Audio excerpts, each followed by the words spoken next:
Bob, do you remember that time on Brandon's where you did like a little bit of a presentation on perspective and seeing things over the horizon at long distances, and then you had the craft uh, as well that you were messing around with? I think so. Dude, because we were talking the other day about the logic one and when you did the gerbil thing. But yeah, when you did that talk perspective, dude, like that little presentation, that was awesome, dude. Like the way that you worded it, because so many of these Globers are like, oh, how can you see things over, things cutting off from the, and they just sort of try to pretend like that's impossible over a planar surface or whatever. And many of us have explained it in so many ways, to help them try to understand, and whether they're purposefully not understanding or whether they really just can't understand it, I don't know. But like in my mind, of all the people over the last 7-8 years and all the different descriptions I've heard of it, like the way that you did it is easily in the top 5 that I've ever heard. And so, yeah, it was just awesome. I just wanted to mention that. And yeah, perhaps like we haven't really like the Earth Awakenings live show done it last week. But yeah, might do some of those this week. So yeah, if you ever want to do another, like, either presentation on that, or because that was just the way that you worded it, I thought was really awesome. I appreciate that. Yeah, I try to look for the tricks that they're pulling with their words and with their explanations and stuff. I try to keep like my ear listening for when they're either not necessarily directly double speaking, but maybe double speaking, but like saying one thing, but it's like obvious that they're trying to pull something. Stuff like that. Yeah.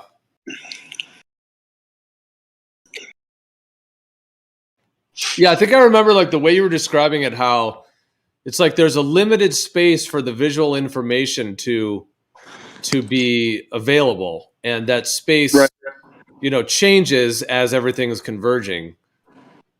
It's like there's only so much physical space, for your eyeball to be able to resolve. And so, anyways, exactly. Yeah, just the way you described it was really on point.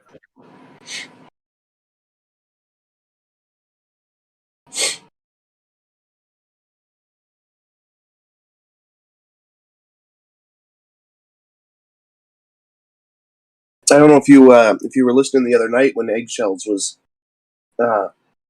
arguing with me on the double negative thing, but he was like seemingly super insistent that I don't do the gerbil example, the gerbil analogy.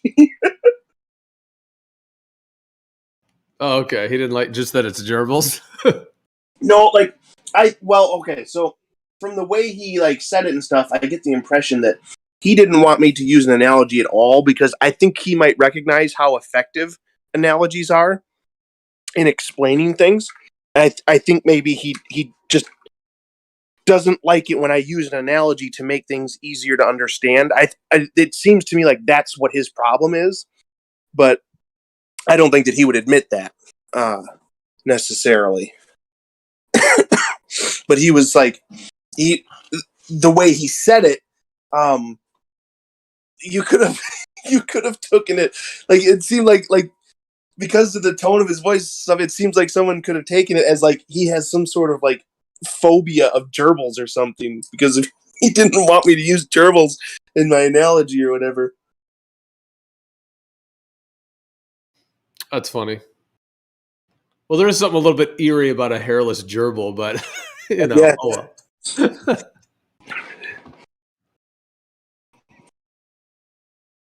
I mean, there's naked mole rats, right? Like there was that cartoon, Kim Possible, where the guy had a naked mole rat, I think. Yeah. It's not like, and then people have their stupid hairless cats or whatever. Those things look ridiculous.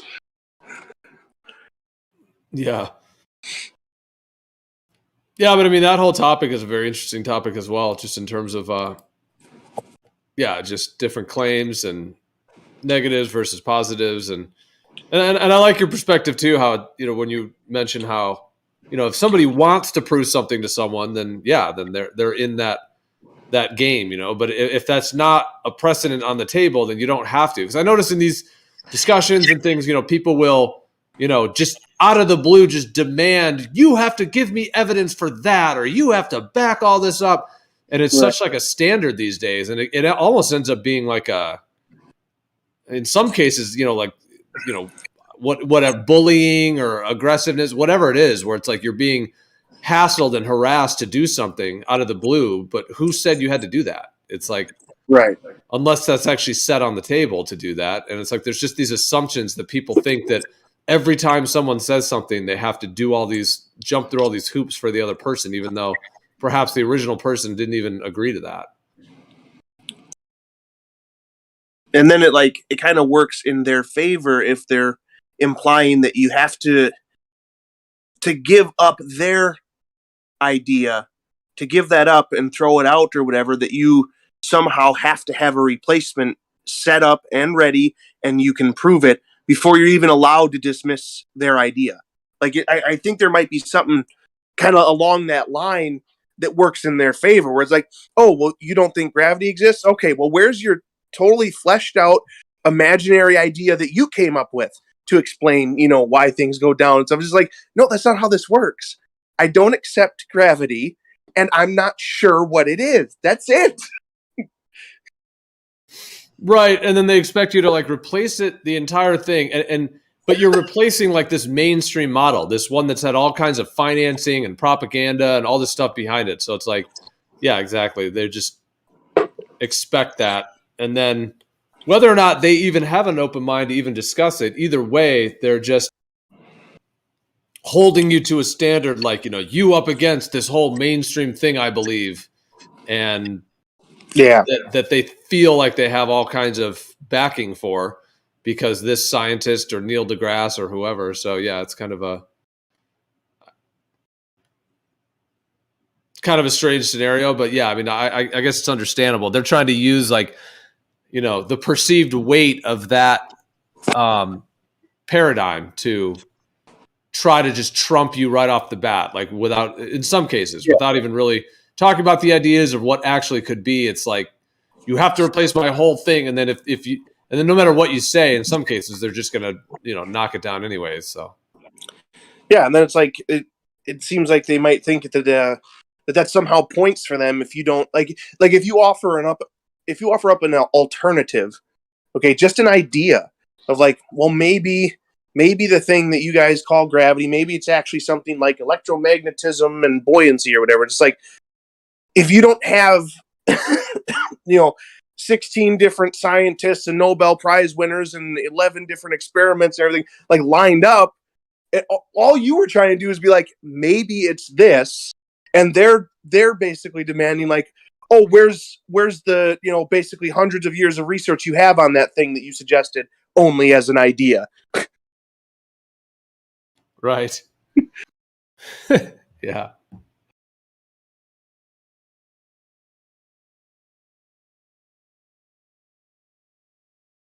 Yeah, it's somewhere in there, a fallacy of consensus that often is used.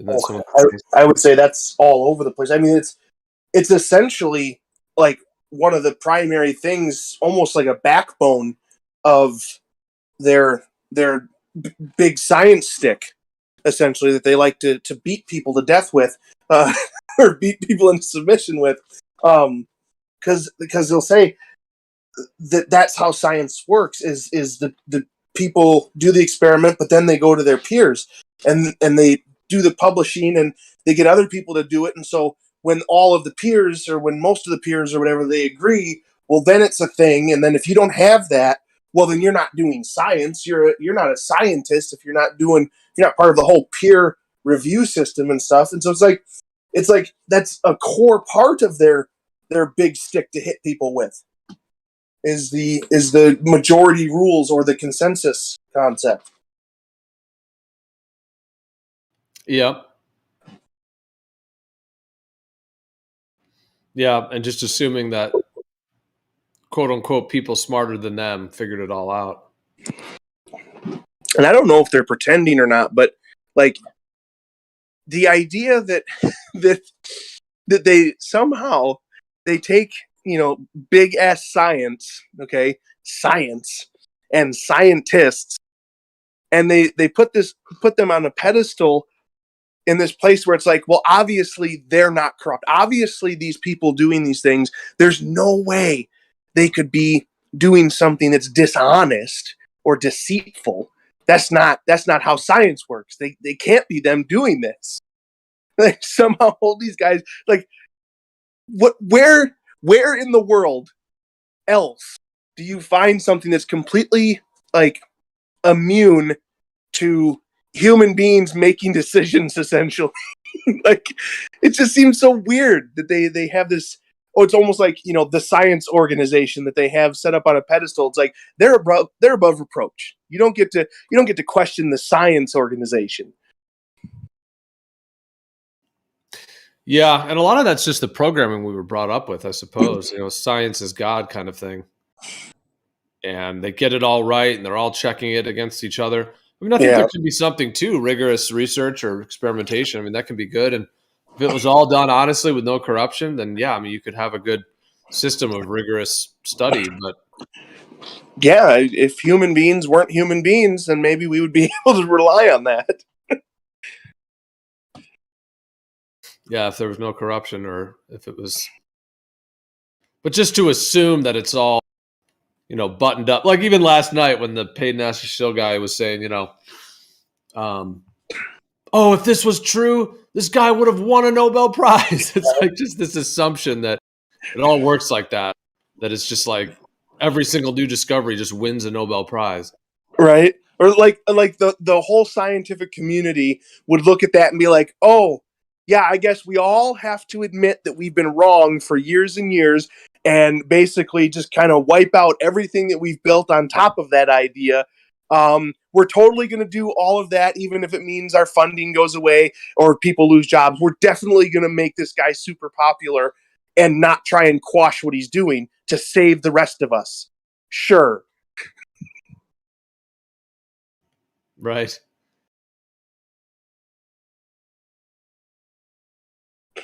I mean, like, that's as stupid as them thinking that somebody in the government, if they uncovered corruption, Geo, then it would have been all over the news. Okay, they would have been a hero if they uncovered corruption in the government, because everybody would have taken action on it once they discovered the corruption. So they must not have uncovered corruption, right? Because everybody would have been like, hey, that's bad. And they would have been a hero, and everything would have been fixed, and everyone would have lived happily ever after. Yeah.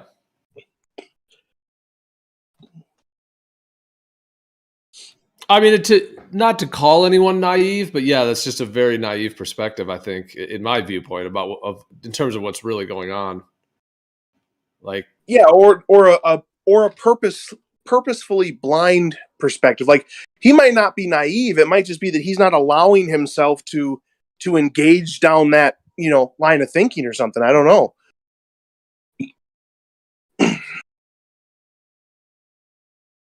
Kind of like, I don't know if this is the way it is or not, but like, how like maybe like a child has an idea of what their parents are, and then like even if they witness their parents like say something or do something that isn't like quite right in the child's mind or doesn't necessarily quite line up, I don't think the child necessarily automatically goes to, oh, my parent is evil, right? That's not really what they do, is it?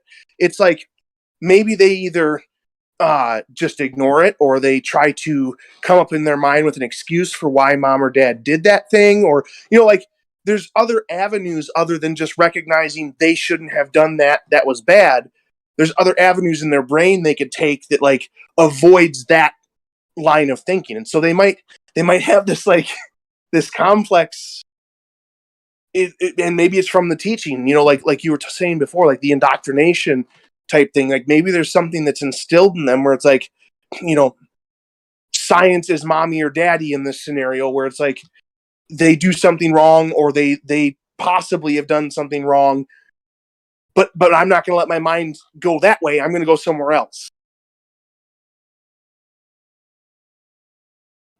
Yep.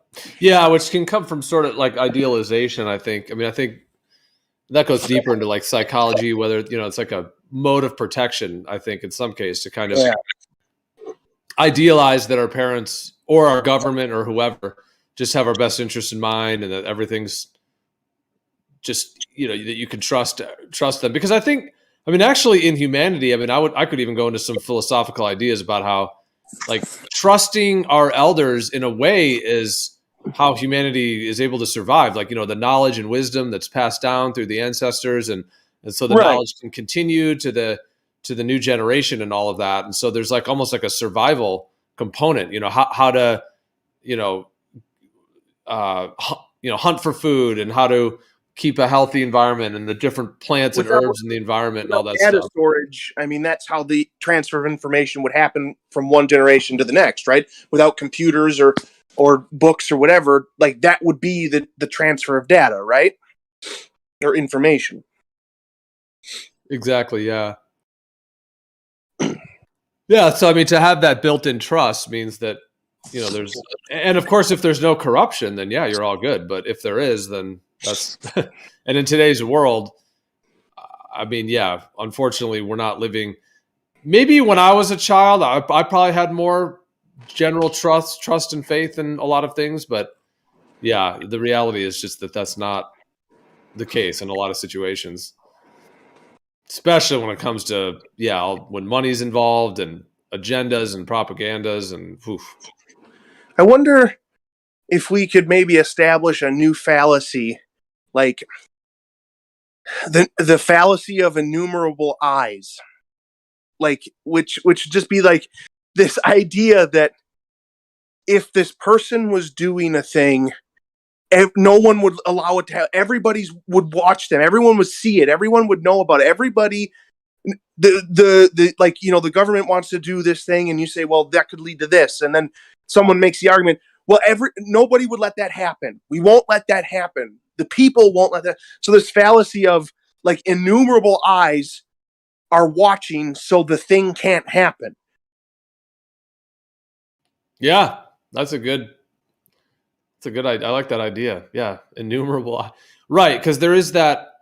Yeah, exactly. Like this assumption that everybody would just catch on to whatever's happening, whereas in reality, people are all individual. They're all watching their own social media or television or whatever it may be. They work for different companies who are paying them specific money to do specific things. Now there is like the peer review system, which is supposed to, give the that's supposed to be the case. And in that case, that there's all these different eyes. But even that system's not even that way. Like you have to submit your paper and it has to get approved by a board. It's like, okay, well, who's the board? Right. Like, it's not innumerable eyes. It's 10 eyes or 20 eyes or however many eyes that are agreeing whether your thing is even accepted. And it's like, and it's eyes that you can't actually know are on the same page as you with something, with anything really. Like, yeah, they might have a whole council that approves whether or not it goes through it. But who, like you said, who's on that council? Where do they derive their morals from? Do they think it would be okay to block something if they thought it was bad for the public? Even if the thing is literally true and it's verifiable and provable, but they think that, this or that would fall apart and it would be bad for society. Like it's just the idea that everyone is constantly watching everything somehow. And so nobody could get away with stuff because there's just too many eyes, and those eyes are on the level. They're obviously they would point out the corruption. Yeah.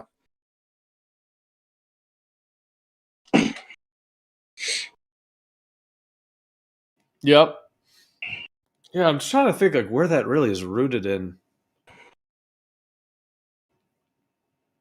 Well, I mean, it could come from I think our system is, it has diverged from what would have been commonplace a long time ago, where it's like, okay, so you have like, a guy on a plot of land. Maybe another family comes in a little ways down the path and they set up their homestead. And then you have a few more, and eventually you have several different families, and they all know each other, and they're all working together. If someone has, a bad crop that year, others share with them and help them out. And so you have a community, right?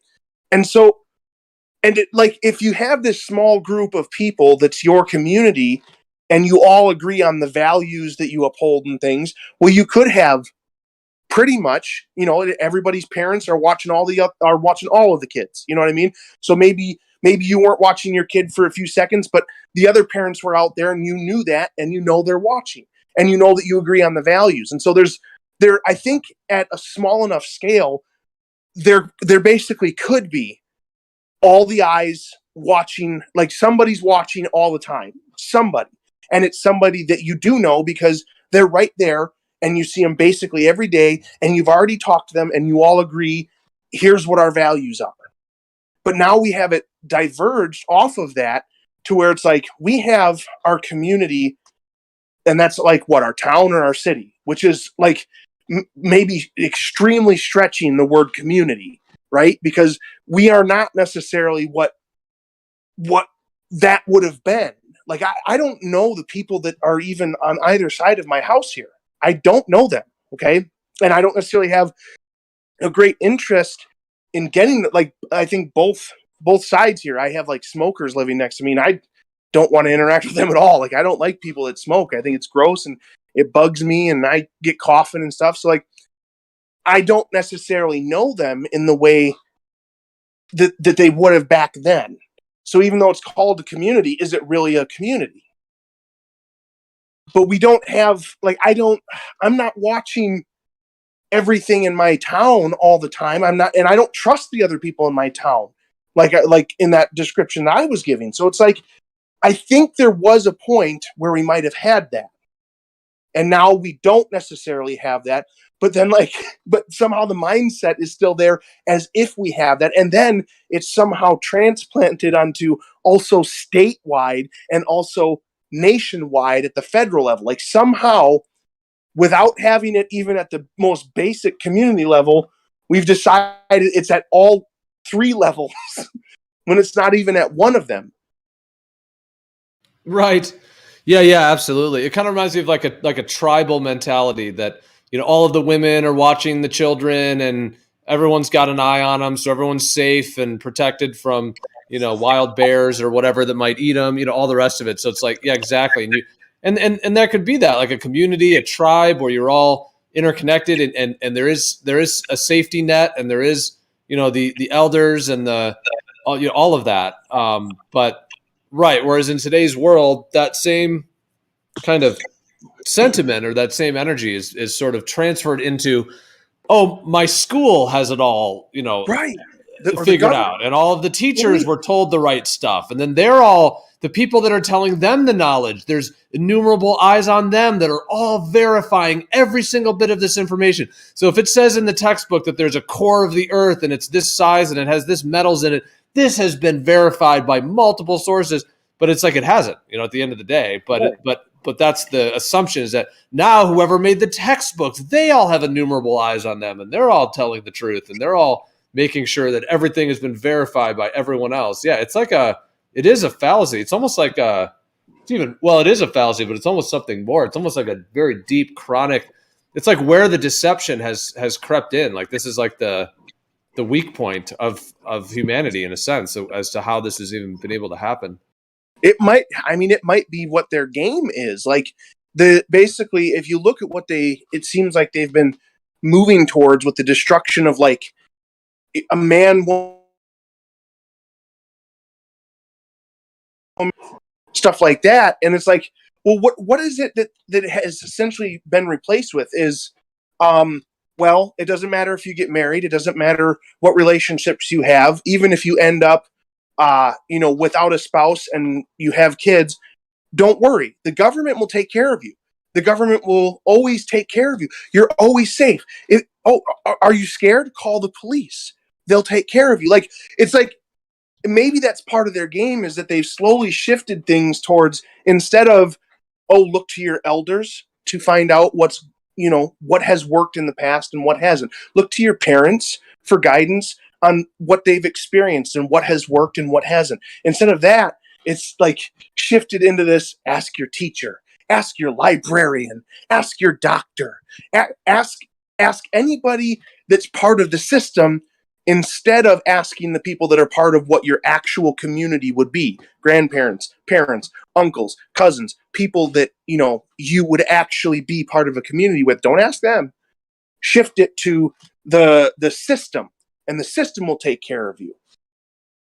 Right. So it's like the system is like the meta parent in a sense. It's like Right. the ultimate parent.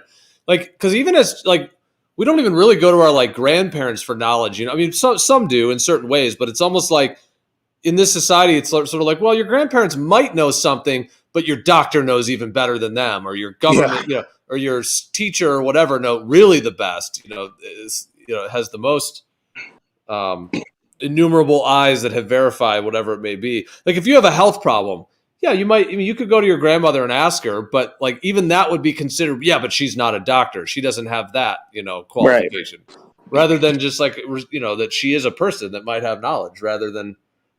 You know. And that's what they do with like especially with like medicine, of course. Like they try to make it that the things that you might learn at home from people that are actually part of what your real community would be, those are they're not authorized, or they're not backed up by the FDA or the whatever medical people or whatever. They don't have their medical license. That's all just, you know, that's their black magic nonsense, and it doesn't work or whatever. You know, they just want to rub some grass on it, or, you know, like there seems to be this whole thing where it's like, if you're not going to the doctor and instead you're doing stuff at home, well, you're just, you know, you're one of them hooligans doing nonsense or whatever. So it's like it seems like there is like possibly like an active push to move away from the things that you could possibly learn at home, and instead have you rely on something outside of that.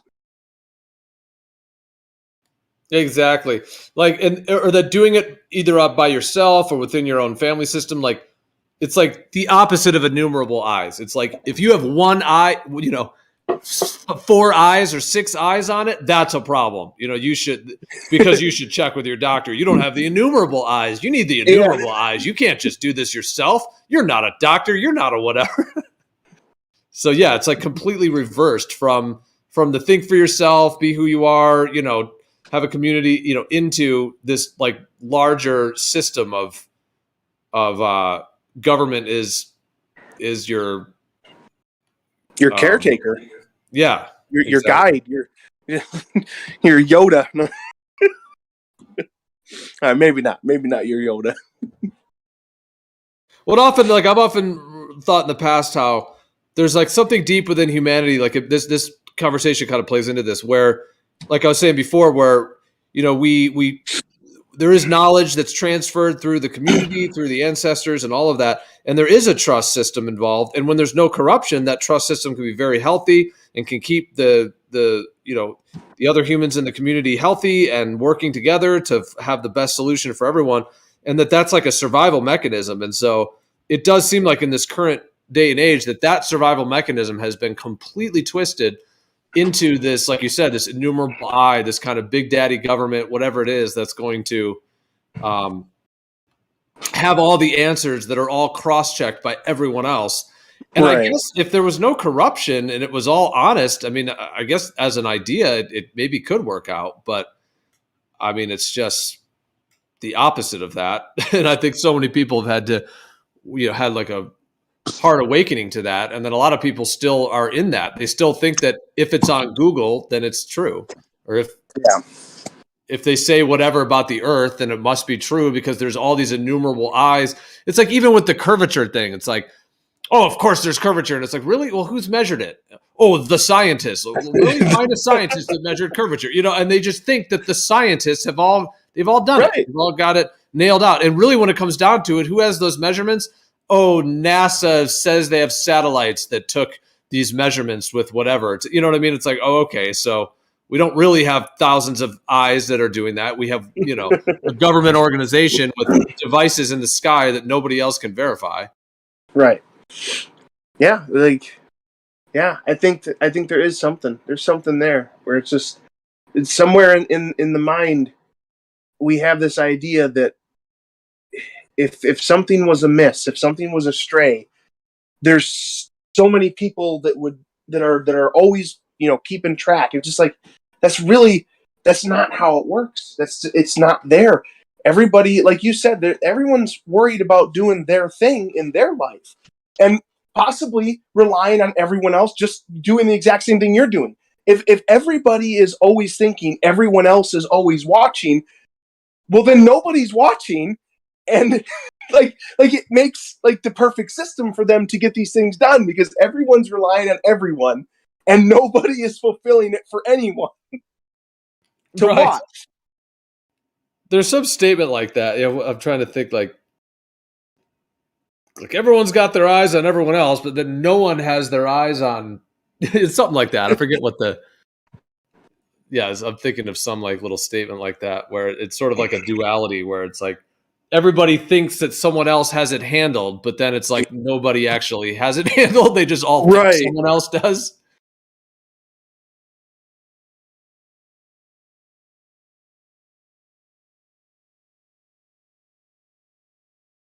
Yeah, that's a lot of there's a lot there to this. It definitely is I mean, really, this is like one of the core foundational sort of I don't know if you call it in just whatever it is, structures, I suppose, that really drive almost everything. I mean, when you in our world, I mean, it's just amazing. Like it's like they whoever these deceivers are, they found the inlet, and then they've just um, I guess capitalized on it, or seized the day, whatever it is. Like they found this, and then have just absolutely gone haywire with it. Um, to where even now with the jab thing, it's just like take the jab for a better tomorrow, and they're all saying the science, the doctors, and it's like, well, not really. There's like a couple corporations that are making these things. I'm not sure it's the Right? doctors. It's like it's all new, and it's like a couple corporations are cooking these things up. They don't even give an insert, and I'm not trying to get on that whole topic, but of what's actually in the things, and then everyone's running around, just assuming that they've got it all figured out, and that this thing is good to go. It's just like the ultimate example of it. Yeah, and the argument might be like, oh well, if people were having heart problems or they were having this and that happen, well, it would be all over the news. The news would let us know. Everybody would know about it if the vaccine didn't work. Like it's just like that's really, really, really to see the world in that way to me is just bonkers. Yeah. Yeah, I mean, there's a movie that Sean Hibbler did called "Shot in the Dark," and it's about basically, I think there's two part. It's like a 2-part series, but of people that have from this new jab, and how I mean, just literally, it's very painful to watch. I mean, just these parents and my 18-year-old daughters, we all thought that it was healthy to get, and the doctors told us it was good, and she went and got the jab, and 2 days later she was dead. And they're just crying, and it's so sad. I mean, I was tearing up. I mean, it's just, and it was not just one or two or three. It was multiple of these people who, just the jab completely either killed their loved one or has caused some massively irreversible health problems. But if I bring up to some people, like I guess I won't mention who, but like if I bring up this jab, they say, "Oh no, there's absolutely no problems with it. If that was the case, it would be all over the news." Like just like what you said, it would be all over the news that they would be saying that. But it's like, no, it's not. It's not all over the news, and it's happening. And if you want to see video of people absolutely crying in tears because their loved one had this happen to them. Now someone might say, "Oh, well, that's a small percentage." I mean, whatever it is, that's But the point is that like, yes, people have been massively injured by this, but it's nowhere in the news. There's not. So people in the mainstream are thinking the innumerable eyes are all on this thing and it's all safe and effective, and they don't realize that it's actually Russian roulette because they think that Right. all the innumerable eyes have got it all figured out, and this the real people that are crying because they lost their loved ones are just, you got to find a. I mean, even that documentary, it's not on YouTube because of the censorship. Like, you basically have to have a Rockfin subscription, paying $10 a month, to even see that. As far as it might be on some other places too, but because of the censorship, you can't even, it's not even easy to be able to see that.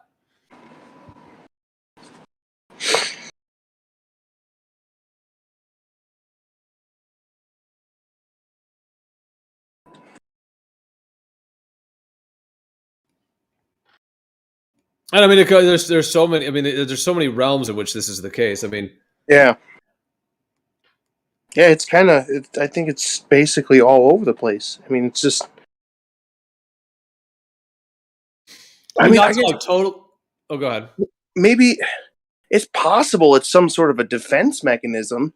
I don't know, like, because I mean, if you think about again back to the community versus like state versus federal, like normally without like the internet and the news and stuff, you wouldn't be like me in Wisconsin. I wouldn't have word of like every little happening every second of the day in California.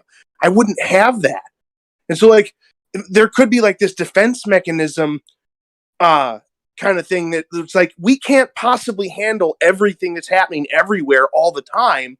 And so this thing in our brain just like flicks up and it's like, hey, they got it. Like there's so many people it's handled. Like it's not on you. Like you do your thing. I don't know. Maybe it's a mixture. And maybe it's them devising this in a way that capitalizes on the defense mechanism. I don't know. But like I think there might be something to the idea that without this technology, we wouldn't be worried about what was happening in California because we wouldn't hear about it. We would be here in Wisconsin bunkering down for the winter and hoping we make it.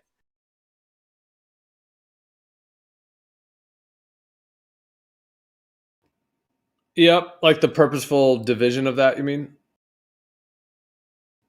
Yeah, like your brain just understands that you can't handle it maybe or maybe your brain like uses a filter to be like here's the things that are on you, and then like all this other stuff it goes out to the innumerable eyes and let them deal with it or whatever. Like I don't know.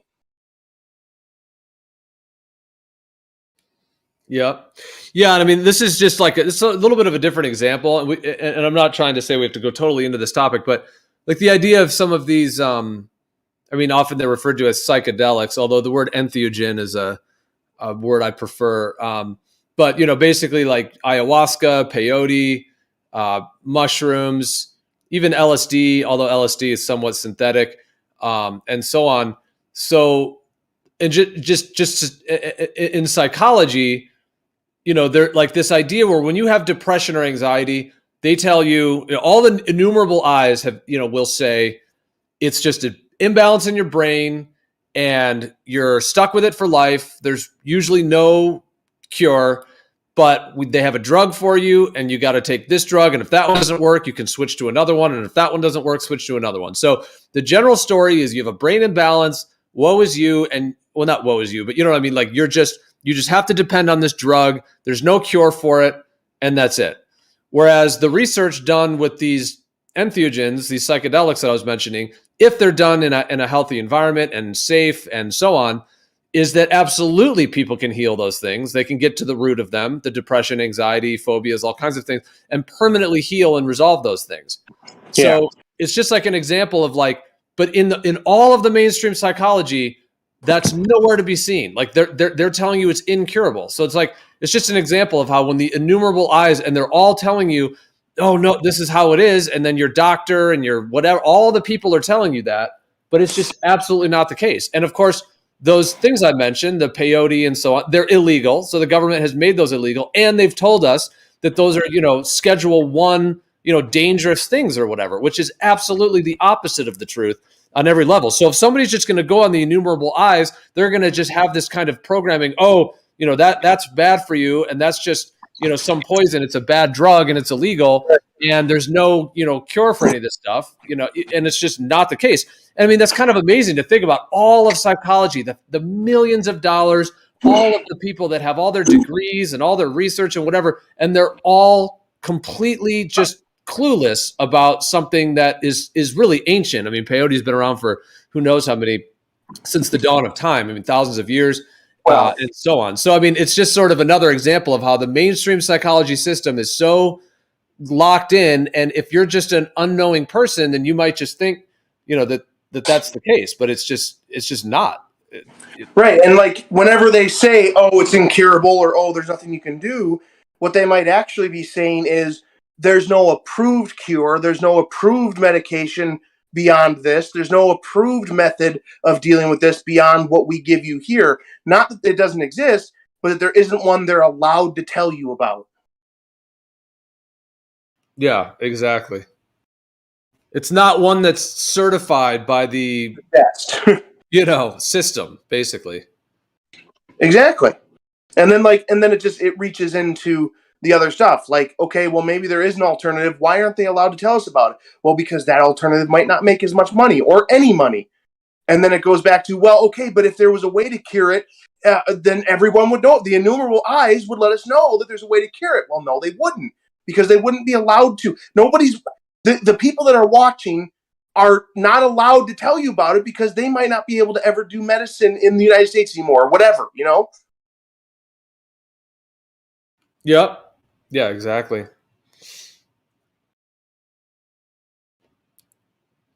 Yeah, I mean, LSD in particular is a very, very potent compound. I mean, it is semi-synthetic, but I mean, when that, and I know there's all the propaganda around it and stuff, but I mean, back in the 1960s, they were still doing government-funded research with it, and I mean, there were people that were in mental institutions, the worst of the worst mental people that were in mental anguish with, severe issues, where basically they just try to kill themselves all the time unless they're like strapped down, or, just some of the most severe mental issues. And when they did some of these LSD therapy treatments on these people, some of these people were able to like literally go back into society and like be freed from a mental ward. And that's completely unheard of within those environments. I mean, that's also just a life sentence. You got to take this drug and you're in there for life. And there were people that were able to completely work through their issues using LSD, and be able to be released from the mental hospital. And if you tell like someone, a lot of people that, they might just say, well, if that was the case, every doctor in the world would be using it and every psychologist. But it's like, no, because the government made it illegal and they put a bunch of propaganda out there, about it that's incorrect. And so, people have been pushed away from that. So think it's just how much more money you generate and how many more people you keep employed and paid if you have someone in the mental hospital that needs to be cared for every day versus someone who needs to take a pill or two every day and live in the regular world. One, you have a steady stream the entire time they're there because they live there and they need to be cared for, which takes people, which takes paychecks, which takes money, which probably gets grants or funding or whatever. So like there's so much more money in having someone stay mentally ill in the hospital, pretty sure, than there is for a guy to get better and maybe take a couple of pills every day or whatever. Yeah, because if that people needs to be in the hospital, okay, that person's not in the hospital and living a full life. He's working one job. But for him to be in the hospital, there might have to be 3 or 4 or 5 people working jobs to keep him contained. Not only that, they also have to build buildings. They have to heat a huge facility. You know what I mean? There's so much shit that goes into it, yeah. 3 or 4 nurses to be on every day to watch and take care of them. The janitor to clean the building. The doctor to put on the file to say this is the maintenance guy to fix shit, yeah. Yeah, and the name of the game is keep people sick, keep people in prison, keep people producing as much amount of waste as possible, and we'll be good. And keep people relying on a watchdog that isn't there.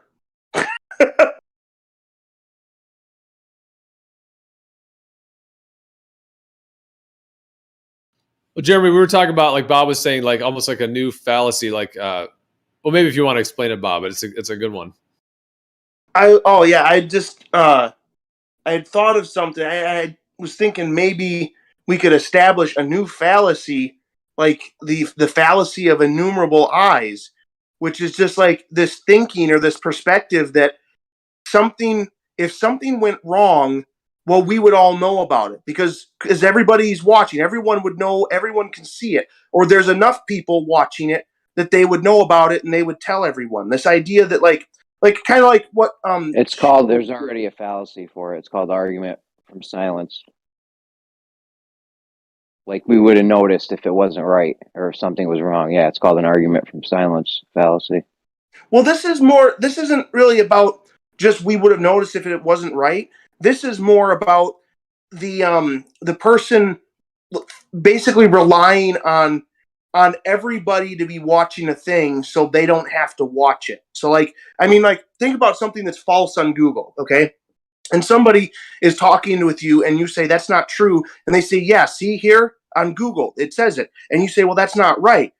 Well, their argument might be, look, think about how many people go to Google every day. If it was wrong, somebody would have caught them. They would have caught them. They would have noticed that they got it wrong. Yeah, it's the argument from silence fallacy. Yeah.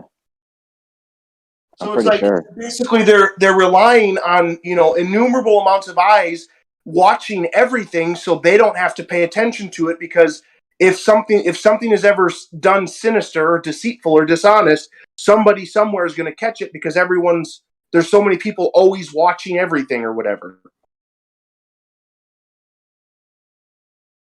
When obviously that's not the case. And if everybody thinks everyone else is watching, then who's actually watching?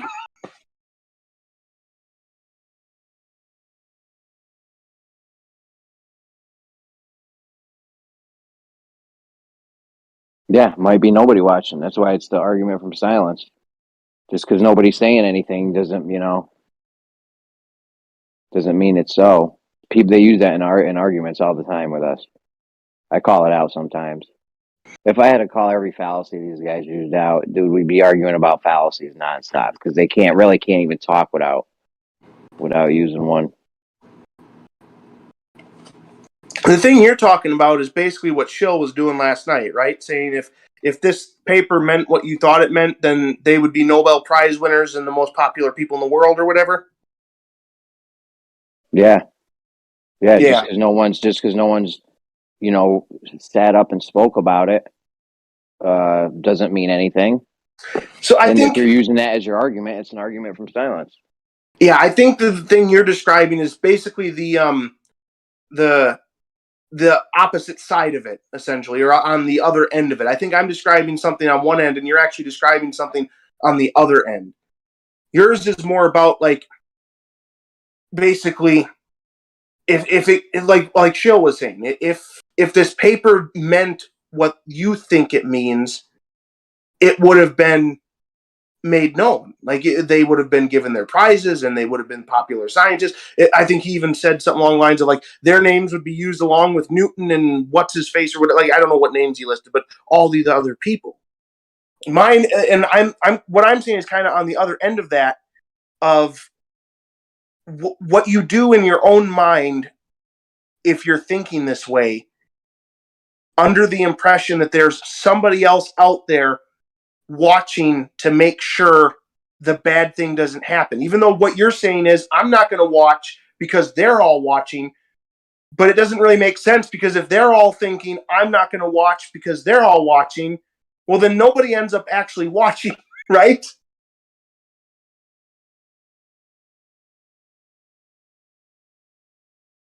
I think it's pretty much the same thing. Like just their argument is, well, somebody would have noticed, or somebody would have said something by now if it was wrong or if it didn't work or whatever. You know what I mean? And they'll say, oh, somebody would have noticed by now, or somebody would have said something, or these guys would have been famous by now,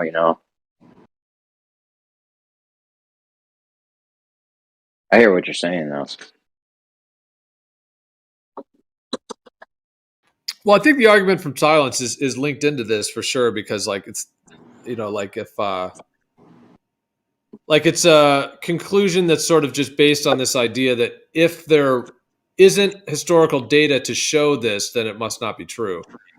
But which I think is similar to what Bob's describing, but I think, like, I think, like, the only thing that feels a little bit like slightly in addition or slightly different is like this idea that what Bob is like the innumerable eyes, like that there's, well, yeah, it is an argument from silence. I see that it's linked in, but it's just this idea that if it were true, everybody would know about it.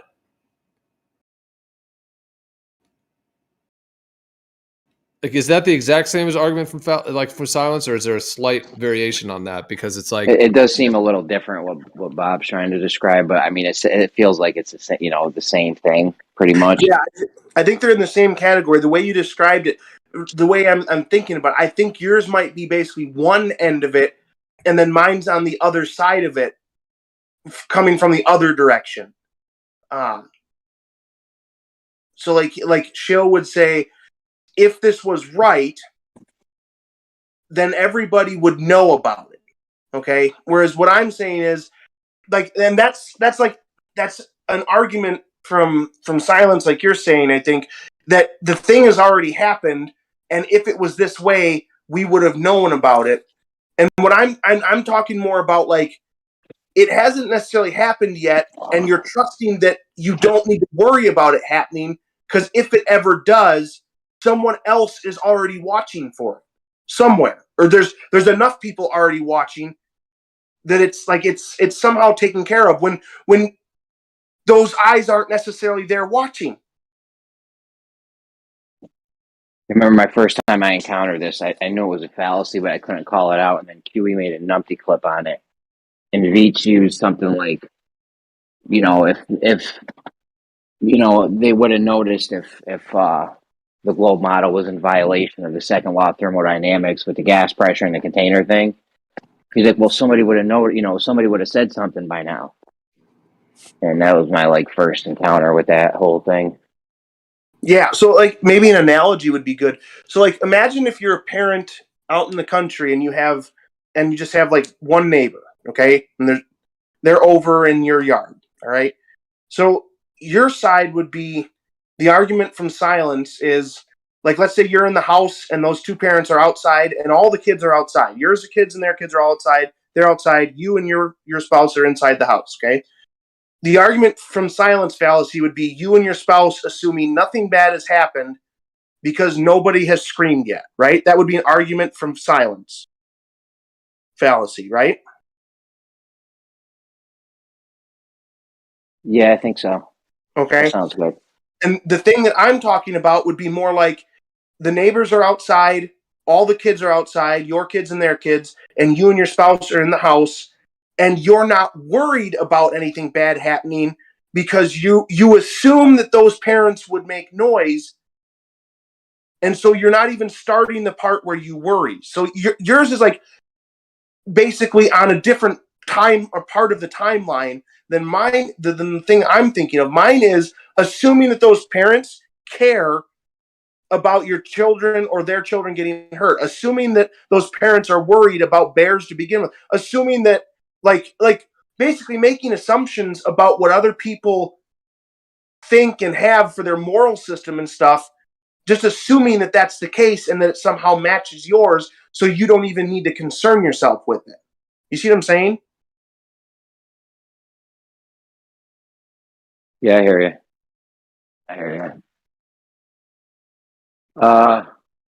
I don't know. It's so close to the argument from silence. I don't know. I really don't know. It might be. It seems like it's really close. It seems like it's basically just a before and after argument. One's before and one's after. The thing has possibly taken place. The part before is you're not worried about it because you assume it'll be okay. The part after is you're not worried about it because you didn't hear anything, so you assume it's still okay. Something like that. Well, I think they're similar because, I mean, in the absence, in the silence one, it's like, because there's an absence of either like information or documents or whatever, like the fallacy is that it's a conclusion based on the absence of something from history rather than actually having it. Yeah. Whereas what Bob's saying is like, it's like in this one, it's like almost what Bob's describing to me reminds me of like, there's an absence of everybody denying something, or like, okay, like it's a conclusion based upon the assumption that everybody already would know it or has the information, even though nobody might. Yeah, something like that. Yeah, or has access to the information or whatever. Like the idea that's like if somebody says, oh, like, there's no curvature of the earth, and somebody might say, oh, of course there is. The scientists have all measured it. And it's like, so they're assuming that all these scientists have measured curvature, but the reality is that they have not. You know, there's not one scientist that has measured curvature. So in one way, that is an argument from silence, because they're kind of concluding that, you know, well, see, no, because the argument from silence is like that there's not the historical documents or the information, and they're based a conclusion on that. Whereas this one's a little bit the reverse. Like they're assuming that there are all of these measurements, or that the scientists have figured it out, but there's not.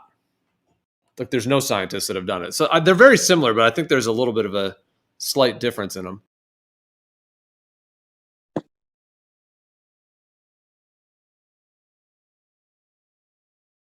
Jeremy just came in here to kill all our fun. That's what it is. Sorry, guys. Yeah. Listen, Gio was in here getting me riled up last night with the speed of light thing. I don't know what you were trying to do to me, Gio. What do you mean? Oh, just because I was like bringing it up with the guys and Ruhif and stuff? What do you mean?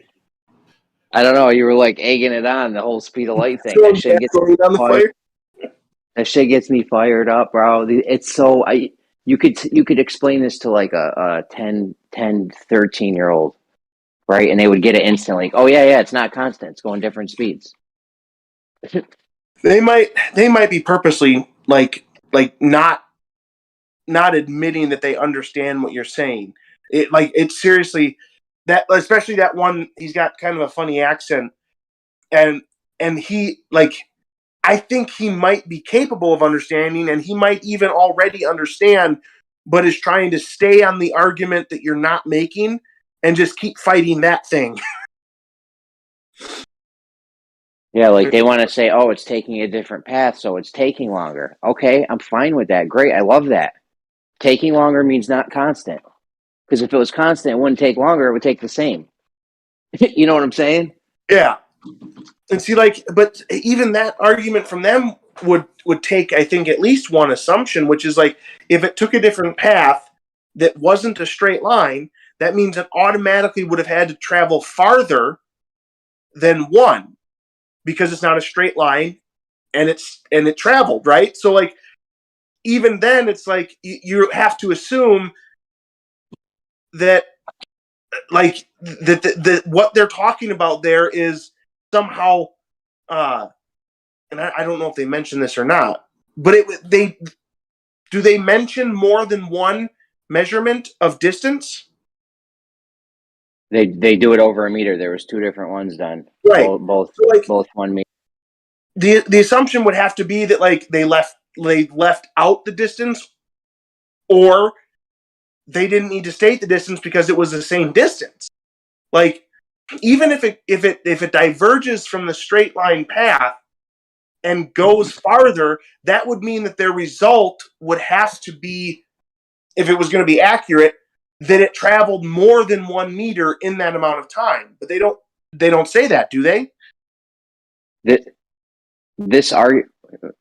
No, they just say it's a guy on a bicycle. One's doing a straight line, another bicycle's driving all zigzaggy. That's all. This argument could break. That's what they're saying. Like the people that we talk to, I know that's what they're saying. What I'm saying is there mention of a longer path in the paper? Yeah, they assume it went in a longer path. They don't know. That's just an assumption they made. The whole point is it's going a different speed. And this argument, as soon as you get them to admit that it's not constant, this argument can unfold into a floodgate of problems for them.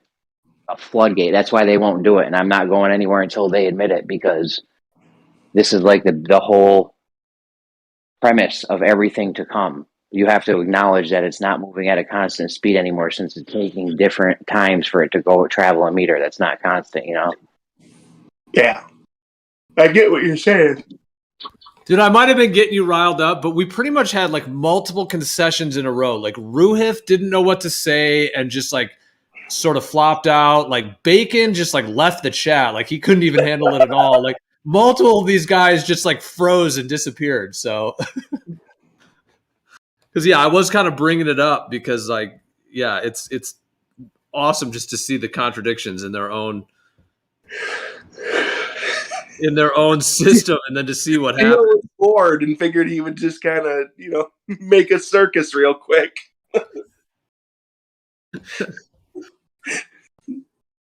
Yeah, I mean, Well, I it's just such a like basic. I know, Jeremy. Like, it's like we're bringing it up to these guys one at a time and seeing what happens. So it's like I guess I was egging it on in that way. I was like, "Hey, Ruhif, have you heard about this?" Yeah. No, it's all good. It's obnoxious. I mean, Ruhif was ready to admit right away. Yeah, not different speeds, not constant. It's simple. It's easy. You can reconcile this in 5 seconds. Yeah. Oi, oi. Hello. Hello, mate. I What's just, up, hey, man. Just thought I'd get back into this. I accidentally sort of deleted this before, and then I'm kind of like glad I got back into it, because what's cool about this is that I guess we can chat without getting fucking shouted down, if you know what I mean. And you guys Yeah, own you this. might want to stay. You might still get yelled at, but that's not going to be like the other place. No, it's a different thing. I mean, the thing is, like, we can be open here and we can kind of be ourselves, where you've got other people saying, no, you have to stick to a form and you have to be concise and you have to be this. I don't feel like I have to be so, what the right word is. Proper? Cordial? Yeah, proper and all that. Yeah. I'm just having a ciggy and driving. So, yeah, man, if this is what's going to be like every night, man, I'd rather spend my time here, man, than the other place, definitely. Nice. Those guys are fucking ruthless over there. Yeah, man, because you know what? I listen to you talk, Jeremy, and like you're very fucking concise, mate. You know what I mean? It's like you talk the language that these guys want to talk. So, you know what I mean? That's cool. But like, obviously, they're not on your side in agreement with what you're trying to discuss. They're just hammering you down, and well, they're not really. But you know what I mean? It's I'd rather be here, man, and just talk to some real people.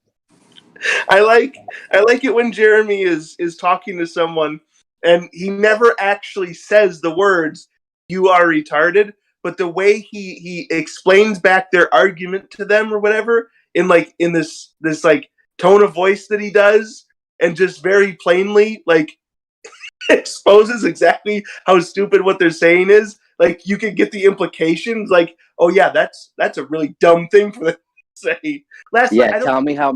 Night, but there was something that I thought was really funny, and all you were doing was like saying their argument to them, essentially, or explaining what their argument was or whatever. Yeah, tell me the definition of mass is the resistance to acceleration. I love that one. It's one of my favorites. So you're telling me resistance to acceleration attracts resistance? You know what I mean? That sounds absolutely silly. Like no one would even. When you were done, Chill. Like, go ahead, Chill. Go ahead. Finish your sentence. Last night, dude, he was about to say my argument. He was about to say my argument. Right? Everyone knows what he was going to say. He was about to say that's where Newton breaks down at these levels. Oh man. Yeah, he literally was about to say my argument and had to just go silent. He just went silent because he knew until I caught him out there. I mean, Lemon sounds really intellectual, but over intellectual, and like, you know, is he part of this or is he not? Lemon's part of the server, I think. I don't know if I've noticed Lemon on here on Geo's, like in this chat. Yeah, that's what I mean, because he's such an intellectual guy, and I don't know. In some ways, I think you got, you know, I'm speaking frankly and open here. You've got likes of Chemo. The guy's an actor. Like, no, an actor as in like he stimulates. You know, if you have people on there that kind of keep the interest, then that's what they want. They just want the interest, the you know, to get bigger followers. I mean, does this generate money for anyone? Because there are people that are on here moderating like all day. One of my boys One of my boys was making a couple $100 off of YouTube flat earth thing. Brandon, he only made it like a couple $100 a month. So I mean, it's not. I think the highest paid guy on our side gets like, I don't know, maybe 1,000 or 2,000 bucks a month, like Oakley maybe or something. Is your mate Helio?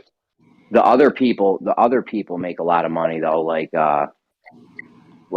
Dave. What's his name? Man Dan, is he one? Simon and Dan and them guys. They get tons of super chats. They make like a G every time they do a live stream or something. Yeah, but I mean, just I get that. So Discord, there is a money earned if you can get enough people on a live chat type of thing. Yeah. So because I used to do FE Discord and Helio Skeptic, he runs that, I think. Yeah, no, it is. Yeah.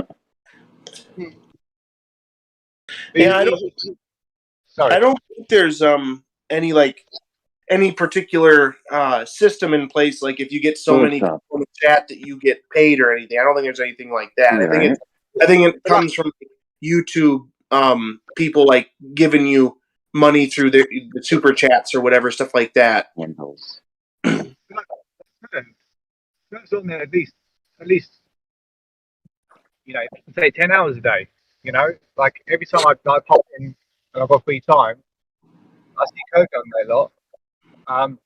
The point is, as a moderator, there's people that have a lot of time on their hands. Yeah. I don't know. They obviously put a lot of their personal time into moderating Discord and listening to it.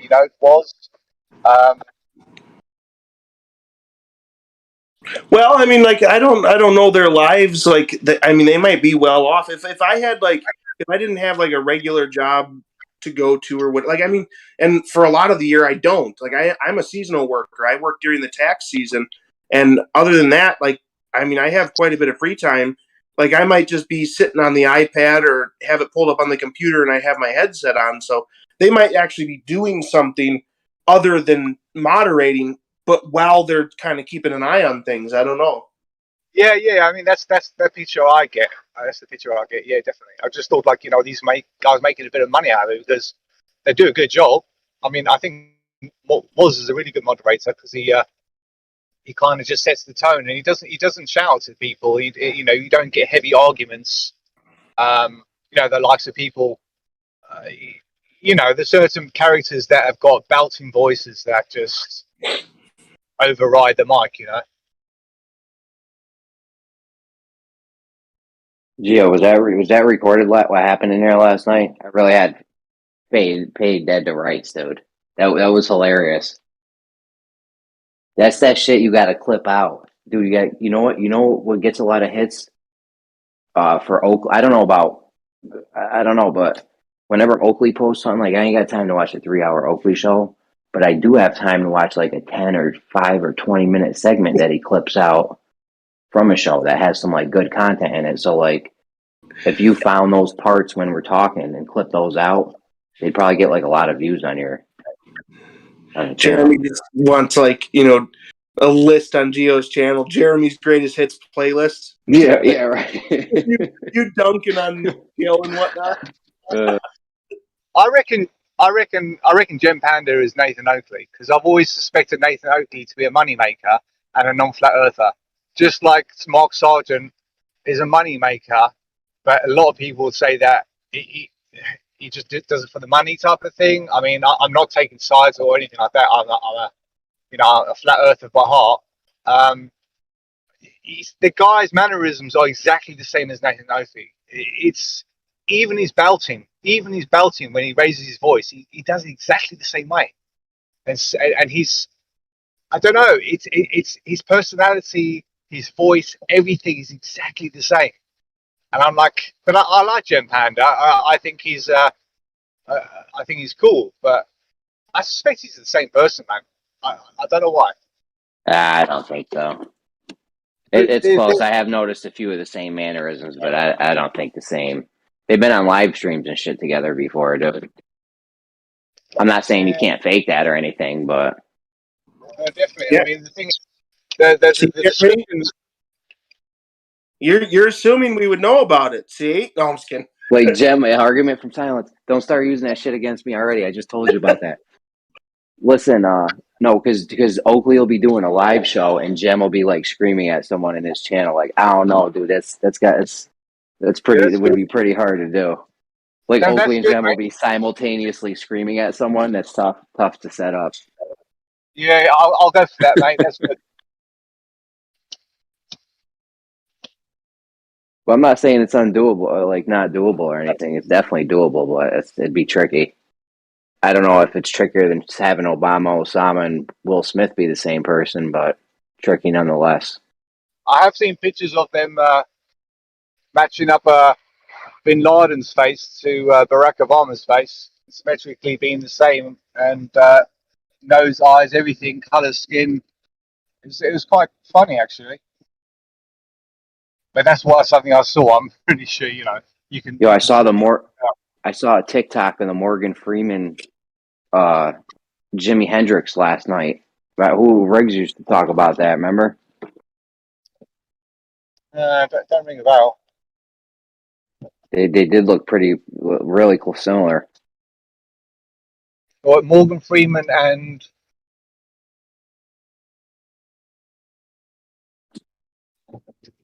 I think you said Jimmy. Jimi Hendrix. Morgan Freeman, Jimi Hendrix. Yeah, but Morgan Freeman's got a lot of facial spots because he's got lighter skin and he's got like darker blemishes in there. But yeah, fuck those, mate. Fuck those, yeah, man. So, what you guys been talking about since before I came on? Just general.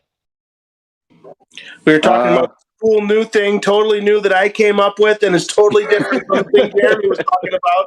And it's called the fallacy of innumerable eyes, and it's super cool and new. A fallacy of what? The fallacy of innumerable eyes. Renewable eyes, as in like innumerable. No, as in innumerable, as in you can't number them. There's too many. Innumerable. Innumerable eyes. Yeah. And eyes, as in the letter or our eyes. Our eyes, sight. Okay, cool, man. So keep chatting, man. I'm not laughing. I'm just like, cool, man. There's obviously reason behind the wordage. Kind of sounds like a cult, actually. Yeah, it was called the fallacy of innumerable eyes. Okay. I'm trying to match that with something, man, but I can't quite. So where did that stem from? It's something I was thinking about the idea of someone taking the position of like if you're having a conversation with them and you say something isn't correct, okay, and they take the position of if it wasn't correct, or like I don't need to worry about it because there's so many people watching that somebody would notice it. So like you and they say, would have said something. Literally argument from silence. Government, the abstract or general idea that a person we can just trust the government to do what they're going to do and stuff. And if anything were to come up, there's so many eyes watching the government, somebody somewhere would say something. So I don't need to worry about it because I'm just assuming there's all these eyes on the government. Yeah, but if all eyes are to the left and all eyes are to the right, I'm a chef. If it turns, and we should be all making the recipes of traditional dishes all the same. It's all about the method, and if you don't do the method correctly, then you're going to get different results. Yeah, and I find that with astrology, I study stuff in stellarium, and they all say to me I should be studying stuff at the south meridian. But I find bigger differences, and the numbers don't match the data, type of thing. It's too wobbly because, like, when they say we have our summer, when we say the sun is further south, we say it's on like the 21st of December. Actually, it's on Christmas Day. The sun always sits bang on the south line on Christmas Day. So there is one issue where you're saying one thing is happening, but something else is happening, and like the anemone in the sky is because they don't fall on the same places you started the measure from. If you, it's like My favorite part about when they say something's happening, but then a different thing happens is when they say W equals mg. Right? That's a great fucking example. According to them guys, the more mass you add, the more it should weigh.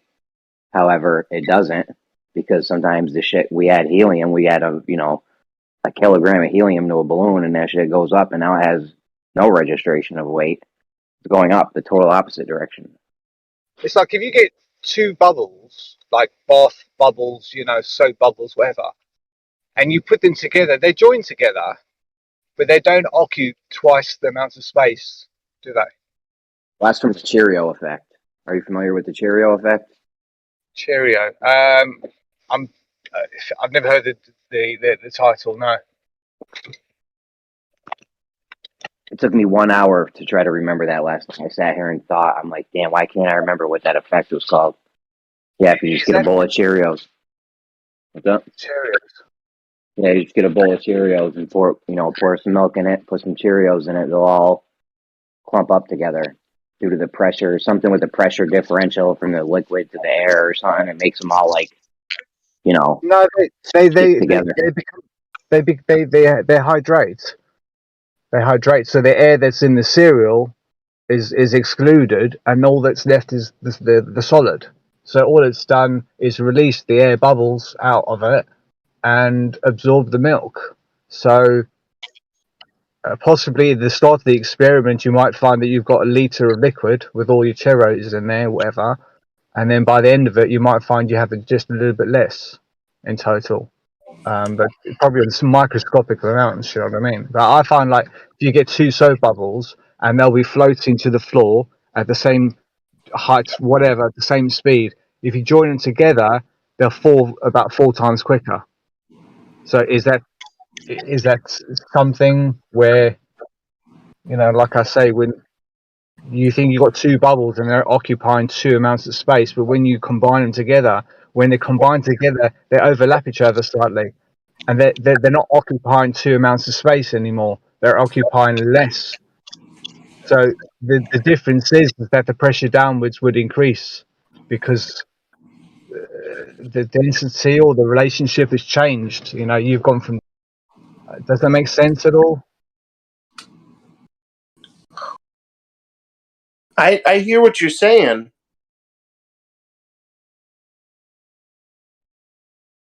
Yeah, they're up down shit doesn't make sense, dude.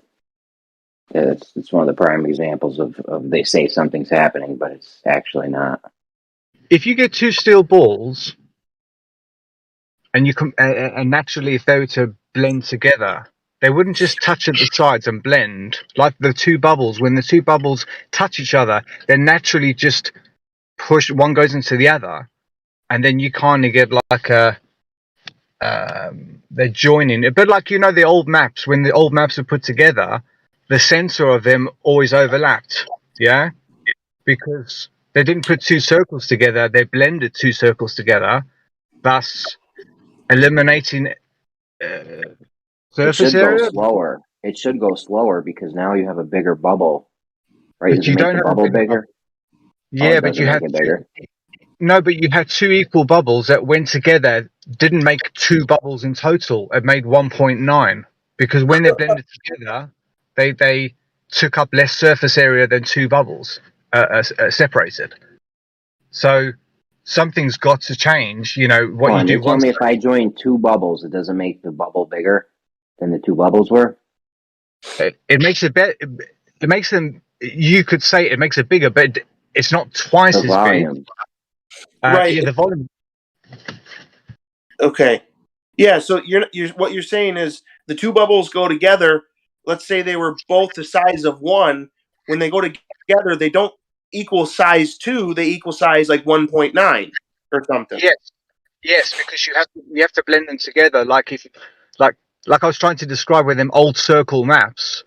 There's not two circles next to each other. They're two circles intertwined. A bit like the MasterCard and Visa. you get two circles that intertwine. So even the slightest difference.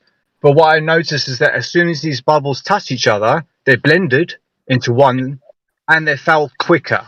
I would say quicker. I can't tell See, that's how where I quick. have that's what I have a problem with, because if you make these bigger, it would give them more surface area, giving them more drag. No, it should make them Yeah. slower.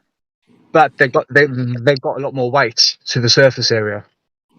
The area they're taking up is actually less than the original area separated. Yes, going together, it's bigger, but it's twice as heavy. It's 1.9 times. It's twice as heavy in a volume that's only 1.9. But it shouldn't fall 4 times as faster. It's crazy. No. I'll eliminate that 4 times faster. But I would say it was considerably faster and noticeably faster. Oh, I thought you had So- all like times and shit. All right. No, even 2 times. Even 2 times I'll be comfortable. But still, the point is that, like in maths, whatever you do to one side, you have to do to the other. So, and it's the same thing with buoyancy and displacement and all these things. If you move one thing, something else has to happen. You know, like a person sitting on a balloon and another person jumping on the balloon on the other side, and the person going up in the air. There's an equal and opposite effect. So, yeah. I'm just going to go get some fuel, man. So I'll catch you guys in about 5 minutes. All right, Jin. Yeah, I should be back in a little bit, guys. Yeah, man. Jin, I'll speak to you soon, man. Nice one, man. How you doing? Where you going? Petrol? Yeah, man. You know what I mean? It saves me having to wake up early in the morning, yeah? I'll see you soon. Yeah. Okay. For me, it's 6:30.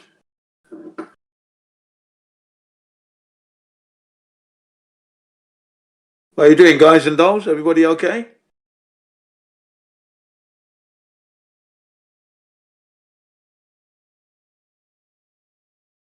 Yeah. Okay, Jeremy. I know you didn't want to say anything. My kid's sleeping right next to me. Yeah, I know. I know what you mean. You can't even breathe. I'm still thinking about the innumerable eyes and the argument from silent. I'm still thinking about that idea. It's literally the same exact thing. Is it the same though? Because the argument from silence is saying that because there isn't historical data, someone's making a conclusion that because of the lack of some information in the past, the thing is not true. But what Bob is more describing is that because there isn't a bunch of people, or it's more like the assumption that all these people have verified something when that isn't the case. Oh, I see what you're saying. Yeah, that does make it a little different. The way he described it last time was exactly like the argument from silence, but when you describe it like that, it does make it sound a little bit different. Which is a little bit of like what's the fallacy of consensus? I forget the exact name of that one, but where assuming that they're appeal to consensus. I think, yeah. It's sort of like a mixture of those.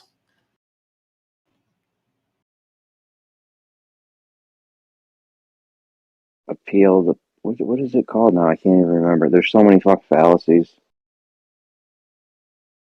If you knew all the fallacies, I don't even know them all, but I have to stop myself from pointing it out all the time because we literally wouldn't do anything else other than to argue fallacies. Yeah, wishing the globe was real fallacy. Fantasy fallacy, you name it, they do it. Well, Jay, we're just talking about this idea about how people in our society, it's one thing when you're a child and you assume that your parents have the right information, so you trust your parents. You trust that your parents are not going to lead you astray, and so you trust that. And there's some in your community, that there's all the eyes are kind of watching you and keeping you safe and all that, which makes sense in a community where people that you can verify and trust and all of that. But it seems like in today's world, that's kind of gone awry to where now everybody thinks that the teachers all have the right information and the scientists and the doctors, consult your doctors if they all have, your best interest and they've all got it all figured out. And all you have to do is just, follow that prescription. But yeah, It's like I mean, it was like that. It was like that when I was growing up, though, in the '60s in Britain. You know, the doctors knew everything. The TV personalities, you know, they knew everything. You know, that's how I grew up. But I know what you mean. It's like it's going overboard now, though.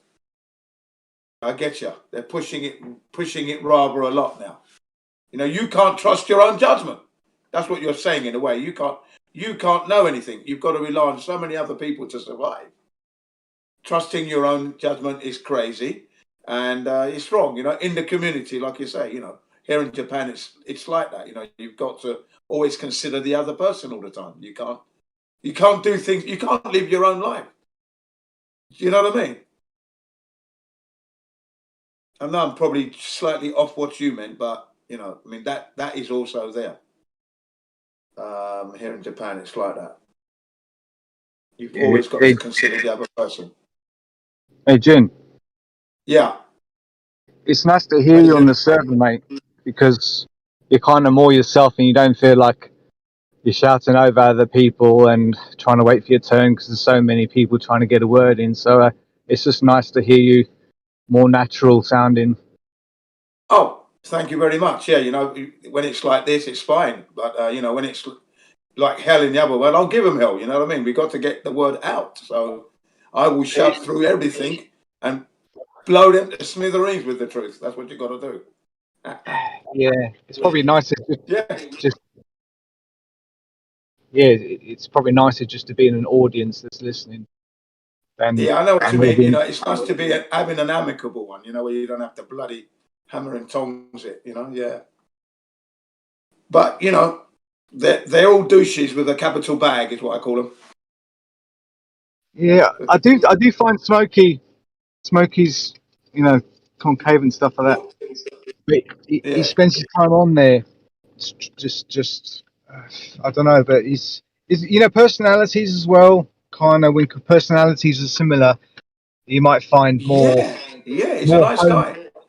No, I'm saying he might. Smokey's a nice guy. Smokey's a nice guy. He's pushing the convex or concave Earth, but you know, I mean, that's just he's gonna end up in trouble with that.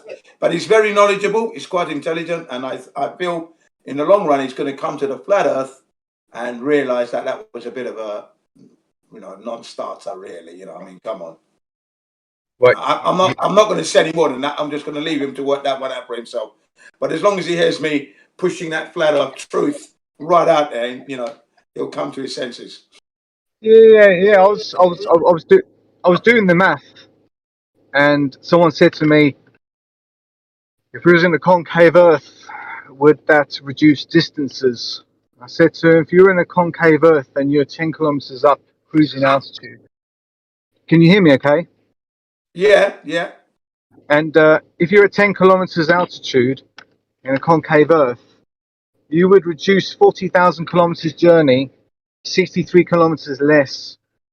So the difference works out at something like 1.5 meters per kilometer. Okay. And so just sort of breaking stuff down into, if you assume it's flat and it's just slightly off, then it's always going to look flat. I've found great videos on what the gases in the air do to when they absorb light radiation, and they can. I know, but I mean, look, hang on. We don't assume it's flat. Okay, that's something we don't assume. We remember this, yeah. We have come from a situation where we believed that we were on a spinning ball, and when you find out that you're not, after actually scrutinizing what you should have done when you were little, but you weren't able to think on those levels because you handed over your trust to the educators. I mean, someone like me at 53, to find out at 53, it's painful. If I found out if I was younger, I might have shown cog this, but if I followed it through, I would have been grateful. But at 53 to find out, and I'm now 60, it is painful to find out that late. So you don't make any mistakes from that. From that moment onwards, you double check everything. And as they say, cross your T's and dot your I's and that. And no, there's no way we're in a concave Earth. It's not happening.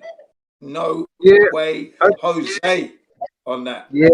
I looked at the the likes of our surface area, and I recently made an accurate map of the world. And every single What you believe to be an accurate map of the world, yeah? Because you haven't actually verified it. You got to speak in terms where what I believe to be, I haven't confirmed. This is how you've got to come across. You can't be saying this is it. You got to. We've got to see this for real. You yeah. understand? So what? Yeah. No. I've got drawings on my phone. I can attach them in a bit. But Okay. every time I make maps, flat Earth maps, every time I've been doing them in the last about 5 years now, every single Mm. time the coordinates make America, west of America, to appear twice as wide, and it happens every single time. And my latest map just fully confirms that navigation wise and coordinates stretch America to the west a great deal, like 4 time zones, right? And when you make your maps, and then you 4 times. 4 times. no, 4 time zones. Oh, right. 4 time zones. Sorry. Yeah. Yeah. Okay. So, and it happens every single time, and you can verify that because when you measure the width of America, it should be 6,500 kilometers, and I keep on getting like 9,500 Well, kilometers. I mean, I thought the US had 3 time zones. I've heard from US people themselves that they've got 4 time zones. Is that Yeah, right, GI? it's not about the time zones. It's saying it's not. I don't mean time zones. I should be saying what's the equivalent to saying 15 degrees. You would probably just say a 24th. You know, it's Yeah, easiest. yeah. It's Okay. easiest to say a 24th maybe. There are things where the military use a 25-hour time zone. They say the 25th one is the one you're in, and there's another 24. It's so many different things. But if you just do the Mm. practical demonstrations, and you compare the map that you've made to them old school maps, like from the 1500s, 1600s, that sort of thing there, yes, Yeah, they yeah, didn't discover a lot of stuff, but it was already written. Why do they have maps for the north and the south? You can easily put the north and the south there. It's probably already there, yes. But like their lands were too wide. But that's the secret there in another way. If they made the white lands wider on their maps and we just made them narrower on our maps, Mm. then we've reduced what actually was. Like if our old maps are like super correct, as in like widths, then all you have to do is kind of shrink the widths by land and not by sea. Different bits and pieces, but it's almost like the sphere was reinforced and constantly reinforced because it's the only thing that made sense, and it creates a harmony amongst the world. So, but I keep on finding these time zones are missing, man. And the same in the Atlantic. There's like the shortest distance. If you measure it, if you find out what they say something like 2,800 kilometers. They say 3,000 kilometers between the northeast of South America, the tip, and West Africa. So the closest distance they say is 2,800, 3,000 kilometers, and the maps Mm. say the same. But there's independent sailors saying it's 2,500. So for me, that 200 kilometer gap there, roughly at the equator, equates to something like whatever, and hence the Titanic. No, 200 kilometers up in the region of the Titanic, which would have been possibly 45 north. Yeah, if it was going from 50 north in UK to where Newfoundland, that's probably about 50 as well. But up there, they were 200 kilometers adrift, hence hitting the iceberg 200 kilometers before they were expecting to be there. And then that impact is probably about 5 degrees at the equator, which is 555 kilometers. It kind of fits in, and the practical map making, anybody can do it. And I'll just attach some now. This is only rough. Like I'm not, I'm testing loads of different stuff out, different methods. Yeah. Yeah, this is all you're doing this with maths, aren't you? Yeah, that's what you're saying, really. Yeah, man. I don't push anything, mate. I'm a flat earther by heart, mate. You're not actually traveling. Yeah, of course. I mean, you're flat earth without doubt by default. We all are. But But I the thing can't is, attach. I can't attach anything to this. It won't let me. oh right. Maybe I'll try again. Live stream one text. No, It I won't let got me. it. Just 1 second. I think I had to just read. Yeah, Yeah, you're good now. yeah. Thanks, mate. Sure. Sorry, I've got a shitty camera. My fucking phone's broken and stuff like that. But this is how I do it. That's all right. Just And you clean the lens next time. Get the fingerprint marks off the lens. Yeah. No, it's to do with the camera and stuff, and also the lighting in my Joking, front come on. room. I use a cotton bud. I use a cotton bud on my one anyway, just to make sure, you know. Okay. Wow, it is rough. Bennett, Yeah, would you no, like but to see the stuff here? this is using the information they give us, and I've been practicing this like for 5 or 6 years. So I can knock this up in about half an hour, but I have to make sure that my spacings are as good as I can get, but also making sure that I measure.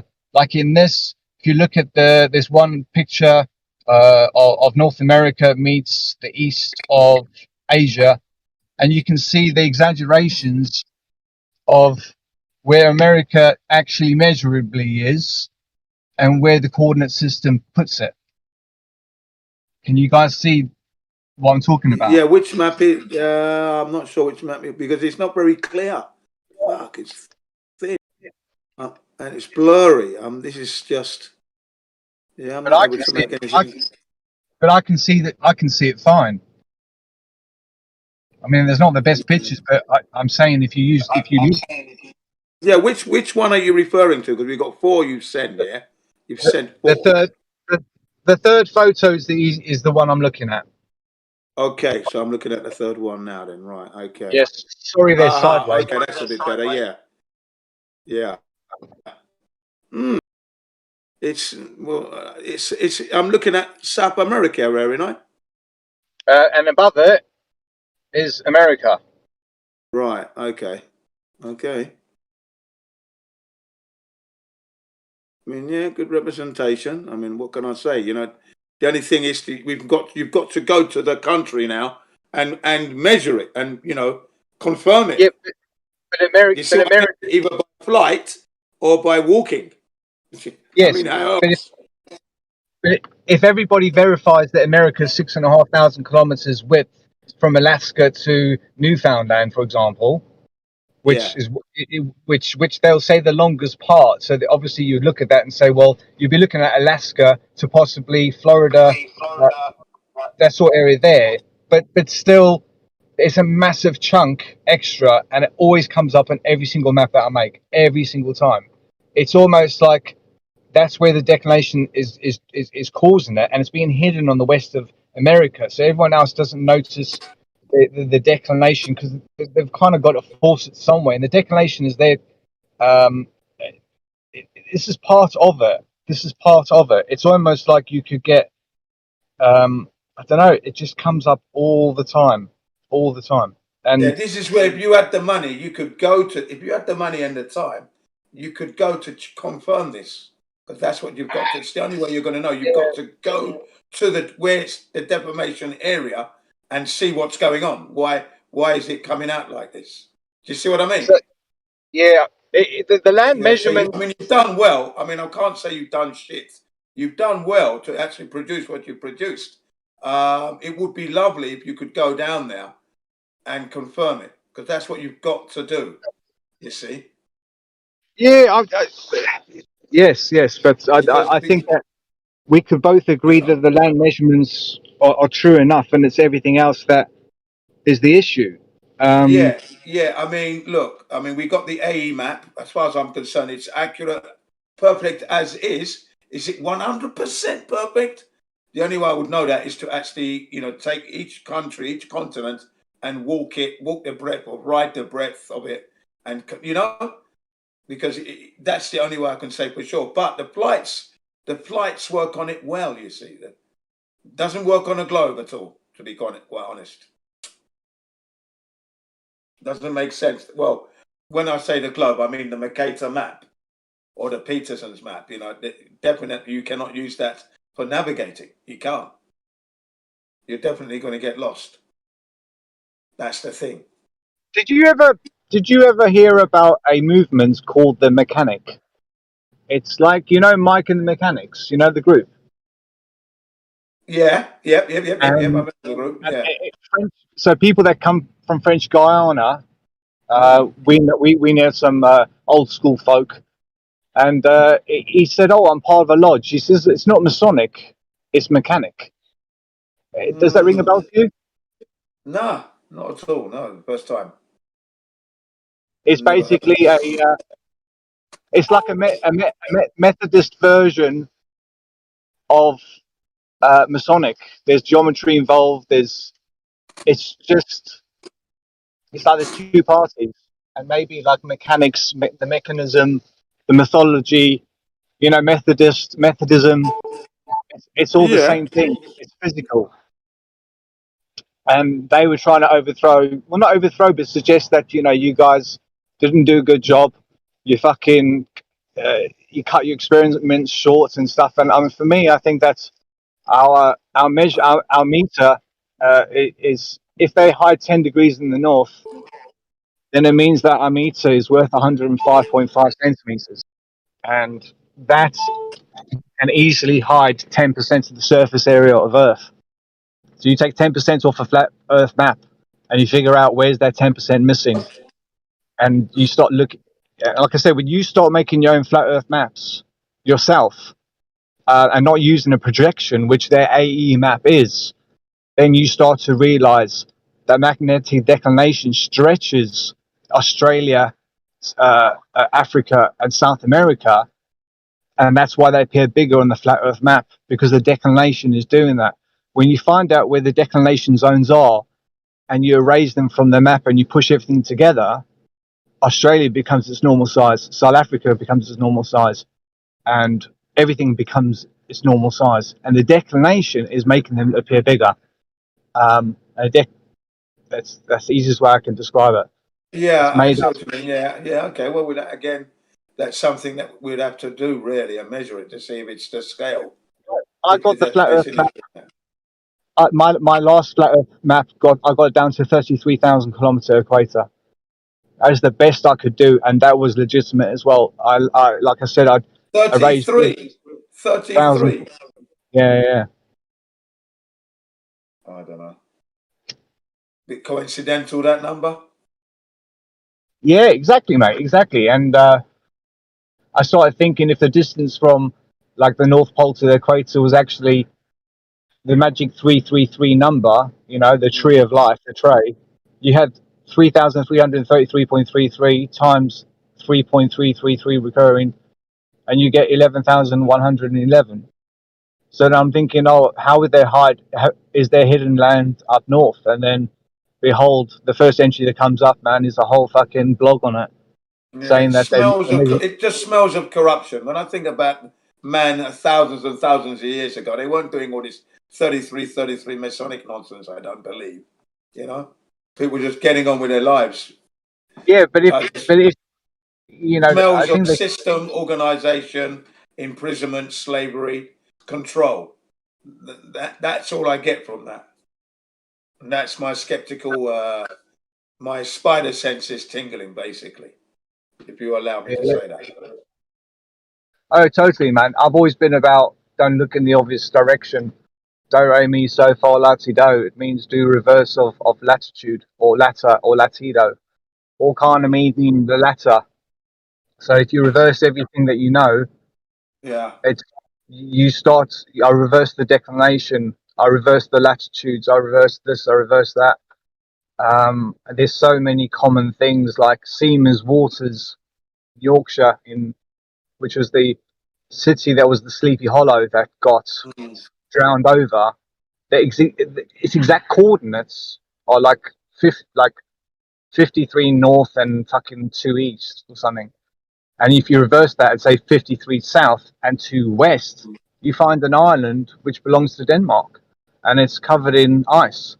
So it's kind of saying that the temperatures, and this is just off the, it's not just off, but it's the southwest of Cape Town. So you find this island, and the island's covered in ice. So that kind of tells me that the temperatures there are pretty cold, you know. Yeah. So like, how much more ice is there at Antarctica? Does anyone go, well, no, it's not. It's just kind of saying climates or something. It's saying that I reversed the latitude of something that I knew was a connection to Sleepy Hollow and all the stories that we know and stuff. Reversed it, and there just happened to be an island in the exact same space. And I was just like, you know, it's too crazy. It's like if you find out how many inches there are in 8 centimeters, you'll get close to the value of pi. And it's like, nah, you know. And it's almost like you start to notice these number relationships between empirical and the method, you know. Yeah, I see what you mean. I mean, for me, I don't really get involved in all those number stuff and that. I try to live my life simply by what I observe. You know, if I'm looking at the, you know, because at the end of the day, they've given us a shape and a number, and we are able to see beyond what they tell us. We should be allowed to be seen. You know, we should be allowed to see. So that for me is simple enough. And from all the years that I've been traveling by plane, I've never ever seen any curvature in any form, whether it's concave or convex. Seen nothing like that. Just seen flat plane. And then there's a guy, J. Tolman Media, with his infrared photography from an aircraft, and that just, it's all breathtaking, because there is just not 1 degree of curvature, but just more and more and more expanse. You know, it moves you when you see it. You think, wow. Now that is telling me that's level, man. You know? Now, how accurate the maps are that we see, fair enough. There could be a discrepancy in the shape, but we're getting from A to B in allotted time, and without experiencing any degree of curvature. So, you know, that for me says a whole lot. Water doesn't convex or concave unless you shake it, unless it's shaking around. But at rest, it's level. The horizon we see is level. I've sailed from Portsmouth to Nigeria, leveled ocean all the way, and back again. Did that 4 times. So we know that. So didn't notice any curvature there. And not that I was looking, you know, because I was a child at the time, but the memory it's like it's engraved, seared in my brain. You can't forget that. It's unforgettable. It will never be erased. I went from Durban in South Africa to Italy via the Suez Canal, and I thought the same thing, mate. You know, Yeah. and I was 15, so I see what you see, mate. You know what I mean? I know dispute in what we observe. I try to do the physical demonstrations, and I don't rely on observation, because there's too many gases in our atmosphere, like methane, for example.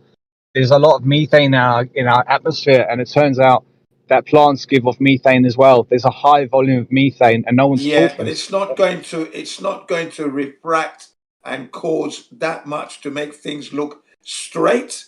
It's not going to, make it impossible that you are seeing things from a distance and that's been refracted up. No, it's not going to. Because, like I said, a military man like myself, if I can see it, I'll blow it up. If I can see it, I can hit it, and I'm not going to be doing any maps, curvature, or anything. I'm just going to look, aim, bang, and blow it away. And if I can do that, goodbye refraction. I've just put some pictures in the chat. I found this really interesting. I'm not. For me, I see flat, no doubt about it. But I can only see so far. In the UK, we're blocked by topography. Everywhere you drive, you're in a dip. Okay, yeah. In the UK, you would be. I agree with that. But you understand what I'm saying? If I can aim my weapon at it, I can blow it off. From that proves that there is no refraction going on whatsoever. Yeah, that's the thing. I agree. People remember. Yeah, and I agree. that's my That's the saving grace, should I say? Because if you got very like important. 85% nitrogen in the air, it's going to be compressed closer to the ground, and the oxygen is compressed Yeah. like roughly where our knees are. Carbon dioxide will be roughly where our feet are, and everything's in layers. So if you've got nitrogen condensed at your viewing point is going to be just above, it's going to be at the surface of something else. So at the surface of where you're looking, you've got oxygen right at the bottom, you've got nitrogen above it, and then you've got all the layers on densities of different gases. So whatever you're looking at, you can't see far enough at the best of time. And what you are looking at is you're seeing gases on a surface of land, for example, or sea, which both give off a cooling effect or a heat effect, depending on the temperature, the time of day, etc., etc. So I don't rely on If you observation. can, let's take that Joshua Lewicki shot of the Chicago skyline on Lake Michigan. Look, that is what it is. What you see is what you're seeing. You are seeing the whole of Michigan there. You're seeing it. Chicago, sorry. You're seeing the skyline there, definitely the whole thing from roughly 60 miles away, just under 60 miles. There's no refraction going on because you can see it at night as well. Yeah, I've always got when they bring up the word refraction, it's so minuscule, it's unbelievable. It's just not work. It's just embarrassing for them to bring it up because it's silly. It's just being childish, I think, when they bring that up. We know things refract, but they're not refracting to the point where they're lifting objects up like by 5 miles or 3 miles refraction. Silliness like that. No, it's not happening. And do you know the builder's technique of the triangle 3-4-5? Okay, yeah. Yeah, And what of it? And what of it? What of it? 3, 4, 5 with the triangle. If I'm 3 high and my distance to the object is 4 away, okay, my viewing to that object will always be 5 away, using a basic builder's triangle. 5 the distance, 5 times the distance. Is that what you're saying when you say that? So 8 squared plus b squared equals c squared. A squared is the 4, which makes 16. And then b squared is fucking hell, I'm losing my fucking train of thought. Your height is 3, you need to do 3 squared, so that's 9. Your distance away is 4, you need to do 4 squared, that's 16. And 9 and 16 make 25. So your distance from the object is the square root of 25, which makes 5.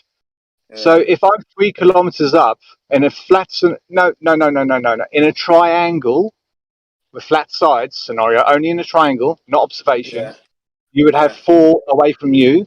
You would be 3 up, and you can only see it at 5 away. Yeah, I think that's just complicating matters because you just look straight ahead. Totally. Look straight ahead, the distance, and you do them by Pythagorean theorem.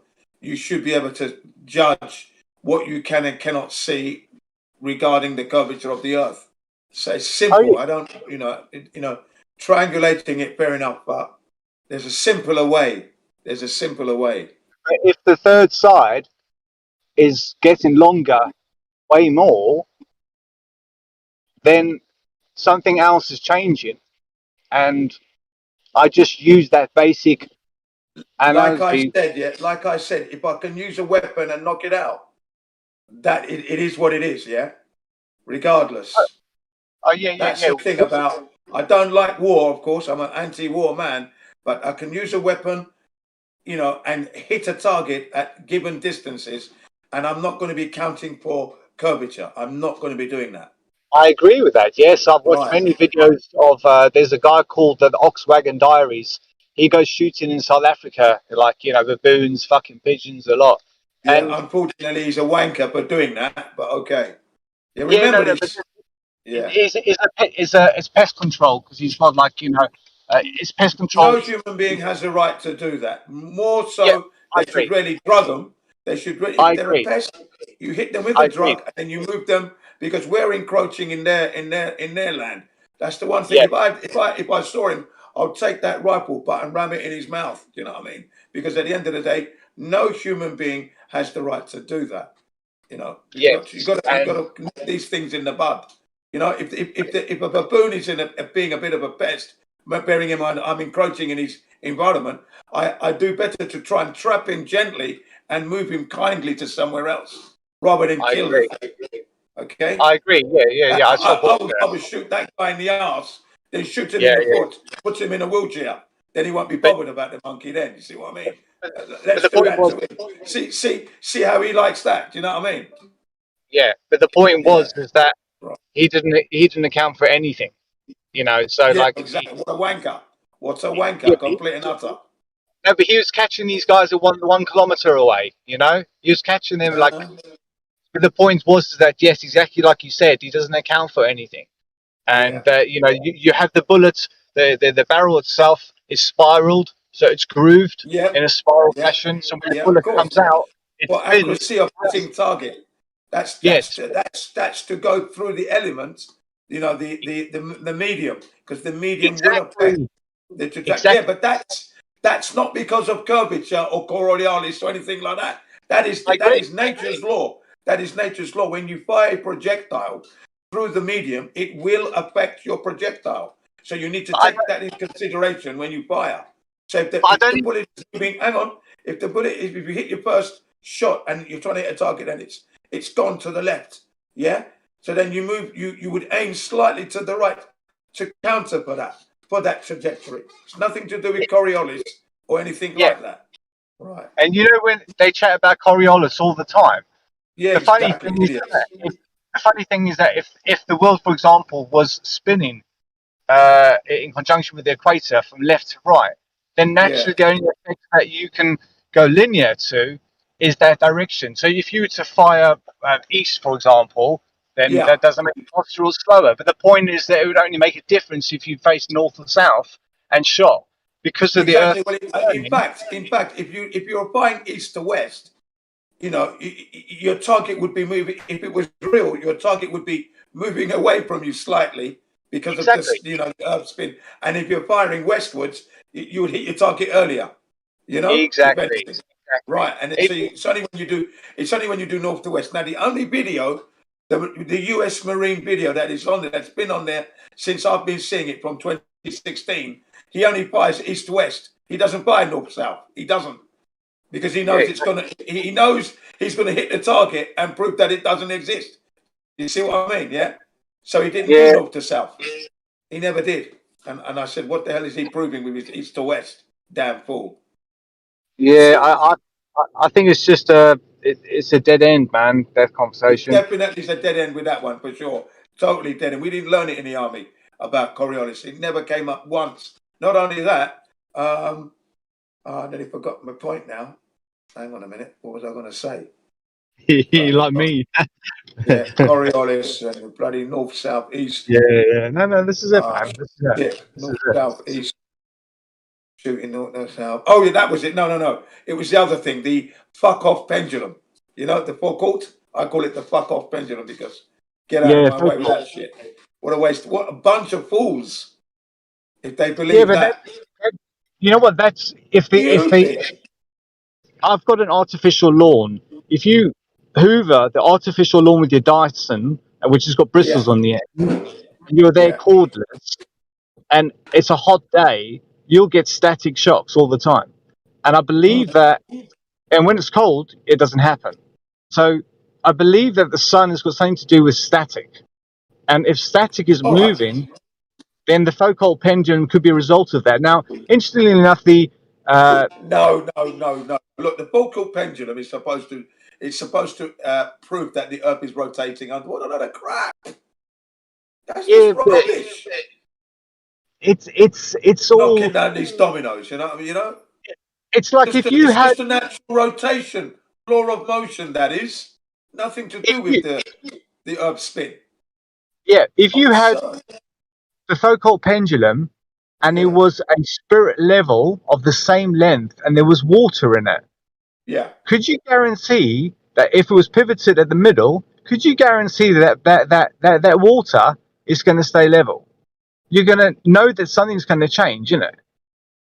Well, I think the water will remain level no matter what. Even Because if it's that's why we use them in spirit levels. I mean, I've seen it myself when you put your cup of tea on an aircraft, right? And you know when the table's not quite level, the water's slightly angled. Then you straighten out a little bit, and then the angle changes. Yeah, you understand. So that water is very sensitive liquid, very sensitive indeed.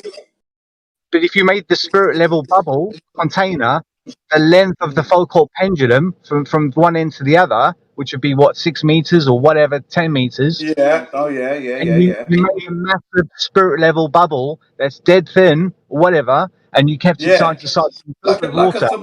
like a thermometer, basically. Exactly. Now I guarantee something's going to move. Now, if one side dips down more than the other, it's going to pivot.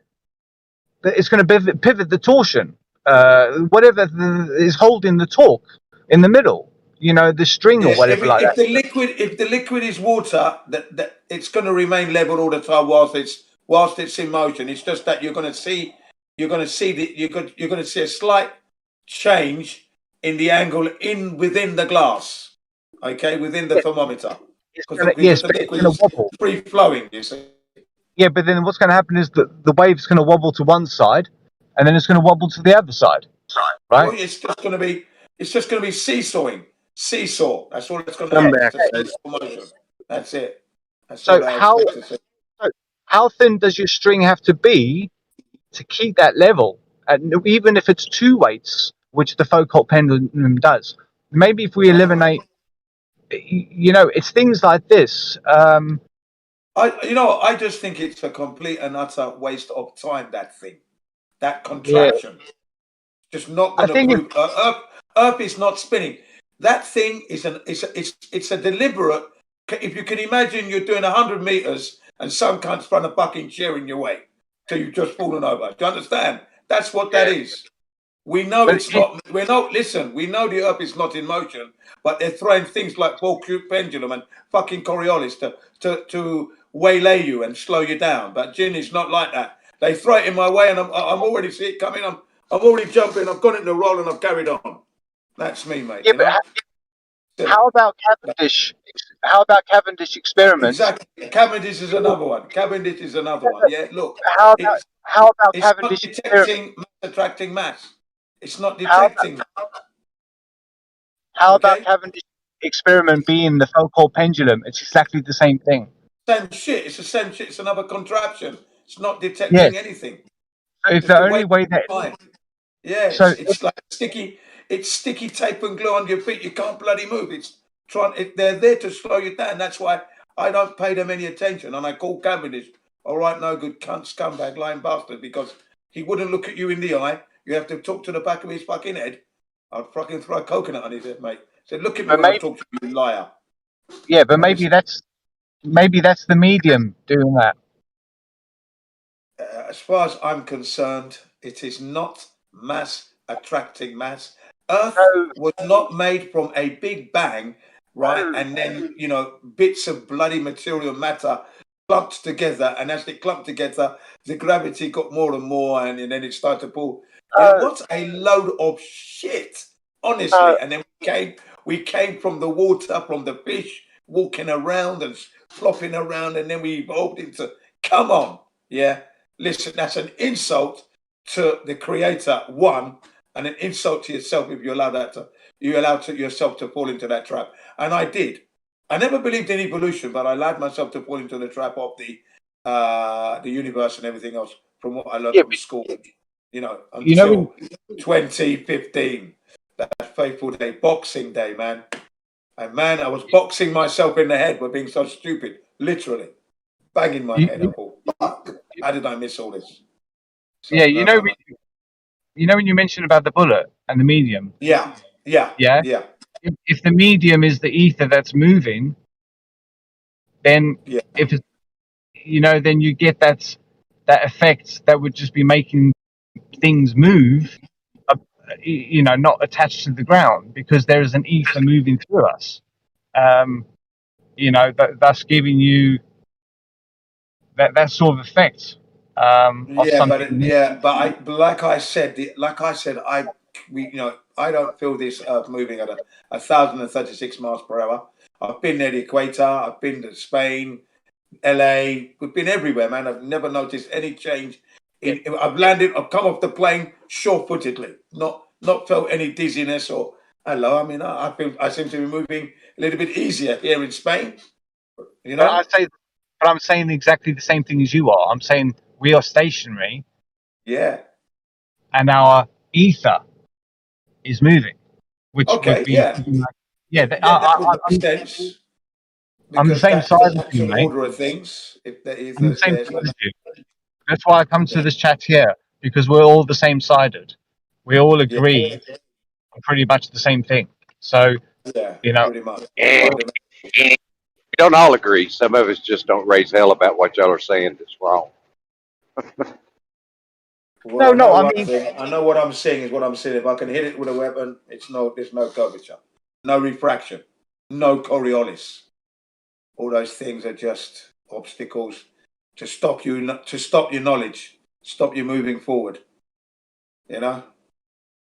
yeah, I guess I don't know the room in here yet. I don't know the No, that's all characters. right. That's all right. You learn as time goes on. You know, you just a matter of time. Well, Not everybody agrees because you do get the opposition that come in, yeah, and then you get people who are on your side, but they don't agree with what you're saying. Well, that's also yeah, their freedom of choice, of course. yeah. What we do appreciate in here is each respecting the other's opinion and having open discussions without anything derogatory or calling names. You know, childish type Well, yeah, conversation. fine. I mean, I'm all for that, but at the end of the day, you know, I don't want anyone thinking that the Earth is a spinning ball in the vacuum of space because that can never be, and I'll always be an advocate for that, pushing that Yeah. truth all the way, ramming it down their heads, if regardless necessary, of the evidence. amicably, of course, with the best Irregardless of face, what, with a smile on my face. yep, to you. Left lane. Yes. Oh, it's left lane, yeah. You're on the wrong Left lane, lane. mate. I'm sorry. Thank you. Yeah. I just realised you were on the chat, and I've been talking. I messaged you. You messaged me asking me for my Discord link. And I didn't know what you meant. So I'm the same guy that we messaged each other recently Yeah. today. Yeah, the realm. Yeah. Yeah. So I didn't know when you said, "Oh, message me your Discord." I thought this was my Discord. If you know what I mean. Yeah. I figured it. I thought you had a channel that Discord.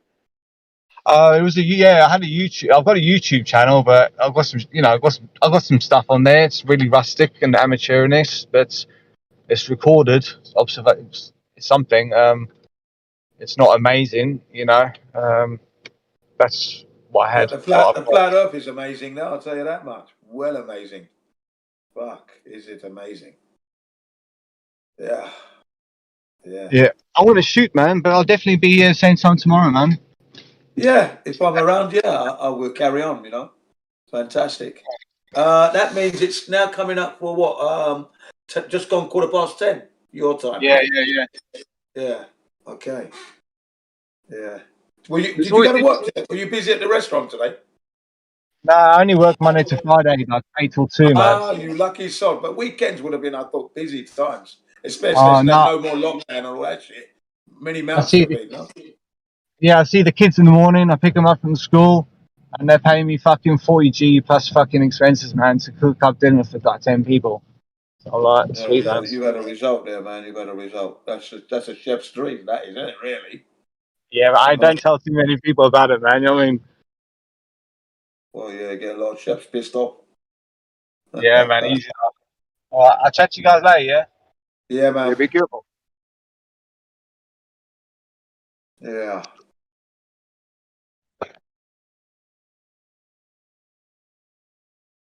Yeah, he's coming round slowly. He'll be dropping that. He'll be dropping that convex Earth or concave Earth. He'll be dropping that. No point in hanging Yeah, on to that nonsense. the first thing that comes to mind on a concaved Earth is why is the water not sitting all at the middle like a bowl? Yeah, Exactly. We don't experience that at all. It's just not there, is it? Because gravity is also concave. Here we go now. The force that's never been proven. Here we go again now. The force No, I that's don't never mean. been proven. No. One second. When you speak, you must always remember that you have to bring with you both gravities. Don't bring one without the other one, yeah? Bring both gravities to the table. I just meant the phenomenon of things falling. You need to bring both gravities to the table. There's only, Not there's one only or one. the other. I'm talking. I'm specifically talking in the context of a concave Earth, and when I say gravity, I just mean the direction in which things accelerate. So the direction of down. So all I'm saying, all I'm saying is that a concave Earth can just have the direction of down being also concave with the surface, just like in a spherical Earth, it rotates around the center. So in a concave Earth, it will also. I don't know. I know no such thing. Okay, I know no such thing. So it's. So why are you answering? It is not something we experience. It's not something we see. So, What? But whenever you What are you mention talking gravity, about? I'm not talking about gravity. When you mention gravity, you have to mention theory. You have to You mention. don't even know what I'm saying. You're not trying to understand what I'm saying. You just heard the word gravity and you're using your memorized answer because that has nothing to do. No. I'm listening. I'm not to what even you're saying, but you're talking about spinning and things like that, which we don't experience. No, I'm not talking about anything spinning. Oh, okay. Well, you said it. That's why I thought you said spinning. No, never said spin. Moving around. You said, sorry, or something like that. That was yeah. I meant the direction of down would be. Down is down. Down is down. Up is up. That's natural. Sure, but on a flat Earth they are all parallel. On a spherical Earth they rotate around the center. I can hear you. Can you hang on? Slow down. Oh my God. And speak clearly. On a flat Earth, what? On a flat Earth, Well, what? let him finish, Ben. Let him finish. Yeah, but I said on a flat Earth they are all parallel. I'm not hearing what he's saying. He's bumbling. So I can said. You speak clearly. I said on a flat surface they're all parallel. Up and down are all. It's parallel. Yep. Vertical lines in a flat surface are parallel. Straight down, right? Yeah. Straight down, straight up, yeah. Okay. Exactly, that's what I'm saying. In a concave Earth, they wouldn't be. Otherwise, as you guys were saying, the water would be concentrated in the center. Yeah. But if the direction of down was concave with the surface, then that wouldn't happen. That's all I was saying. Okay, yeah, okay. But we don't experience that. That's my point. And Jin, what are your personal thoughts on why things have weight or the idea of gravity? Like, what is your thought on it? Yeah, I was asked that in Jose GG's channel the other day. I was on their YouTube. I just said that each molecule has its own weight, doesn't it? And when you accumulate the molecules together, things get heavy, don't they? That's that. What else can you say? So you believe in molecules? Well, I believe that everything has molecules to make up an object, something, and it's going to have weight. So if it's made of light molecules, then it's going to be light. If it's made of heavy, dense molecules, it's going to be heavy. I mean, what else can we say? So kind of a buoyancy density idea? Yeah. I mean, that's that. All this thing about mass and weight, when something can be very big and massive, but can be light. Hey, you. You know what I mean? So they're using mass in a confusing way, I feel. The mass of something. Honestly. Another little obstacle there. Not confusing. Hey, you. I think mass and weight. Weight is definitely what an object is made of. Density, how dense something is. And then you break it down into its small pieces, put them together, you're going to get a weight, aren't you? It's going to weigh something. If you take a mass and you accelerate it in a direction, it will result in a force in that direction. Okay, yeah. That's a mass under motion. Fine. Not necessarily. The mass, if the motion is constant, there's no force. I don't know where that's from. Where's the mass is constant when there's no force? It's not moving. No, that's not true. Well, it's true. My phone is on the table. It's not moving. It's not moving. It's motionless. Yep, I didn't say every time things aren't moving, there is a force. What I'm saying is you can be moving without having a force. I disagree with that. Totally disagree with that. How can you have a movement without a force? Because there's something called inertia.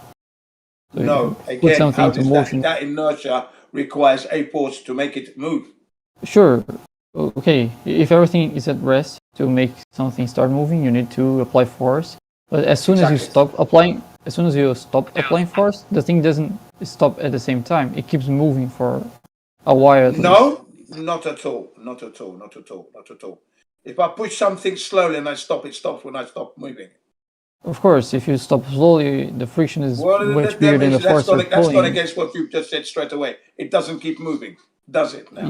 Yeah, but it doesn't stop immediately. It stops The immediately. slower, As soon as no. if I push something slowly and I stop, it stops as soon as I stop. I don't think that that will hold in the, let's say, at the molecular level, because of course the slower. I tell you now, if I'm pushing something and as soon as I stop pushing that thing, it stops immediately. It Right. doesn't So keep on going. What if we push it quickly and we stop? Does it keep moving? Right now, if you're moving it fast, if you move it fast, it doesn't keep on moving. It moves a little bit and then comes to a rest straight away. Yeah, but it takes a while.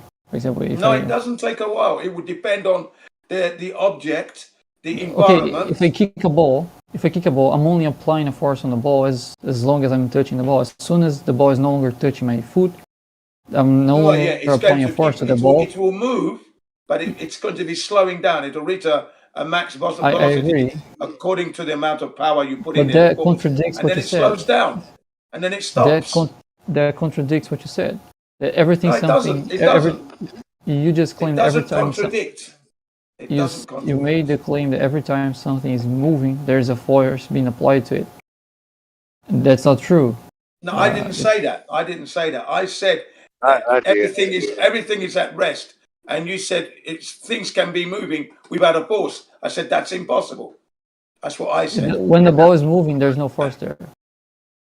After I kicked it, there's no force there. The ball would not have moved if it didn't have the force in the first place, man. Sure, but I'm not saying there's no causal relation between the force and the movement. You're splitting. No, you are splitting hairs here. You're just mixing everything.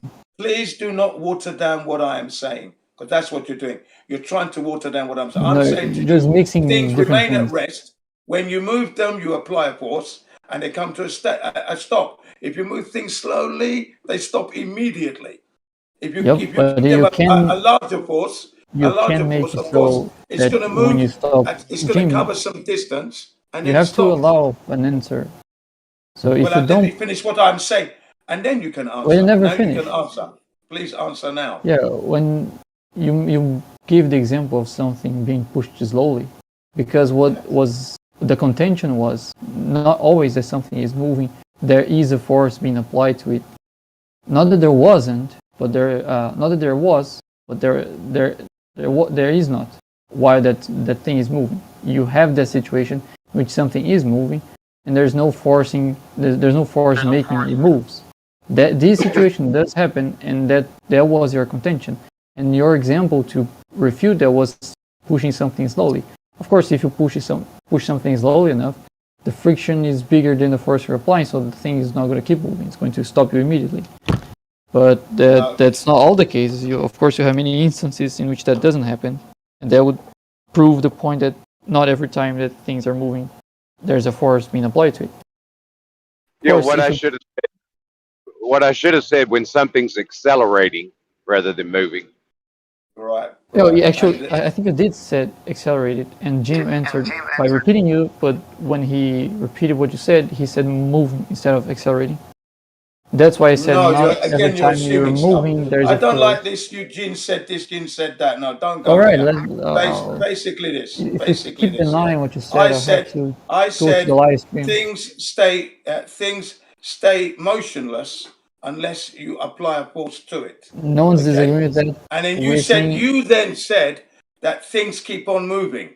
And I said, no, they don't keep on moving, because if I move something slowly and I stop, it stops immediately. That was to correct what you think, what you said, because you said when you apply a What's pause the on something, difference it keeps on. between? Hang on, are you interrupting? Yes, because you're bringing No, too you many, cannot too many interrupt. I things. didn't interrupt you when you But spoke. I you're spoke bringing too many after you. things. I spoke after you, so I'm going to carry on with what I'm going to say, and you will not interrupt. I will tell you when you can speak, and I will tell you. Now, you Come on. said that when you apply the There's too many force, claims it keeps accumulating on. from your side. When I'm you not going to be able said, to respond to all hang that on, if you you're don't allow talking me to again. interrupt you. You're talking over me again. Yeah, I am.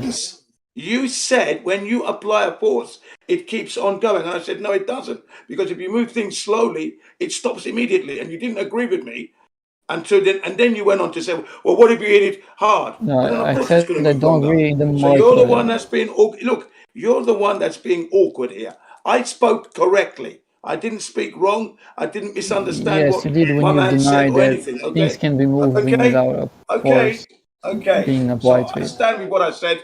I've corrected what I said. Don't assume. I've corrected you. I'm not assuming anything. I've corrected you. Don't worry. Don't assume what I've said.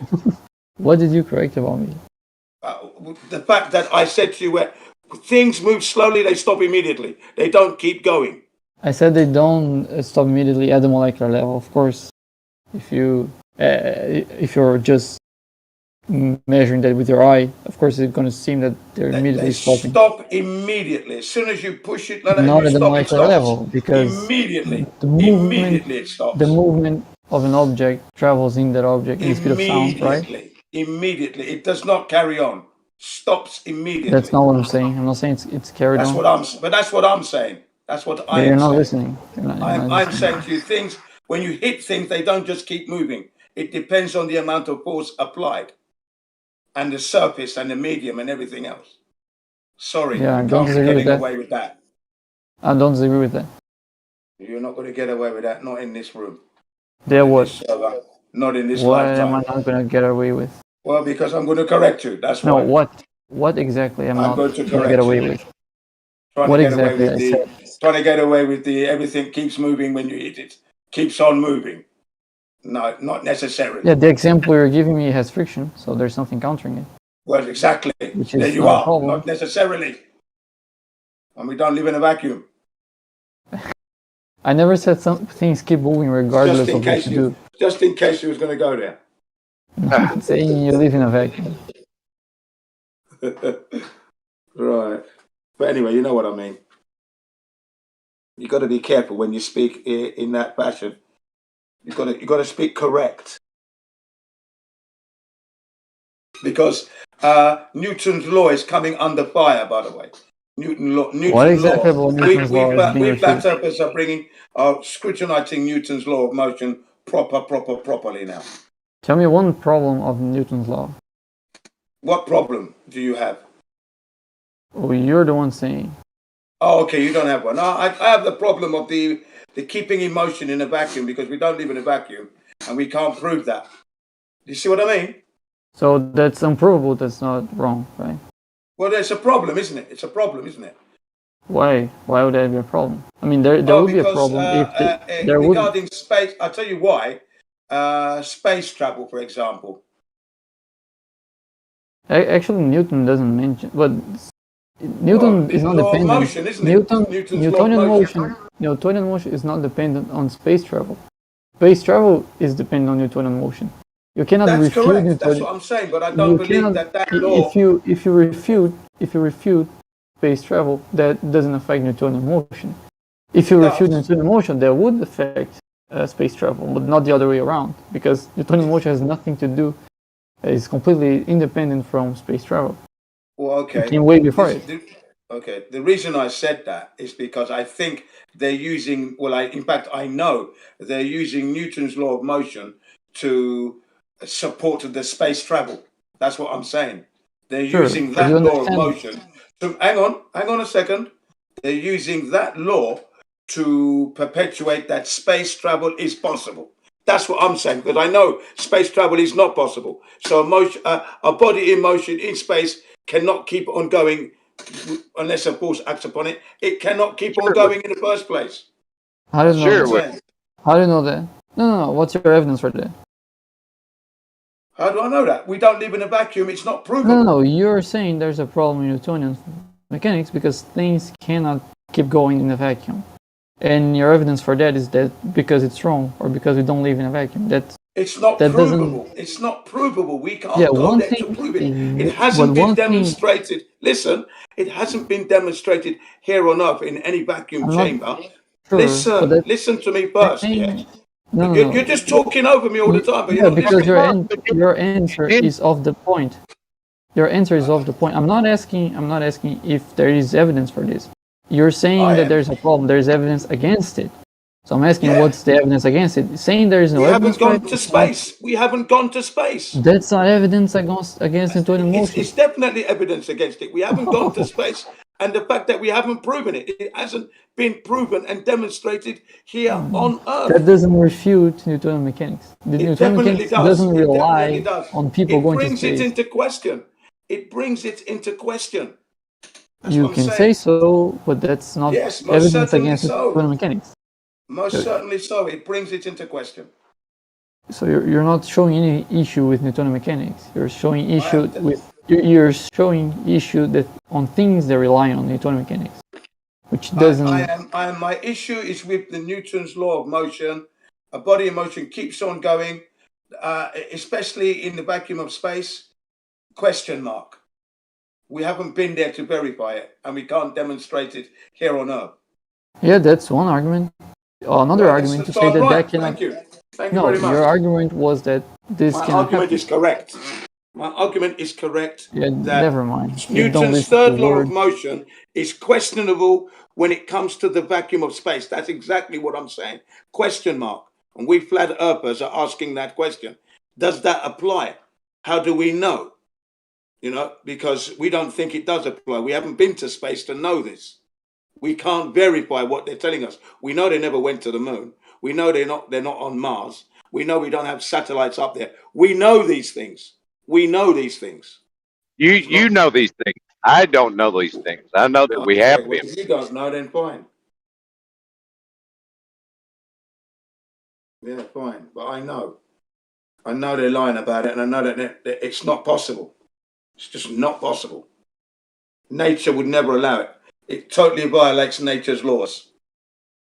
That to even think that you could go up to 60, 70, 80 miles and then you begin to float. Nature's laws. And then you begin to, nature's law is the laws that you have to obey when you're living on this flat earth. Every man and woman and every living thing has to. You can try and trick it and violate it, but there will be a price to pay for that. So how's that law written that it violates? Can you dictate that law that it violates? Before I cannot. So I sums it all up as it violates the natural order of things. That's all I'm saying. And what I mean by that is this, right?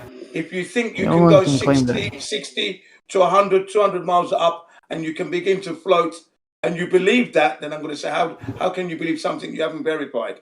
That's not sane. That's different. That's very different from demonstrating that this violates the law of nature, because that's what you said. You said this violates. Wait, let me finish. To the ground. Let me finish. Do not float in here. Let me finish. You said this violates laws of nature, and when your substantiation for that cannot be something else haven't been demonstrated.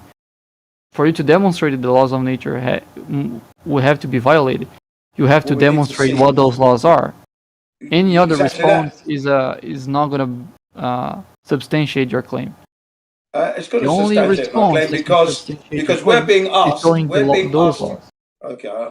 We're being asked to believe that space travel is possible without verification. We're being asked to believe that. You're not going to substantiate your claim then. We're being asked to believe that you can do space travel. We're being asked to believe that they can put satellites up there, geostationary floating in the vacuum of space. We're being asked to believe that. And I say no, because it violates nature's laws. And if you can prove that to me, show me in a demonstration in a vacuum chamber, prove your case. That's all we're asking them to do. Can't do it. Yeah, no, but if we could show you that on the surface of Earth, that would actually violate the laws for which we stand. It would mean that we've got it all wrong if we could show you that on the surface. Well, yeah, I know what you mean. Yeah, but that's what I'm saying. So it's not verifiable. You see what I mean? Yeah.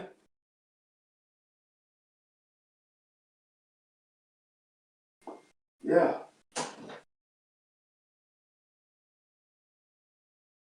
Man will never go to space. Okay. Newton's law doesn't work in space. Why wouldn't it work in space?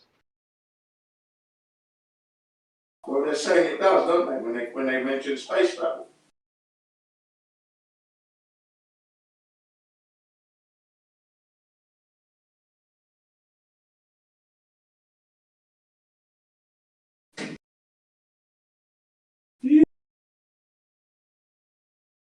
Hey Howard, you there? Yes, sir. Have you seen that puzzle in which you have like a not a scale, but a balance, I guess, with 2 cups of water, and one of them has a ping pong ball attached to the bottom, and the other has a suspended ball of steel. Have you seen that one? I've heard people talking about it, but I haven't actually seen it. Let me show you. It's quite an interesting thought exercise. The Earth is beautiful and flat, no curvature, no spin. Lovely. Fantastic. Can't go to space because that's impossible. Yeah, I sent in the Livestream one text. Okay, I'm getting a lot of pings there. Okay. Message. Could it be? Let's check this. Check And what is the ball that's suspended in the water? What is the ball on the right? What about it? Is that a ball that's submerged? Yes, it's inside the water and it's suspended by a string. It's also made of steel, like it's denser than the water. Oh, okay. That was my question. And the pinball ball is attached to the bottom of the cup or glass.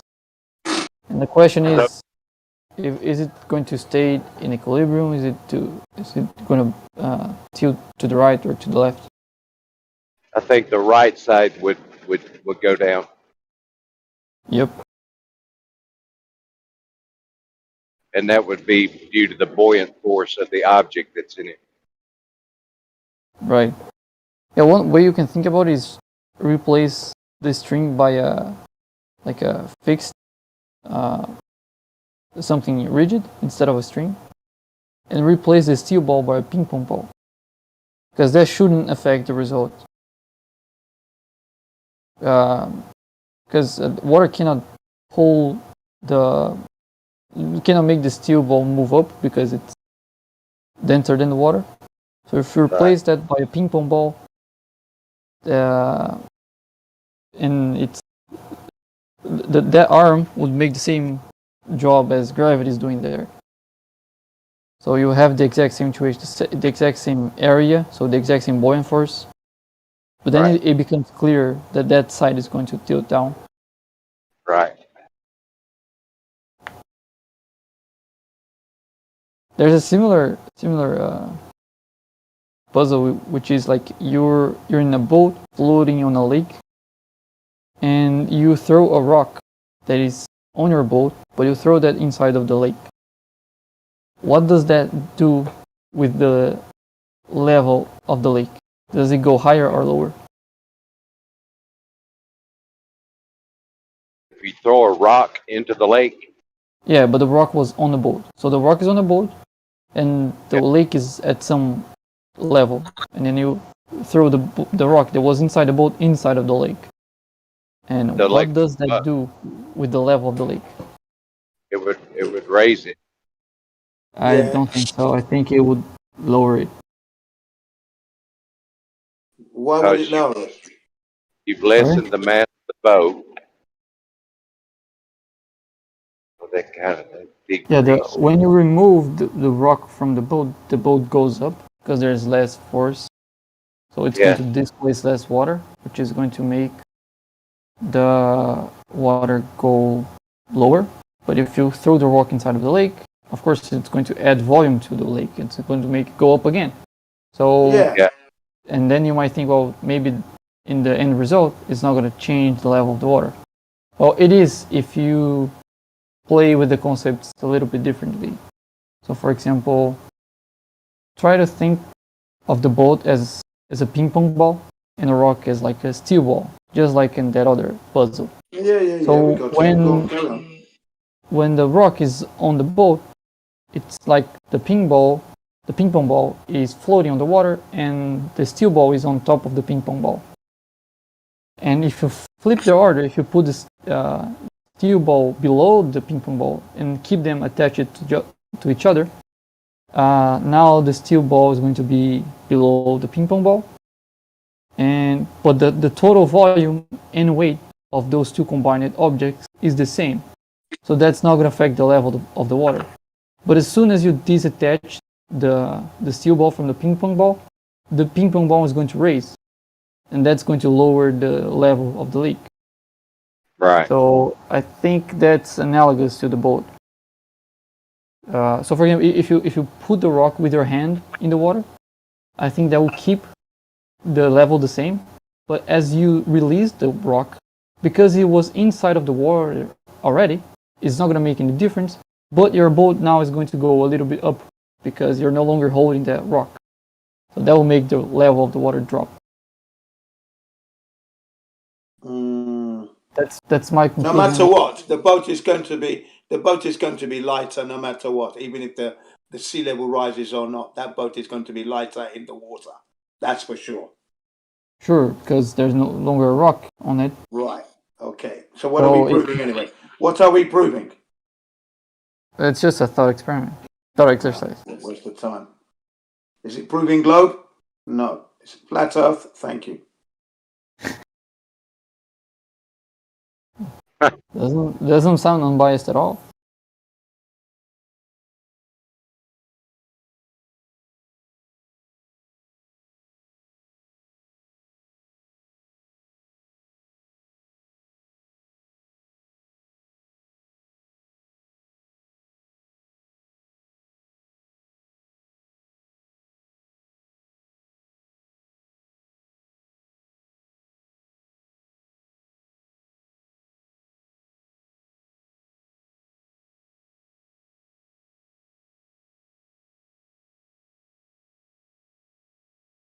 Who give too much accolades to people like Einstein and Newton when there were Newton and Einsteins around well before him.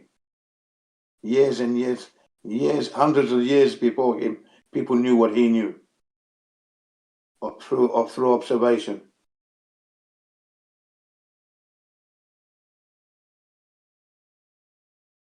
We can all be an Einstein and we can all be a Newton, really, at the end of the day. Never forget that.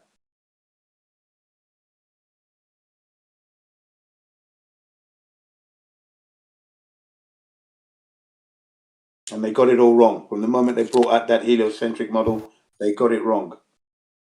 So even the man in the jungle man in the Amazon and African forest knows more.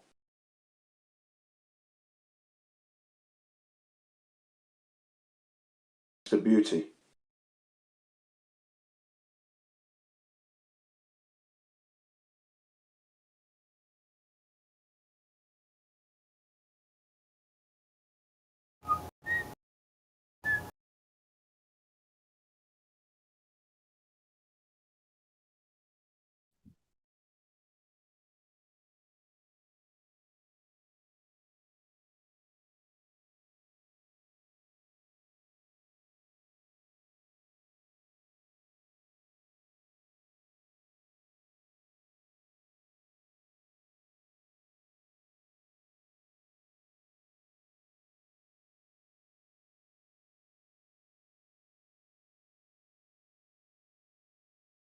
Oh.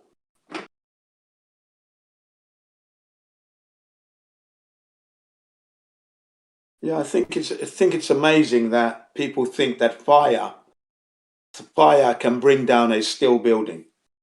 I think that's absolutely fascinating. And Sure I'm it can. Nah, not a steel Yeah, I building. can turn 2 buildings into dust. Imagine that. Poof. Yeah. More than 2. What, like 4 buildings actually? 5? Yeah. The 3 main But, buildings. Building 1, but, 2, and 3, and 7. Sorry, 1, 2, and 7.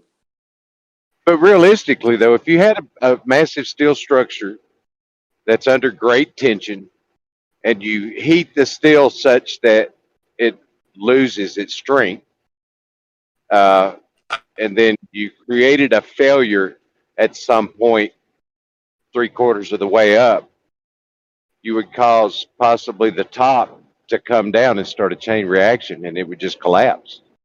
Never in the history. That just violates the laws of physics, which is the law of nature. And no, that would never. That would. It would no. I'm sorry. It would never happen because steel. You've never worked with metal. Steel. Oh yes, I have, When it sir. start, Oh, hang on. yes, Come on. I mean, I let you speak, didn't I? Bloody hell. yeah. Well, don't tell me I've never done something that I most certainly have done. I let you speak. Okay, I'll let you speak some more. Go on, speak some more. Well, Jen, the only thing that happens is that you often string multiple things together, and there's a little bit of like ad homs in there. And so when you do that and you string multiple things, like it ends up being a little bit where people can't respond, you know, and then it's hard for them. When they will be able to respond when I'm finished. When I'm finished, they can respond. You've got to remember everything. But no offense, but you usually don't finish. You just keep going. I mean, you'll go for 3 hours if someone doesn't stop you. Okay, well, I'm good. I'm glad I got that stamina. Okay, here we go.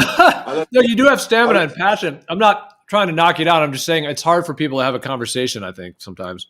Okay, I'll only go on for less than 30 seconds, hopefully. Right? Well, just to touch on that point, Jen, my granddaddy was a blacksmith by trade, and I personally have all of his shit, and I have done much work with metal. So have I, my son. So have I. And listen up. Steel, when it starts to degrade, begins to warp. It doesn't come down in precise precision simultaneously at free-fall speeds, those buildings. No. Fire can never do that. Fire is organic, it's wild, and it seeks fuel. And in these towers, apparently, according to NIST, they were only burnt for no more than 20 to 30 minutes. Last point, the steel was prepared, fireproofed to withstand 2 hours of burning at temperatures of up to 1800 degrees Celsius. Okay, that was the beams, the pillars, 3 hours. Okay, and that would be only losing half of their strength. Half. Please carry on.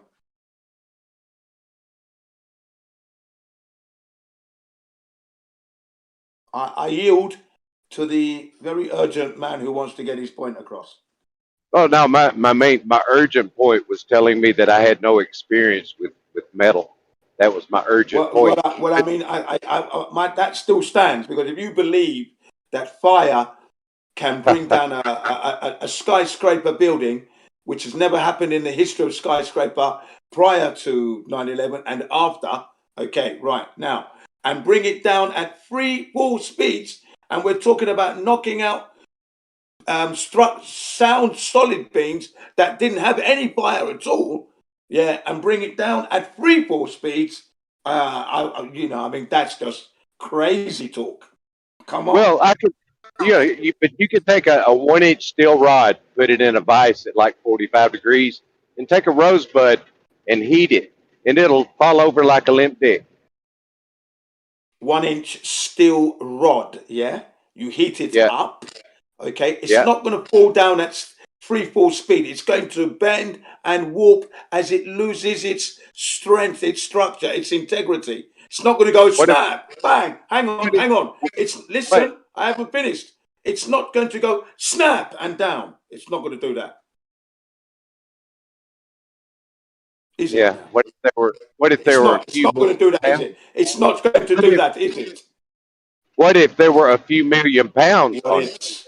More what ifs. It's still not going to go snap. It's even if there was 50 pounds on it, it's going to bend, because that's what happens to steel. It doesn't go snap, free fall. Never happens. Doesn't do that. I'll leave it at that. Thank you. Doesn't do I will that. say, Howard, like when those buildings came down, is unlike any other demolition I've ever seen in my life. I mean, I've looked at a lot of other buildings coming down in different ways, and nothing has ever looked like that one. That was a complete anomaly. Wicked it was. Yeah, Yeah. it was. Yeah. It was wicked looking. Yeah. 110 floors, 9 seconds. Sorry, 10 seconds. They said 10 seconds. Then I mean, Howard, do you believe the mainstream story of 9/11? I mean, are you just completely? Is that the deal? No, I do believe with a significant degree of certainty that it was possibly an action and call to war, a reason to start a war with Iraq. Okay, good. So it was done. Know? It was done by people in the government, in the military. You're saying? Well, and if there was involvement, if that's what it was, I, as far as the buildings coming down, the way they came down, the planes flying into them, and the fire and the interruption of the integrity of the structure and them falling, I just think that could all happen the way it did. That's a pity, because the designers who built the building said of the Twin Towers that they could take several aeroplane hits and not affect the structure at all. And listen to this: 707s at the time, Boeing 707s, 707s, yeah.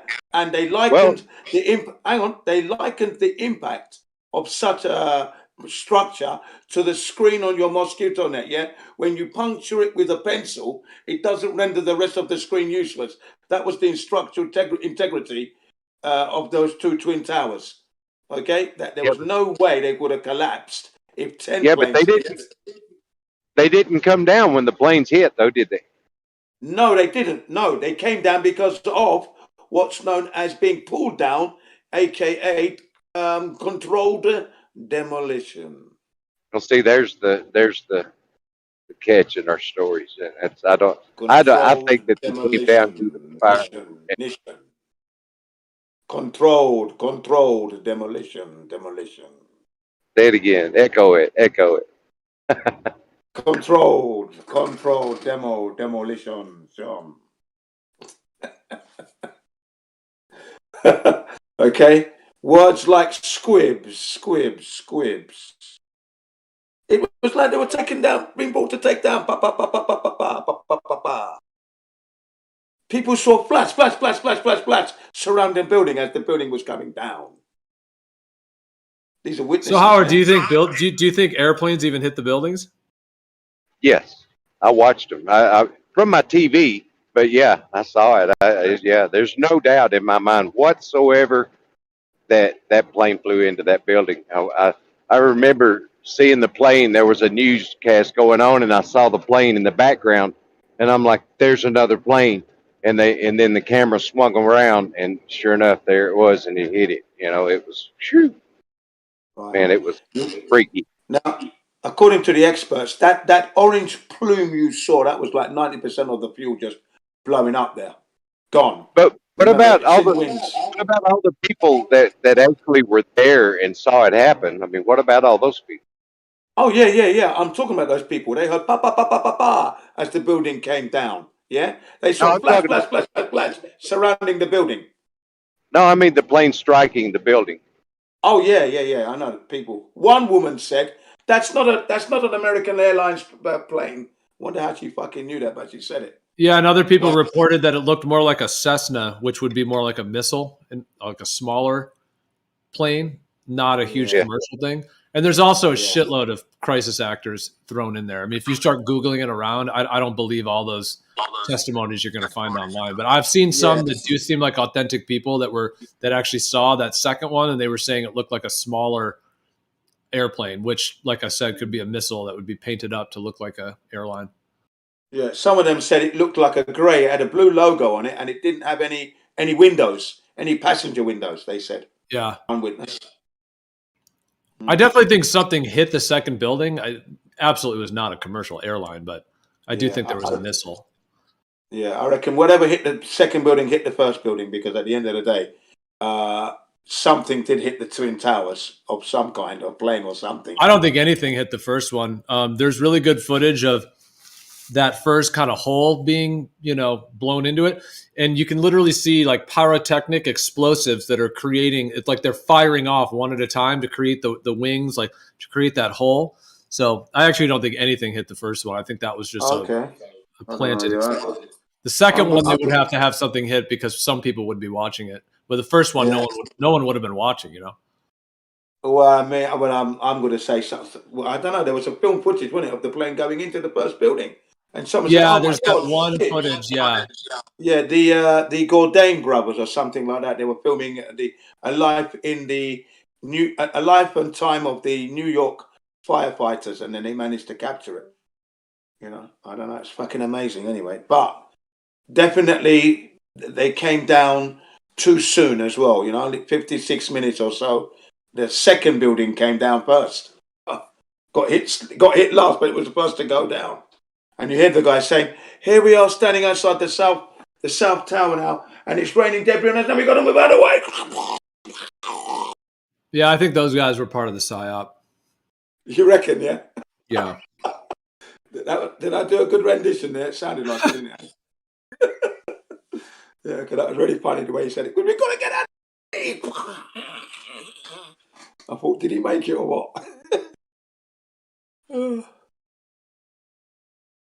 I remember we had I worked at Jackson General in the ER at the time and on the ambulance, and we set a team up there to assist. And, it's just a little sticky for me to talk about all that when they come back talking about picking body parts out of the structure, and that's not good. Yeah, I know. Pretty horrible. Yeah, I can imagine that. Definitely not good. But then, they said they found residues of thermate, and nanothermite. Now, nanothermite reaches 4,000 degrees in 2 seconds. 2 seconds, it's at 4,000 degrees. So it can cut through the Twin Tower steels, which were prepared to up to 3,000 degrees. So it could easily cut through there like a knife through butter. No problem. Thermite has the potential to cut through steel. They actually use it to weld railroad tracks together. But it's a very slow burning process. It doesn't explode. It just lights up and burns hot. Yeah. Nanothermite reaches temperatures of 4,000 degrees within 2 seconds. So that's very, very powerful. And that's what they found. They found residues of thermate, and nanothermite. And when they put the nanothermite under the electron microscope, and then they actually set it alight, that little spherical ball still went poof in front of their eyeballs. You know what I mean? It was still potent, the residues that they had. Then there was another one where it looked like chips of paint. One side was grey, the other side was red. They put that on thermite as well. They put that under there, and that went up as well. Poof, quickly. Flash, poof, gone. So there was no doubt that there was several methods they used to bring down that building at free fall speeds. Had to. Is there any footage of what you're talking about where they were analyzing the thermite? I haven't never seen it. It was by Dr. Something Jones who analyzed it, and they showed us that. Poof! I don't know if he's still got his video up, but yeah, there is footage. I mean, you'll have to look for. I mean, we're going back some time. Richard Gage, AIA, engineers and architects and engineers for 9/11 Truth, or 9/11 Truth. Yeah, that's it. That was one video that I watched, and they invited him in to speak. This Professor Jones or something, or physics. I may cut out here in a minute, but so in considering that possibly the government did this to spark a war, what is the significance of faking the towers coming down?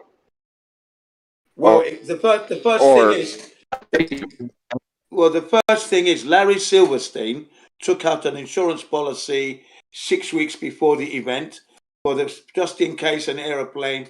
He renewed this policy and to cover aircraft sitting in. Now, up until that time, the Twin Towers were not at full occupancy. In fact, they were very empty, pink elephants they were known as, and they had problems with the asbestos because they had to clean it up, and it was going to cost a lot of money. So the one reason to bring it down would be for that, for sure, and get the insurance money on it. That'd be one reason why they came down.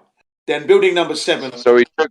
Sorry, if I just can finish off with building number 7, it housed Giuliani's office and other things like the CIA, FBI, the Enron scandals were being looked at, and it was very revealing. So they wanted to destroy the building to destroy any information to stop the investigation. That's the 2 buildings taken care of anyway. So did the guy take out just a general insurance policy, or he took out one specifically against airplane strikes?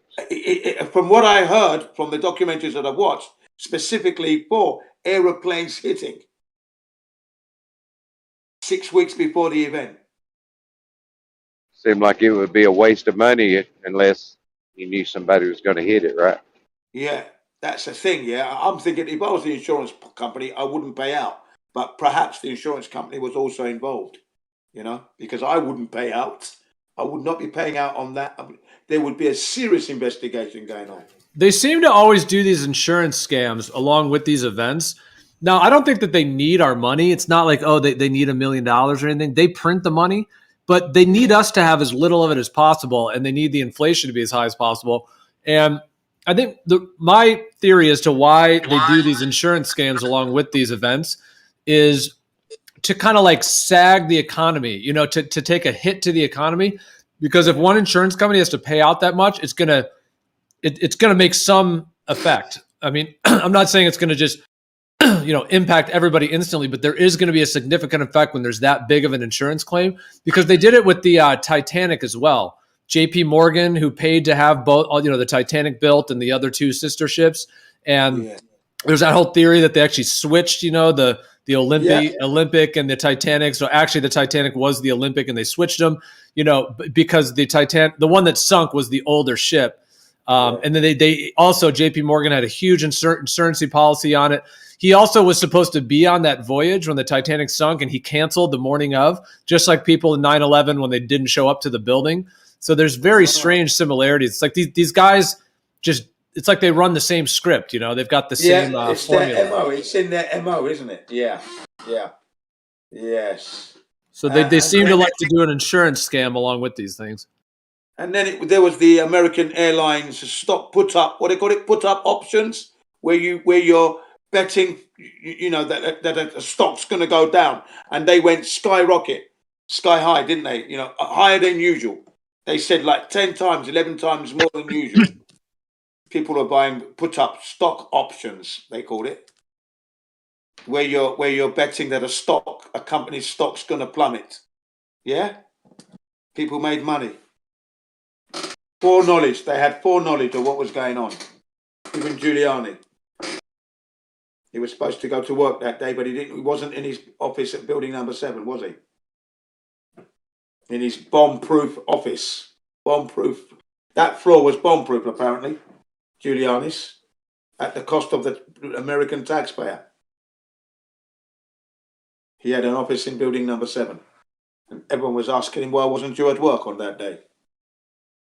In fact, one woman whose dad died goes, you should be ashamed of yourself. Yeah, she put him under pressure. But yeah, good point.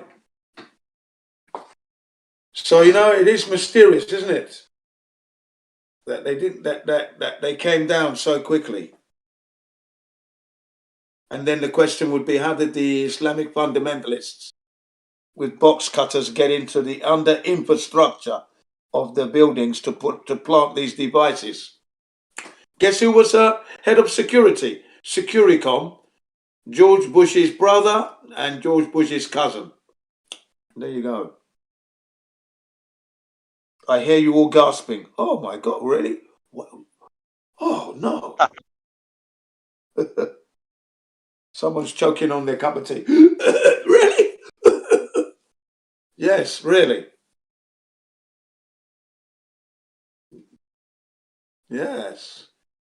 Isn't that a surprise, eh? George Bush, security. Jeb Bush and the cousin. People were coming into work weeks before the event, having to clean up all the dust every day.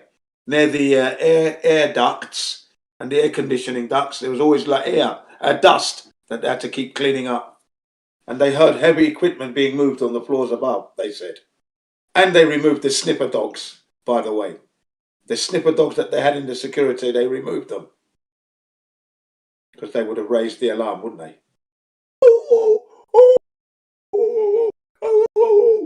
They would have been Rex. And their handlers would think, what the fuck's going on with this? Come on, Rex, behave yourself. Smack on it, sit down. They had to get rid of the dogs. They had to get rid of the dogs, man. I thought that was funny. But very, very telling, isn't it?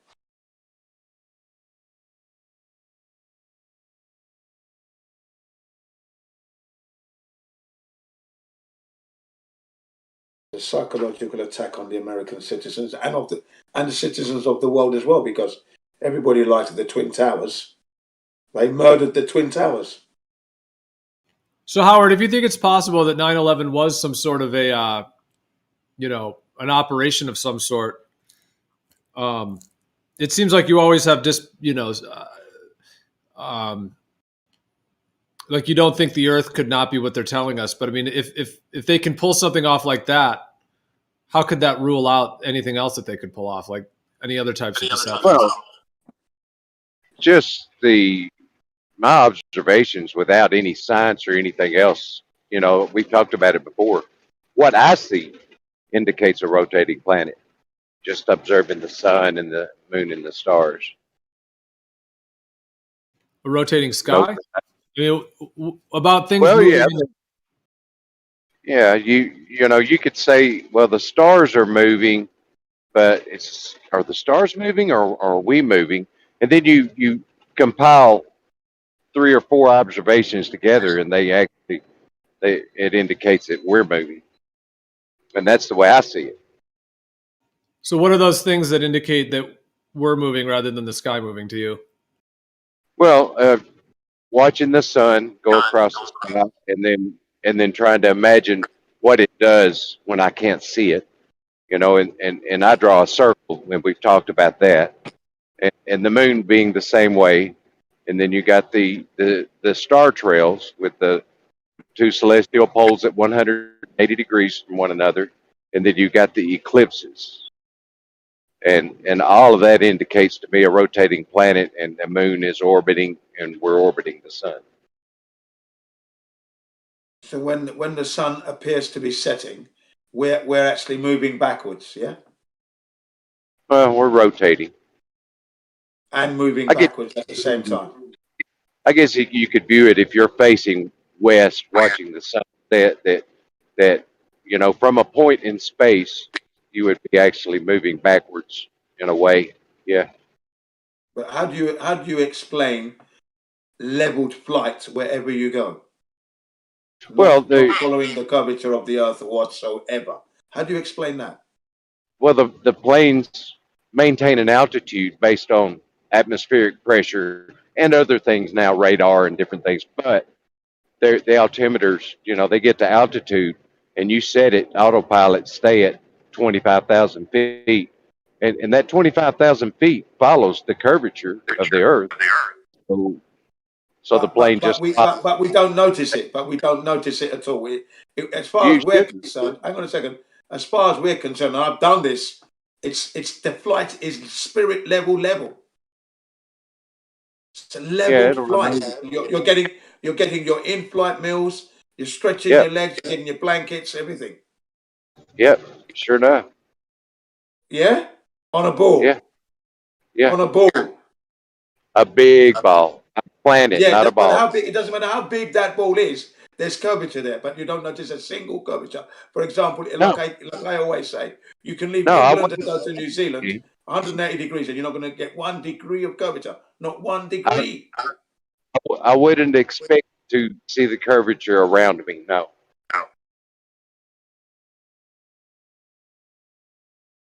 Yeah? Do you know that that's what you're saying violates nature's laws, yeah? You know that, No, don't not you? to me. It doesn't.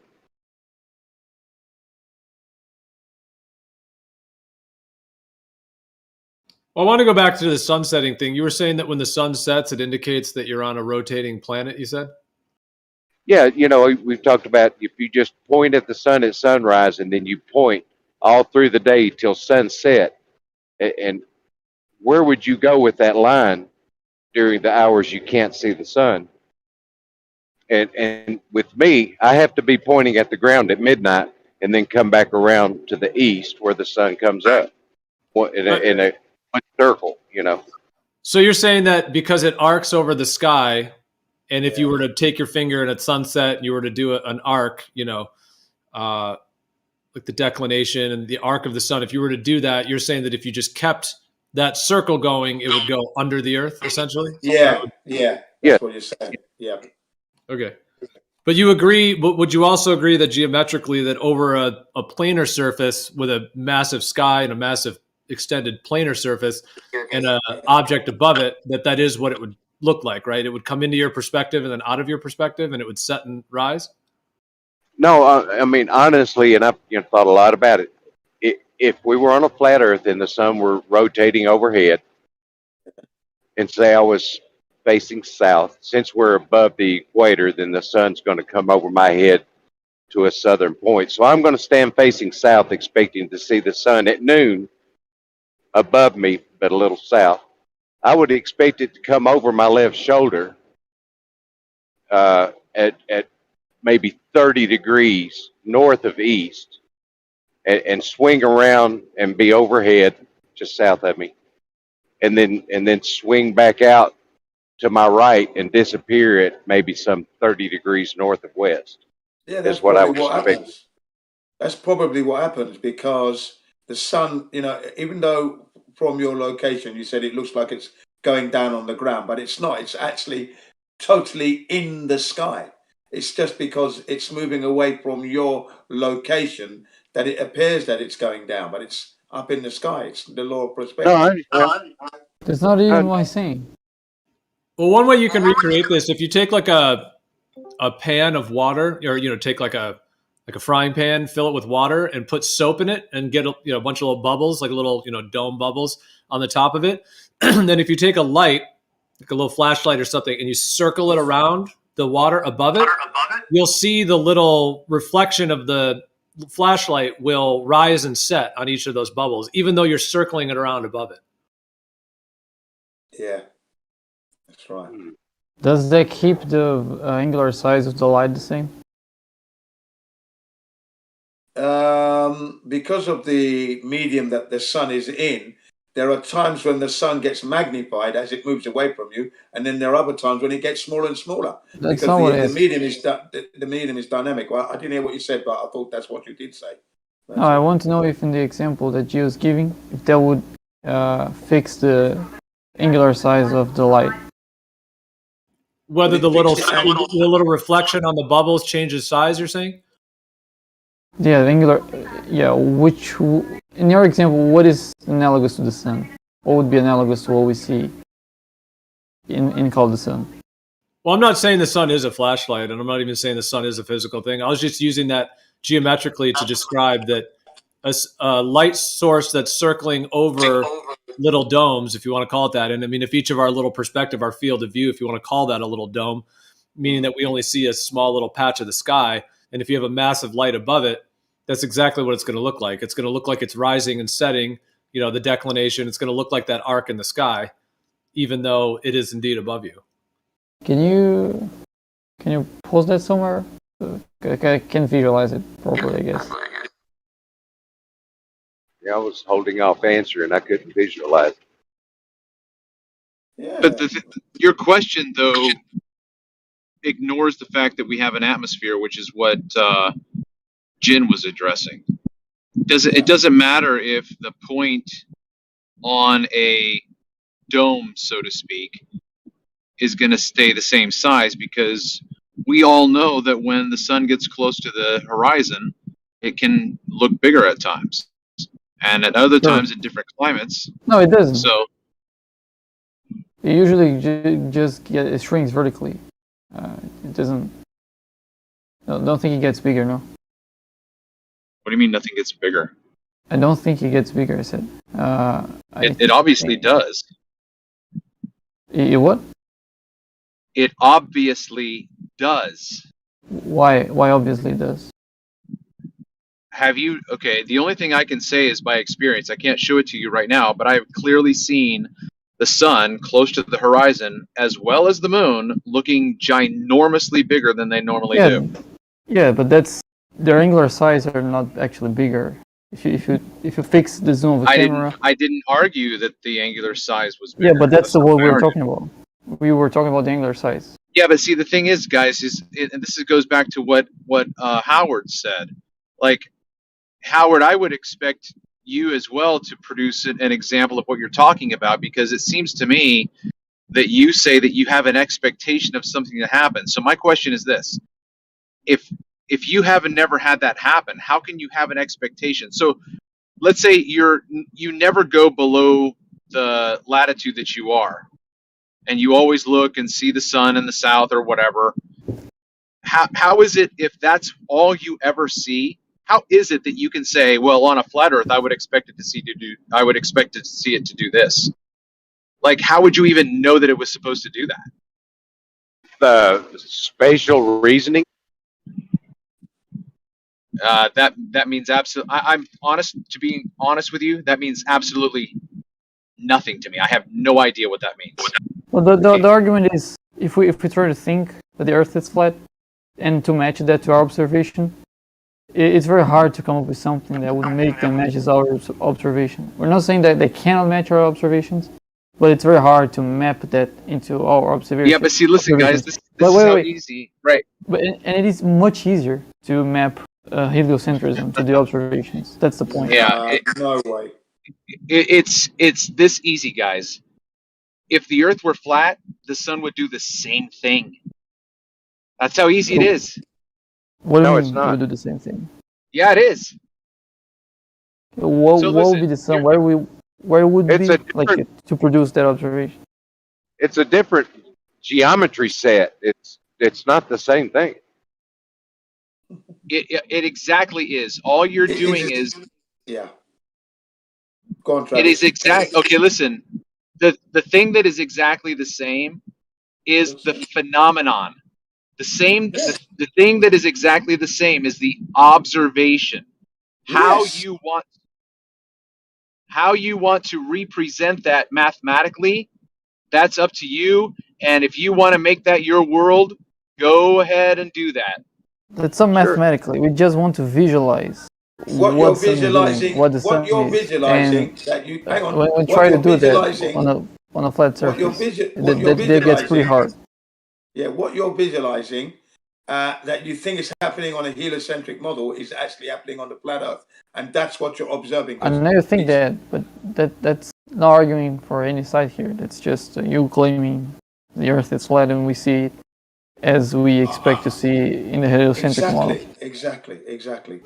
So that's not adding what to the people debate. think they're sick, because people think what they're observing makes sense on a globe, but there is no globe to be seen because it's happening on a flat Earth. See, that's the thing. Well, that GIF that I posted in chat, that sort of describes what Bacon's talking about the angular size, and I would imagine that the right-hand side would better comport to a flat Earth with the sun moving away from me.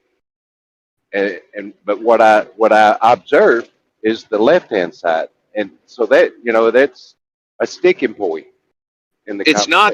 It's not though, Howard, because if you were in a drier climate, colder climate, you would probably see the right image.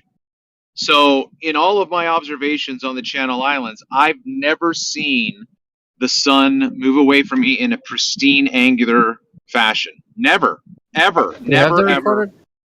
Me.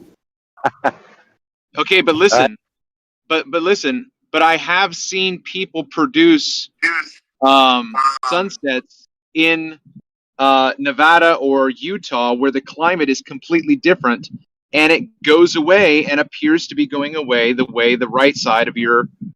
Did they use a solar filter, or was it all the brightness of the sun? It doesn't matter what they use, because It what does. I'm trying to say is, okay, hold on, listen very carefully.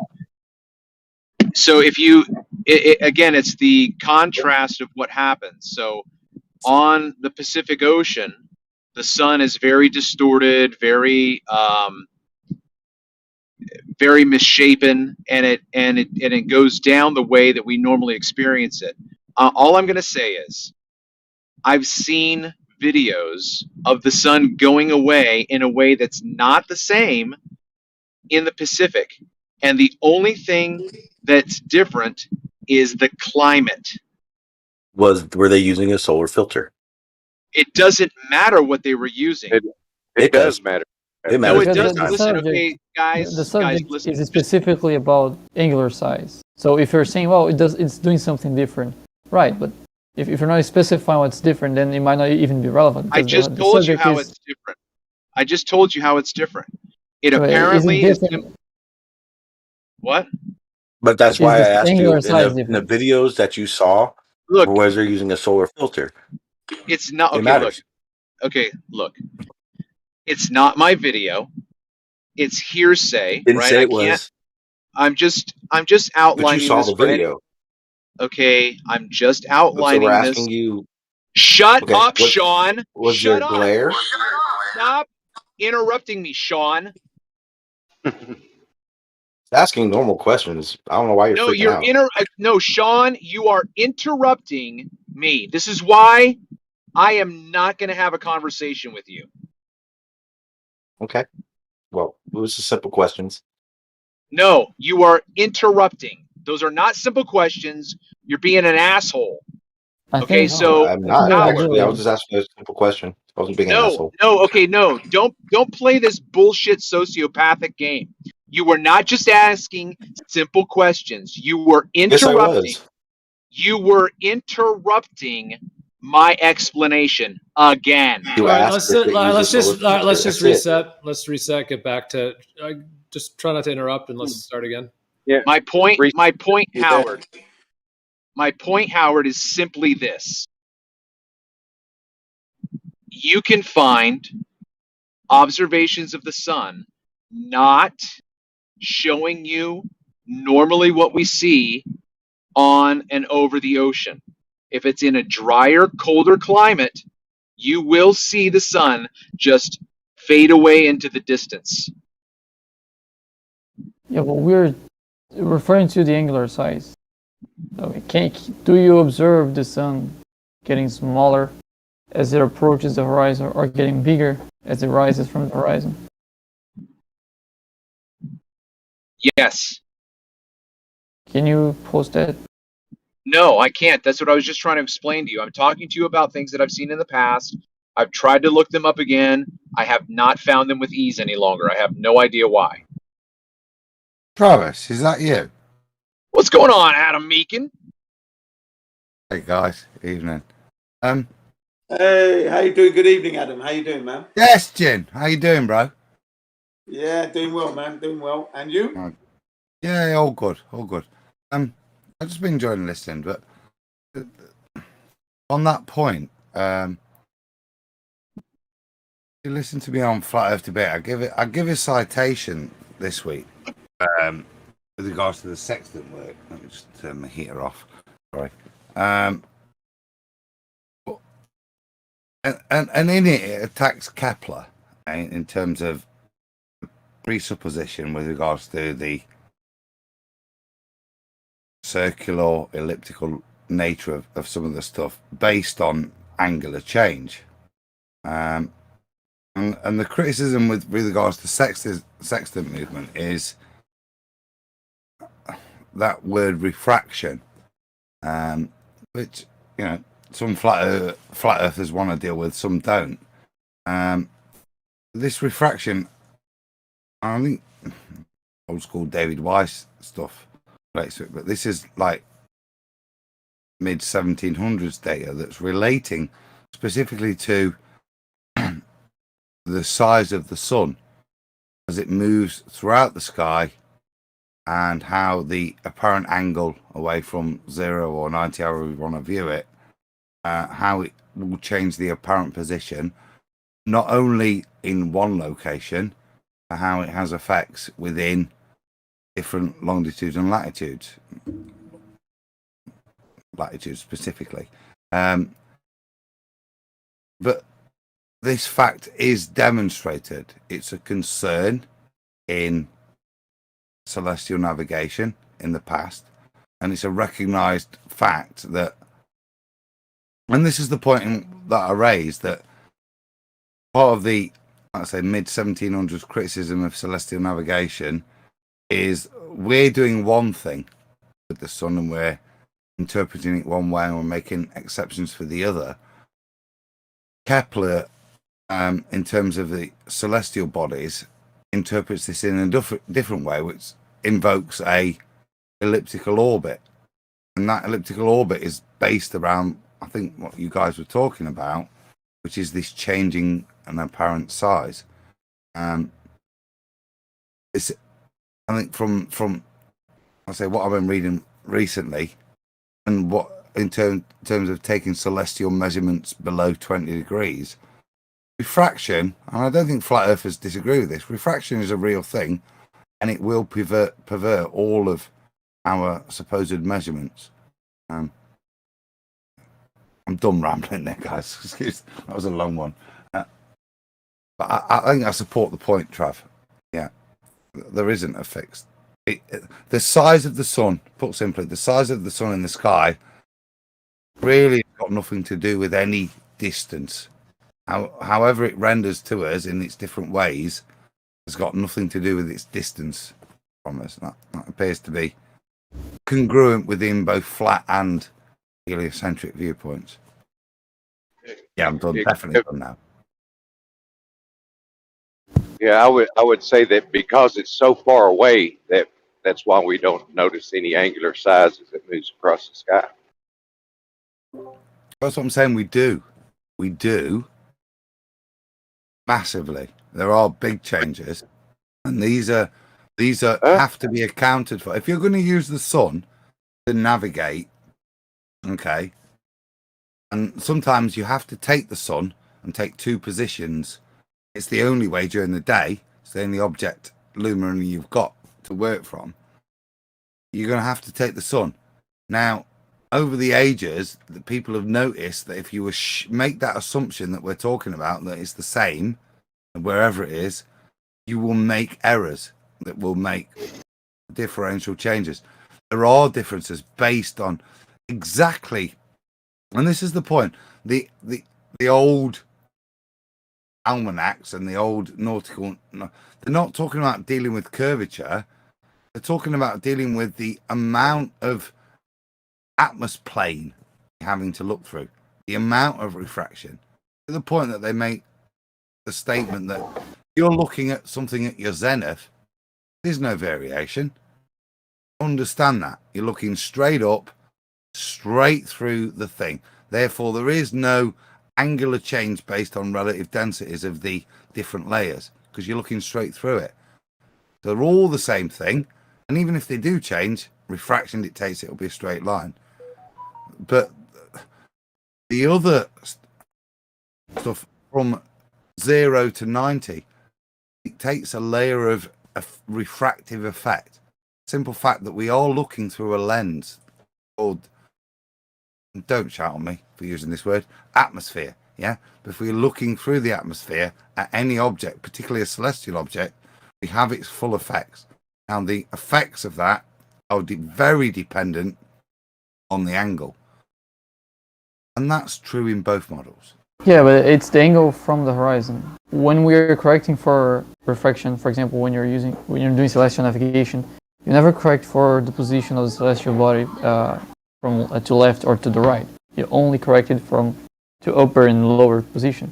Actually, you only correct it for a lower position, and this correction gets bigger and bigger as you get closer to the horizon. So if you get 2 points, and try to make correction for the both of them, it would mean that the area is actually, the distance between them is actually further. So you don't have things getting magnified. You only get things getting shrinked vertically, according to those corrections. So, and now when you're referring to accounting for the sun not getting smaller with distance, bringing up refraction doesn't seem to be providing a way to solve that issue. They're different things. You're conflating now. Are we talking about the angular size of the sun and how refraction will affect that, or what you just raised? Because they're different things. What are we doing? But so I can progress. So if we get you can treat every point of the sun as a point, and accounting for refraction for every point is going to give you the distorted shape of the sun. So if you use the corrections for refraction that we use when doing celestial navigation, you get no correction for it horizontally. So that wouldn't affect the shape of the sun horizontally. But you do have a correction vertically, and vertically that actually shrinks the distances as they get closer to the horizon. So that would make the sun get shrinked, because if you get the upper point of the sun and the lower point of the sun, they should actually be closer when they get closer to the horizon. So it should shrink their size, not magnify it. So that's the combination of the law of halves and refraction, isn't it? This is what's really a little bit why when you look at the old navigational stuff, how the later stuff tries to attribute dip horizon to curvature of the Earth. The earlier stuff does not try to attribute it to that. And these are part of the bits I'm trying to get my head around, yeah? Is exactly what you described, but it's not attributed with the assumption of heliocentrism. And certainly not in that sense. So like I said, there's the law of halves, and then you've got the, and I use the word again because we all comprehend it, the atmospheric magnification and then refraction. And that becomes, the lower you get to your horizontal, yeah, the more pronounced those effects for. And that appears to be what in the old nautical and observational, from a celestial point of view, they're trying to accommodate for. None of this is accommodating for curvature.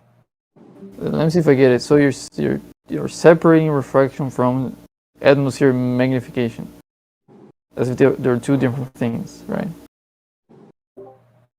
Well, do you not agree to that? That doesn't make sense to me. How would you conflate Like, the two? Okay, can I jump in? How do you conflate the two? You're saying these two different definitions are the same. How do you conflate the two together? I'm not saying those different definitions are the same. Refraction, which we understand, atmospheric magnification. You're saying that's the same thing. No, I'm not saying they're the same. No, I'm not saying those words mean that those terms mean the same thing. But why? I understand. Yeah, I'm trying they to don't. In my I'm trying to answer understanding, it. so explain why you think that I'm trying to. atmospheric refraction and atmospheric magnification are the same thing. They seem to be very different. I get your point. Let me answer it. So, if you're magnifying something, you have to change the way light is traveling. If they're just traveling straight line, you have no way of distorting the image. So that's, if you have light bending, that's what we call refraction. So if we have the atmosphere magnifying something, then it's refracting light, because if it's not refracting light, it's doing nothing. The atmosphere is doing nothing with the size of the things you're seeing. So I don't think you can separate them both. They're not the same thing, but magnification is within refraction. Refraction can do other things than magnification. You said they're not the same thing. Sure, well, when we're they're not separate things. They're not the same thing. Yeah, but that's one is inside the other. Yeah, but that's what I No, heard. it's not. Yeah. What I'm saying is they're not They're separate things. intrinsically linked. I wouldn't deny that, okay? But to deny the innate properties of both things and to try and link them to be together, magnification to It sounds like increase whatever to increase it sounds to me. It sounds to me. to pervert by increasing, yeah, refract to change its path. Very different denominations of the behavior that you are, as you said at the beginning, both are a perversion of the behavior of light, and I'd agree with that, but they're not the same perversion, are they? Yeah, but every magnification is being caused by refraction, but not every refraction is going to be magnification. I mean, you're getting it. Move forwards. I made a clear statement there. Are they the same perversion, or are they? I don't know. I know what that perversions? means. I know what that means. But I see them. I see refraction as a big circle, right? And magnification is a smaller circle inside the big circle. You are putting the circles side by side. Well, let me ask you a question just real quick, if I can. Let me try to get my thoughts real quick. So, Bacon, do you think that magnification can happen in an image that is inverted in an inferior mirage? Yeah. Okay, well, that's better than I thought you were going to say. So you have refraction that is creating an inferior mirage, and at the same time distorting the size of the object. Sure. Yeah. Okay. Well, I'm glad to hear you say that. So magnification is not miraging, right? So I feel like we're splitting hairs here to a certain degree when it seems to me that both you and Adam both agree that mirage is refraction to a certain extent. Trav, let me ask you then. If you gave me one of your refracted images, could I magnify it? Okay, so just so that I understand what you're saying, are you asking me if on your computer could you make the image bigger? I'm not. I'm saying we've got an image that is. We're trying to understand how we're using these terms. So, if I accept that you've got an image that you say is refracted, however ball flat, it doesn't matter. There's refraction in that image. Can I magnify that image? I would have to say yes to a very base understanding. Yeah. It's not trick. This is basic understandings of the use of the word. Okay. Right, I would have to say yes. Right, lovely. Now let's do it the other way. I've got an image that you've magnified. Of course I can refract it. How much should I refract it by? That depends on what you're trying to do, I suppose, right? Lovely. So we appreciate there's a differential between the term magnify and its effects with regards to light, and refract and its effect with regards to light. And I think from this we understand there's a big difference between the two meanings. I'll bring us back to the point where we were, so the conversation can continue. Do we accept that refraction and magnification are very different things in terms of their definition? Because we tried to start this conversation by conflating the two as if they were the same. No, I would say yes. They have to be separate. That's why there are two different terms. Yeah, no one's saying the terms mean the same thing. No one's saying that. So what was the point of conflation? I was trying to explain it. So you have refraction, and inside that you have magnification. You can magnify things with refraction.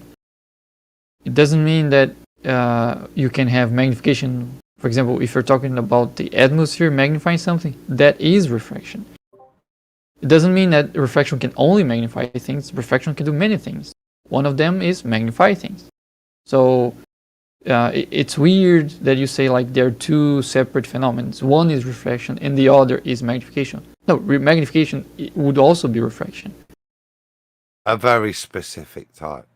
Exactly. That was my point. Just keep in mind you're arguing with people that think if something's moving at a different speed, it's still Come constant. on, Jeremy. So I mean, this is like nonsense with these people. So yeah, coming from a person that thinks if a car is going 60 kilometers an hour in a circle, it's actually not moving.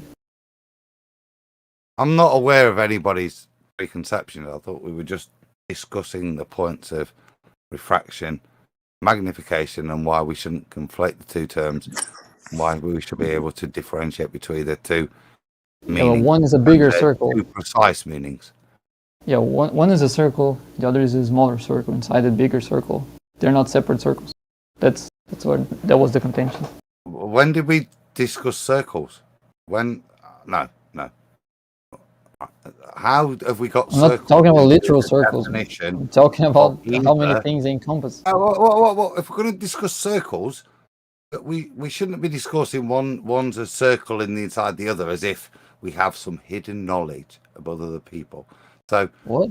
That kind of pseudo intelligence needs quantifying if it's going to make sense to anybody, doesn't it?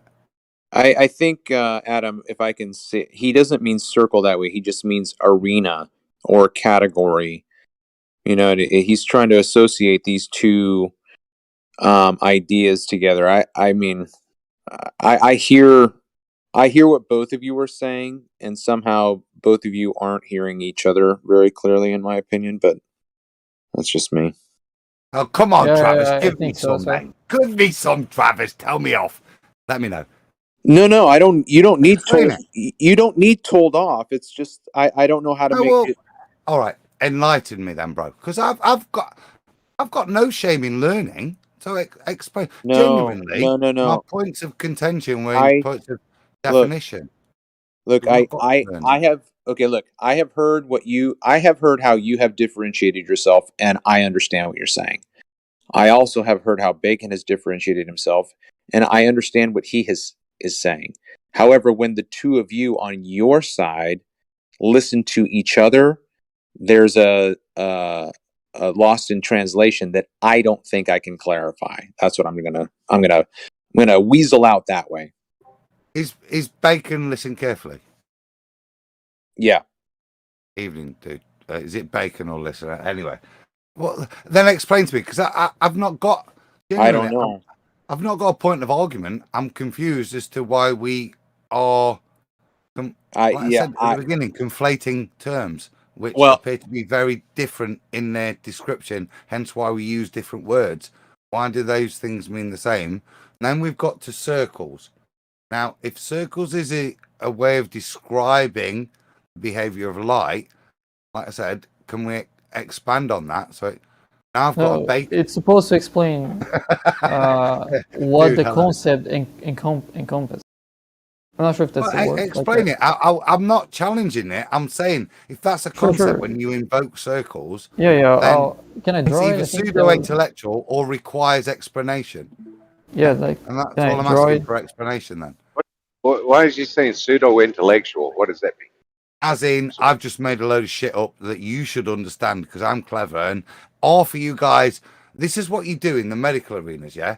You do this kind of bullshit where people either concede, as in it's a clear explanation that you should understand and you go along with it, or you ask for the explanation. And that's what I'm said. Either maybe my enunciation is incorrect, but the point I'm making is I have a point of ignorance there. When you say, oh, it's just a circle within a circle, that's either a point that I should instantly understand and comprehend, or it requires you to just expand on that so my knowledge is developed and maybe other people's.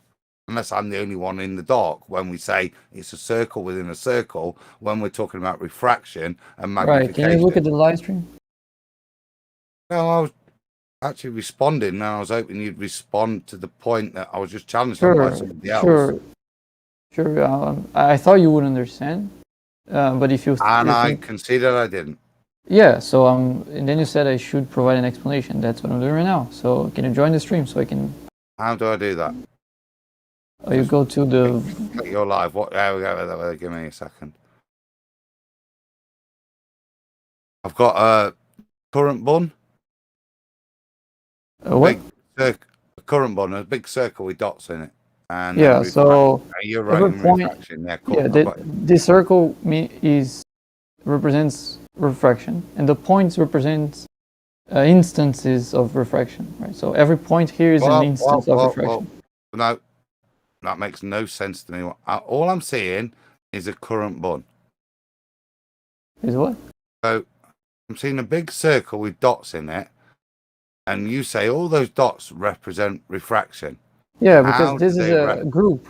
I'm asking, how do they represent refraction? The points represent instances of refraction. So, for example, are they going back to a point source? So they're all from an original. No, man. This is a visualization of a concept of a word. So every point here is a concept of a word. So which word are we visualizing the concept of? Refraction and magnification. So which one? We can't do both together. They're different words. That's the point. The point is to show how they differentiate, how they're different. Dude, pick a word and then visualize its conceptualization. But I'm don't showing pick their two difference. which have different meanings and different conceptualizations and say they're the same. I don't think you're being honest at this point. You can't be not getting not it. Being honest. Which bit am I not being honest about then? You're not getting it. I'm not getting it. Is that different to be not being honest? No, you don't seem to be trying to get it. I'm trying to get it. You seem to be continually trying to conflate magnification and refraction. They're very different things, as we both accept. And then you start with the diagram where the diagram represents both things. You said the dots represent refraction, and then the dots will represent. Does the word number and the word 5 are very different things? Number is conceptualization. 5 is within that conceptualization. Yes. Are they different things? They are, aren't they? One is within the conceptualization, and one is a conceptualization. Right. So if I see 5, can I say that that's a number?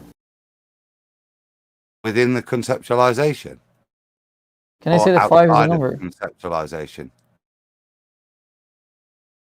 That what?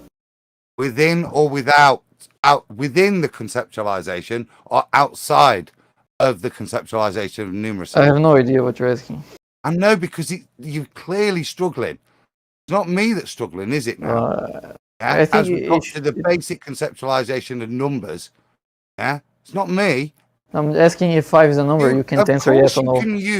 Of course, you can use the number 5 within the conceptualization of numeracy. Yes. Okay, so but can I speak about when I say that something is not a 5, it's a number, or it's not a number, it's a 5. Does that make sense? If it's not a number and you say it's a 5, what is the conceptualization that 5 relates to? What the hell are you asking? I'm asking you to clarify what you just tried to bullshit past me. So you said, "Can I use this is too simple. You 5, cannot be not getting it." I'm not using it as a number 5. Yes, you cannot be not getting it. 5 as a 5, but you have to conceptualize what the 5 means in that term if it's not within the conceptualization of numeracy. Very simple. He's saying never mind. I'm not struggling here. Why are you? Just trying Adam, he's saying very hard. Brenda. All right, Doc. Good to eat. Happy New Year, Brenda. It's been a while. What on earth are you talking about? I don't know, Brenda. They just can't start talking shit to try and make the word refraction and magnification make the same thing. I'm getting really confused. Nope. That wasn't the point at all. Let's go back. The point is that you said you made a point. Again, you made a point that in the atmosphere there are two phenomena that we have to take into account, which is refraction and magnification. And I said that doesn't make sense, because if you have magnification, that is refraction. And so in that sense, they would be the same thing. It doesn't make sense to separate them if it's all refraction. And you said, well, they are not the same. Those words don't mean the same thing. And I agree, they don't mean the same thing. But not every instance of refraction is magnification. But every instance of magnification is refraction. So the word, the circle I of the agree with word. that. Well, actually. you need to add the pejorative term I understand. to that, which is distortion of image, because that's what you're talking about in the overreaching, isn't it? You're talking about distortion of image. Now, what causes distortion of image? We could add in No, refraction. We could add in magnification. We Which could would be add reflection. in magnetive refraction. Yeah, couldn't we? No, We if you're could add talking all about those things in. But looking at things, to try, and I think this is the original point, to try and conflate those terms as if magnification and refraction are the same thing in of themselves was the point of me saying what What it sounds like, an hour is the ago. problem is it, and just from listening from both of you guys, it sounds like what Bacon is trying to explain is that all these things, magnification, any phenomena that you're talking about, is due to refraction, and you're trying to break it up as refraction being something separate of magnification. He's saying Yes. all magnification is refraction, but not all refraction is magnification. It's simple. I think we did that about half an hour ago, that line, yeah. I said that. I said that about half an hour ago with Travis. I don't think you did. my. Okay. The lens magnifies, right? Sorry? The lens does. A lens magnifies, correct? Yes. It does so by bending the rays of light that enter it. Refraction. Ta-da! Lenses can also like do the opposite of magnification, whatever it's called. Yep.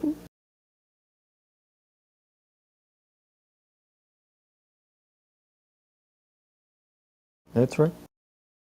Well, the whole point, the whole conversation started with Gio asking Howard, or Left Lane, why does he think the Earth is spherical instead of flat? You mentioned the sky, the observations of the sun and the stars. And then, Guys, the reason why that. Oh, my bad. Go ahead. yeah, then Thought you were done. the point was that it's much harder to think of something that would produce the observations that we make on a flat surface. But it's very easy to predict that observation under heliocentrism. Yeah, the reason why you guys are having such a difficult time here is because you're dealing with people that think that if something takes a different amount of time to travel a meter, Come on, Jeremy. speed is constant. It's absolutely Come on. ridiculous. with these people. Unbelievable. It is unbelievable. That's why people are having such a hard time dealing with you, is because you're unreasonable and being purposefully obtuse or something. All right, simple question, Jeremy. I'm at my car. I'm looking at the velocity. It says 60 kilometers an hour. What's the speed of my car? It's 60 kilometers an hour. Well, according to Jeremy, that depends, right? Yeah, now my question for you is 60 kilometers an hour. Now my question for you is, if something takes 3 seconds to travel a meter and the same thing takes 3.0001 seconds to travel a meter, is that constant or is that different? That's different, but I don't understand what is that constant. It would constant is the opposite of so light's not constant in a vacuum. I know. Constant isn't the opposite of different. Equal is the opposite of different. Constant means something different. Constant is equals. Equal. Constant means equals. No, yes, it means it does. that it doesn't change. No, if something's constant, it means equals. No, always constant, always equals. 1 meter will be 3 seconds to 3 seconds equals 3 seconds for every meter. Yeah, but there are two ways to get the mirror. You can get the total displacement. So you get the initial position, the end position, and then you measure the distance between those two. Or you can use the distance traveled. Or we do time and distance to get speed. We know how to get speed, bro. Why are you trying to make up new ways to get speed? Time and distance gives us speed, dude. Jeremy, this is why it's so difficult dealing with you people. You're absolutely ridiculous. You're fucking ridiculous. You are strawmanning what I just said. Because I didn't offer something that isn't distance over time. I was offering distance over time for you.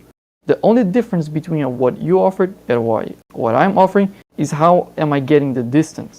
So I can get the distance in two ways. In the both ways there are distances. So in both ways we get distance over time. We have the I'm not distance. It's offering 1 something meter. else. We already have the distance, dude. It's 1 meter. Yeah, that's the value. That doesn't tell That's you the exactly. distance. 1 meter. Distance. Yeah, it's a value. That's the value. It's yeah, the distance. That's the value of this. We're going to use time and distance to get the speed. We have the distance. It's 1 meter. Right. I'm lost here. Yeah, let me Yeah. explain. Of course you are, because this guy's being fucking totally disingenuous when it comes to this topic. According to Jeremy, if I get a car and I travel in a straight line 60 kilometers an hour, Don't straw man me. Don't straw man me. According to me, if something takes a different amount of time to travel a meter, it's not constant. According to you, it is constant somehow. You're not letting me finish, because that is. You don't need to finish. I just summed it all your. up. According to me, if something takes a different amount of time to travel a meter, it's not constant. You think it still is constant, You're not defining how you're. I know. Fundy mute me. Fundy mute me when I'm at that at the crescendo of the argument. You're also muting him a little bit too, Jeremy. Just to be fair. Yeah. He's too triggered by this conversation. I don't understand why exactly this particular conversation is so triggering. But if I get a car and I make a circle 60 kilometers an hour, if I take 2 points, 2 positions of the car, measure the distance between those two, and calculate the time in which the car went from one to the other, that's not going to equal 60 kilometers an hour. Never. Okay, here's the point of this whole thing. I think that if something takes a different amount of time to travel a meter, it's not constant. He thinks if something takes a different. Fundy mute me again. I know. You need to. You need to, because it ruins your whole argument. Am I still fundy muting him percentage? It doesn't ruin my. Am I still percentage? Am I still fundy muting him? You're just repeating yourself, Jeremy. You're not solving the paradox. Because you funny muted me the last time. I'm trying to let everyone because hear you're not what your answering. ridiculous opinion is on this. You're not letting it get heard, of course, though, because it's absolutely ridiculous. I know. Just gave you a paradox of your logic, and you're not solving it. And when I ask you to solve it, you just repeat yourself. Okay, so to sum up the whole, if I can get it out this time, if not, I'm just going to mute you. So go ahead, it's your pick. So just to sum it up. I think that if something takes a different amount of time to travel a meter, it's not constant. Bacon thinks that if something takes a different amount of time to travel a meter, that it still is constant somehow. No, totally that was absurd. Never my point. That was never my point. I never said. So you agree that light's not. So you agree that light's not. Hold up, Jeremy. What was your point, Bacon? You agree that light's not constant in a vacuum. You agree that light speed's not constant in a vacuum. I never said that if the time is different, then it is constant. That was never what I said. So you agree that light doesn't travel at a constant speed in a vacuum, then? Do you agree? No, I don't agree with that. Why not? Because the example he's giving is using different concepts of distance. That's not what we meant when we... That's not what we mean. 1 meter. 1 meter is a 1 meter is a distance. unit. 1 meter is Hold up, Jeremy. When you say vacuum, what do you mean? Yeah, it's a unit of distance. Free space. That's where they took these measurements at, in free space, like in a vacuum. vacuum Or space? Bro, as good of a vacuum as they can get. They did it twice. They got different speeds of light. By once collapsing the wave function, other time sending it through a crystalline graph or some shit. Do you agree that with different pressures, Bacon, you would get different speeds of light? No, dude, this all happened in a vacuum, percent. I know. This isn't different mediums and shit. Where there's no perfect vacuum, so even a vacuum is a low air environment, low pressure air environment.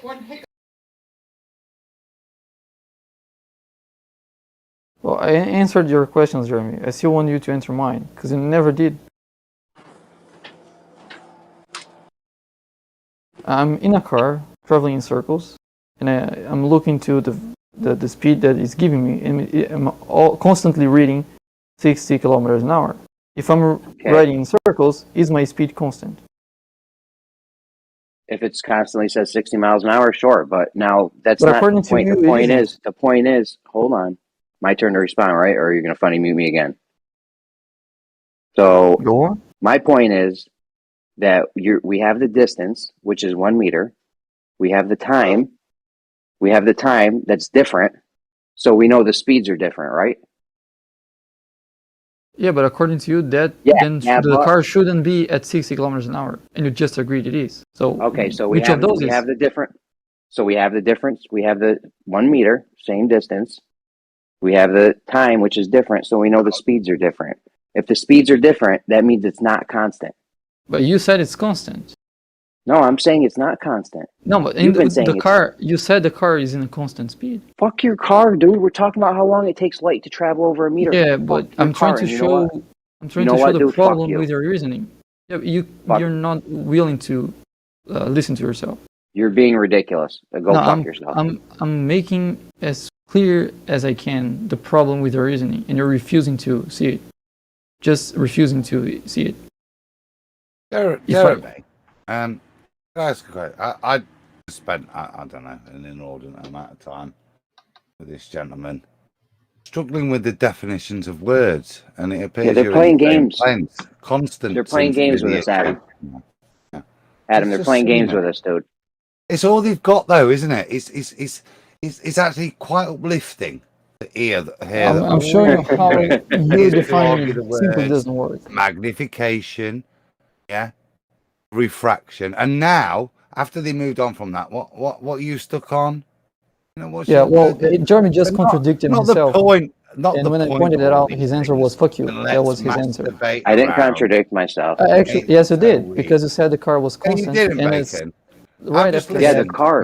We're not talking about a car. We're not talking about a car. We're talking about the speed of light over a meter and how long it takes. Yeah, but what you said. I don't know why you're talking about cars. Because what you said right after the car applies to the car and give you a different answer than the one you just gave. So you did contradict yourself. The car is just for you to visualize, just to make it easier for you to visualize, and you're just not. I don't need it easier to visualize. You need to visualize something traveling a meter and having different times, and now you have to reconcile that. And now you have to somehow justify in your mind that it's the same speed, even though it took different lengths of times for them to travel the meter. That's on you. What two different times are you talking about? What are these two different times? Wait. Are you afraid of the example of the car? No, your car. Fuck your car, dude. Your car is worthless. I don't care about the car. We're not talking about cars. We're not talking about cars. We're talking about the time it takes light to travel. Dude, I agree. It's a constant. Let me finish the line. I can help. Can I say something?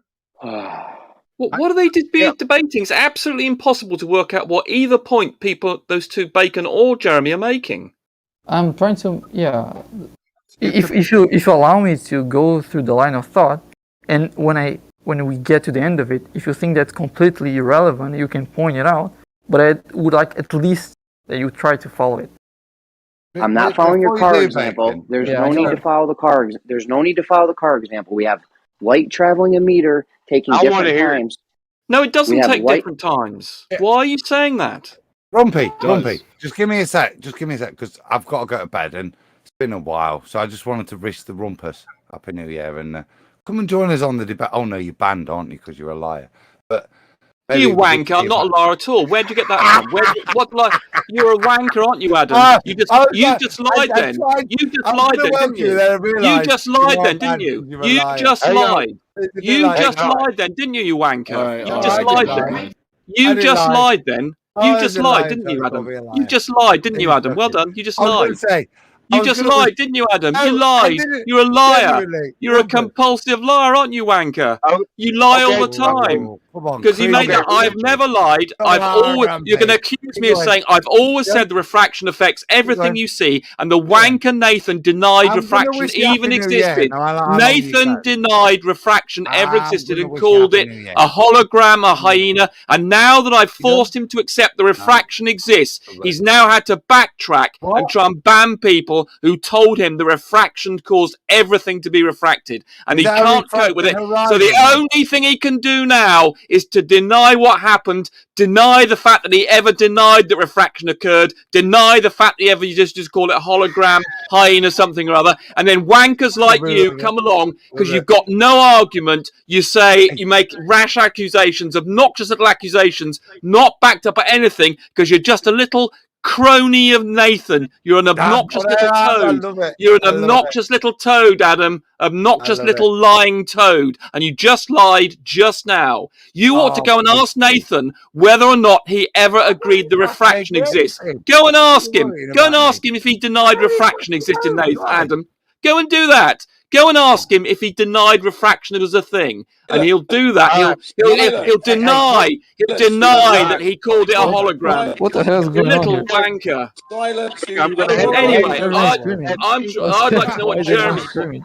I'd like to know what Jeremy's. Be quiet, Adam. Be quiet. Go to bed. Go to bed, you wanker. Go to bed, wanker. I look forward to you being completely banned in the new year, as you've already been done, son. But genuinely, I didn't mean it, Rumpus. That was a Freudian slip when I said I look forward to you being on the Flat Earth debates. I forgot because you're such a lying scrote. You're a wanker. You're a complete wanker. Go and ask Nathan whether he denied refraction existed. Go and ask Adam. Go and ask Nathan whether or not he denied refraction. Go and do that. Go and do something useful with your life for once. Go and ask Nathan whether he denied refraction existed. And he will lie to you. Just like you're lying now. Rumpus, you cannot just hijack a conversation. I was about to but Adam Bacon, it was Adam who butted in, not me. I was only putting it. Bacon, it was Adam who butted in, non-stop. Not How about me. both you guys take a break? Yeah, but Adam Gio, Adam was the one who provoked that, not me. I was trying to talk to Bacon and Jeremy, and Adam decided to call me a liar.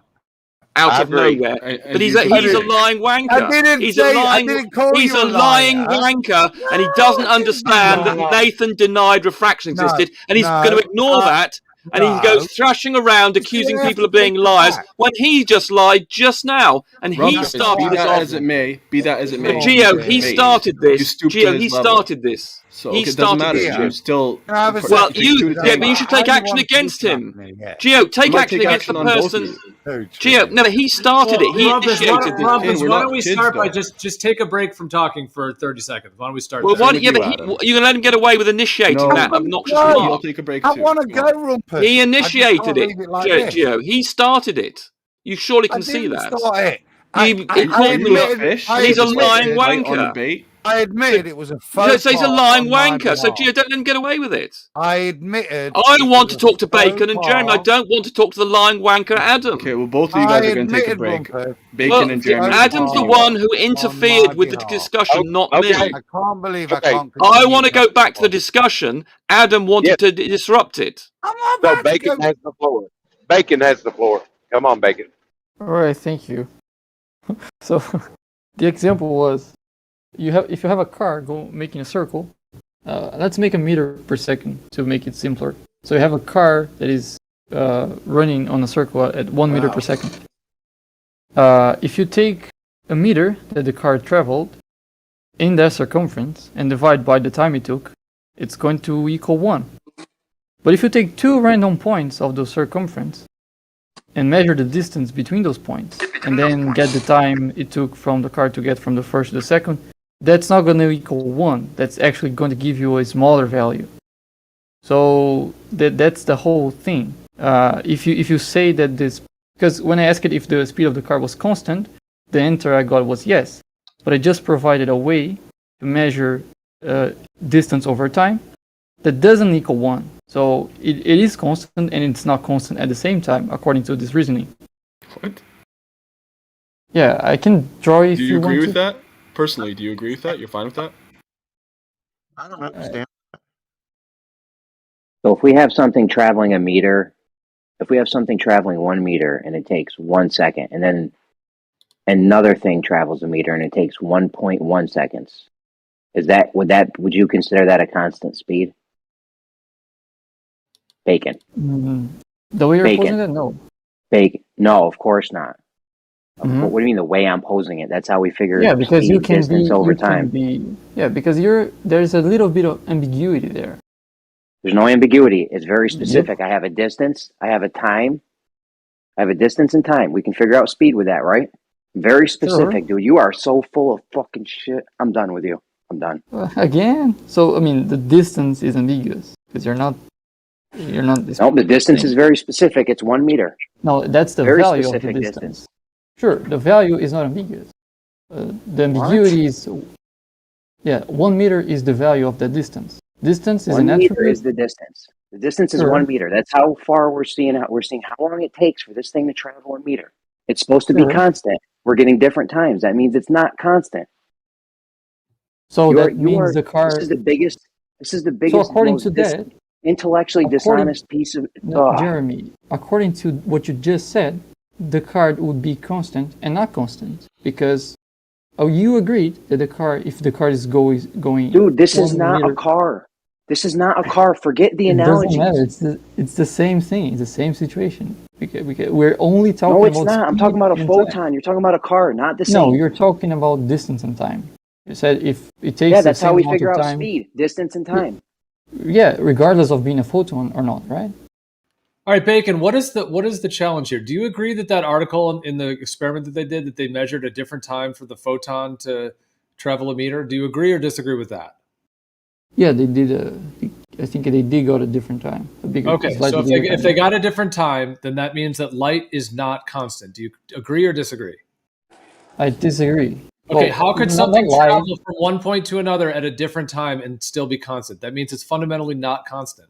No, just by not taking a straight line trajectory. So now you're making up a story that it made a different trajectory. Do you have anything to back that, or is it just something you're making up because you don't want light to not be constant? That's what I'm understood in the discussion. But the point, Gio, the point is, Jeremy agrees that even if it's taking a different path, it would still make the speed of light not constant. And that's what I think is the most stupid argument I've ever heard on the servers. If it takes a different path, that's where we are being banned. If it's a perfect vacuum, should it be taking a different path? He's not being apparently there are banned. ways to do it. If it's the same exact type of vacuum, should it be taking a different path? Yeah, apparently there is a way to do it. I think that's what the article is about, actually. I don't know, I don't understand the article, but I heard the discussion. So to hang on to the idea, should have led with that. So you need to hang on to the idea that light is constant in a vacuum so badly that you're going to make up something that the light is traveling a different path just to maintain that. Yep.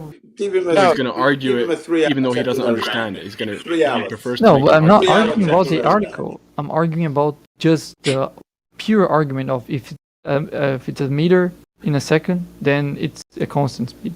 Yeah, but how could it take a different path if there's nothing causing it to take a different path? That's a different. They had the photon in that paper. They had the photon interact with a crystal, and they collapsed its wave function as well in a different part. So that's also an interaction they had to do there. That's going to change the speed. Like, that's not surprising. How is there a vacuum if there's a crystal? They had a crystal there. That's what Jeremy said. So it's not a vacuum. Yeah, sure. You can call it not a vacuum then. You can cause interactions to change the speed. When people say the speed of light is a constant, when they say the speed of light is a constant, after it left the son of a bitch. Shut the fuck up, Jace. All the speeds were measured after it left the crystalline graph and when it was in free space in a vacuum. That's when the meter was measured. It was in a vacuum in free space. You guys don't even know what the fuck you're talking about. Shut the fuck up. Quit, Jeremy. They caused an interaction. They collapsed the wave function. That's always going to change the speed. Like, that's not surprising. When people talk about the speed of light is constant, what the real concept behind that is causality. Not the actual speed of a photon. It's cause and effect, differentiating the past from the future. And that speed is always preserved. You can slow down photons as much as you want. The speed of causality is always preserved. And that's why we all can agree on what was the past, what's the future. If that was changed, we wouldn't be able to agree on that. Let me just make something clear before you answer that. Let me Bacon, you cooked your bacon already, Bacon. You cooked your bacon. There's two separate discussions. 3-day ban. One is whether or not light, the photon can be slowed down in a vacuum. The other is just the simpler idea of if it's taking same time to reach the same, to travel the same amount of distance, then the speed is constant, right? And And if you're just measuring the starting and ending point, and you're not taking into account the trajectory, of course that may vary the distance, even if it's constant. It can vary the measurement of speed, even if it's constant. And that's something Jeremy's not agreeing with, and that is completely independent of whether or not photons can be slowed down. That's a separate concept. If photons can be slowed down and sped up in a vacuum, after they leave this crystal, whatever it is, then the speed of light is not constant. Actually, if it can be changed, it's not constant. Simple actually, as the that. word speed He's of light cooking no his longer bacon. is, yeah, the word speed of light, the constant speed of light no longer makes a reference to the speed that photons travel. It matches the speed of photons travel, but that's not how it's defined. It's defined as the speed in which causation can happen or information can travel. That's how it's defined. So although it still has the name speed of light, it's not referring to the speed of photons. So showing that photons can travel slower is not challenging that. If you cannot use photons to, for example, send information faster than C, you're not creating any challenge. So you're saying photons aren't light then? I can smell What? burning No, bacon. I'm just saying the Bacon speed of light is just an expression. It no longer means it literally. So that differentiation, you're differentiating between the unattainable one-way speed of light or the half the two-way speed of light, between that and the rate of data transmission. Oh, That Lordy. appears to be what you're... What? No. Well, what are you saying then? I'm saying that the expression speed of light, the constant speed of light, or the two-way speed of light, or the exactly. The two-way speed of light's got nothing to do with this. The two-way speed of light's got nothing to do with this. Well, it's the only measurement you've got, Rumpus. So yes, but it's completely irrelevant. You're bringing up a completely irrelevant issue. You're just bringing a completely tangential issue. Bacon, do you know what group velocity means? Do you know what group velocity is, Bacon? Theoretical nonsense. Bacon, do you know what group velocity is? No, forget what Bacon. Bacon, do you know what group velocity is? Interrupted Rumpus, claiming. I'm asking Bacon a question. I have an idea because I heard a discussion about it, but I haven't looked up what exactly means. Right, so it seems to me this key thing to this experiment is something called group velocity. So, and I must admit, I don't fully understand the article, but it's based around the idea of group velocity, which is you can have these waves of different frequencies, and the group travels at a different velocity to the things that make up the group, because you're effectively seeing different bits of the things that are moving. So if you don't understand that, I don't think you can understand the article. And I must admit, I don't understand the article fully, but it's related to group velocity. But I don't quite understand how, in the photon case, it's still not moving at a constant speed, and how if you don't understand group velocity, I don't quite understand how you can be explaining the effect to other people, though. You can't. That's why there's the problem. But this is being presented as a challenge for C being constant, and this doesn't challenge C being constant, because C isn't about the speed that photons travel. You've done it now. Look, you've done your lot. Put your The truth is, we can't say speed of light is constant because we don't have a perfect vacuum with which to measure it. Yes, you can if you're always referring to changing C. depending on the pressure. We don't have absolute zero pressure, You so we can can't if say you're referring that to it's C. perfectly constant. Oh my You God! can if you're referring to C. You get 1 point per effort, Bacon, but you've done your bacon now. Back up. Stop it. It's burning. But like no one in science is like tied to the premise of this entire argument. No one is like tied to a photon having the speed of C. Like nobody really is tied to that idea. So what do you mean? Yes, we are tied to that idea. Yes, we are. Go ahead, Rumpus. Tell me how. It's fundamental. The speed of light in a vacuum is the same. That's what determines time dilation and all sorts of other things. So I don't quite understand that article. It's the speed of causality, Rumpus. It's not really the speed of an individual photon. Yes, it is. It's called C. Well, agreed, but those two things should, as I understood it, those two things were the same thing. But the speed of light can be variable depending on different circumstances. Not in a vacuum. Not in a vacuum. How do you in a know vacuum, this? it should be the same.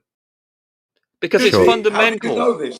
We know this because it's been tested repeatedly, and it's fundamental to special relativity. It's responsible for determining how we understand time dilation, how GPS works, and all sorts of other things revolve around the speed of light being a constant. No, it's fundamental that that's how fast the oscillations on the fields propagate. So if you oscillate, but I thought photons moved at exactly that speed, and in a vacuum. Photons are just a manifestation of those waves. So depending on what those waves are doing, you're going to see photons somewhere else. Right? Rumpus, genuine physics question for you here. You know, on reflection, when a photon's reflected, what actually happens at the physical level? Is the photon just rebounded, or is it absorbed energetically at the atomic level? Both can happen. And re-emitted. Now, both can happen. Two things, if we're talking about the constant of the traveling of a light of photon, is both re-emittance, absorbance and re-emittance, and reflection the same amount of time. I just said both. There are two different processes. How many times do I have to tell you? No, both can happen. Put the ego away. That's a genuine Both can happen. How many times do I have to say both can happen? It's two different processes. Jesus Christ! I asked you. My God, it's just impossible to deal with this moron. Is the time consideration? It's different. The same. And no, it's different. Yes. Oh, brilliant. Love you. Say it again. The process, there are several processes which can cause reflection. Some involve. So when people talk about this light being slowed down in things of different refractive index, they're not being absorbed and then re-emitted. That's not a process that occurs, though that process can occur, but it's random. So, for instance, an atom can absorb a light photon, and then a random amount of time later, it can then re-emit it. That's not the same thing necessarily as reflection. Not what I was asking. Like I gave you one process. There's one process absorbing and then re-emitting. One of the processes you asked me about was whether absorption and re-emission, and I just described that. And there's another process where that doesn't happen. Right. So one of the postulations I've read recently, and this is not flat or anything. This is just physics. In terms of photon you don't know anything behavior. about physics. Oh, Rumpus. You don't understand physics. If you don't want to engage in a conversation, that's fine, dickhead. Yeah, but you're a liar. If that's how you want this conversation, fine, knobhead. Rumpus, let him just complete what he was saying without just throwing insults. Okay. Can he just... What a bell end. Go on. What a shirt lifter. I'm only asking for your opinion, not for you to... And I gave you the answers to the questions you asked. I think I'm done, guys, actually. What a bell end. Adam, can you ask that question, Adam? Adam, ask that question because I was interested. Come on, man. Don't mess about. Yeah, cheers, Jen. Now shut up, Rumpus, man. Put a sock in it, mate. I just answered his questions. That was all.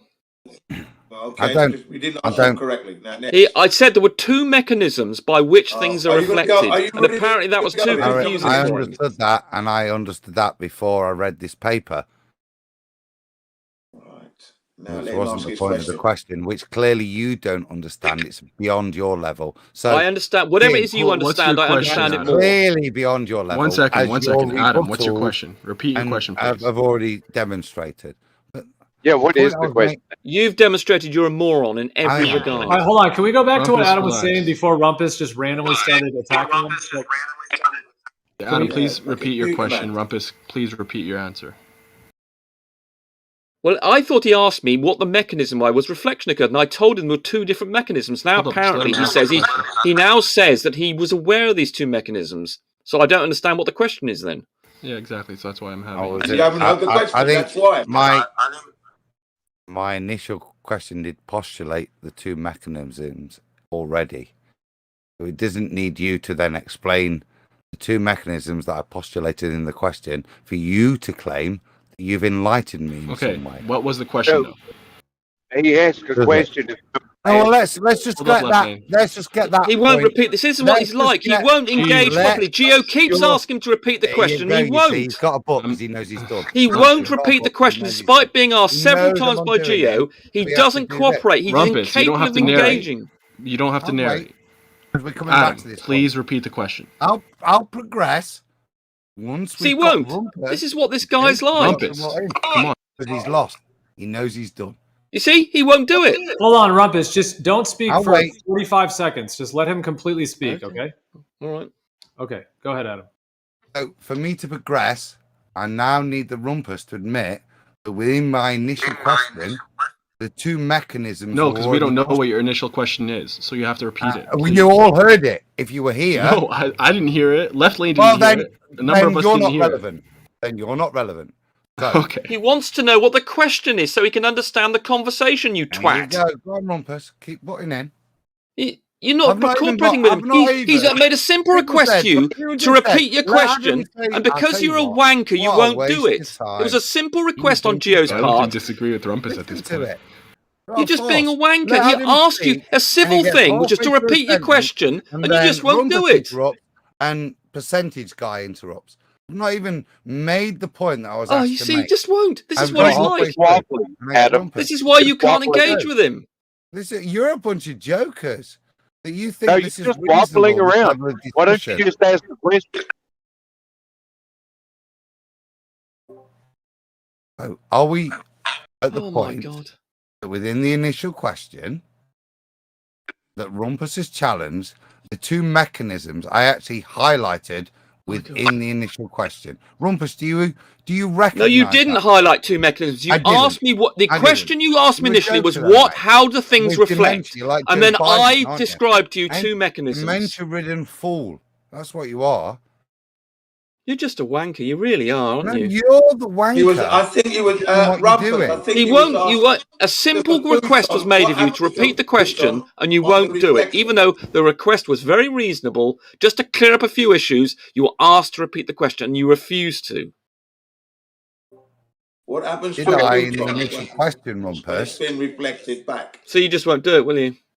It's incredible. All right, let's just start over and start from the beginning. I would like to hear what Adam is laying out. If everybody could not interrupt him, we could hear it, and then Rumpus or whoever wants to respond after. Okay, thank you. So it was a question. I wasn't laying anything out. It was something. Just repeat the question. All right, Rumpus, I'm just going to temporarily mute you. I know you always deafen. I'll unmute you in a second. I'm just going to do it so he can speak. So please, Adam, go ahead.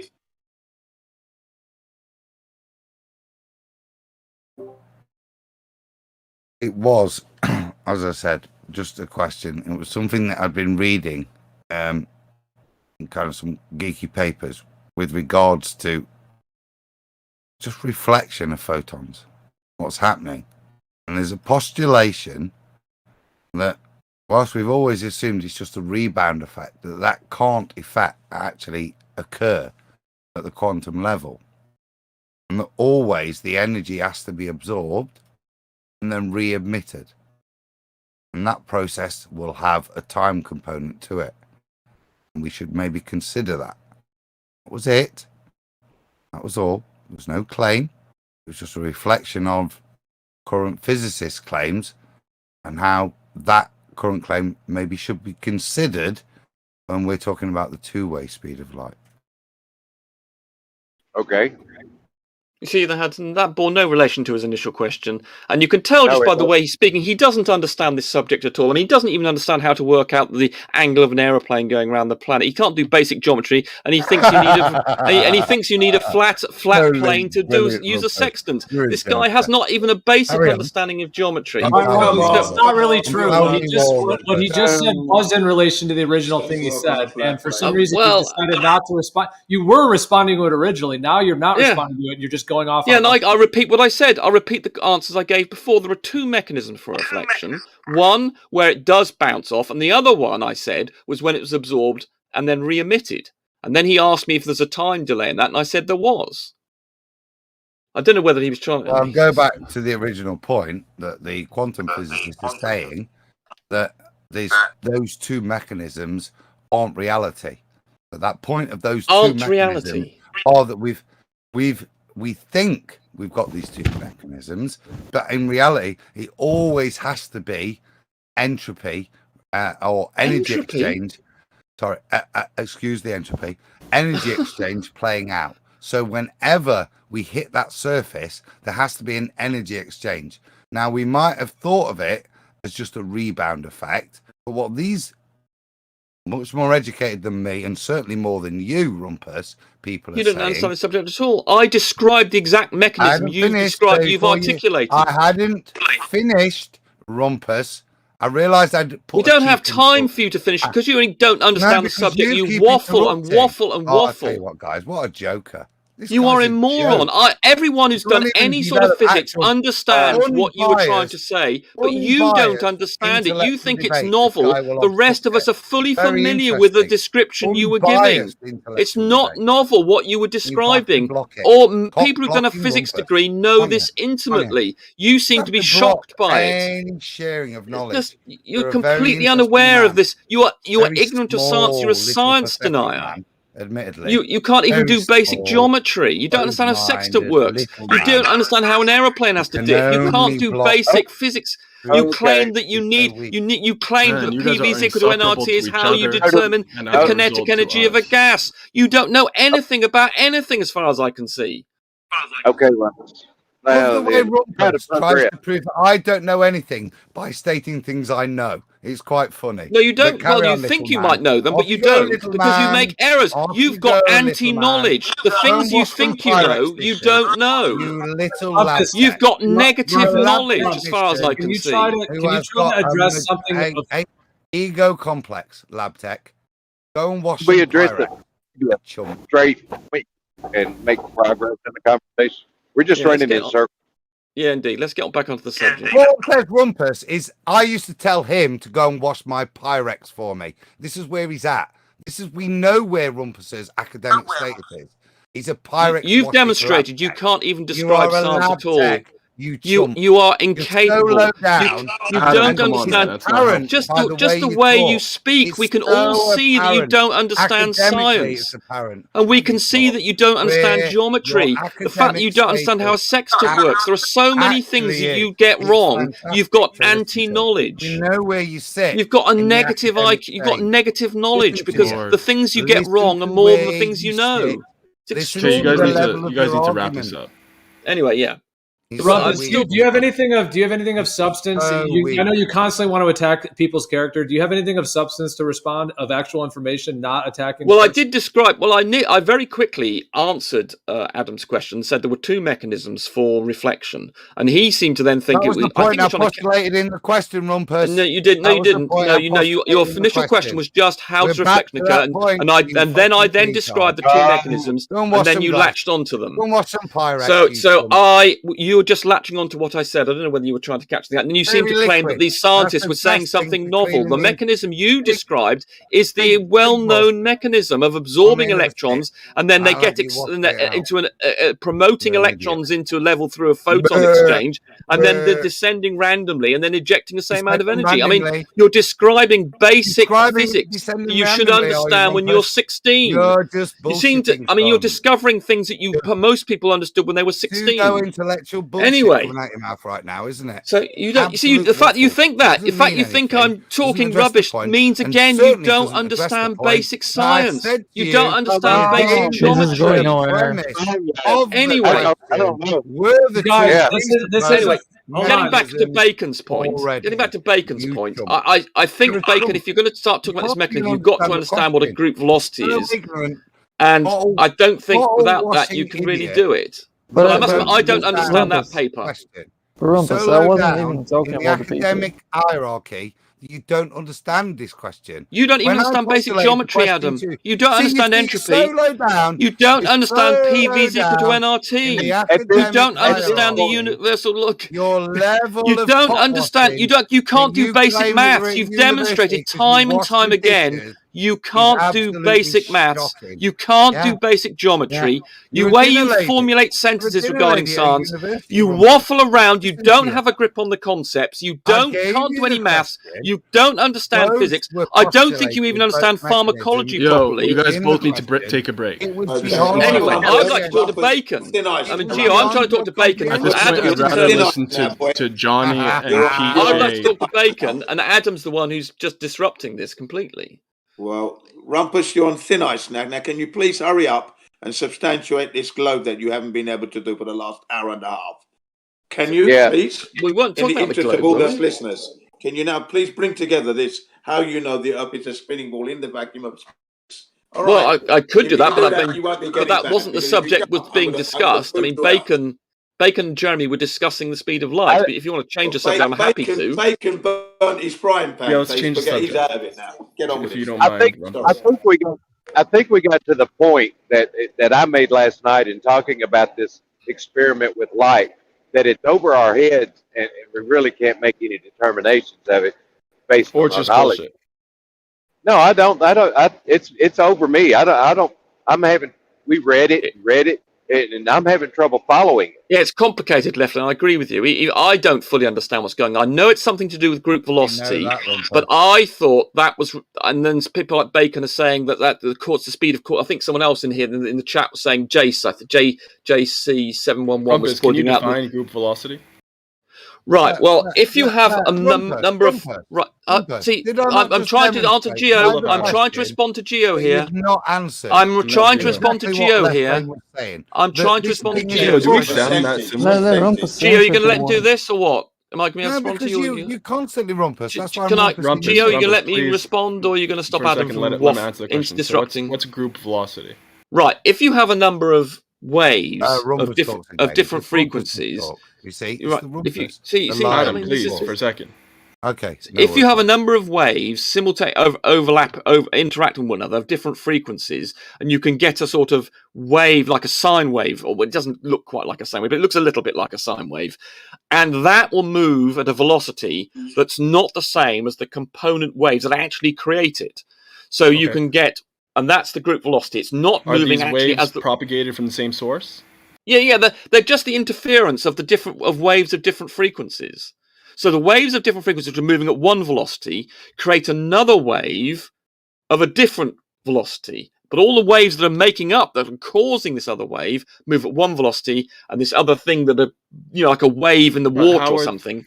How are they being How are they interfering with each other if they're being propagated from the same source? If a sound wave, if I were to use a speaker to send a lot of different frequencies and put it on that speaker, the actual propagation of the wave from it could actually be a lot slower than the waves that actually make it up. It's quite a complicated mathematical thing. I can go, but the fundamental thing is. Yeah, things of different frequencies interfere with one another, and what the end result is a wave that is moving with a different velocity to the components that actually created it. I understand. Okay, great. It is complicated. Do we have any idea why this phenomenon happens? Yeah, it's a fundamental mathematical phenomenon. It's well understood. But why? But I don't understand why it's happening in this experiment. And though JA711 and Bacon were saying it's the speed of causality, in other words, how quickly things can interact with it, and they're saying it's not necessarily the same as the speed with which a photon goes from A to B. Now, I thought those two things were the same thing. I thought that the velocity of the speed light, which is fundamental to special relativity and time dilation and GPS, is all to do with an understanding that the velocity of light is a constant. And I thought that was the same. Is there an affinity for these waves to group up? Or is it just... Well, they just interfere with one another. Any wave in the same medium. If you did it in water, as I say, if you put if you had a little thing that dabbed into water, a little rod, a little ball or something, you dabbed at a certain frequency into water, let me just generate repeat the waves. question, because I don't think you understood it. So, do we observe waves slowing down and speeding up so they can group together?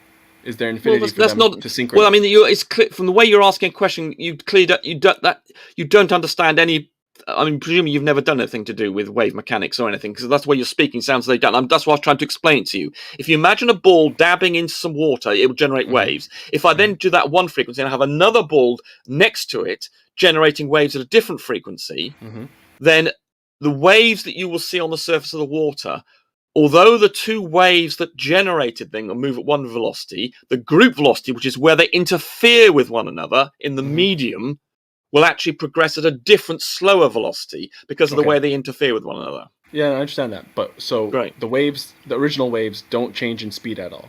Correct. Unless they group up to like with. Well, there's no grouping up. They just interfere with one another. The group velocity is called they appear to look like a group. It looks like a new wave has been the result of the interference of those two other waves. You then get a wave that is a result of the interference of the other two.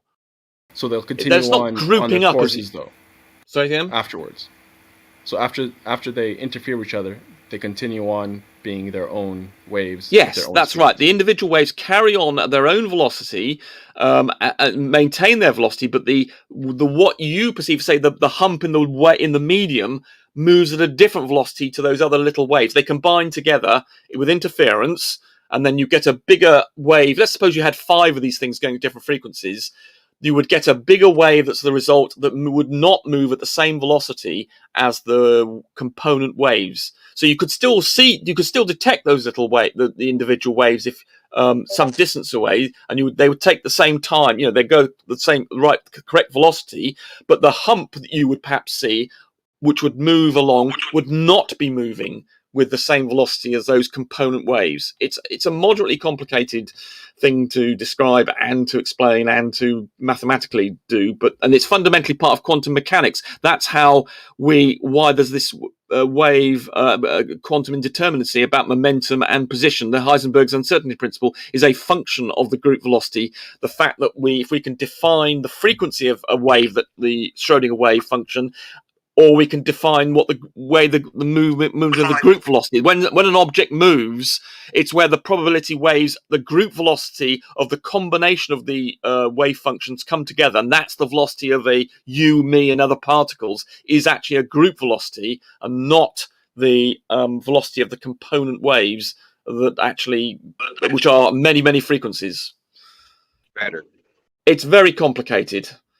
Yeah, I'm afraid.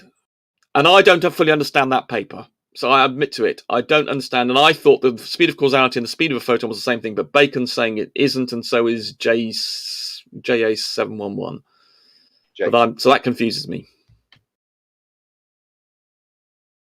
Well, so basically, I'm agreeing with Left Lane. It's very complicated. It seems it's a bit beyond me, and I should be able to understand it, but certainly from reading that article, I'd have to go and read a lot more about it.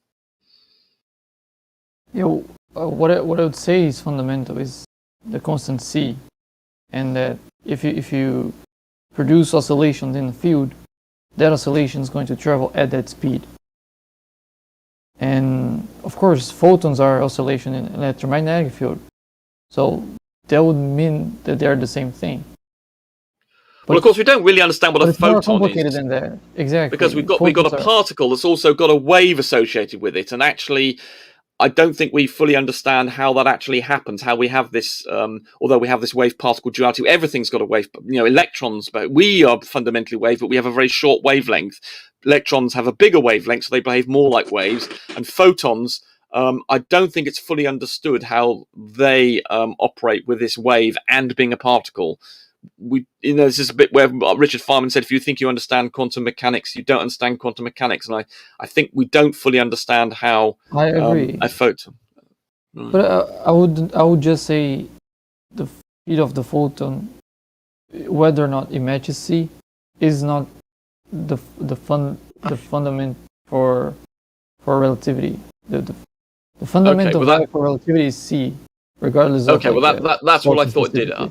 Okay, I appreciate that. Yeah, so you're saying there's this speed of causality and used for special relativity, and that's different from the speed of a photon. And I must admit, I've never heard that before, and I'm a bit shocked by this paper suggesting such a thing. Mm-hmm. Well, that's what I understand, at least. Right. Okay. Well, it's that paper's shocking me a bit, actually. So Jeremy's point is that this paper debunks the speed of light as a constant in a vacuum. Yo, the shit you guys are talking about is not even in contention. They got light to take a longer time to travel a meter. They did it with this group velocity you're talking about. They also did it with single photons. Okay, this is not the thing you're talking about. Whether did they get it to slow down? Did they not get it to slow down? It's not even in contention. They got it to slow down. It took longer to travel over a meter.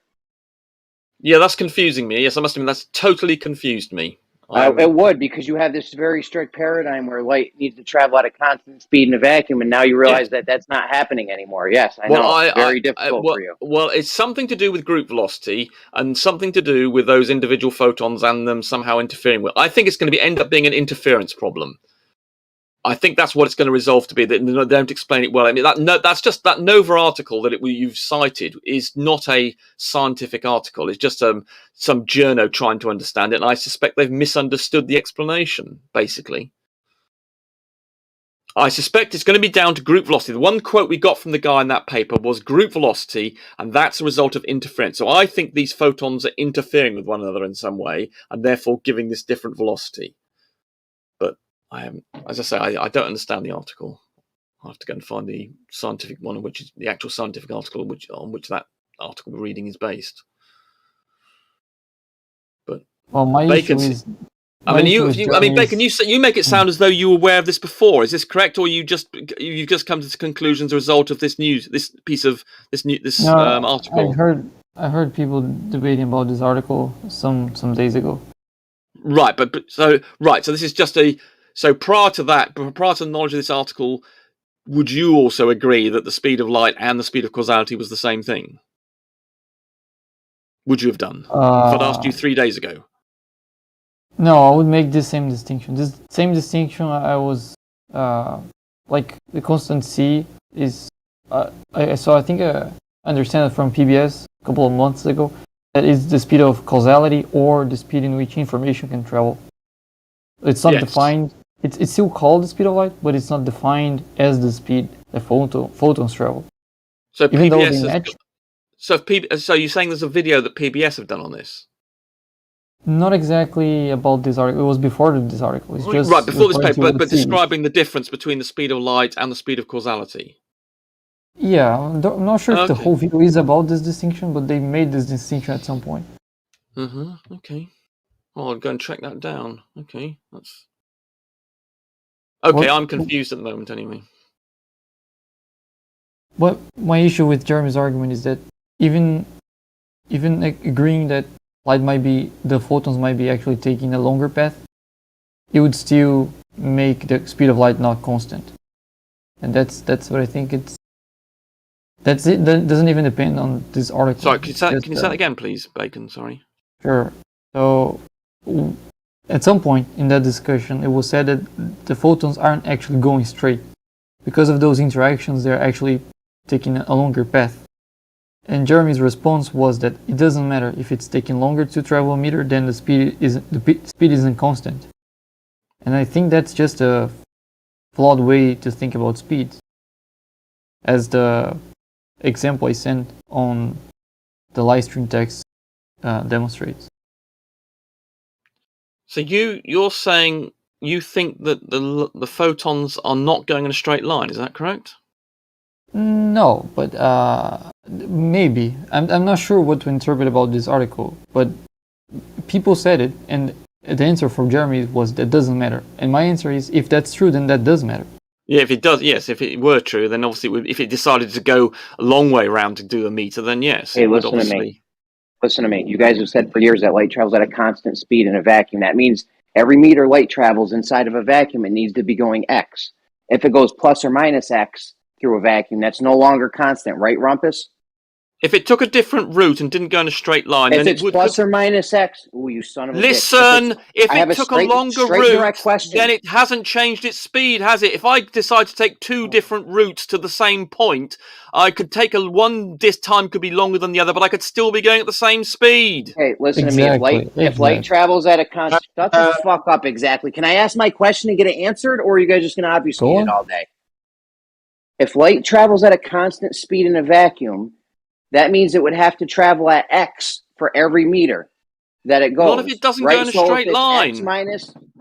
So if it doesn't go in a straight line, that would mean if it doesn't go in a straight line, that would just prove that it's not traveling at a meter at X. No, it doesn't. It means it goes in a curvy line. It could take Then it would be exactly more the than a same meter, speed, or but go a further distance. hold up, Rumpus. Exactly. If Then it's meter curving, Oh my God. then the straight line would either be less than a meter and the curved line is a meter, or the straight line is a meter and the curved line is more than a meter. The point is the distance is a meter. It's the same exact distance regardless of whether it's curving or not. Look, if I decide, my car, instead of going the straight line distance between 2 points, decided to go on a curvy distance, I could still be going at the same speed, and I would have a difference in the time I arrive, which is the phenomenon we're describing. Take a look but at you the wouldn't be going Livestream the text. same distance. The point is No, we're not going the same distance. One's a curvy distance and one's a straight line distance. So you agree Jesus then that Christ. they're not going the same distance in the same amount of time? They're going a different distance. One's taking a curvy route from A to B instead of a straight distance. In the same amount of time? What's difficult to understand about that? In the same amount of time? No, in a different amount of different time. Yeah, it's a different amount of time. Yeah. See, that Take a part look is not hard to understand. Yeah, exactly. That's the whole point I was trying to make. So that's why I wasn't even interested in actually trying to interpret the article, because I think this is most not even dependent on the article, and it's easier and most fundamental than that. Which is simple. But then we got a problem. Why Hold up, are you guys saying now that in a not going perfect straight vacuum, line? light need not go straight? Yeah, well, that's another problem. Yes, I mean we basically don't understand the article. Is the basic answer here? Yeah, exactly. Yeah, but I appreciate that. You should have led it with that. You know, you buried the lead. Yeah. So, but I mean, look at the picture in live stream text. Like you have a car going in a constant speed of 10 meters per second, and if you get 2 points on that circle that are 10 meters away from each other, that's not going to take a second for the car to go from one point to the other. It's going to take more. Does that mean there's no issue with that? The issue is that you guys are saying that For it's Jeremy, curving it is. now without a medium. You know, that's like saying That's it's a like separate you're saying discussion. this photon is like a baseball, and the pitcher threw a That's curveball, that wasn't and my it's point. constantly curving after leaving the pitcher's hand. Yeah, I'm not making the point that the photon is curving or not going straight in the vacuum, but my point is, if it is going in a different route, if it's not going straight, then that would not challenge the speed of the photon. Mm-hmm. And now, what That's if it's my going point. straight? I think that's We're not that's sure. a complete different discussion. We're not if sure. it's going percent. straight, what would be the logical deduction? We've got a problem. It's changing speed. Yeah. So the we've got a photon problem. is actually going slower. But then there's a group velocity issue. The scientist quoted there mentioned it's something to do with the group velocity, which is a complicated subject to do with things interfering with this themselves. is a different one. Remember? This had No. The article we're talking about is one that mentioned even with one photon, not necessarily waves that are interfering. They observed this with one photon, and all of our observations. Hold up. No, they all didn't of do our that. observations show that in a vacuum, light goes straight. It refracts. Yeah, but when they there's didn't medium, do that. This is right? not about a so single what you guys are photon. hypothesizing, speculating as the cause, this curving light, is antithetical to all known observation. Light travels straight unless it's Yeah, that was something that Bacon was weighing. I was just pointing out that I was validating a suggestion that if it doesn't go in a straight line, then that would account for it. But I'm a bit suspicious that's not correct. But it could be something to do with this group velocity, which is where things interfere with one another, and the effect is that things appear to be going slower, though slower than the individual things that make it up, because you get an interference of the things together. That is something that can happen. Light does interfere with itself. And I suspect that's what it's going to come down to. I think this has been misreported in this article, and it's going to be something to do with group velocity, which is perfectly normal behavior. And we know that light interferes with itself. We know we have interference patterns, and group velocity is related to the interference that light can do with itself. So it's not. You know what I think I haven't read the article, but it could be something much simpler. It could be that when they measured it in a vacuum, and it was like whatever 3.000, and then when they measured it again in a vacuum after leaving the crystal, and it was 3.0001, it could just be that they were different vacuums, different pressures. I think they would have dealt with that. These are professional scientists. They wouldn't miss something as basic as that. Rumpus, you would think. No, they wouldn't. Original paper. Yeah. Do you have access to paper? So you're breaking up a bit, Brenda. Ellen. So, Brenda, so yes. you have access to the paper because I don't. Popular articles often get things wrong. Yeah, exactly right, Brenda. I think that popular article, as you say, has basically got it wrong. It's not reporting it accurately. I agree with you. That's get access to that paper. Yes, Guys, you get that. they got light to on multiple occasions. They've gotten light to take longer to travel a meter in a vacuum, in free space in a vacuum. This is not in contention. It's not in contention. I don't know why you're even because you don't understand what group velocity is. If you understood what group velocity is, the thing you're wondering about is did they get it to travel longer per meter? Didn't they get it? It's not in contention that part. That's not a scientific article. That is an article by some scientific journalist who probably doesn't know about as much about science as you do, misunderstanding it. What the scientist said. And the article, the one quote he's got in that article that I saw was a mention about the fact that it was group velocity is involved in this, which is just simply light interfering with light. And that can indeed give the impression of something travelling at a different speed. And I suspect that's what the whole of this is about, and a misunderstanding by that journalist. If light did interfere with light, if light did interfere with light, would it slow it down? Would it cause it to slow down? Look, with interference. Listen, Jeremy. We are talking earlier about light travelling in straight lines. When you have diffraction, i.e., something going through a small hole, it appears to spread out. So you can then say, oh, look, light doesn't travel in straight lines. And that's the result of interference. Group velocity is the result of interference. You can get some weird effects of the light still traveling in straight lines and interfering with itself. Yeah, they've done this with one single photon. Single photons they've done this with. So where do you say that? Where did it say that? This twice. Once with a group velocity, another time with single photons. Yeah, but not a single photon. I don't believe it's single photon. Yes, a single photon. One photon. Single photon. I'm agreeing with Brenda. I think that someone's misreported what that article is. Then, Rumpus. What are we talking about? Rumpus, that's the truth, Rumpus. They send out these photons, so many, and only one or two come back, if we're lucky. We're coming back? What's that got to do with? We're not talking about coming back. We're talking about photons being shot at the reflectors on the moon, for example.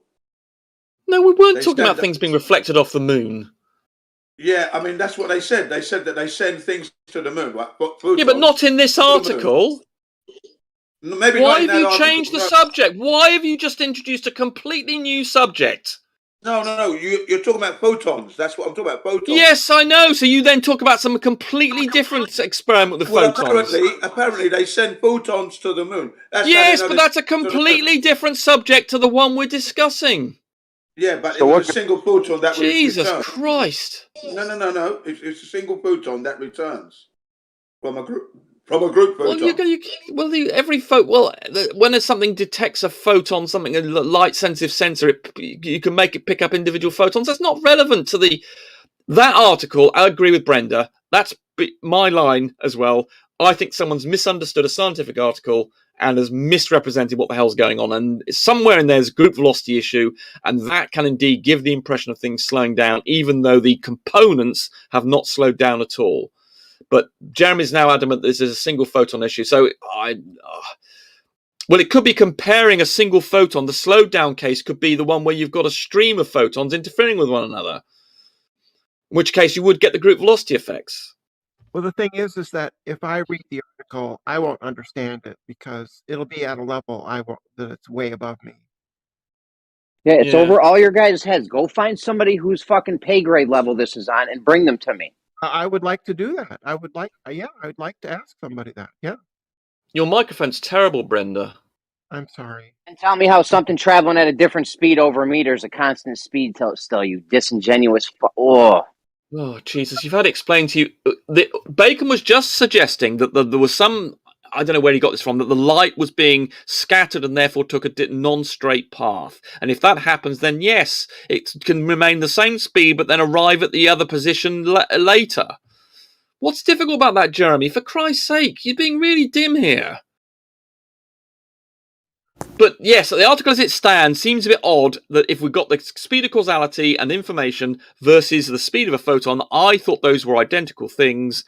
I think this article is talking about the group velocity where where photons are interfering with one another and giving the impression that it's slow, but the photons indeed are still remaining at a constant speed. But I'll have to go and check this because I'm completely confused now by this bloody article. But I think I agree with Brenda, it's been misreported. I have no idea. Yeah. I apologize for my microphone. It is awful, Brenda. It's 10 degrees below zero here in Minnesota. Oh my God. Hope you're not outside in it. Freaking cold. Yeah, it's cold, and it's cold in my apartment, and I'm wrapped up in blankets. Oh God, poor Brenda. Sorry, sorry to hear that. Here, you reached 41 Celsius this weekend. I'm having a few heating problems as well, Brenda. Actually, my boiler's a bit on the blink at the moment, so I can sympathise with you. Though I don't have. It's a little bit warmer. It's currently 4 degrees C here, and it's 1 o'clock in the morning. Whereas so even sort of middle of the night, it's now 4. It was -1 a few days ago. But yeah, we don't quite obviously get the cold as you're getting in Minnesota. Well, whatever. Yeah, I live in low rent, subsidized housing, so sometimes sometimes the heating is not always the best. Yeah, I sympathise, Brenda. It's pity we can't hear you a bit more clearly, though.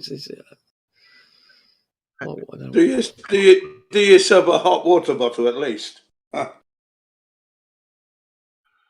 I have to go fix something to eat. Yeah, so I agree with you, Brenda.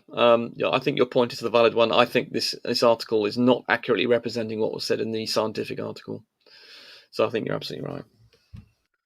Well, you find that if you can't get access, if it's not on like ArcViz,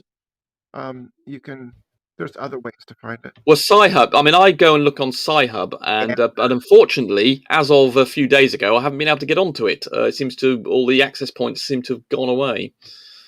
The nice Russian, right? It's Kazakhstan. I think was actually initially based in, but there are lots of servers all around the world that mirror it, and for some reason, none of them seem to be working at the moment. So I can't access the that article. They're probably fed up the line. Sod this for a game of soldiers. You know what I mean?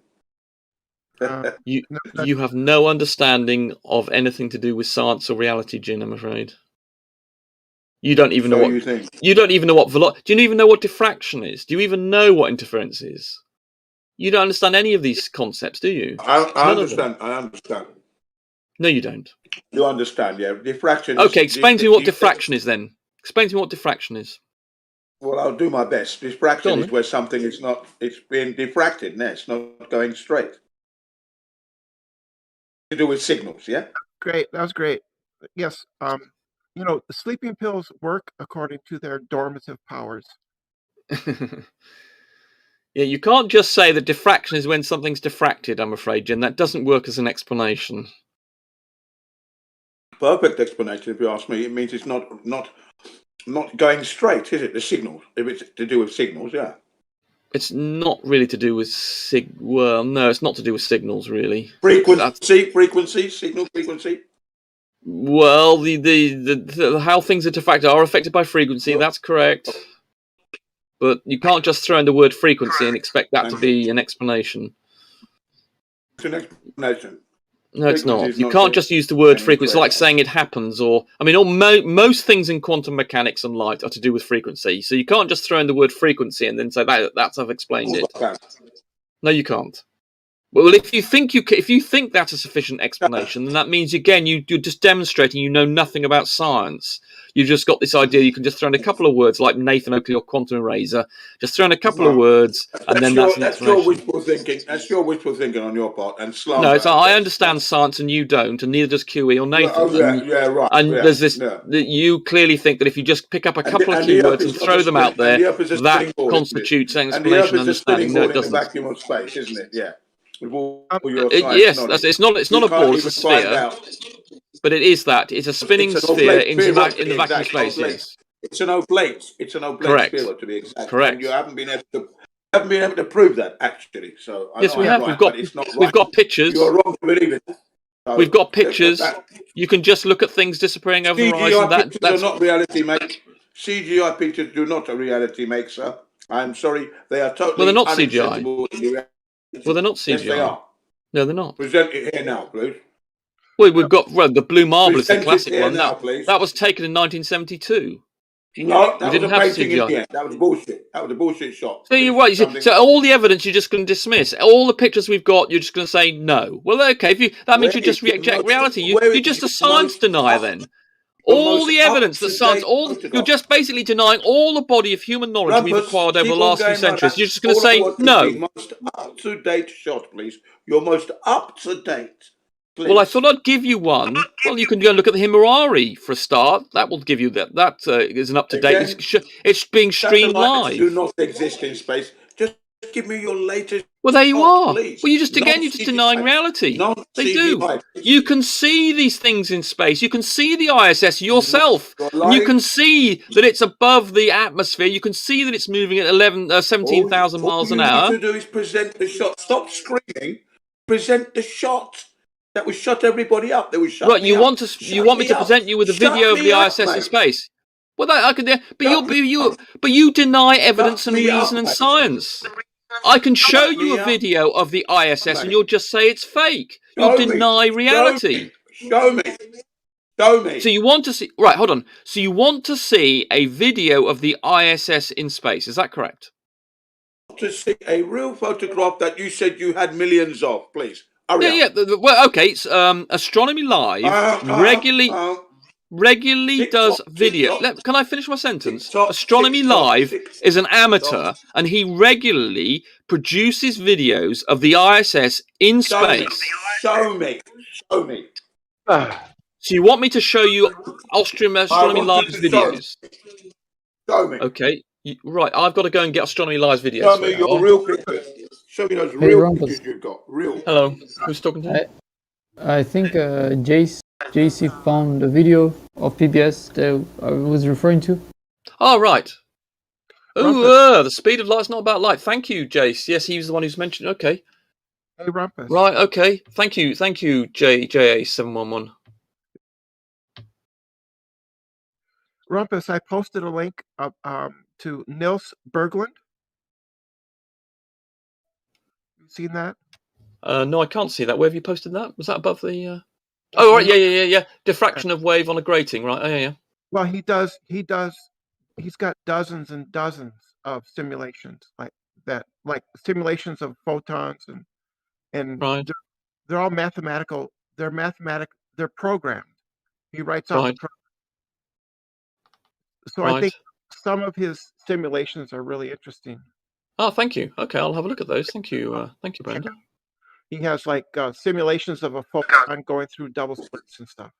Right, they're great. Okay, thank you for that. I'll have a look at that.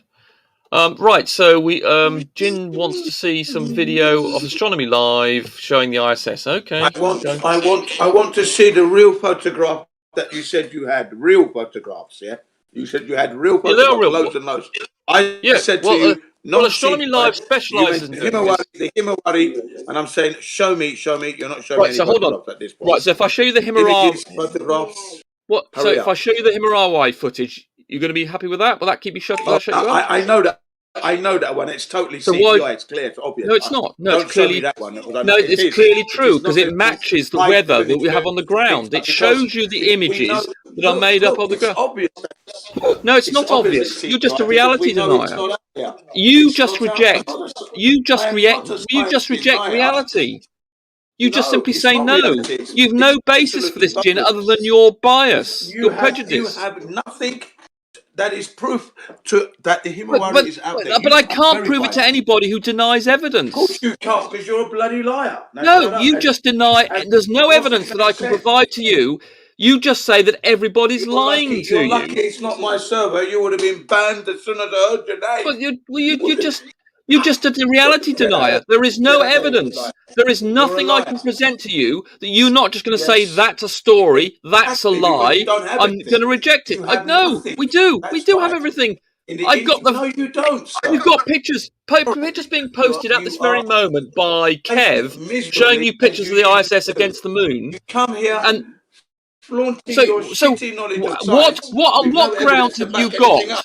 What grounds have you got to reject Astronomy Live's videos of the ISS? I have every right to pull you up every time what you speak, mate. right have you got to reject astronomy? What's your reasoning? Single right. What's your reasoning to reject Astronomy Live's videos of the ISS taken from the ground and which he's tracking the ISS? The ISS is not up there.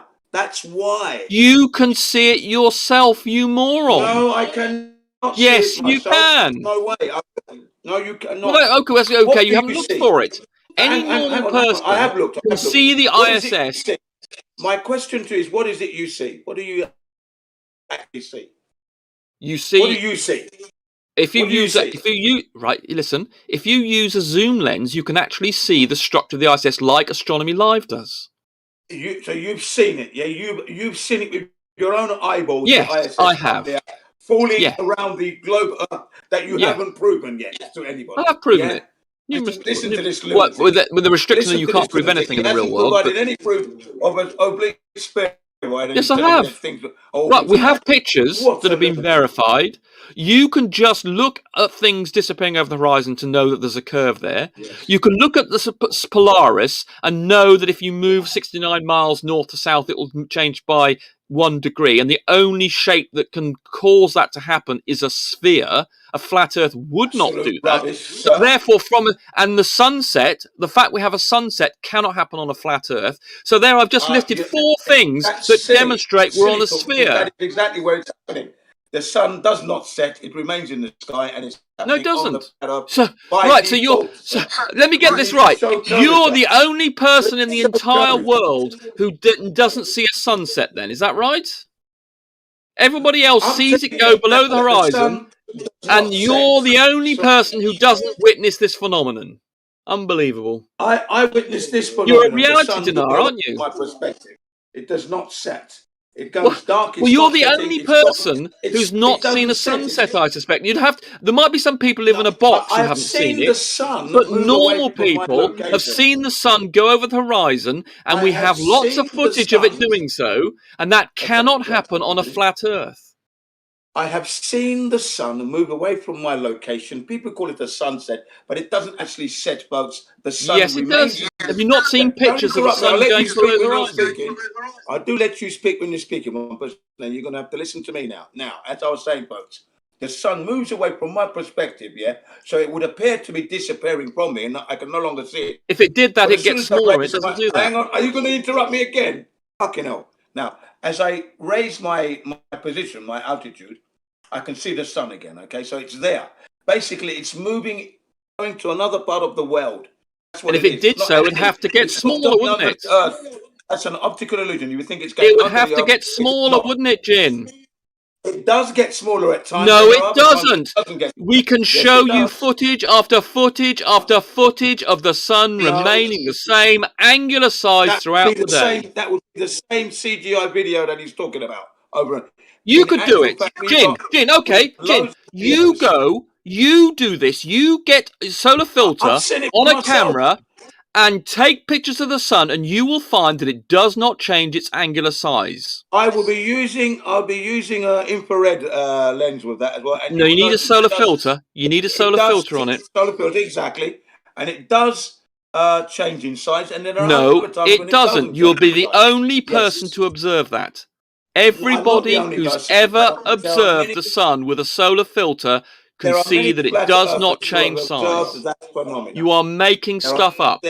No one else, Jin, has observed what you've just claimed. Well, I mean, you're in the wrong room, mate, because if you ask any flat earther in there, they'll tell you that.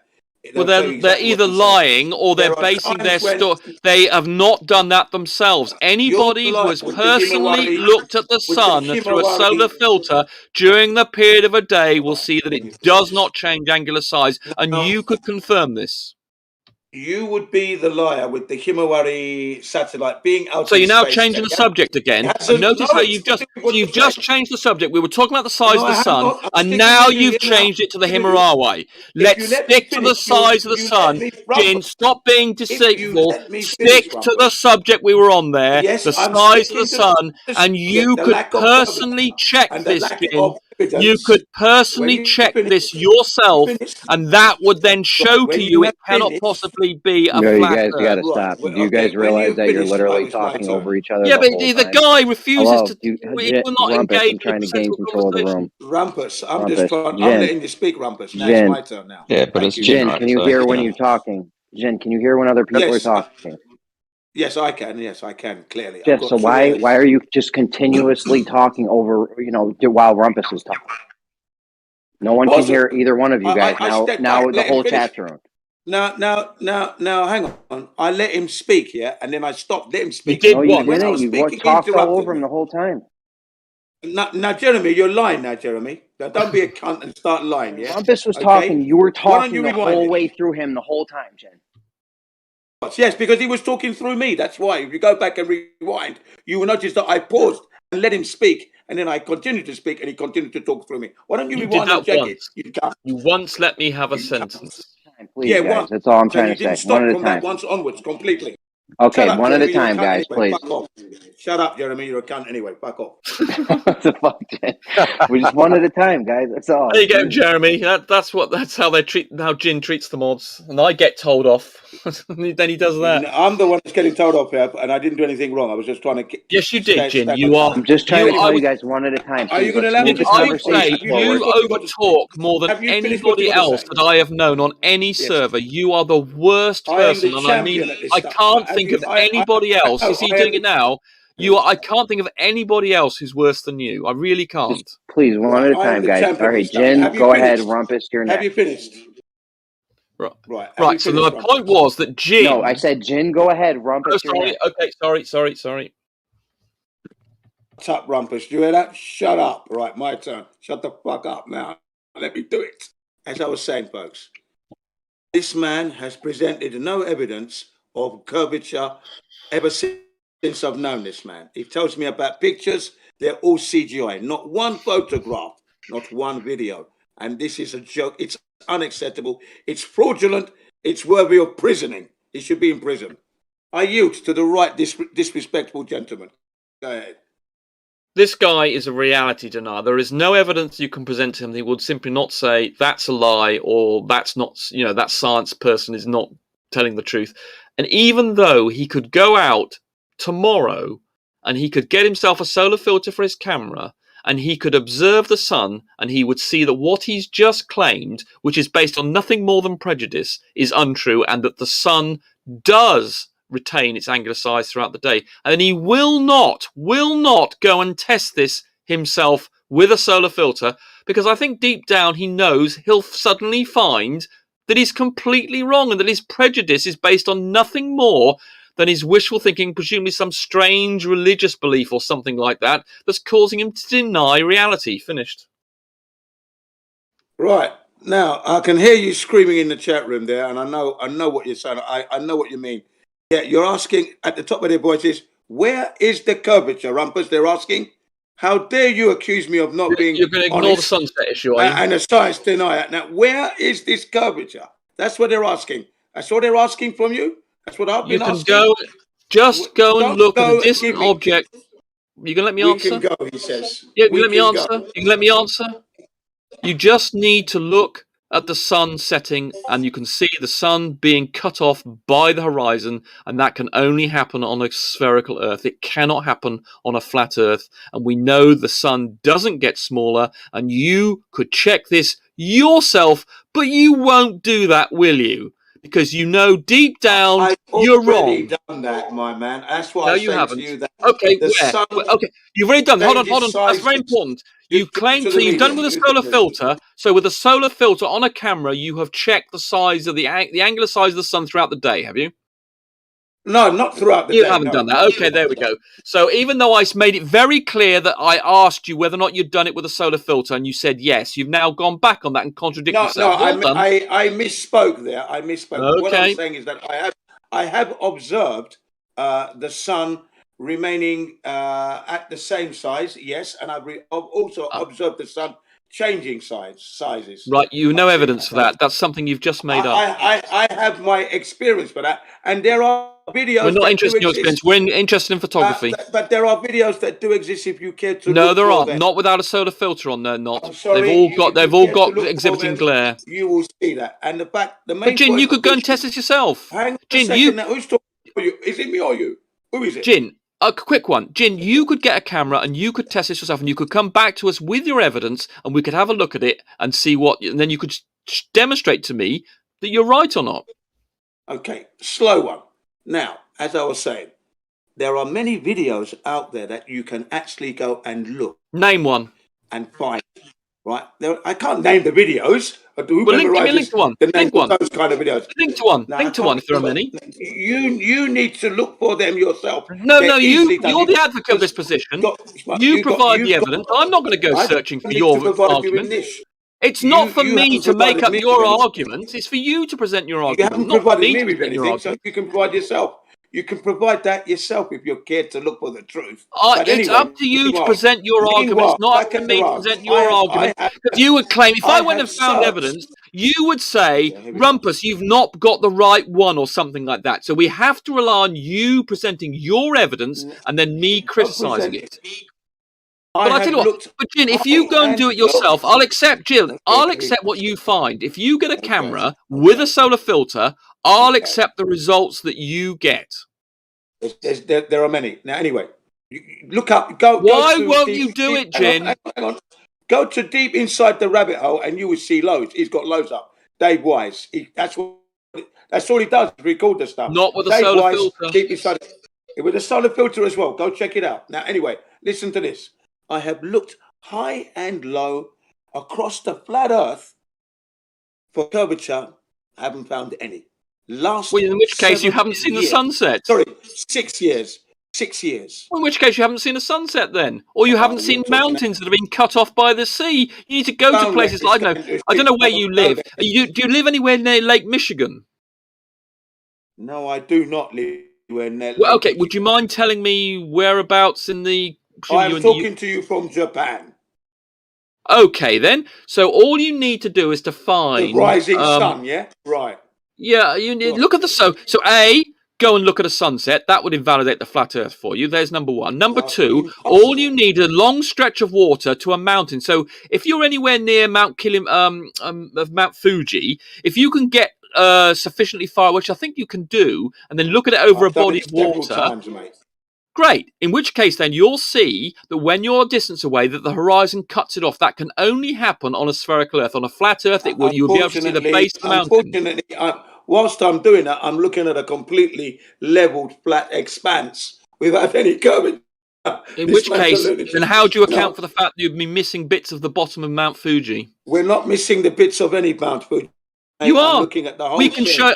We can show you numerous mountains that are being cut off by the horizon. That can only happen on a spherical Earth. I have been on Mount Fuji. You have to appeal for reflection. No, you don't want to be on Mount Fuji. You want to be looking at Mount Fuji. I mean, can you not understand what I'm saying? You need to be looking at Mount Fuji from a distance away over water. Can you not understand? Listen and comprehend what I'm telling you. I have been on Mount Fuji. We don't care if you've been on Mount Fuji. You've got to be lower down, looking at Mount Fuji, and you will see that you're missing half of Mount Fuji due to the curvature of the Earth.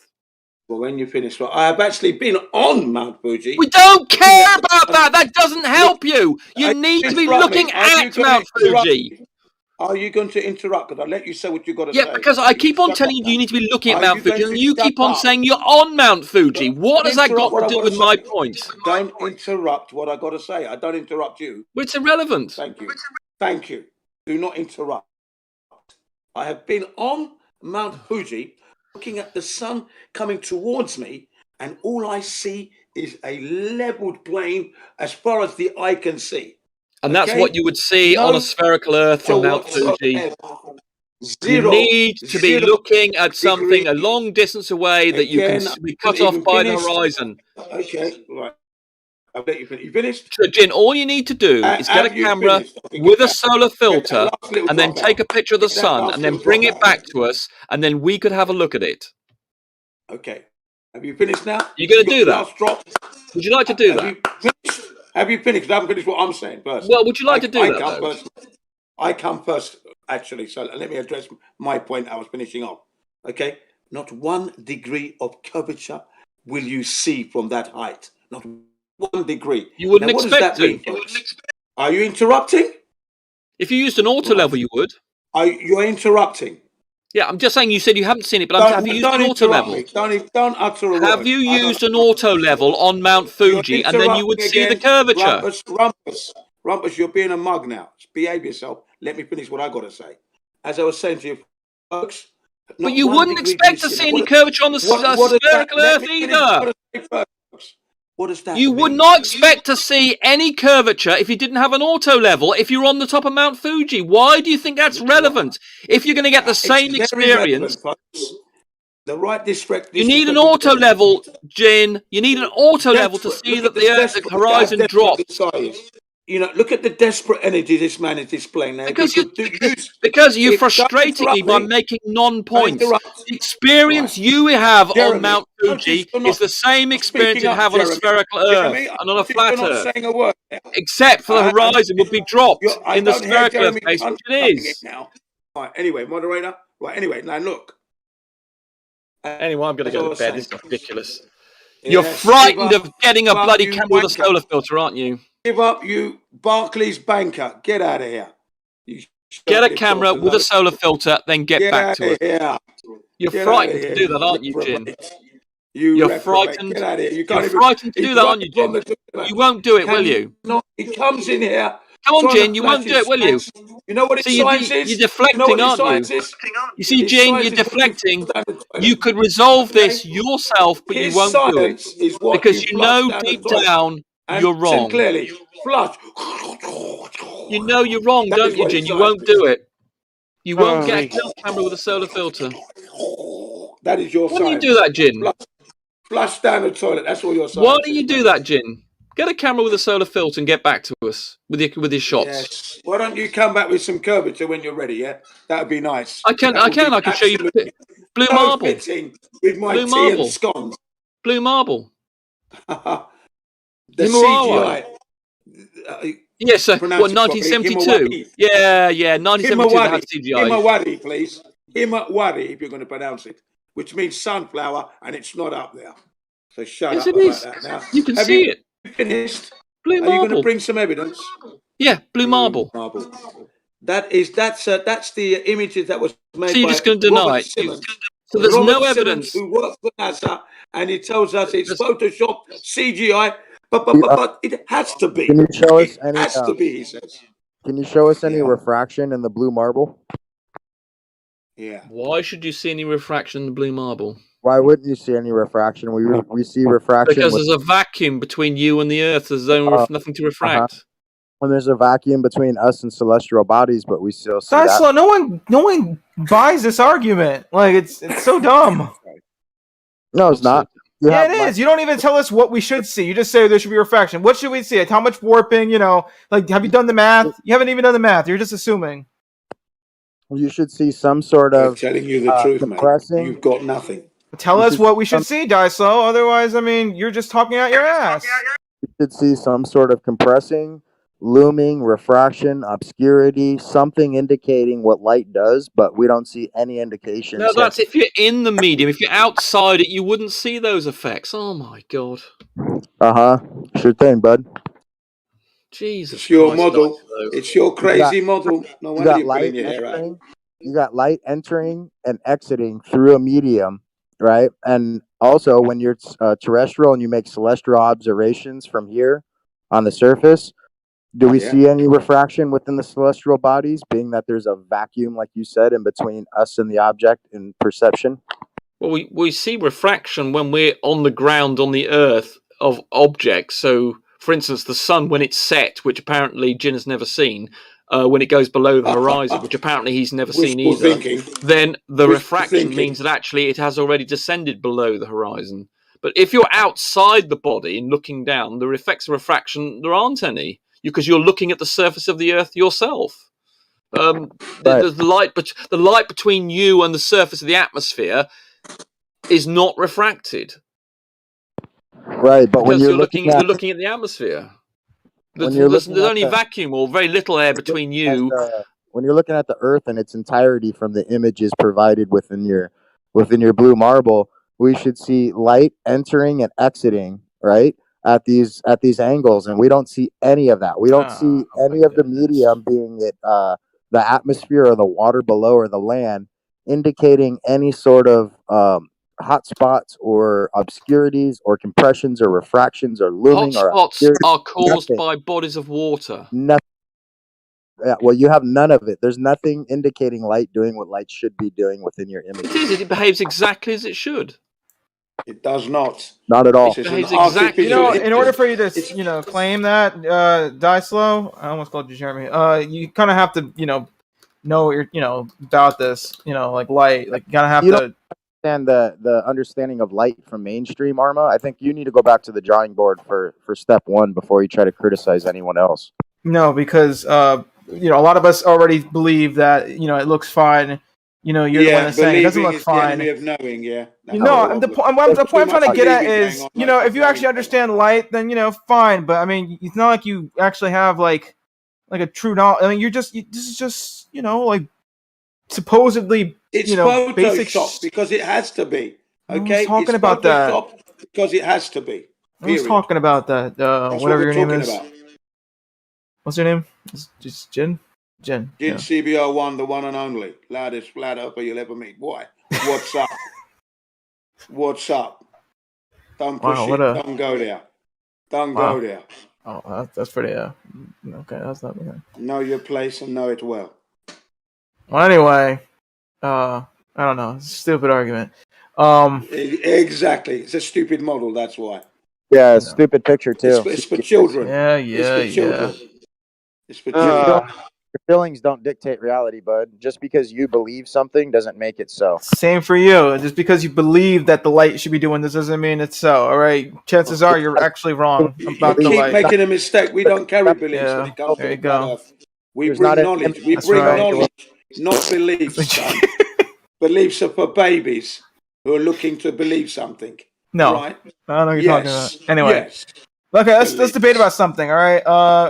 Yes, debate about why you keep believing. Let's debate about the sextant argument. Let's do that. Why you want to believe in globe you can't prove. Why would you want to talk about the sextant, Arma, when you don't even understand light from the mainstream perspective that you? Because it has something to do with the sextant. All right. Anyway, so let's argue about the sextant. All right. Let's do the sextant argument. That's a light argument. Why don't you go back to square one and understand? Why don't you go back to square one, Die Slow? Oh yeah, good one. Square 101. Yeah. Hey. Yeah. Let's talk about the sextant. Come on. Yeah, let's do this. What is the problem? You can only work on a flat plane, obviously. Any flat earther here can do the trilateration part of the sextant? Yeah, you presuppose a flat plane and it works for you. Good job, man. Oh, have you ever done the math? Good job with your presupposition. Have you ever done the math to check it out? Because I've done it and I don't think that can work for you. Sure doesn't care. You're doing it on a flat plane. That's the problem you don't understand. You poor boy. Yeah. The angular relationship to distance across the ground does not comport to a flat Earth. It has to. It's the only way it works. You're spitting in the face of nature, and that's very rude. I mean, that initial step of the sextant navigation. I mean, when you're doing celestial navigation, that first step of getting distances, we debated that like for months, but we never get to the next part, which is when you have 3 GPs and 3 distances.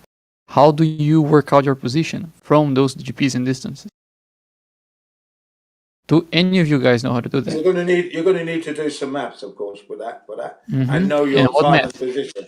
What time you're going What to exactly is the math?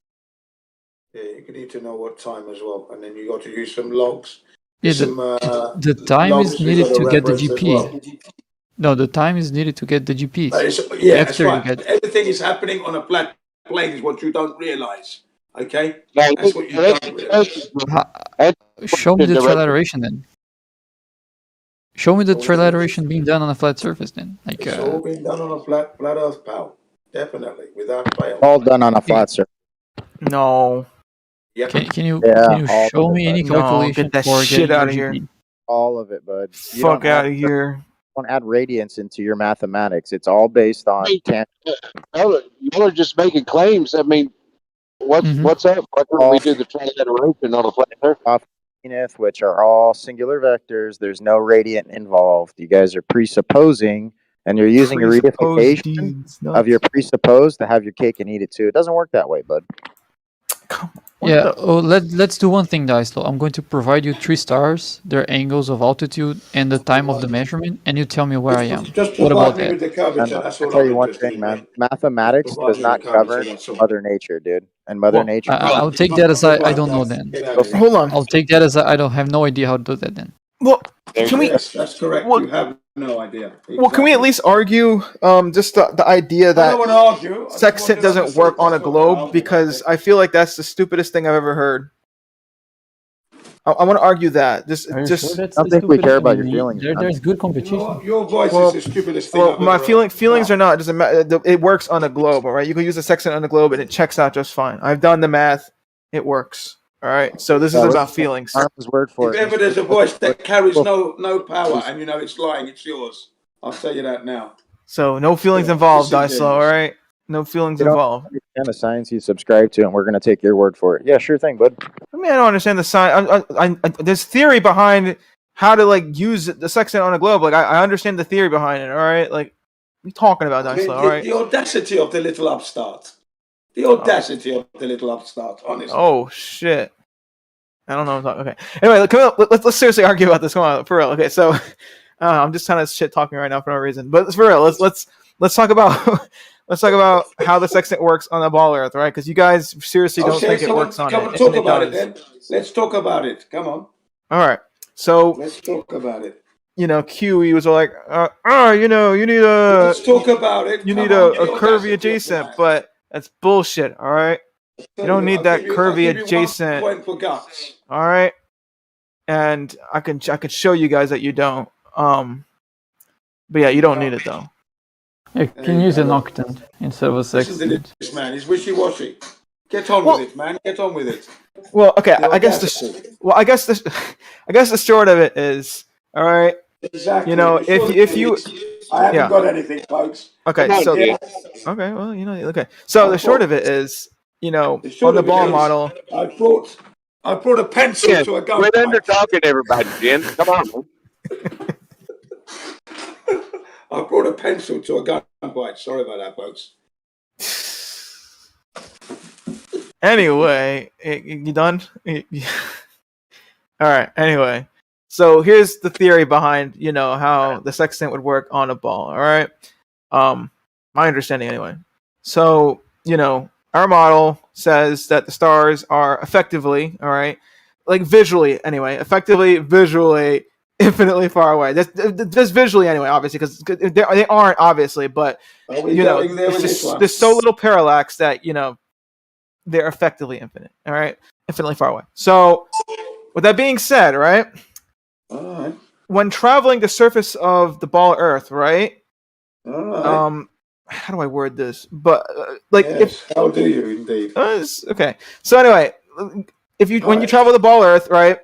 Whatever. All right. You know, let me pull out like a visual for this. All right. I need a visual for this. Jim is not going to stop interrupting you. Well, I mean, I'll be honest. I'm following him. Hold on. I'll be honest. Whether he interrupts me or not, like I did kind of lose my points. Let me real fast pull up like a visual. That's fine. Yeah, I think you're getting at like the stars are very far and they're getting towards Earth in like parallel rays. So everyone. Yeah. So like, let me real fast pull up this little thing that I programmed. Just because it's a good visual, I guess, kinda. All right. Well, actually, you know what? Better yet, let me pull out actually Paint. Actually, yeah.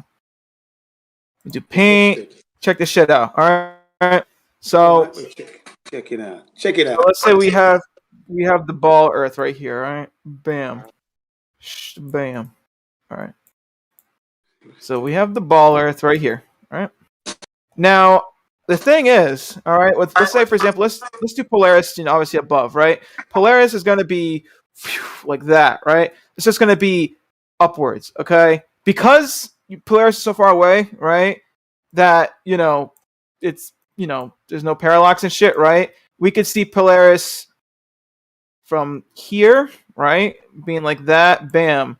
From here, bam, and from here, bam. All right, they look like they're parallel lines because they are effectively parallel lines, but they're not parallel lines in theory because technically they do meet up at a point, which would be, Polaris. But anyway, they all do this, right? So, you could also be here, bam, you're looking up, right?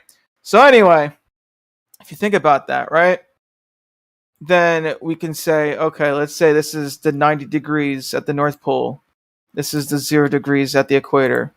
And then this is the negative 90 or 90, depending on how you look at it, on the South Pole, right? The South Pole, right? Bam. Anyway, with that being said, all right? There's an extra 0. Wait, what? Side. Oh, yeah, an extra 0. So, okay, fine. I mean, so a little 0 right there. All right, so then you could take your person, right? I don't know. Let's just make it like a thing, right? So take your person. Shit. And you know what? Make that black too, so we kind of have a. All right. So you take your person, right? Now, if they're here, they have to obviously look 90 degrees up, right? And if they're here, now they're sideways, right? So if I was to take this, I would rotate this this way. Yeah. So now they're looking to the, they're looking straight, out in front of them, right? So now that's 0 degrees, right? So we can go back to that. That's where you get the 0 degrees from, right? They're looking 0 degrees. And obviously past that, you're not going to fucking see the star, right? But here's the thing though, right? If you're over here now, let's say 45 degrees, it's also 45 degrees as well. They have to like look up, this way. And if I was to rotate that, there'd be a slight angle. But the point, 45 degrees of latitude, by the way. Yeah, I can't really rotate at 45 degrees and MS Paint, but yeah, they're looking 45 degrees though from whatever, right? So the thing is, all right, what your location on the ball, all right, would automatically would automatically correlate to the angle that you need to like look towards Polaris. That automatically just checks out, all right, and then I guess the only thing you have to worry about is the horizon, all right, whether that horizon comes up high enough to where you can use that as what do you call it? But like a reference point. What is it, a tangent? Or yeah, tangent or yeah, whatever. Yeah, as a tangent line. Right. So it does. All right. My math says that the horizon only dips about 0.03 degrees from perfect eye level. All right, and 0.03 degrees. That's basically nothing. I'm pretty sure you don't even account for that normally when you're doing. I'm guessing your math is just geometrical, right? You're not accounting for light bending or something. Oh yeah, none of the light bending. Yeah, unfortunately, no light bending. But yeah, so if no light bending, we're talking about literally 0.03 degrees of a dip. In terms of like where like the horizon is pretty much 0.03 degrees below true eye level, which is. You're not going to notice that. That's practically eye level. That's that's perfect, right? And that's assuming you're 6 feet, in height. All right. With that being said, all right, you could easily, I don't know, this whole idea that the sextant wouldn't work on a ball is just nonsense. All right. The fucking stars are effectively infinitely far away. That's how our model works. All right. So, bam, I would get my whatever. This would be my tangent. And then I do my other measurement where I'm, see how far the star is, and then bam, that's like 0 degrees. I move here. Let's do this now. I would the tangent would be like this. Hold on. Yeah, that'd be the tangent. I'll have I'll have the person in the wrong spot though. But this would be the tangent at 45 degrees. Fuck.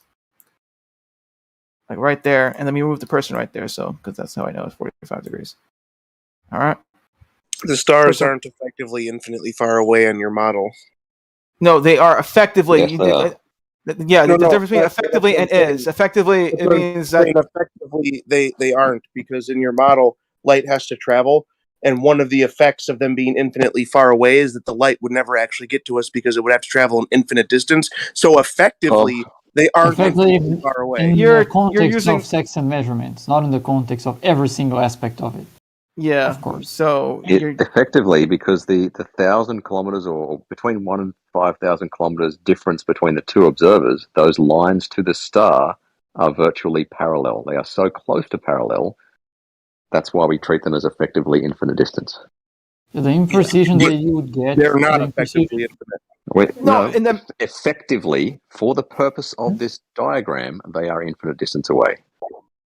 Right? No, if you want to get nitpicky, if you want to do the Polaris, then they're a billionth, 1 billionth of a degree away from parallel. Right? Yeah, the divergence. I mean, if you would assume they're parallel and they're not, and you get the actual distance to, for example, using Alpha Centauri, which is the closest, the difference that would give you is like under a meter. So that's, I mean, who cares about a meter when you're using a sextant? So you can pretty effectively talking about treat how it. much of a small difference there is doesn't change what I said. They're not effectively infinitely far away. Effectively, in For this the context, purposes yes. of They the literally can't geometry, be Bob. effectively infinitely far away. all right. Let's look up the definition. God damn it. Yeah, Yeah, Bob, for the effectively, purposes of the geometry, in they this are parallel. context. The effect would be that you literally can't see the star because the light would never get to us. So they can't be effectively far away. Okay, so no one cares about effectively, that argument. so here's the definition of effectively. One of the definitions is actually, but not officially or explicitly. All right, so I guess that's not exactly Well, that just good, but makes it sound he even also have stupider. in such a manner as to achieve a desired result. Okay, so these are kind of not the best translations. Look, the point is though, all right, when we say effectively infinitely, we're not saying they are, infinitely far away. We're not saying with the light, has to travel an infinite distance. We're just saying, all right, that if you were to have, all right, this one example where the stars are infinitely far away, and the one example where they aren't, all right, you would more or less get the same results. But obviously, with this tolerance, because we're on the Earth, so we're not going to see any difference. You know what I'm saying? Right, they are far enough away that we can treat the lines to them as parallel. Oh, so you could make the claim perhaps that the lines are effectively parallel, but Yeah, the that's stars the are claim. infinitely far away. That's That is the claim, Bob. That is the Obviously, claim. in Well this done. context, that's the claim. Go on, Arma. If that's the claim, then maybe he should say that instead of the other thing that's absolutely wrong. You're Now we'll say talking about. Let's move on. Let Arma Let's go move on. on. Yeah, let's move Move on. on. Let's move on. Let's not take this red herring. Well, anyway, point is that was my main point. That pretty much your location on the ball would pretty much like if you understand how circles work, or balls. All right, there's like a degree thing. Like you could do like you got 0. There's more into 90, for example. 180. Yeah, that's weird. I think there's some extra thing you could clarify. For example, there's an other position on Earth that you will also measure 45 degrees to Polaris, which is on the other side of the sphere, right? And actually, everywhere from that first, if you make a line between where you are right now and the other side of the globe, all those positions would also measure 45 degrees to Polaris. So you must be at some point in that circle, which is the circle of equal altitude. You mean like kind of like that? I don't know. Exactly. Everyone in the circle would measure 45 degrees. Exactly. And if you're closer to Polaris than that circle, you would measure more than 45. And if you're further, you would measure less than 45. Which means that if you're measuring 45, you can only be at that circle. Right? Yeah. That gives you some information about where you are in the globe. And as you get more stars and more circles, you can only be where they all overlap. And that's how you get your position. See? So, yeah. I mean, I didn't really explain it too well, but you can have this work, obviously, on a ball. It does work, all right? In fact, it's the only way it can work is on a fucking ball, but, this whole argument about, you can't use a sextant on a ball, it's so dumb. You got to really look into it, you know what I'm saying? Yeah. So that's my my TED talk or whatever. I'm done. So what do you flat earthers have to say, huh? I did a horrible job explaining that, but what do you guys have to say to that? To my shitty explanation? I'll just say it only works on a flat Earth. That's all I'll say. Yeah. That's literally all I say. No, I mean there's some responses like, well, actually, even if you're in a flat surface, if light can do weird shit, it might give you the same angles to the stars. Oh, sorry, no. You just need light to do weird shit that matches heliocentrism. That's all you need on a flat surface. The response right? is that the mere fact of measuring an angle means that we're on a flat Earth. That's the most recent thing from the Flat Earth debate crew. So I don't understand what a horizontal is. Yeah. Well, I think that they're visualizing the triangle created by the observer, the GP, and the star. So the base no, of they're that just saying triangle. even just to measure an angle, they're saying that they're equating the horizontal to the surface rather than like a theoretical flat plane, theoretical horizontal plane, which is literally just perpendicular to down, not anything to do with the surface. So yeah, I've pushed Brian and Nathan to answer, and they refuse, which I find very interesting.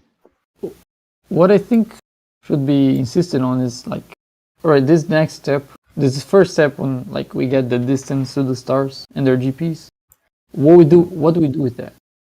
How do we work out our position?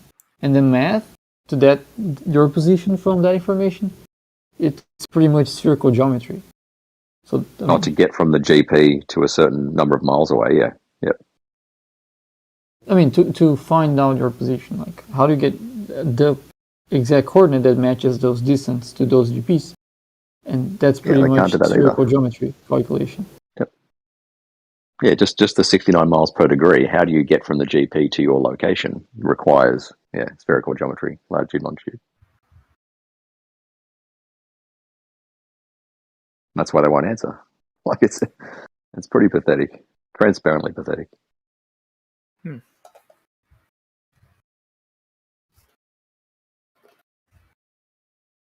But the 69 miles per degree itself is only a sphere as well. But you could still have a magical dome that projects to every person what they should see if they were in a heliocentric system, right? So you would but once you got to that point, right? Sorry? Do you really need to entertain that? Well, it's often entertained here. Like some people would argue that there's like water around the dome, and that creates the distortions of light that produce the same observation, or the personal dome idea, or things like this. And even under this ad hoc, there's no solving the trilateration part of the sextant. That's a good point. You still need spherical geometry to work out the latitude and longitude from those GPs and distances. Is that the point of the MC Toon and Bob's challenge? Like we're giving you the GPs, now work out where you are. Yeah, that's what I'm trying to do, but no one's taking the challenge. Yeah, of course. I think Adam Meakin did, but he was like 1,700 miles off. Excellent. Well, I think there should be like a margin, like there must be a. You will never be precise enough. You always get some, like a mile off or more. But of course, if the challenge is just to get your position, of course they can just do it wrong and say, well, it's just off, but they've done it. Oh no, they'll do it in Google Earth. They'll do it. They'll draw circles in Google Earth. That's what they'll do. Oh, that's cheating. Yeah, I know.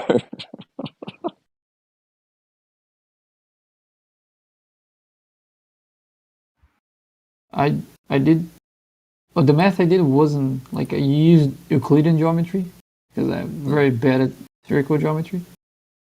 But at least I understand the whole math. There's no formula that I just copied. Yeah. It's quite heavy. Like you know how they say to us, "Oh, you need to." Oh, sorry.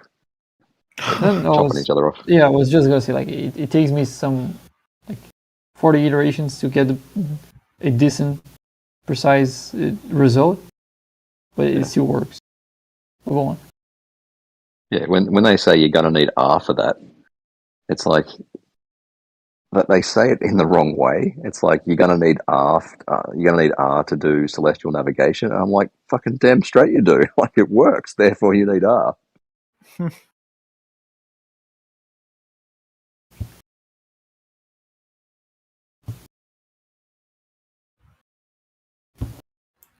Yeah, I've asked fucking Adam Meakin and 10th Man and Nathan for a sextant debate, and they've just gone very, very silent, which I find quite amusing.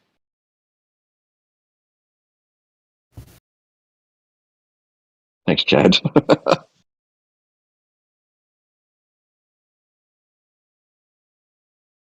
I mean, and you can just take a look to the almanac, and you're going to see that the celestial bodies are just changing their longitude. They're doing every sidereal day, going west.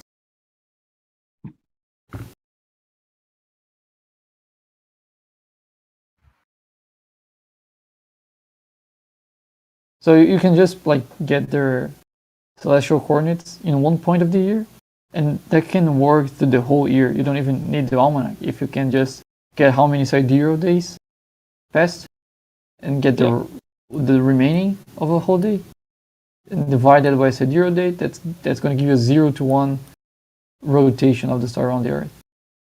And you can just multiply that by 360 and get the longitude. Pretty impressive. Yeah. I just don't get the argument, you know? I just don't get it. There is no argument. Yeah, I know, it's just, but it's flat earthers that, you know, I'm not trying to do the whole circle jerk talk thing, but I mean, like, I don't know, it's just, I just wish they would stop using that argument because it's kind of dumb. Yeah, most of them are trolls, right? Like Jin's a troll. I wish they went on with the argument as far as they can, like because they always stop in the beginning and usually derails.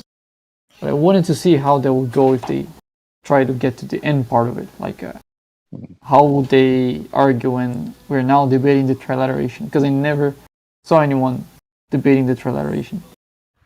Yeah, I really like. No one will because flat earthers cannot do mathematics. Really, they're just in this denialist, contrarian thing where they just say, "Oh, it just works on a flat Earth," and none of them can show how. Like we all know that, right?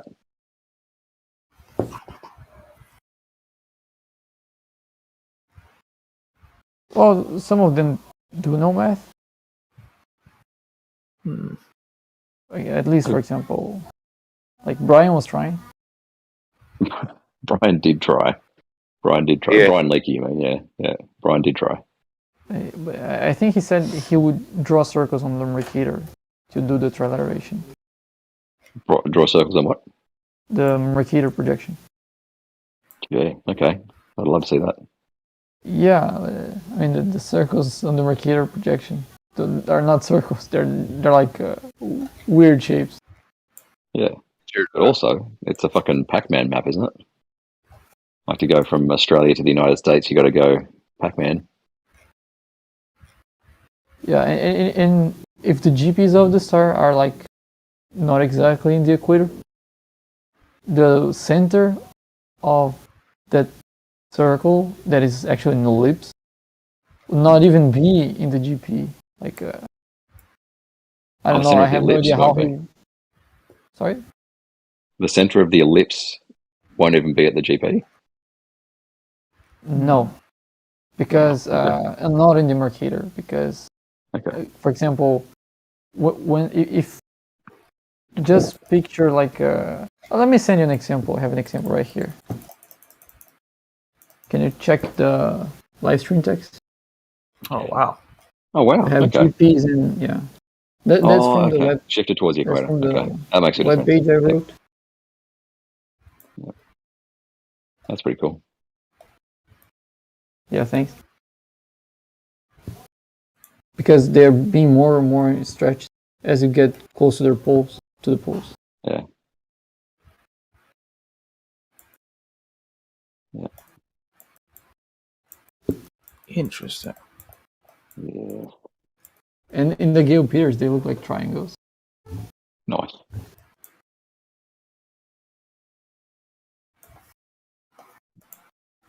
So on this Pac-Man model, it would be really long looking ovals.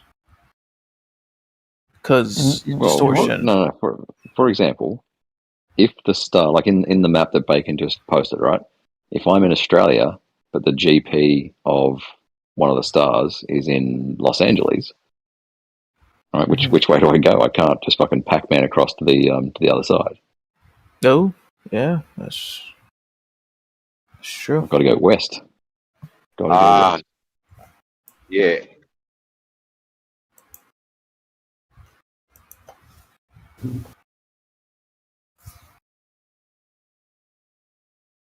Wow. Yeah, the only model on flat Earth is the AE map, really, and that's only because they deny Antarctica.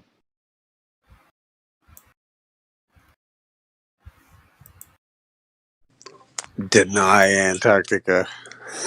You're so funny. Well, is that funny? I was hoping somebody was going to stop this shit. Well, yeah, Antarctica in the traditional sense, like an actual continent, not a wall, you know, like a giant ice wall. That's what we're talking Well, that about. kills your model too. If you look it up, it says ice wall. Fuck me. Yeah, I've been here the whole time. Since that's the thing, you just want flat earthers to be quiet, to either shut up or die. No. We want to talk to intelligent flat earthers, Crit. Oh, intelligent. We want to talk to intelligent flat earthers. Yo, hold on. No, I you want to just talk speak to for the whole intelligent flat server, do you? Yeah, I was just saying. Is that what you do, Ruhif? You speak for the whole server. I just said I would like to speak No, to you said intelligent we. flat earthers. Roll the tape back. Yeah, and then I corrected myself, right? I corrected myself, which flat earthers refuse to do. Yeah. Ruhif. That's so nice. Yes. How you doing, man? Who was that? This is Isa. What's up? Hey, champion. Second time in a few weeks. Yeah, Third time in 5 years. Yeah, man. What's your user? Oh, there you are, champion. What's that? I was trying to find a username. Oh yeah, I'm over good. here. Yeah, man. Lovely. I always loved that you did all the calculations when I brought up the 600 nautical miles, whatever. You did the actual calculations and showed that it actually was really, really, really close. And just you were so honest about it, dude. I fucking love it. You'll always have my respect for that. Thank you. Thank you. Yep.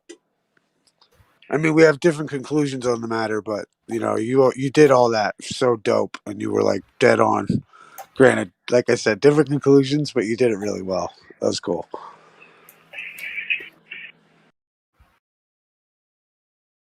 Lovely.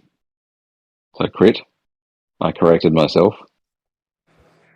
I said I would like to speak to intelligent flat earthers. With actions. Do with actions, not with lip service. Say that again.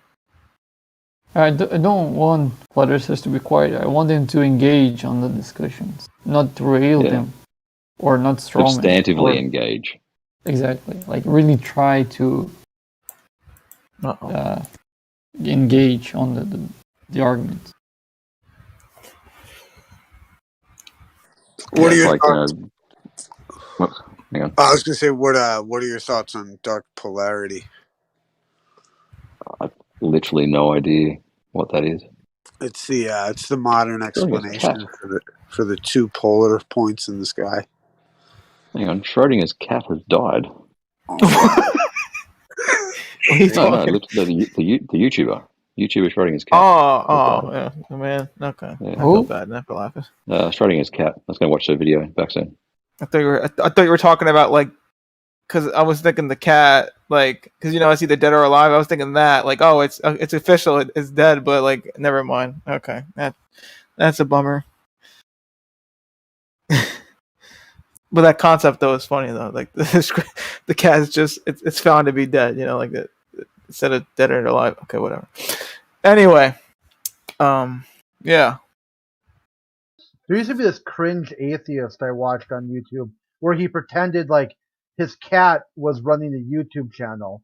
He was just like the guy who ran the film equipment. Wait a minute. He had a whole thing about the cosmic cat from another dimension.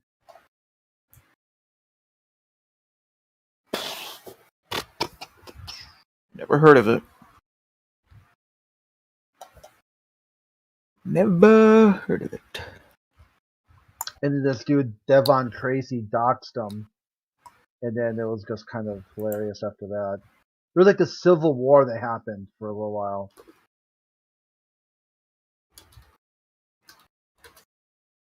Oh.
Still there, Bacon?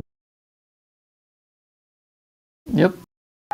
What you want is to talk with Flat Earth inside a globe Earth paradigm. And that alone only works in the Flat Earth. What? This a unilateral globalist idea that is always in control of the conversation, always has to be on their terms. That right there doesn't logically fit a heliocentric model. What doesn't fit this heliocentric model? What are we talking about here? That's this what I'm trying idea to to get. constantly be in control of the conversation. What you want Flat Earth to do X, and then talk about Flat Earth if globe. Ooh, and that of itself would be a contradiction in the heliocentric model. I don't think that's accurate. It's not exactly what we're doing. I think that's another way of saying, would you like to have some beef? Oh, you missed the earlier part. Where's the beef, man? Like, geez. I would like to start some beef. I'm going to translate for you. You missed the earlier part where it was like, I'm the dumbest flat earther there is. That the whole server is like, as soon as Crit talks, and then Ruhif left, Issa saved the day. Well, this whole thing, flat earthers can't do math. Flat earthers don't know how a sextant works. Flat earthers don't have a model. They deny Antarctica. And I'm like, wow, really? So I just sat here quiet, just waiting. See if is anyone going to even say anything? I'm not saying they can't do math, but I'm inviting them to try, and they never accept it. Yeah. But I mean... So that's not a beef. And when I say in your paradigm, in your whatever math you think you're doing, I'm not going to explain flat Earth if globe. No, I'm not asking for that. I'm asking what I'm asking is very simple because people have argued that the way people use a sextant matches a flat surface, and I've seen how trilateration works, and I've seen how that works on a spherical surface. Now I'm asking them to show how it works on a flat one because I haven't found that. And I went to the Smithsonian. At the Smithsonian, you can walk into an installation thing where you use a sextant and you point it at lights in the sky. I got a question. No, let's say like you're looking for this. You're trying to pinpoint two ground positions based on observations of two different stars, right? I think so. Sorry, Right? Is can that you say that correct? again? Like you're trying to duplicate what they like. You're asking for the duplication of a ground position below a star in two different points, correctly? Like so, I would have, as if I'm not mistaken. Although I didn't hear your full question, but I was curious. Like you're asking, like if I'm under this star at this location, like you're asking from an observation that's far away, right, or from a different location than No, no, somebody. I'm just curious to understand how the trilateration is done in a flat We surface. can walk to the. Well, hold on. Let's see. Like trilateration. Like wouldn't like again like our simple response would be: are you using triangles to do trilateration? No. No, we're using circles. Using circles based on because like your circles based on a plane, right? No, they're sphere circles. Right, but there's circles, but like if you were to observe them and try to map them out, you would need a flat surface to pinpoint those locations relative to those circles, right? No. No, you don't need to. You can do that on a sphere. That's right. Right, but when we do it, we pretend like it's flat, right? Never. No, actually, It's no, not because true. we don't have a map to project those circles. Okay, so these are my questions. How far away are the 2 points? What 2 points? Like you and the GP? Maybe I'm misunderstanding your proposition. Well, the distance between the two GPs is not something you're going to determine. Yeah, we are not triangulating our position. We are trilaterating our position. Because we don't know the angles that the stars have to us between each other. We just know like how far we are from their GPs. So we have their GPs, which means we have 3 known positions, and also we have the distance to those positions. And to work out your position based on that information is trilateration, because you're not creating triangles, you're creating circles, and you're trying to find where they overlap. My question is, okay, so we have known distances. So what are the distances of the proposition you're supposing? Oh, so you want an example? Yeah. The distance would be the radii of the 3 circles. Right, and I'm asking for like an example, like you just said. Like some amount of miles? Yeah. Just a distance, like but where does because like where do you, let's say, how far away would you have to be from one another where you start adding in and saying that you're on a sphere? Because usually when I've seen in regards to trilateration, it's 3, it's circles based off of a plane. So where those circles, would intersect is what you're trying to figure out, right? yes, but we don't use those a circles, plane to do that intersection. right? But when they do it, for all intents and purposes, they treat it as a plane, right? No, that's what I'm. Yeah, that's my point. They don't. Globy. Yeah, it's on a ball. They do it on a ball. So. Yeah, either they do it on a sphere or they do the. Okay, and the the mass flat earthers bars. are not claiming that, right? The Earth is not a sphere. Wait, what? Sure. So if it's not a sphere, how so exactly? It's not a do you sphere, right? think? And I've done this 6/10. I've walked into the Smithsonian. They got a full display where you have a sextant. You pointed at the lights on the ceiling. There's different patterns. There's a book you flip through, and it tells you what room you're in based on the measurements to these different lamps they have in the ceiling. And then you can plot a course to the next room and how far away and what the star or the light in the ceiling would look like. Then they go on to talk about, you go through time. As you walk through the exhibit, it starts off with a different forms of navigation until it ends with GPS. In GPS, it tells you that there's 3 components to it. A handheld device that communicates to the ground station that supposedly communicates with a satellite in low orbit. In all this stuff, if you want to know what a flat earther thinks, you can't then say, well, it only works in the globe. Because then you're already saying you don't want to hear what the flat earther thinks. Alright, so yeah, it might work. The first time I even tried to say anything, it was But right we're away. begging for this method. Like, the same I'm method. going to give you. What do you mean? So drawing circles on a sphere, is that your method for a flat surface? No, the same thing I did at the Smithsonian. Okay, so I'm going to give you 3 GPs and 3 distances, and then you show me how you get your coordinate from that. Can you do that? How are you going to do that exactly? The same thing, the same way. It all works exactly the same. Okay, so explain me like step by step. So let me pick an example Okay, here. step So by I'm going step. to pick. I'll say it again, step by step. You go to the Smithsonian. What's that? It's not a sure what that means. museum. Yeah, it's a museum run by the federal government in DC. You can go there and use a sextant. You aim the sextant at the wall, where there's lights on the wall. They use a projector and there's some light bulbs and stuff. You measure the angle to those. Then there's a book on the desk that you flip through and you pick light A, B, and C. Here are your angles.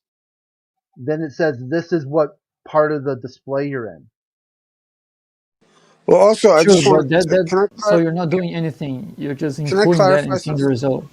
So, Can I ask a question? Just to clarify something, because I mean, yeah, that's a good point with the the Smithsonian, but like to look at this from the lens, like when I asked you, like you're saying you're not using triangles. Yeah, we're not. Okay, well, how come like trilateration says in the fucking in the thing, method of surveying, in which the lengths of the sides of a triangle are measured. You know what I mean? So if in trilateration you're using triangles, but you're not using triangles, what are you using? Circles.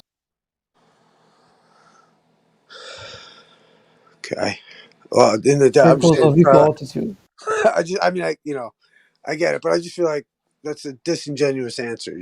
I would say you're using triangles. Is the point? How are you using triangles? You mean what? There's no Well, I triangle. mean, you're getting an angle from a baseline anyway. You know what I mean? Yeah, but that's not the trilateration. I mean, is not how we use that angle. So, for example, I understand what you're saying by the circle. I understand what you're saying. Like, I'm just saying that, like, and if you were going to determine like a point, you know what I mean? You're going to draw these circles around 3 things you think are in, whatever around the sky based on the angles, and you're going to determine your position based on 3 points. I get it. But my point, like, I'm just curious with the idea, and forgive me because I misunderstood what you were getting to earlier, which I thought you were talking about 2 different points, 2 different ground points.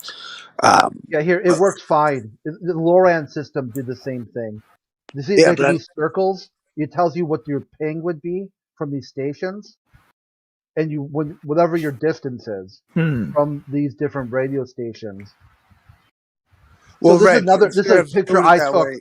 We're just talking about angles, which makes sense. This is a picture I took when I was at the Smithsonian. So what you did on this display was they told you, they converted the distance for you, and there's a map that had lines on it, and you follow. So if you were to say, this one station here by Hawaii, they would tell you what the ping was from that station. Then there'd be a line around that. Then you'd say, okay, what about this one from the Aleutian Islands, and then one from like San Diego, and that would tell you where you are in that blue area. Oh. Yeah, but you're saying how to do that on a museum, which is obviously a flat surface. So when you're getting the distance to a light, you're not just multiplying the angle by a value. You have to use the tangent of the angle. So it's a different thing. It's not even, you're already diverging from how you use the sextant in the first step. Well, in that case, in the first step, our map is evidence of a flat spinning disc in the sky. Like, you know, like those, what are they? The things you can use them in different areas. You pick your latitude and you turn the circles around so you can see the night sky. Yeah, look at this one here. This What are is they a picture I called? took of the GPS. It says the GPS has 3 parts. The user, your handheld device, that communicates to the ground station. See, the globalists will tell you there is no ground stations. It's just your handheld device talking with space. That is not true. No, it's not talking to space. It's listening to space. No, it talks to a ground station. Your So how handheld does- device. So you're saying? Yes, so it you're does. saying That's you have what the Smithsonian said. Wait. So No, you're it doesn't. saying you have Yes, you it have does. those ground stations on the ocean in the middle of the Amazon forest? Is that what you're suggesting? You just go to the Smithsonian, look at the display, they tell you the 3 parts and how it works. It walks you right through the process. It's a video you can watch. It shows the girl with her hand pinging a ground station, then the ground station. Here we go. Well, let us make an example. Let us take an example. Because if you're in a museum... Right here, there's a ground, it came in a little blurry, but here's the ground stations that then track the satellites. Yeah, Your handheld device is not a ground station. What does that have to do with what we're saying here?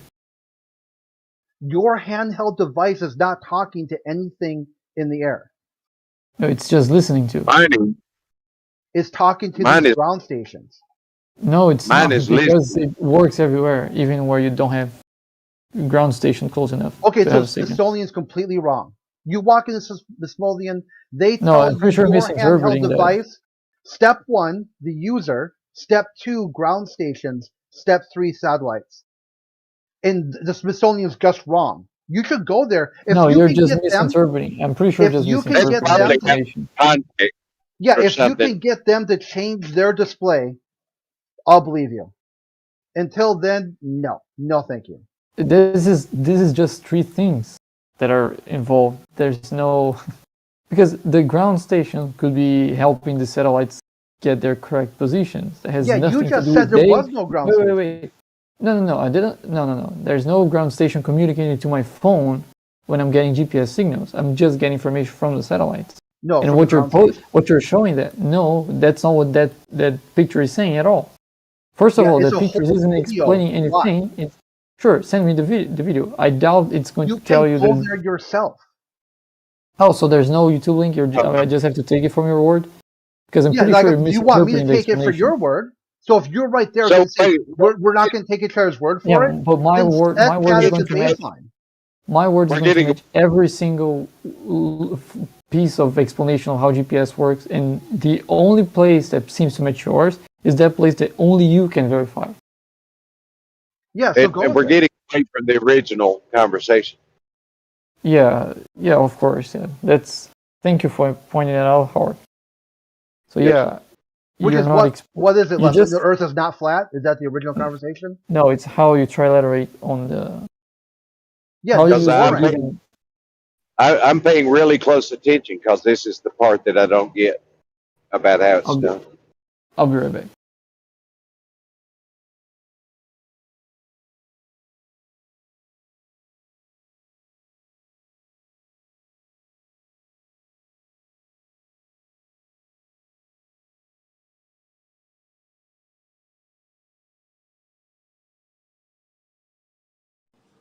This is a good video, kind of.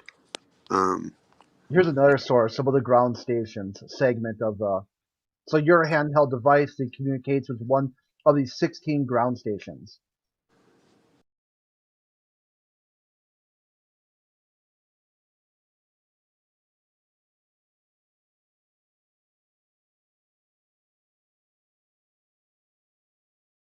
What were you saying, Isa? I just posted a link to what you guys are referring to.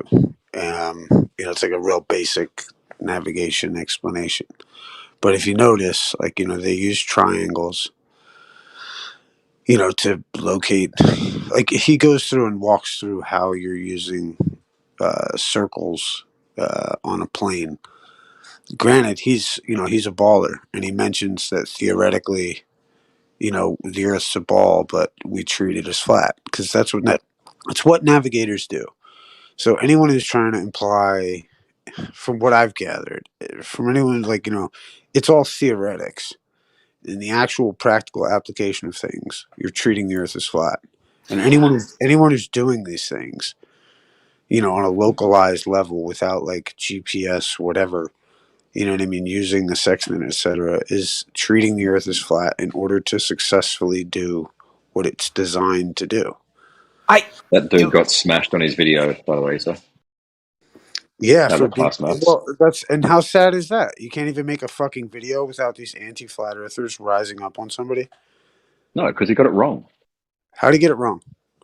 He drew the GP, the star, and the observer as a right angle triangle, and he got hammered for it in the comments. He Right, actually he's has to also, update his. he's also doing a basic. I saw Yeah, this. but it's wrong. Hold on, guys. I saw this exact video, and I was like, I "Yeah, don't know. I think that theory is technically wrong." I mean, I'm not an expert on when it comes to sextants, but I was like, "That doesn't seem right." You know what I'm saying? But I did see this video, though. Yeah, This was the video I saw. First off, he's explaining how you do a basic fucking the concept in order to how to use it, why you would use a sextant in the first place. But you don't use triangle. But he drew a triangle when you don't use a triangle. Well, and that's why you He got guys it very wrong. Well, right, and you guys don't do any of this in your real life. And the thing is that clearly neither does he. You're right. Wait, what's wrong with the triangle? And if you did, well, I'm just saying you can't. For all intents and purposes, when sailing, they treat the Earth as flat. Anything under 600 nautical miles, especially, and no one's making any fucking distance fucking calculations for 600 miles without correcting it at fucking 10, 15, or 20 miles down the fucking road, or whatever. So this point is that you're, for all intents and purposes, there's no literally anti-flat earthers. And granted, all the people who actually do this shit do not argue for a flat Earth. They just treat it as such because it's stupid to fucking talk about spherical fucking anything other than in the theory. That's why I say the Earth is flat and fucking motionless, but you can think of it like a ball, and theoretically, you know what I mean, spinning in space. It works in a way, but it's not what we experience. The challenge for you then is the trilateration challenge. If you've been given 3 angles to 3 stars, find where you are on the Earth. I guarantee you'll have to use. Well, I would just look at my navigational book, right? Or I'd pull out my star chart. I'd pull out my planisphere, right? That's the name I was looking for earlier. Pull out a planisphere, figure out where the fuck you are in that regard. You know what I mean? Find your book. Because here's the problem: is that you're using all this calculation that's in books anyway. You know what I mean? But where does it come from? And all I'm where trying does to say that calculation come from? Right, and for all intents and purposes, you're treating the Earth as flat. It's only in theory that you're dealing with some kind of sphericity. Okay, well, it's spherical geometry that actually gives you your position. Well, I mean, you could think of it like that, but nobody does that.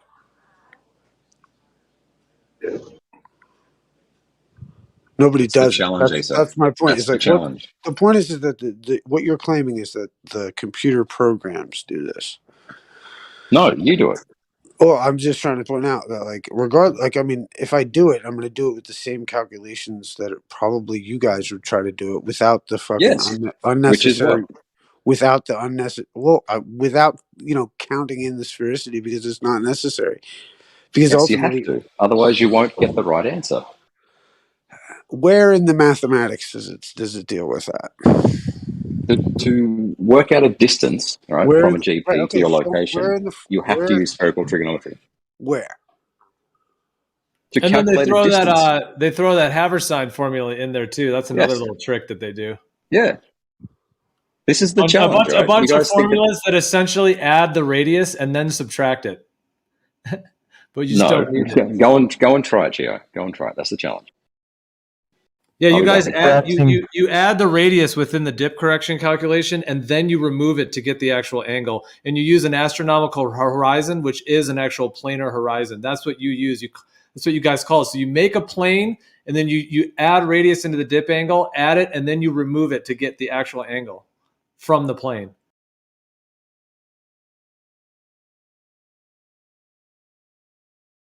And then the Haversine formula is another part that adds the non-existent curvature. That's my understanding of it. Yeah, the point is, if you're actually in a fucking boat and you've got these instruments and you needed them, you could find out, okay, my altitude of the, whatever number of the star, like let's say, what is it, the 54 stars, you could try to pinpoint from Polaris what your fucking altitude, what your latitude is. And then the other stars, you would get your positioning based on what's in the books.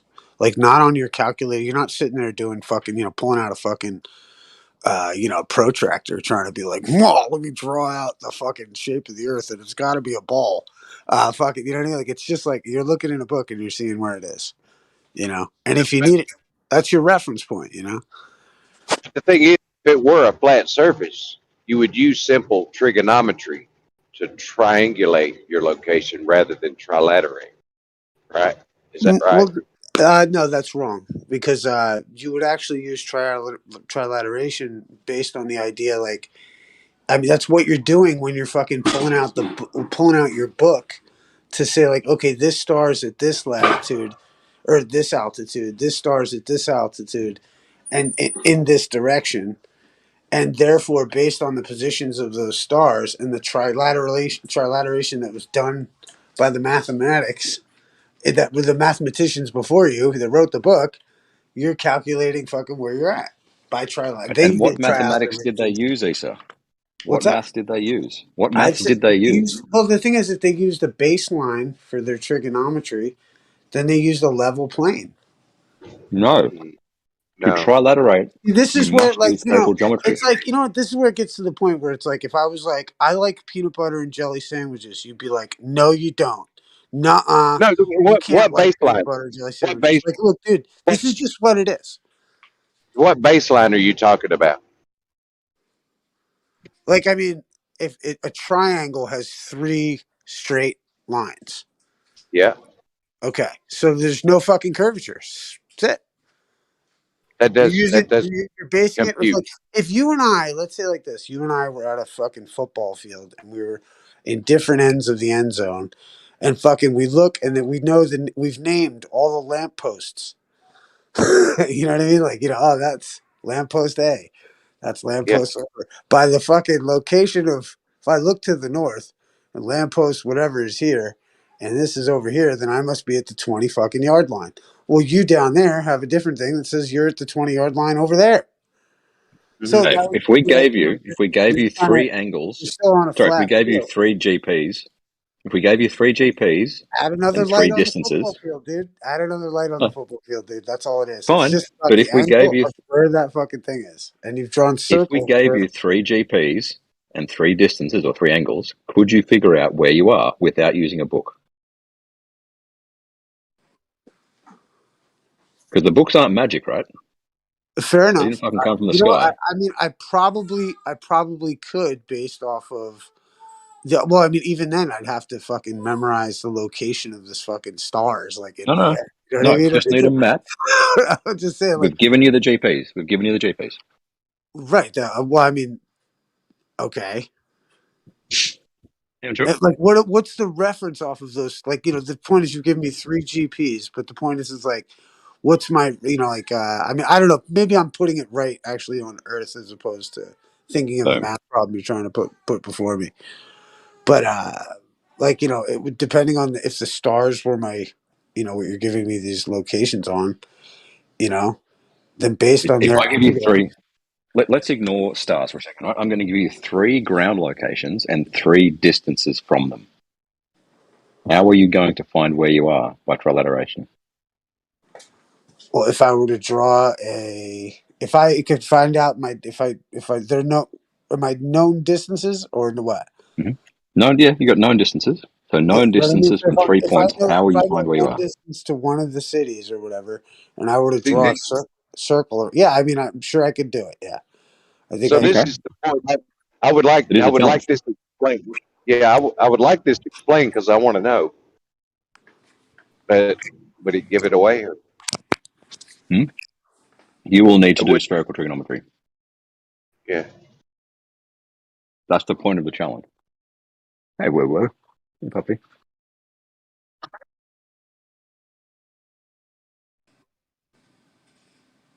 Yeah. Well, I mean, I don't know, man. I have to.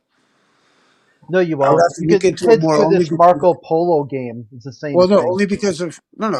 I'm not gonna like talk out my ass either. Because like my familiarity with the subject also does rely on a lot of the book knowledge. So like based off of like I know that in a lot of these books, man, they do refer to the Earth as as spherical and stuff like this. So there is this notion to do it.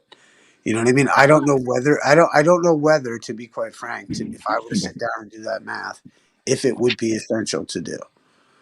I'll give you that much. I just don't think that I don't see any practical purpose for it based on you're simply finding the angle above these.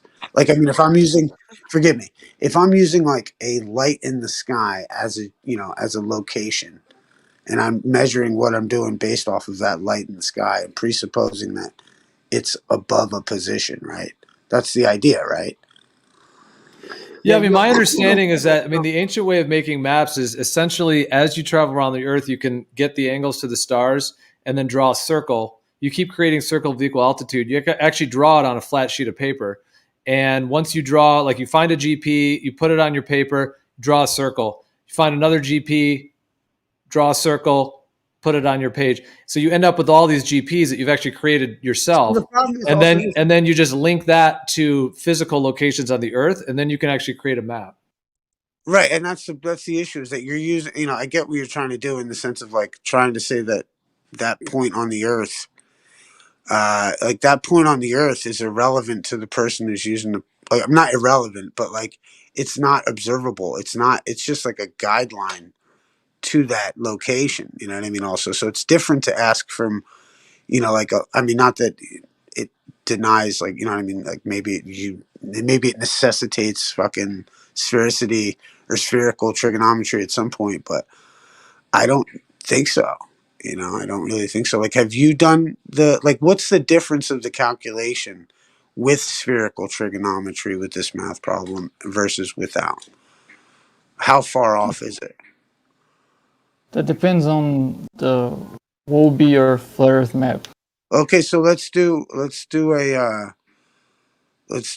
I mean, well, depends on my flat Earth map. No, I'm just saying if you're picking like random, like let's just say like pick like pick a location in the States, like what I mean, pick up 3 locations in the States, right? Like let's say like you know Yeah, Yeah, it doesn't depend on your map. You just need how about latitude and San longitude. Antonio?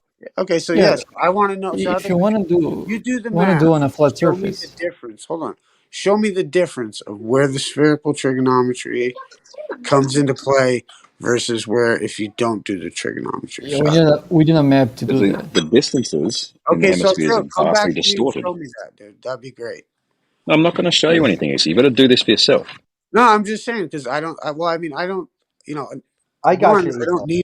Two, I've never. It doesn't necessitate it for anything I've had to do, and so I mean, I'd love to know the distinction. Otherwise, we'll just agree it's flat, and you guys are making shit up.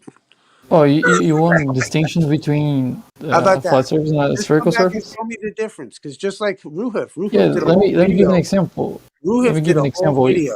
I'll give you an example. Ruhif did a whole video You're of. asking for one.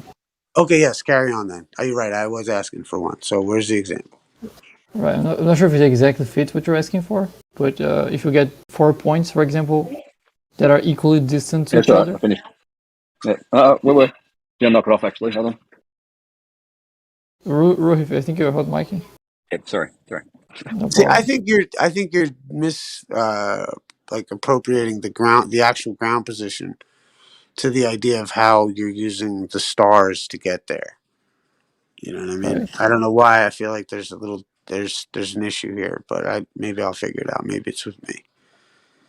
This is really simple. It's like you can tell how far you are from 3 locations, and then that pinpoints where you're at. You can do this playing a game called Marco Polo, like a kid's game. You could do it playing a game called BattleTech, where you try to figure out how many different if you're getting jammed, an ECM jam. Oh god, that's hilarious. You can do this like go just to a base like a park, and then you can have say like different areas that are marked off and say So this your distance to so this your answer is location. to play Marco Polo with the stars. Yeah, if you want to giggle and be Well, looking for beats. I mean, I Yeah, would how about certainly this? I'll unconditional. Okay, I'll just laugh every time you say something too. Well, I would certainly hope that if I was out at sea with with a captain, that he would say Marco Polo or G2 or shit like that. Well, if you're mapping plots in the sky to plots on the ground, then you're able to create a grid system.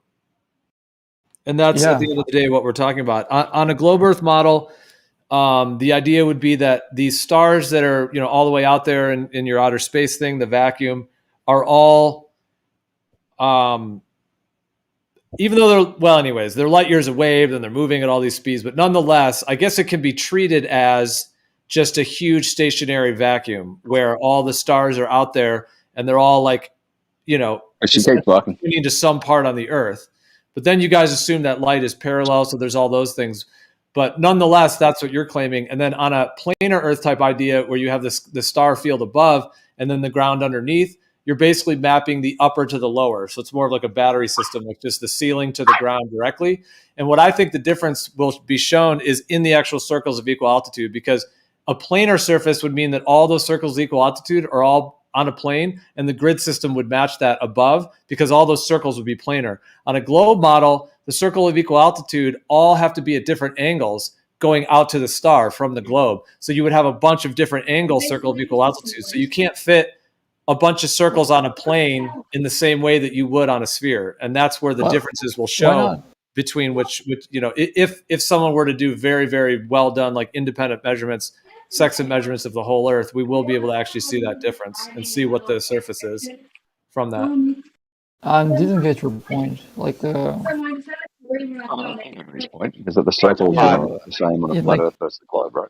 The circle of equal altitudes on a planar Earth are all planar. The circle of equal altitudes on a globe are all at different angles towards the center of the globe, all the way around the thing. They would be all at different angles, and they wouldn't all intersect in a planar way.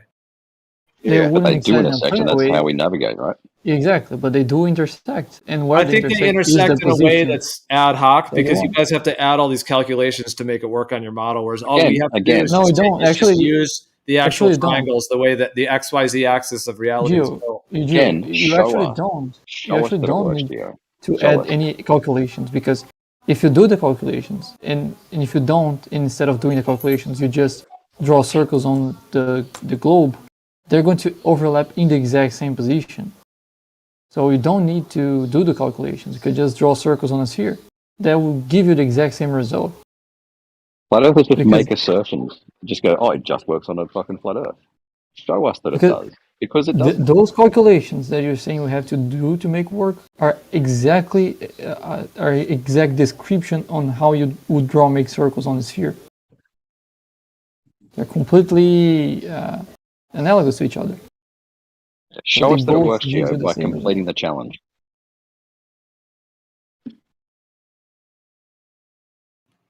What's that, Ruben? If you think it works on a flat Earth, show us that it does by completing the challenge and not using spherical trigonometry. What challenge are you talking about? Oh, go ahead, Easy. If you're given three GPs and three angles, find out where you are on the Earth without using spherical trig. Well, if you use spherical trig, you're just assuming sphere, so that's not really effective for what reality is. That's fine. Do it without spherical trig and find out your location. Your location compared to what? Well, you're navigating, right? So you've taken three angles to three stars. You've worked out the GP of those three stars. Where are you on the Earth? Don't use spherical trig. That's a challenge.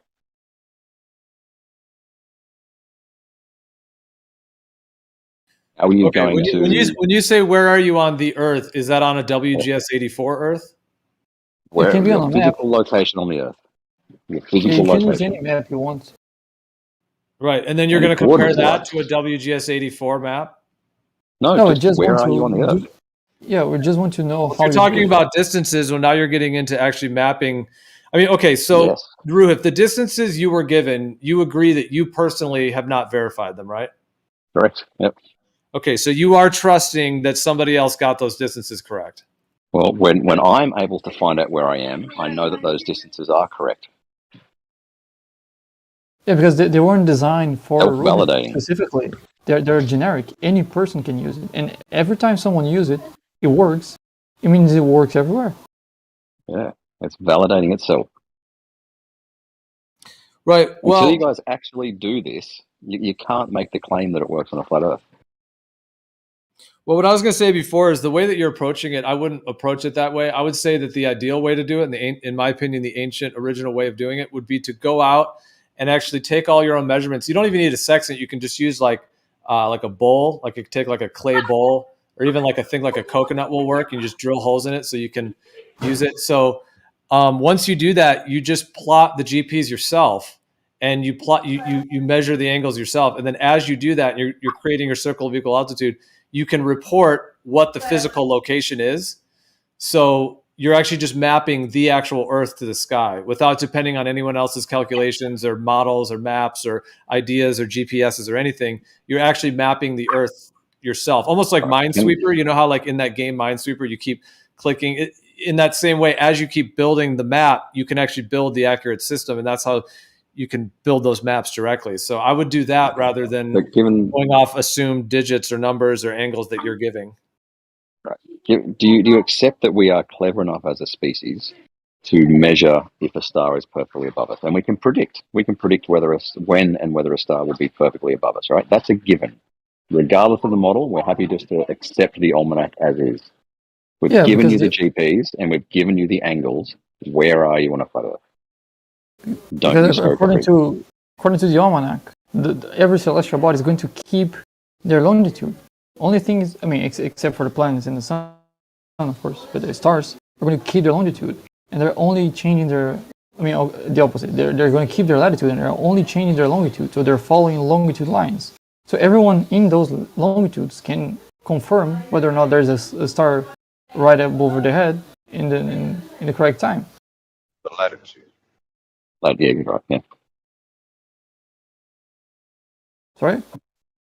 You get it right. You correct yourself. That's the challenge. Find out where you are, given the data already. Do it without spherical trig. Yeah, I mean, if you're giving angles, then where you are would be where you are on the Earth. Like those circle of equal altitudes, like the circle of equal altitudes and the GPs, I will say map out on a planar surface. And so once you map those, then your position will be correlated. But you won't show it. If you have a bunch of circles and GPs, you're always within some series of circles, usually more than one. Unless you're right at a GP, you would only be in that one. But if you're anywhere other than right at a GP, you're always going to have multiple overlaying circles of equal altitudes as you're mapping the sky system to the ground system. And yes, all of those will have very real distances. What I think they've done in this model, and the reason that some folks seem to believe it, is because they have fudged certain distances and certain components of the map that they give to actually correlate with reality, even though there are missing parts. And they're banking on the fact that you haven't verified it. Don't just say This is kind of interesting. Working for people who are navigating. Okay, so like I'm looking up this it's basic examples, and it says like directions for this. They give you a map and they give you some materials. So directions: 1, lay the provided map flat on your table and tape down all 4 corners. Get 4 pieces of string, right? Different color. We need to know how far away, right? Determine how long the string is, supposed to be solving by our D, distance, rate, and time equation. The speed of light. Use the amount of time it takes for a signal to get to the satellite's receiver. Signal to GPS seconds. Once you've figured out the distance of the satellite and position of the ground, proceed to step 4. You'll calculate the scale distances. It has scale distances. Now you know how long each string is supposed to be, but the distances are a lot longer than the strings we cut. We need to account for the scale factor of the map. This map is a scale factor of 1 whatever. This means that 1 meter on the map equals this much meters on the Earth's surface. Using a simple proportion, figure out what the scale version of your string should be converted. And my point is, it goes through this whole thing, and it doesn't mention anything about using. Yeah, great. Show the map. What the map? I mean, it's referring to a map, right? So it's saying that this amount of amount of centimeters on the map is going to equal some amount of distance in the Earth. Straight up, if you're using a flat map, you will have an error. So You'll have here, a this is distortion.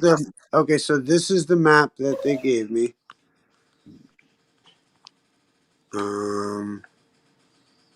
Let's see what projection that is. So this is the map that they gave us. It doesn't matter which map. If it's flat, it will have distortion. And it won't be accurate. It's just the U.S. Yeah, it's just the U.S. So it has, and it does all these strings of where the satellites are, and there's nothing about sphericity. Yeah, but the inaccuracy of this map would be up to, I guess, 1%. Like, if you take, for example, it's actually like the inaccuracy would just be like it'd be negligible. No, it's not negligible. 1%. It's I think 50 kilometers, something like this. Well, I mean, I'd imagine they would have brought it up if it was a matter of there was anything in there. Because do you have anything you can show me that shows me how to do this, where I need to put the spherical trigonometry in? Yeah, do the challenge. No, I know, but can you get? Well, I'm just saying, can you give me some literature so I can study it? No. Oh, you can Google like a distance So I just between. So I tried to look it up, but there's nothing about sphericity in the examples that I was provided. Again. So if you could I'm just going to say, do the provide me challenge. an example, or I'm going to give you the Haverstein formula. Try not to use the Haverstein in working out where you are. Well, no, but I'm just saying, I'm asking for something that would show me how to do this the way that you're proposing to do it, the right way. No, we tell you how to do it because the Earth's a globe. I can explain. Right, but I'm just saying, the right way. Can you give me some kind of literature? What you're asking for? The only thing I'm finding. What you're asking for. What you're asking for is the Bowditch. Please refer back to the Bowditch, known as the American Practical Navigator. That is the book that you are requesting. No, I'm asking for a specific example of the GP positioning using spherical trigonometry. That is, if I don't use it, I'm going to get lost. Yeah, that's the challenge, right? Okay, we're going to give you 3 angles. Ruhiv, teach me, bro. Show me the way. I will Where's go and the literature? I'll do it. I want a book that I can go check it out on. Where are you finding these? I will draw 3 circles on Google Earth, and they will coincide at one point. You will not. Yeah, I didn't learn from any book or anything. Well, I just came up with the formulas myself, and I checked it. Show me. Okay, that's cool. I just want some literature, if you can, that shows me where the sphericity would be added and how. And you know what I mean? Because the only one I can find doesn't mention it at all. You're requesting the Bowditch. The Bowditch is the literature. Please stop asking for it. I think we've already worked through that. You've got issues, brother.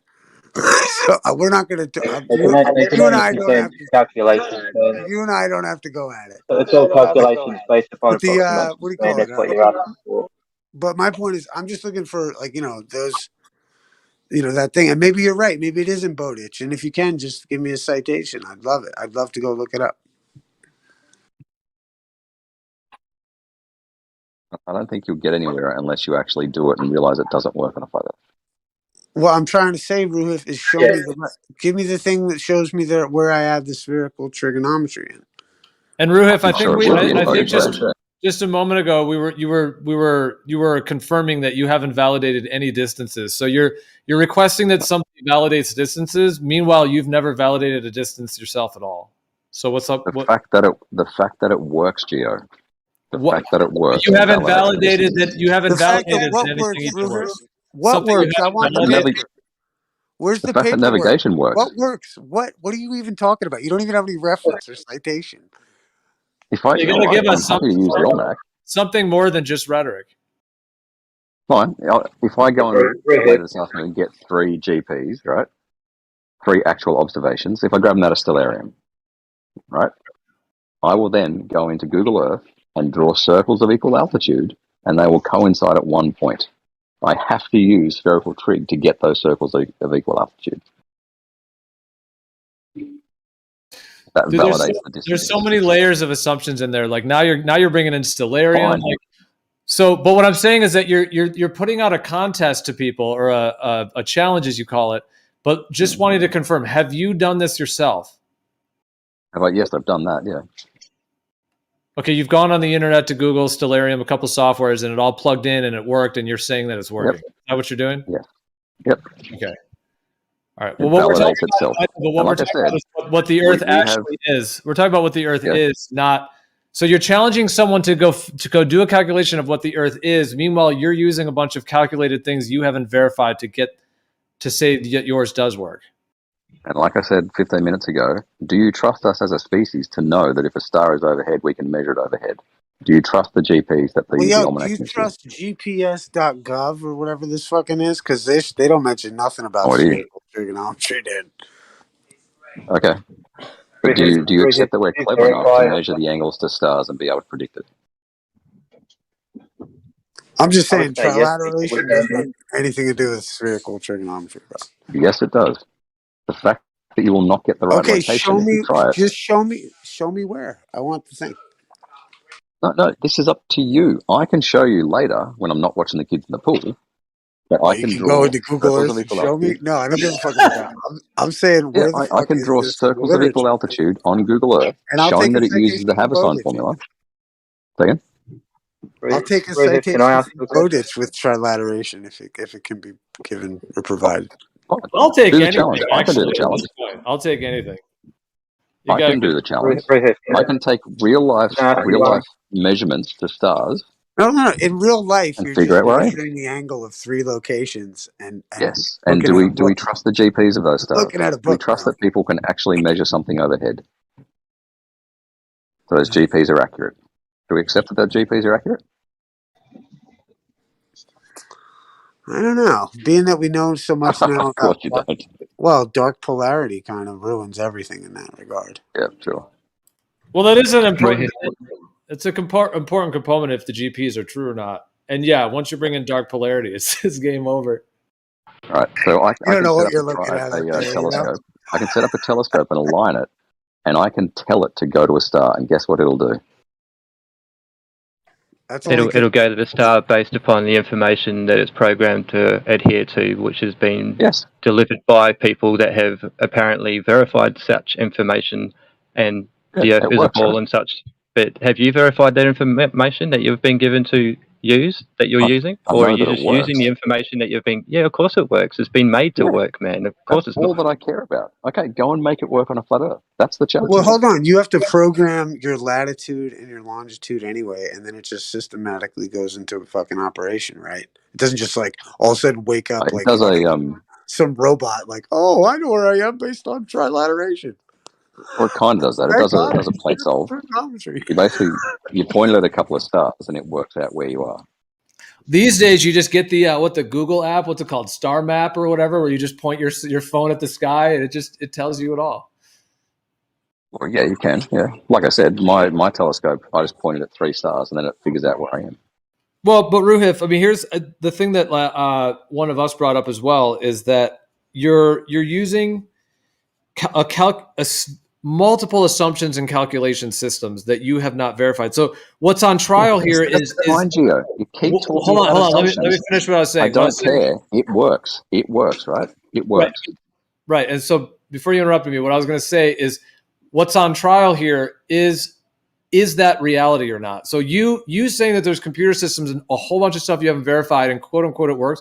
Of course it works because they programmed it to work. The question is, does that actually fit to what reality is? So what we need to do as a community, as humans, as everyone, whoever is inspired to do so, to actually verify these things in physical reality to see. And if it all matches up, then okay, we verified it. But until that's the case, it seems a little bit odd that you're issuing challenges when you yourself haven't even done it yourself. You talking about cell nav again? Or that you haven't that you haven't verified any of it. So you're saying it works based on literally Stellarium, Google, and a bunch of formulas and things that you were given. Yeah, that what matches reality. That's the whole point. Okay, where do you have the verification that it matches reality? That's the whole point. You don't. Because I tell my telescope to point at a star, it goes and points at that star. But that's not confirming GPs of every location on Earth. Do you trust the human race to be able to look straight up and go, oh, there's a star there? Yeah, but that doesn't have to do with what we were actually referring to, which is the When did the human race look at the Earth and see that it was a ball? When did that happen? When they went to space. Okay, yep, cool. Yeah. Are you saying the celestial now doesn't work, Geo? I think you came in a little bit late. That's not necessarily. Well, wait, I mean that's not the point. We've known that this thing works now for what? 400 years? 500 years? What I'm saying is that you go ahead, Isa. You came in a little bit late to the convo. We were talking about a couple. Yeah, I know I did. I'm sorry. I watched we were Kansas talking City about, just won. Oh, they did win. Yeah, in overtime. I was hoping on the Bills. Yeah, you have this really. We were talking You hate trilateration. assumptions, Gio. Assumptions are okay as long as they are supported. The fact that the whole thing works supports the assumptions. If you contradict the assumptions, then good. You've disproved a model. If somebody told you cars were built by magical elves and you then seen a car and it's working, then would you think that they're built by magical elves? I would go to a car factory where cars are built and disprove that theory. So why aren't you doing the same for the information that you're using? You're using the information but not actually verifying. Hey? It's all consistent. There's no way to falsify yours. And if you're ruling out me going to a car factory, then there's no way to falsify your objection. What about your curvature? Is your curvature consistent? Can you view that? Can you? When did you witness curvature? When did you see that? I've seen fucking boats over the horizon, blocked by the water. Horizon below eye level, Canagoo, San Jacinto. Curvature everywhere. In fact, why is San Jacinto and Canagoo not curvature to you guys? Ruif, can you just show me some trilateration document that shows I'm me where the sitting sphere- out in the pool area watching my kids in the pool. I don't have access to Google Earth right now. Well, I'm not talking about Google Earth. I'm talking about some literature that shows me like the tables of math. Like if it's at this position or this angle, then I got to add this much more sphericity. Google Celestial Navigation. Formula? Yeah, just Google the Habersign. Well, here's my thing: is I just went through looking for examples of trilateration involving any spherical trigonometry or whatever, and I couldn't find any from GPS.gov. That's why I put up that link. Okay. If you guys could provide something that shows me that where they add it, I'd appreciate it. Because that's your The claim. Habersign formula gives you the distance over a sphere. So if I give you 3 GPs and 3 distances, So can what you will give me you a use site to work out where you are? confirm? Can you give me some kind of verification of like an actual practical? Like here, I've given you GPS.gov. Can you give me some kind of citation on that? I will give you 3 circles that I've drawn in Google Earth and show that it uses Habersign formula. Oh, it's not a citation then. Yep. No, I don't give a shit about citations. I will show you a practical demonstration. Well, right, on a fucking program that's like built to confirm your model. So it's called affirming the consequent, right? No, it's already never said anything proves anything. You're already using. Never you're said using- anything is Look, true. For fuck's sake. Then I'll tell you what I want. Then I'm just saying. I'm just asking for the literature that shows me that if days gone by when I was sitting there in my boat, I could calculate my location on trilateration based on the elevation of certain stars without using a fucking almanac. That's what the proposition is. And either Without using the almanac?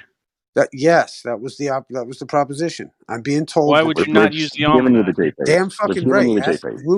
Ask Ruhef. Why would you not use the almanac? Yeah, Ruhef. Why We've aren't we accepted using the that we've almanac?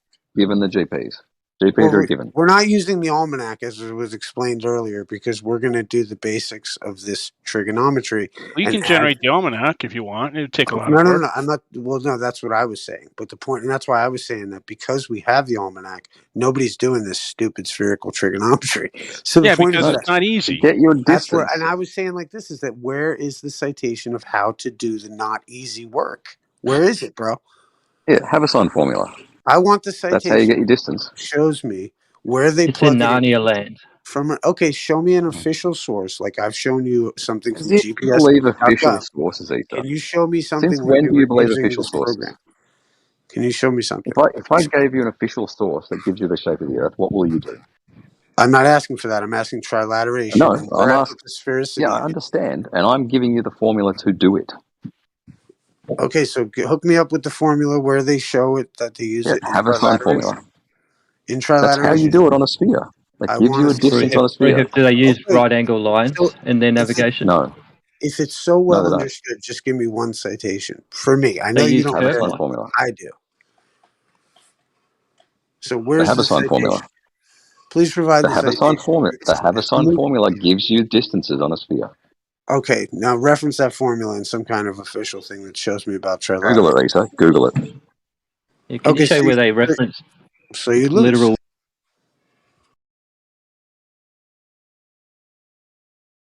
Go again.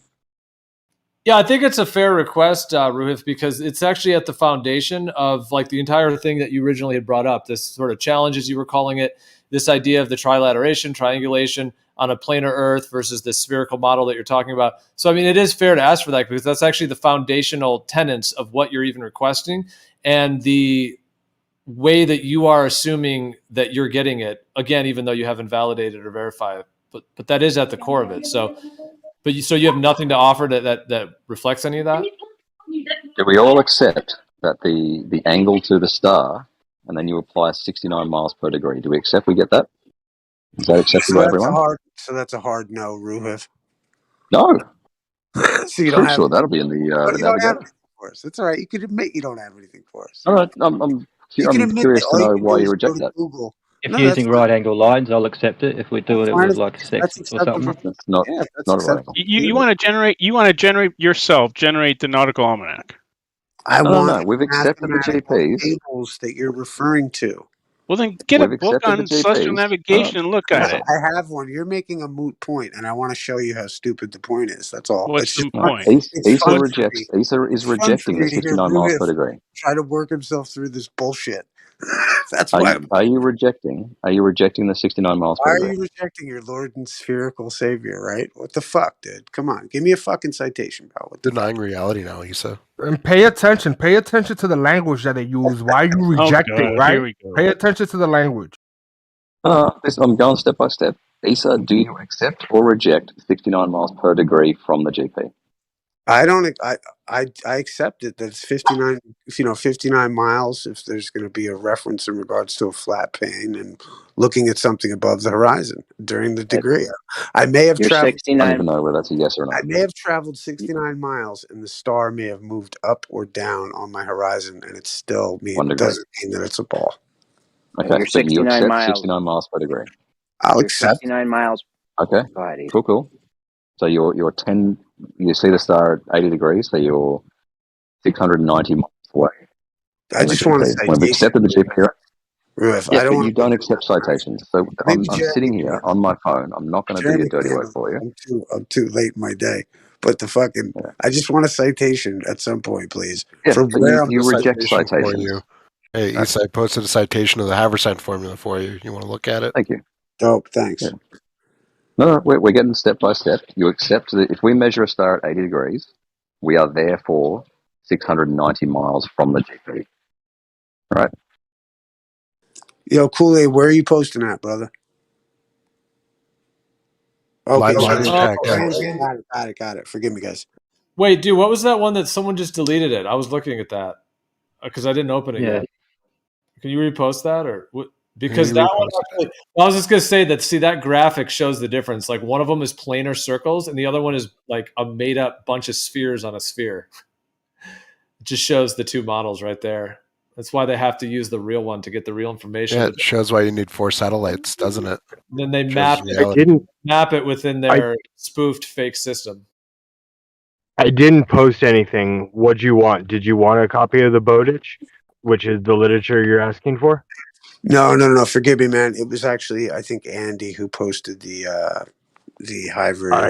Haversine. Forgive me, man. I didn't mean to bring. That's the name of the book that you're asking for. Just so you know. Yeah, no, and that's what actually in that book. If you could do us a favor, brother, is find the location that it talks about spherical trigonometry and trilateration. Don't jump through his hoops. It's not about hoops, dude. You're making a claim, and I'm trying to say I just haven't seen it because most people don't use it, and they just use the almanac, the nautical almanac, like the brother just mentioned before. Nobody would dream. When I say, I'm just saying.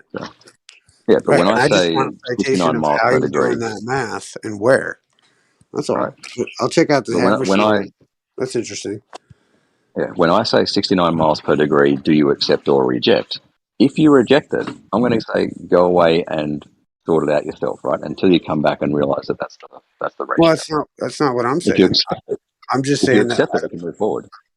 It seems to be a way of just simply hiding straight lines and right angle lines from the measurements themselves, because people will be like, how can we be using straight right angle lines on a curved surface? That wouldn't work, would it? Only if it's a plane you'd be using this.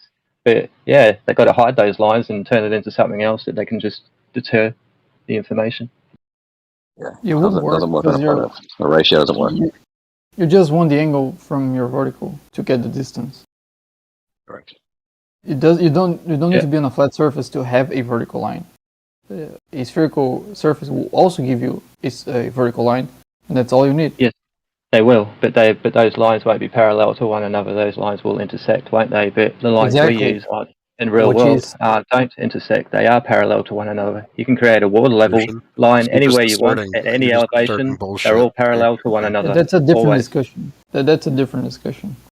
Well, not really. Lines are what they are. If they're straight and parallel to one another, that's how they are. Until you can prove otherwise, then that's a belief that they are not. The claim is if you can get angles to GPs of stars on a curved surface. You said we can't get angles to a curved line, can we? And we said that, well, actually we're not using angles to a curved line. We just want the angle to the vertical. Saying that the verticals are parallel is just a separate discussion. I understand that, but I'm just saying, like, you're hiding the actual right angle part of the situation, which are straight lines, and that's the part that sort of adheres more to the planar sort of side of things, not spherical. Let's think about it. There's a right If you're angle measuring triangle against between your the star, horizontal the line. GP, and the observer. You just need a horizontal line. You don't need the surface to be flat. You just need a horizontal line. So one of us, are you suggesting that the observer, the GP, and the star form a right angle triangle? I don't understand what you just say. Are you suggesting that there is a right angle, right, at the GP of the star, and the right angle is formed by the star, the GP, and the observer? Where the right angle is at the GP of the star. Yeah. No, I don't think that's what I'm suggesting, no. But what I am suggesting is that all verticals and horizontals are right angles, and they are not curving, like they're straight lines. They don't curve, and they are all parallel to one another always, like respectively. You know, obviously verticals aren't parallel to horizontals. They're perpendicular, but all the horizontals are respectively parallel to one another. That's what I'm saying, and I don't think it has been demonstrated ever to be shown otherwise. Like, you haven't demonstrated that they're as parallel as the precision you would need to prevent the Earth from being round. He's asking about parallels being vertical. I've demonstrated that they're not. Sorry, verticals being parallel. Yeah. You have? Have you got a video or something like that? I do. Give me a sec. Yeah, post me a link. I'll have a look at that. Yeah. Hold on a second. Does it go? I'm not saying that I don't mind watching like long videos and all, but just to save us both some time, like, does it go into the realms of any form of presupposition, or it's absolutely demonstrable? It's absolute practical. Hang on.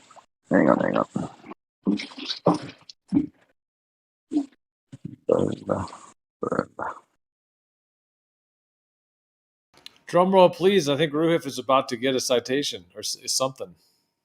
My video. Happy to plug my videos. He's gonna get something to show and tell. Yo, this is hilarious, dude. Just because they say that after 20 kilometers, which is if I'm reading that 12 miles, that all of a sudden, like, you know, if after 20 kilometers, like, you need to use spherical trigonometry, which is like the biggest lump of bullshit. Didn't we already disprove that, Ruhif? We did 600 nautical miles, and it came up like real close. This is a weird article, yo. What error you're willing to accept? I'm just saying, like, I'm willing to accept. Hey, Ruhith, is the link you just showed, is that kind of the same concept as Bev's water level and then actually citing the water level? No, not really. I mean, it demonstrates the same principle, but yeah, it's not Yeah. looking down at water level. Okay. Yeah, because I know you've gone back and forth with them about it, but I've gone very simple with them, telling them, just take that auto level out and cite your water level. And he won't. Yeah, he won't. He won't even come close to it. Yeah. This is just doing reciprocal shots with an auto level, showing that they overshoot each other. I think what one of us will come back with is you assume refraction, and I'll say no. I've verified that the vast majority of sites taken at that altitude show downwardly bending light, and therefore it should never appear below. Can I interrupt, please? Sorry, Rohit. Sure. I'm just wondering how you got an actual position, so you knew how much refraction was happening. I know that it bends down above a certain altitude, 99% of the time. Okay, so you didn't get an actual position, and you're just guessing on where the actual position is based on what? That's exactly like what overshoot. No, you're not applying perspective or any of that. You don't know these things 100%. You know where water is, man. You know where the actual position of the water is. And if you draw a line from one position of that water there to the other position at the other end of the water level itself, that line drawn to one another from both points is a straight line. That's what you use to make level things in real world, man. I have a question. How would you come across that, getting that straight line? How would you do that? That's your problem. You're the ones claiming that you know the actual position. Jeremy, it's not our problem. You guys are the ones claiming that you know the actual position. Perfect. Sean, I know exactly what he's saying. He's saying that with the water level, you could draw a straight line across. How would you verify that? Yo, you can't draw a straight line. How? How you gonna draw a straight line? Horizontal. Horizontal, yes. I'm sorry. Horizontal, straight line, or whatever you're going to draw to get the actual position. How would you do it? I'm asking you. This is your problem. You guys are claiming that you know where the actual position is. Ready? An auto level. Which uses light, which means there's refraction involved. So that's not giving you an actual position. Okay. But would you use your? Would you use your? If you think that is an actual position, Sean, don't do this, please. Would you use your naked eye? If you think that is an Sean, I'm gonna finish, bro. You don't. If you think that is an an laser actual level or something if you want, No, but the there's water not. itself is what establishes that the water itself establishes the standard. That establishes the points in which you draw that line. Yes. No. Okay. So that. Hold on, can Jeremy finish what he was saying? Hold on, Sean. Can Jeremy finish? Jeremy, were you up for finishing what you were saying? I don't think it's unfair for Sean to just interrupt and then be able to shut you down like that. Yeah, he's a spastic. He does that fight the flat Earth shit. I told you about that, Sean. Now listen, if you're going to say an auto level is giving you the actual position of an object, we're going to take that auto level to the oil rigs. You know where this is going? Black Swan shit. That means we're going to have an actual. That means we're going to have an actual position of an oil rig, at a distance that's totally debunking the globe. 9.6 miles. Get above the surface, Jeremy. Get above the surface. You just debunked the globe, Sean, with your and the best position. part about that, Jeremy, is in the Black Swan, you understand that the horizon is actually in front of that platform, and even the image that you're seeing through optics because of the amounts of refraction that are going on, you understand that there's still 20 feet of those platforms still missing, regardless of the mirage that you're seeing or no mirage. There's always 20 feet missing. Where's that 20? Is the auto level giving us exact positions, and then we've debunked the globe at the Black Swan, or is it not giving us actual positions? Well, we can know this. Higher you go, the better. But you can know exactly where something is by getting the distance. Those oil rigs, we know the distance. We know its actual position. No, you don't. No, you don't, dude. So wait. So you're telling me? How did you get its actual position? Oh, I went on to something that gave me distances, and I did a distance from the shoreline to the platform. You're on the beach looking at the oil rig. How do you know where the actual position is? Because in the app, I know I know where it is. I can look on there. It'll even pinpoint me where that oil rig is, and I'll go 0, and then I'll do the little line that shows me the distance, and the distance will match up with what it says. Yeah, you know what So got me, Jeremy? Hey, Jeremy, you know what I was just thinking of? Is like, doesn't GPS, it always admits that it's off, like, by a general, like, 10 feet. You know what I mean? 10 feet, 20 feet. You know what I mean? Like, it it's depends never, on like, you know, right. But maybe that's because they add the spherical math. Sean, no, you didn't get the actual No, position on If anything. you did, then it would It's actually be just 5 right. meters. wait. So Jeremy, so when you are going No, somewhere, you went last time. My turn, but you bro. just stopped Relax. and muted yourself, so I started talking. I know, because everyone else was jumping in. I mean, I want to Everyone was respond if we're going to keep going with it. okay. You said okay. Hang on. You said didn't you said I don't know. Okay, continue. You didn't get an actual position on the thing. If you did, tell me how you got an you're at the beach looking at the oil rig. Tell me how you get the actual position. 2 options. Rufus said it. Go higher up, so less of that refractive phenomena happens.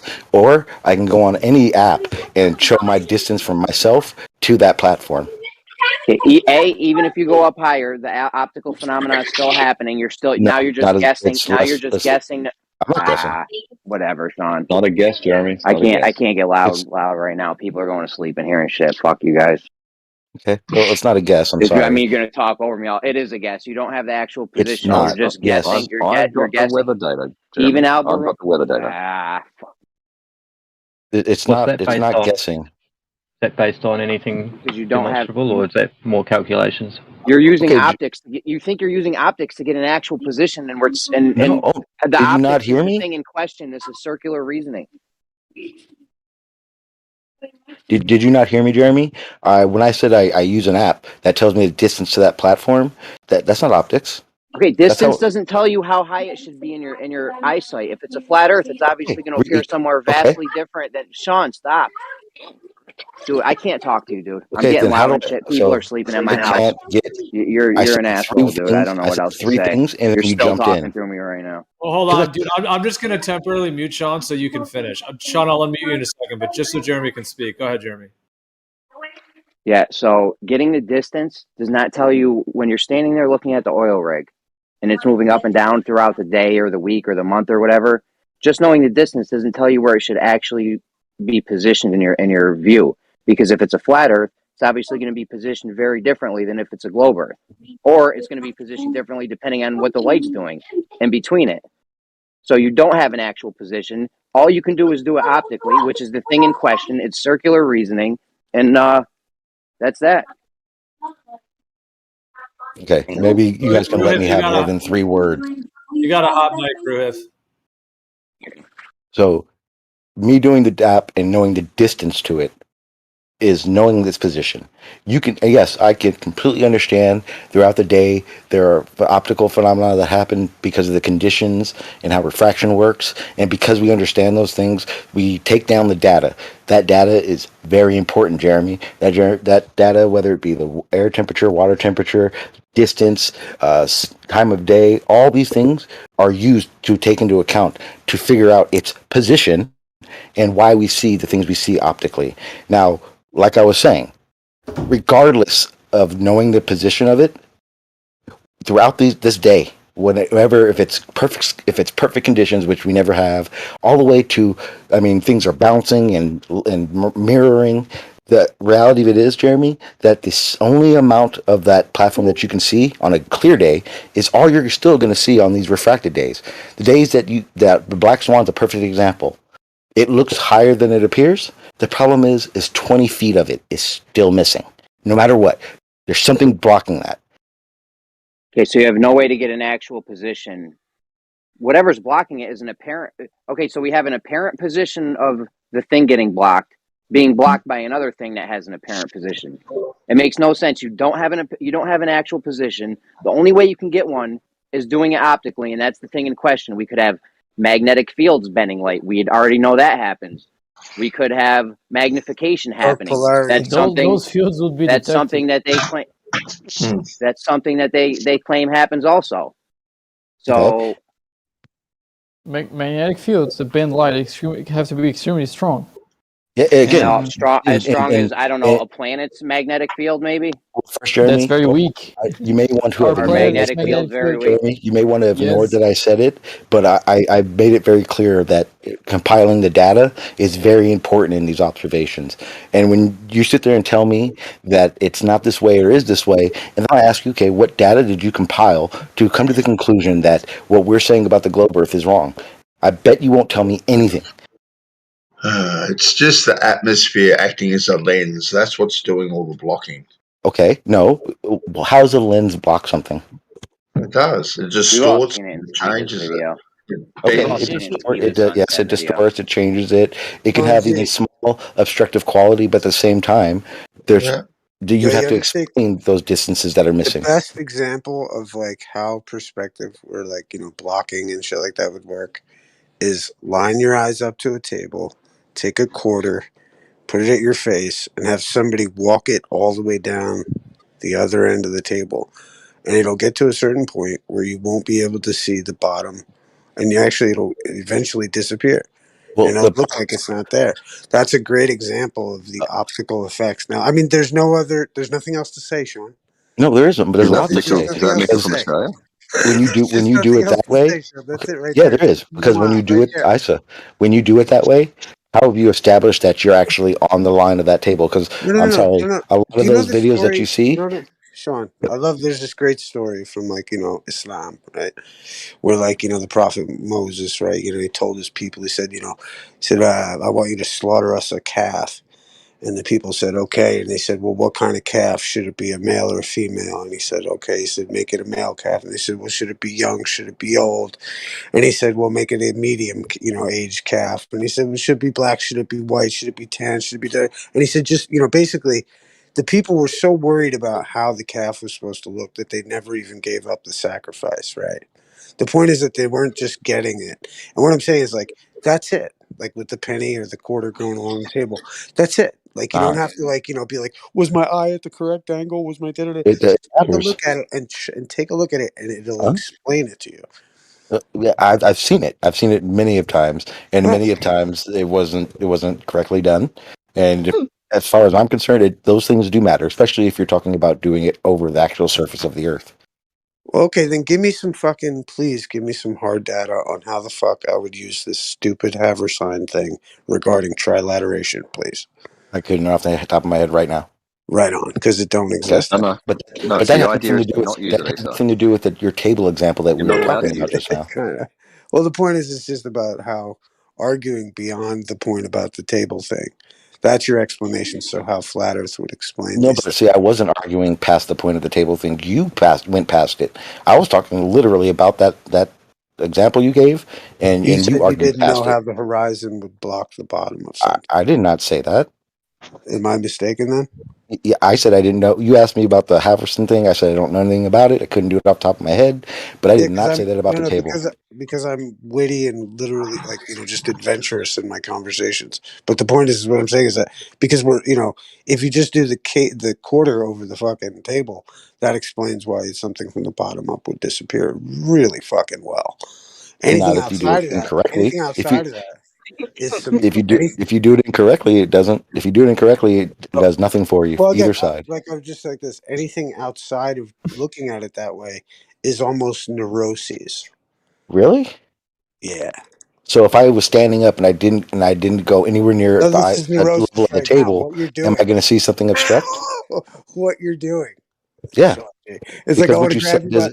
I want to grab you by the hand. Even logical. And just say, the details don't matter about an example. Is what you're saying. You can recreate the circumstances and you get the same effect, then you got to look at that. There's something in it, right? And that's what he's talking about, the coin on the table. Same circumstances are recreated and you get the same effect. Therefore, why would it be ridiculous to assume, well, maybe not on a curved surface? But if you think you are on a curved surface... If you're not doing it correctly, then what do your results say? What's correctly? What would be correctly be? Okay, that was what I was trying to explain. But Isa said literally that's me going past his explanation. Well, it's neuroses at this point. Is it? Yes. I'm not a trained psychiatrist. You're saying that it's neurosis, but one of us is here asking me, does it matter? Sean, when people nitpick on like these glaring, I mean, for me, what to seem to be obvious fucking truths, you know, because there is like mystery in this discussion. Like the ball earth has its place and its argument, but this ain't one of them. I mean, and the problem is that every time, this is why you want to know why the ball It doesn't need to be it doesn't need to Well, be an I'm argument gonna on just either drop side. some It's insight. just it's I'm gonna drop literally some insight. the situation at hand that being talked about. I'm gonna drop some insight on it. Is that the idea is that the fact that either like usually with the baller side though, like the fact that the baller side won't concede any points is why you That's not true. guys and you won't concede that point. Like you Okay, because you guys at won't any concede point, I points. can give you a list of things I've conceded to many You're times. doing it right now, Sean. Because you guys won't concede certain points, you Can we guys just are ask Sean, what have you losing conceded so to? hard, dude. So Wait, hard. What point? which points do you think I should be conceding at versus the ones I shouldn't? Like the quarter on the table. Okay, Right. That makes but sense. if It's you're just not something okay, that makes sense. It's not even it's nonsensical to argue over. It explains everything and it it doesn't is because doesn't if you actually did that correctly, then that situation wouldn't happen. Yeah, How what do is you it do it? correctly? Obviously, that's And Tell that us. would literally Brian, be like I'll say this: if I woke up tomorrow morning and for some reason I, like we've talked about this as like an idea, like if you woke up and you just totally had a different cosmology. So for some reason, if I completely were to think the Earth is a globe, I still would absolutely say that things disappear, are obscured from quote unquote the bottom up over a plane. And without any question, like that's still happening. It would Even be if a I were to wonderful think the thing. Earth is a sphere, I would say that it would happen on both. Okay, and that Geo, doesn't make any that's a sense. perfect example of times I have conceded. Yes, miraging and atmospheric effects do have an obstructive quality to them. Absolutely, I've never said different. That's why when you say stuff like that, yeah, I'm not going to concede to something that is just a simple explanation for something without any detail to how it's done. I mean, Just I like I agree tried with to give Issa. it. I think you guys would be wise to concede to that things will obscure visually from the bottom up over a planar surface. That's just geometrically. That's just repeatable. wrong. It's repeatable on so many scales that you can. But you know easily what? Yeah, but Yeah, Gio, but they to can. deny it's that not one, even it's the shooting point I'm yourself making. in the foot Hey for Gio, later. the point You I'm can making is repeat the this same though. mistake every time. The It point doesn't I'm validate pardon me that one the second. experiment is just wrong. Pardon me one second. The fact is that it's because they do this. Like Well, the thing is, we're in a forum. What unfortunately, do you it's like expect to happen, you know what it Nysa? is. It's like me. Like if we were at a bar and like I'm like literally taking. I'm about to steal your chick, and you're just like, that's not happening, and you're just like in denial of it, and like you're like, I'm literally taking your chick to the bathroom, and you're still like just out by the fucking thing, hanging out by yourself, like my sweetie. My little sweetie probably wouldn't do that to me. And that's how flat earthers feel with this shit. Like you guys are like overcompensating for the fact that you're getting burned on this one issue that you got no reason to fuck. Actually, the plethora. I don't see it. I don't see it like that at all. I think that's That's my your point. version. I'll I give think you an that's okay. example, I think Sean. that's your version of You it. guys are over here like fucking like not my little I'll give you sweetie. an And we're like, example, dude, Sean, that thing because is a Ruhif fucking here, wow. Okay, Ruhif thinks that hang on. Ruhif Isa, thinks that he the just perfect that's example just is when true someone because comes it's in here. important. Hang on. When someone comes in here and talks about something, whether it be about our rights and our the things we're allowed to do and the things that the law does and federal governments and courts and the system, Let's stick to don't you nature. go Let's in? go back to Don't you nature. go? Well, hang on. Don't you go into explicit detail about how things work? Of course, because that's a complicated scenario. Putting a coin on a table isn't complicated. Well, if you're talking about Yeah. people Let's go who to are nature, going Sean. against or for a globe Earth, then that's part of the topic. That's part of the situation. Right, It but can go like, into Nature's more and that's laws, detail to Sean. that's make the you Okay. problem. understand it better. The problem with the globe Earth, though, is that they make like if I was explaining to you how a transmission works, like I have evidence of that transmission functioning. There's a reason to spend the time to go do this. If you're trying to sell, the way to Polaris because of the radius of the fucking Earth, like it's a little bit far fetched, and See it's how you not. just you see how you said show someone, and then you went to something that the globe would try to say, and you said sell something. That's just your word of mouth thing. No, because no, because It is a You're little bit selling your like argument selling. right now. people make money off of doing that math and making these predictions on the stars. Do people make money? Do they not sell these fucking ideas to write books? Are you that naive? Okay, it doesn't go both ways in any situation, any topic. Of course, if I was doing a book about Okay. transmissions, You yeah, don't think that people you that don't want think to know there's how to flat put together. earthers that are doing the same thing where they're just out to get money out of it? Well, no, but right, and the difference is though is that if someone wrote a book about how to fix a transmission, someone could go fix their transmission and it's useful. If I read a book about fucking how they figured out the way to Polaris based on the radius of fucking Mars, then that's got no practical value in my life. But they're still selling books. Okay, so then you're talking about what's value in your life. You're not talking about the actual situation at hand, globe versus flat Earth. You're saying someone teaches you, someone shows you how to fix a transmission, you can go fix the transmission. Well, if someone shows you how to do that with a Polaris, then you can go do that. That's how you actually look at it. Right, and here's the thing: is that none Yeah, of but you. one's based on Think about it like this. practicality, other one's based on conceptions and philosophical type bullshit. Take a case in point in this. I've asked for one fucking citation where spherical trigonometry has to do with trilateration, and fucking nobody's provided one, dude. If I go buy a book about how to fix my I'm transmission, pretty sure I I saw can do links that. for. I'm pretty sure I saw links being posted on this text channel with satellite trilateration. Right? Yeah, no, actually, I think I posted the link because it's an example that doesn't show anything to do with fucking spherical anything. It's a practical example, and it shows you how to do it. And there's nothing. Actually, It's just a description. That's all it is. They show you descriptions of it, but not explanations, because explanations just aren't there. Yes, What you're saying is your interpretation, the value of the information that you think you're getting, is what you gauge whether or not it's real. The information is only based on descriptions. It's not based on explanations. There's nothing to support the explanation itself. Plenty that does that. GPS, surveying. Ruhiv thinks he just disproved the physics of water. He thinks that he just proved that water actually bends. Water level bends. Water isn't level. He thinks he proves that. Okay, well, actually he does. The only difference is that if you are completely going to just void all explanations of how that happens, then I assume, I guess you would assume or think exactly like you're thinking right now. I guess, yeah. So throw the water levels out the door now. Like no. Okay, how about this? If hypothetically gravity was real, would that explanation make more sense to you? Would it make sense?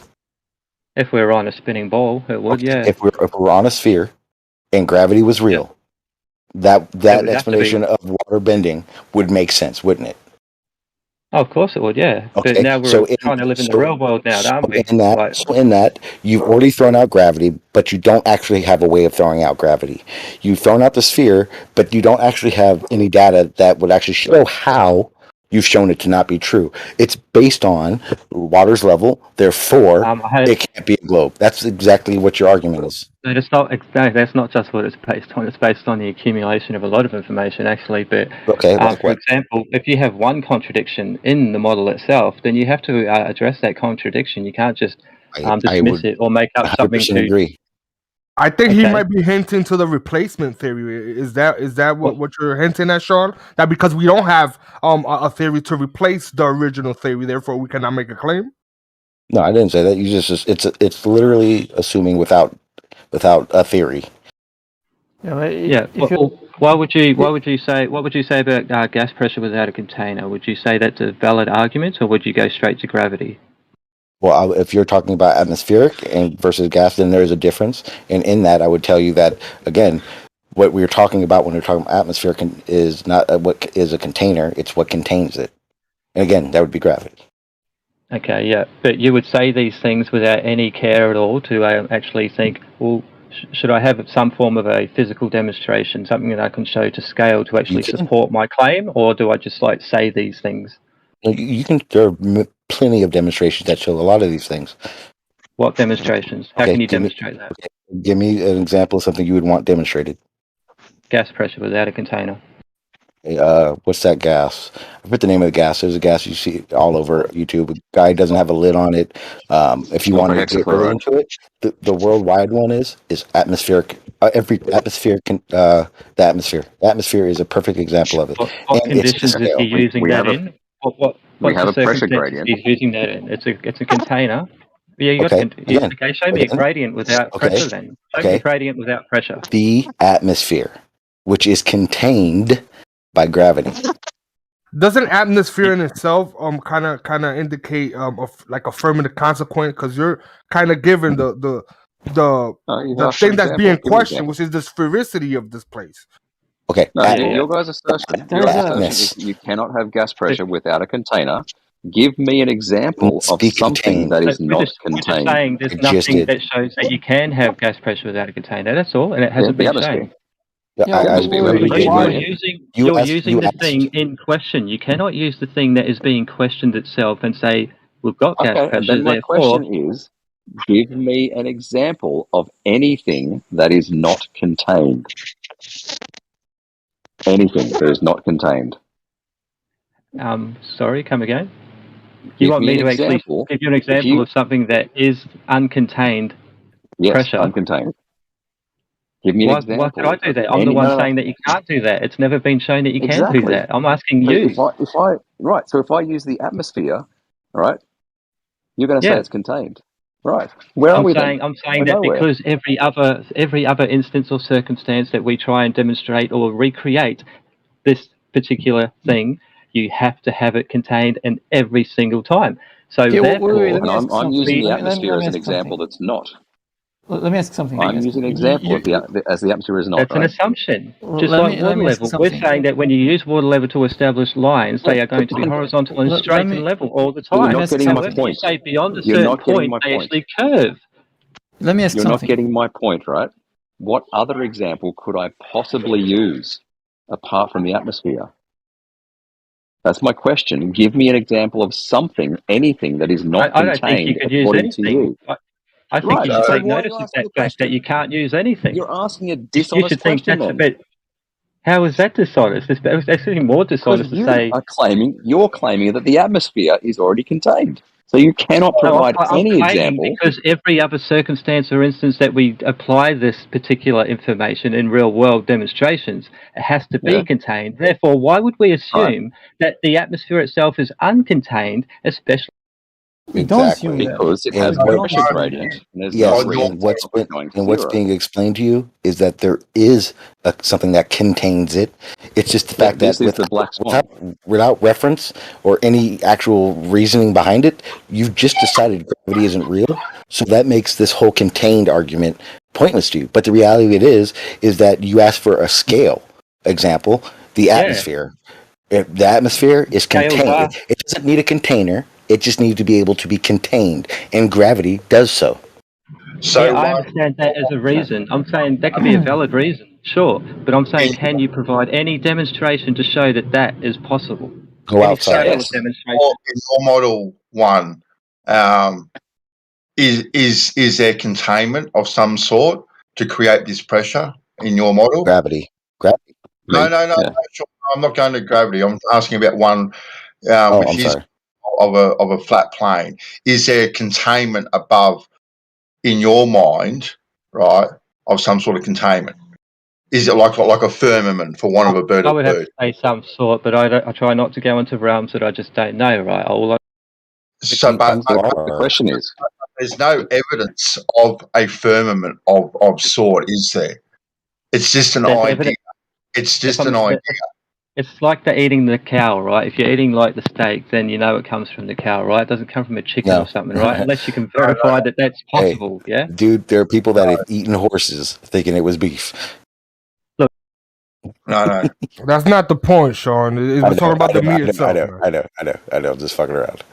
I conceded like with the gravity argument for being the container and such, right? Okay, that's fine. But what I'm saying is, what verification shows that that is actually possible? What demonstration shows that that is actually possible apart from presuppositions? We have a pressure gradient. Yeah, you're presupposing these things. No, you can go. Yeah, how do you have a gradient without pressure, bro? You can get a barometer, go to the beach. You can go up and then go up in elevation, and that's evidence of a gradient. Sean, would you agree that it's not an assertion that you can't have pressure? You can't have a gradient without the pressure to begin with. If you don't have the pressure to begin with, then what's the reference frame? How are you differentiating between the different gradients? I think there's claims on both sides that have very little direct proof to back it up. We can't isolate gravity, right, to prove that, and we can't prove a firmament either. You can isolate the atmosphere out of it. Did I hear someone say there is no pressure? No. Oh, I thought someone said there is no pressure. I think all the sincere Hey, philosophers one are of us. saying Let me is, try to listen, provide an answer for all that, please. Hey, one of us. Yeah. I was Yeah, gonna. frog. I was gonna. Oh shit! There's a If you don't mind, microphone. could I propose one idea? It's the idea that like the Right. ancient people looked at the planets and they saw that they were spherical, so they presumed that the Earth was spherical. So if we can only have gas pressure when we contain something, then we logically deduce that we're in a container because we have gas pressure. That's how that works, right? Oh, God. So why is there a gradient? That the planets were spherical, ISO, with their naked eye. How'd they determine that? Well, no, I'm saying that's why they thought the Earth was a ball originally, right? Trying to make gas pressure need a container is just a failure to understand how gases work. If you just think for a second on how gases work, you realize there's no need for that to be a fundamental rule of nature. How do gases work? Yeah, the pressure from the gas comes from the molecules of the gas hitting each other, right? Does it come from pressure of it hitting something that's containing it, or just the atoms hitting each other? if uncontained, it's not going to be pressurized, is it? It's going to be You understand dispersing that it there's in the open. you understand there's a difference between a container and being contained, right? There is a huge difference between these that I think you guys aren't understanding. Heat creates a gradient, so that's a wrap. Why isn't it? If it was a container without any force in there, it would equalize, wouldn't it? There would be no. Well, gradient. no, but heat shows why there would be a gradient. So, next question. No, actually, that doesn't. Heat works the same way. Actually, no. Not the system that's constantly moving and changing. A dynamic system that's moving and changing, like you can't say that it's always going to equalize and be exact. Why do you guys think gas pressure need a container? Why is the container necessary? Why is it providing? Without a container, it would disperse and fill the open space, the freely available space. So therefore, the pressure would weaken and become less until that pressure actually gets to a point where it's and the unable to atmosphere fill any more space. The atmosphere doesn't do that, right? But no, it doesn't do that. Yeah, we're all breathing, aren't we? We've disproven your claim. Well done. Let me just ask more. Why do you think gas disperse? Why do you think without a container they disperse? Can you show us gas pressure without a container? Yes. Yes. Where? Atmosphere. Okay, show us something that's a microcosm that's not what the fuck we're talking about. No, you've asked for an example. I gave an example. All gases. Show me. Ruth, just letting you know, you sound retarded. All gases seek their equilibrium, right? The heavier gases want to be closer to the ground, and the lighter gases want to be higher up. Yes. All right, show me gas pressure without a container. Yes, the atmosphere. No, because okay, that's not the atmosphere. Okay, show me gas Yes, pressure it without a is. container. That's not the atmosphere. We're still waiting on a citation, Ruth. Okay, and again, I asked again, you, give me an the atmosphere example is of anything that's not contained. Because by your assertion, it's contained. So there is nothing in your world that can be uncontained. You sound nervous, Ruhif. Show me a fucking example, or else it's agreed that you guys have to stop bringing this stupid shit up. I've given you the example, and if your assertion is that gas pressure must have a container, then there is no example in your world that you would accept that is There's uncontained. no example in You your follow that? world that you can show me the to atmosphere. make me believe the stupid shit that you think is legit. That's all. The atmosphere. We have a pressure He's gradient. literally giving you an example, and you're acting as if he's not saying it.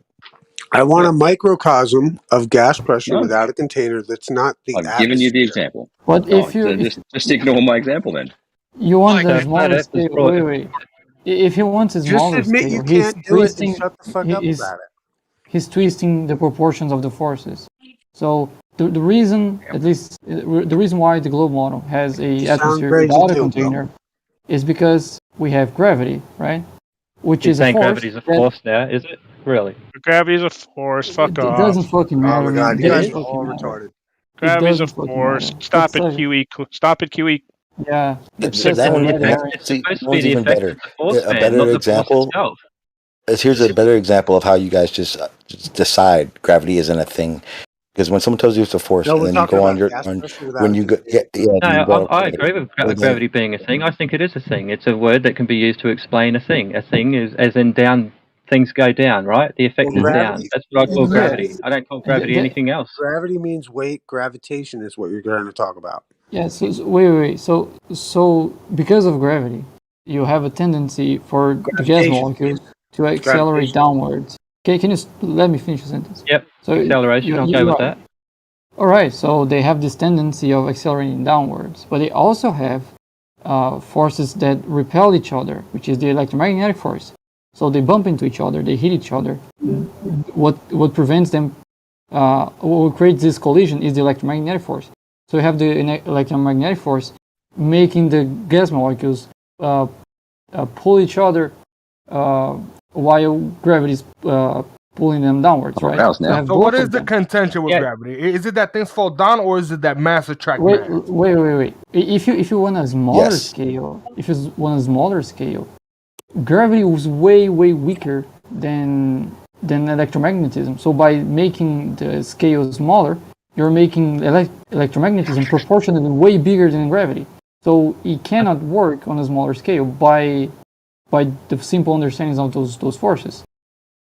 But I think when you have a gravity and electricity are hybrids of electromagnetism. I don't think electromagnetism. You don't need anything but electromagnetism. It'll counter itself. Like the only thing you need to counter gravity is electromagnetism. Basically, you know, the stronger or less strong it is things fall depends on because of how things work. electromagnetism? No, I'm saying that things fall because of the inertia rate, of things like inertia? whether they are, yeah. What do you mean inertia? I mean, The acceleration. Things don't move because of inertia. They don't start moving because of inertia. They keep moving because of inertia. If you have something that's not falling, I'm saying that they're the same thing, bro. That's what I'm saying. They're all states of the same thing. Different states of the same thing. Different pressurized states, different induction states, all that kind of stuff, right? I have no idea what you're saying right now.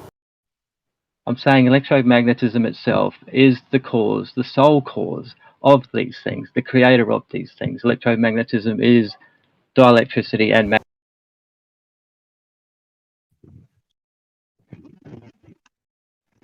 Before we go back to the pressure gradient. Yeah, well, it is pressure gradient because it's always about pressure. That's what it's about. Pressure mediums You said differentials and all that kind of stuff. How you If guys it was define uncontained, pressure? it would go and fill force per unit area. You said if it was uncontained, it would fill the available area. Right? That's a good question. Every demonstration shows that, yes. Right, but the atmosphere doesn't do that. How are you guys defining pressure? Force per unit area. I mean, how's that derived? Where did it come from? What's it measured. derived from? It's fucking measured. You can measure From many what? different ways. From what? What do you mean from what? I mean, how did it originate? Who cares? It's here. Who cares? We're talking Here. about You defining measure it, you terms. moron. How do you measure it? With a barometer. All right. Yeah, What's the don't work out origination of a how barometer? Oh, stop derailing. Yeah, how does a barometer work? How does that work? Yeah. Well, why don't you Google it? Well, the simplest God, version Google would be Tell us. the simplest Humour me. version of. Why don't you the simplest fucking Google version it and would tell be- me? Hold on. Why are you guys reacting? It's well, I guess that's just paid The doing that. derail. There's no Yeah, reason to do that. He's asking a very good question that just like before Ruhif was talking about the whole challenge thing, but in the same way, like this is the core part. This is the foundation of what you guys are saying. So you should be able to very easily answer that without, He can go it's and not work the out foundation. how a barometer works. I don't think is the foundation. He doesn't need us to Google a barometer for him. But yeah, well, hang on. simple. Well, the thing is that because the thing is that these concepts and the way that they were acquired are just assumed to be standards that you guys are then using. I think it would be important to scrutinize the standard that you're using so that we know exactly what we're talking about, how it relates. If he says, we have the to have a words gas pressure standard without a container, we have to understand what pressure means. If he doesn't understand what pressure means, he cannot say gas pressure without a container. We need a I don't think he never said that. He was asking, how are you defining pressure? Force per unit area. And how did that? And how, go ahead, Buster. No, I'm just asking how was that derived? I mean, there has to be an originating point that this came from. Yeah, it's Yeah, measured. I'm not sure if that's the originator, but the simplest version I remember of how to measure gas pressure is use mercury, and you put it inside of a tube upside down. If you try to, for example, you get a tube of water, and you don't let the air goes in, the water is going to get stuck on the top of the tube. Even if you make it upside down, it's still going to hold the water there, right? How do you prove that's air doing that? Okay, I have a better. Are you guys saying that barometers don't work? I didn't say No, that at all. No, How I'm would you asking. say I'm that? literally asking. No, I'm we're just asking. saying, can you show us gas pressure without a container? And And- again, just and- like the coin, Sean, you can't. You just have to concede. Atmosphere. And because you won't, you The guys look atmosphere. retarded and you're losing. Thank God. Can it? Anyway, atmosphere. One of us said that the reason it must be contained is because it would otherwise fill the available volume. Right? So The just atmosphere does skip not. all that stuff. That's cool. That is what Atmosphere demonstration does not shows. fill the Yeah. remaining volume.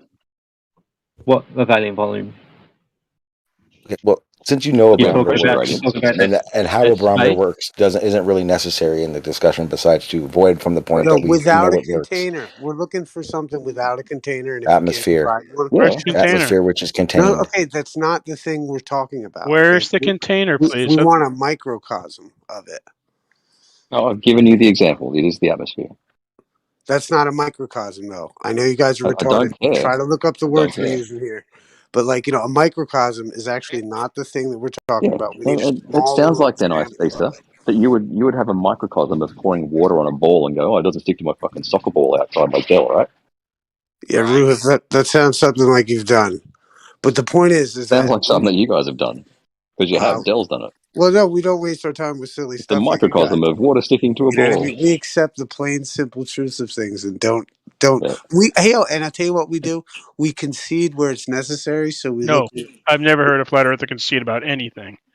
Never. Are you sure? How about this? I'll concede. I don't right, know that we're I'll under a concede to you dome. right now. I'll concede to you right now and say that sometimes Hey, you're one of us. because I've heard very obnoxious flat earthers out there. But the point is that the majority of us concede where it's necessary No, to make I've the never. argument. Hold on, I'm not finished. To make our argument valid, where you guys are suffering from neuroses that pops up whenever I've we bring these never things heard a up. flat earther concede about Carry on. anything, even after they've been proven 1,000% wrong. Okay. Proven? Yes. Are you sure you don't presented evidences, but Oh, not fuck proven, off. right? Fine, what? No, Okay, you fine. can disprove. You're gonna be fucking. You can Wait, disprove. I'm sorry. I forgot. We're in the fucking You got proof pedantic. of Yeah, something. we just want gas You actually got pressure without proof. a container. I'm sorry. We're in the pedantic room. So I'm sorry. Yes, evidence. Well, you have to be, bro. We have to be with this information. no, you if you don't. allow it, well, really, look what happens when you can don't do disprove math. People things. can run all kinds of circles. They can say this means that and that means this. Yeah, like Yeah, you mean you like can sort of like disprove you're things. doing right now, right? We just want a microcosm of gas pressure without a container, and you can't provide it, right? Yeah, because the atmosphere is contained So by you can't gravity. provide me one, right? You can't give me Yeah, Hold on a it's, second. There's again, just it's pictures of exactly the gas pressure same You without a as failed. pouring water on You a fucking failed soccer to ball. provide an example fuck. of your no, idea. there is. So That's what about all it is, the guys. You atmosphere? just can't provide Is one. is You that gotta one suck body it of up. is that one body of mass, the Deal with your atmosphere, or is mental it like issues. Let your mental Yeah. issues shine out. You know what I mean? But It's like it just is hard. Ruhif? It's hard for Ruhif, me is to the atmosphere understand why one? you you don't can't want to fucking go. provide that though. You fail. You lose. It's hard for me to understand why you want to go back to like first principles and like walk through it step by Okay, let's step. go to first principles. This is what I was talking about earlier. Let's Yeah. not. What I said was this: is the idea that people used to think that the Earth was a ball because they looked and they saw that the planets and the stuff appeared spherical. So therefore, by that logic, if I don't think that's where they you got the can idea, by show the way. me, if you can No, show me it was gas most likely pressure, more towards excuse me, observations they were making Yeah. on Earth. excuse me, if you can Yeah. show me, excuse me, if you can show me an example of, let's say, like the microcosm, because Earth would be a microcosm for the planets being spherical. So if you could give me a microcosm that would show me how you could have gas pressure without a container, then you might legitimize space. Yeah, you're gonna I've headway given you that an way. explanation, Issa. A microcosm would be literally the same thing as pouring water on a ball, on a soccer ball. Yeah, or asking for an orbit in a laboratory. It just can't be done. Right, and just admit it can be done. It's okay. Yeah, we've given you the example in real life. The atmosphere. Explanations without anything to back it up is nothing. What would you Right, like but it- backed up? Wait, there The is fact that we have a fresh explanation. gradient? if you want to believe something, like, you know what I mean? Like, I believe in angels. I can't prove it, but I believe in them. And so the thing is, if you want to You fucking, believe the Earth is flat, and you can't prove that. well, I mean, well, for all intents and purposes, they look at it like it's flat. But anyway, the thing is that I just Oh, want so it to looks flat. That's the best you can do. Good.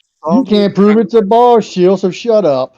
Show me show me how it's the microcosm of gas pressure without a container, and I guarantee. Just can you just say I can't show you one today?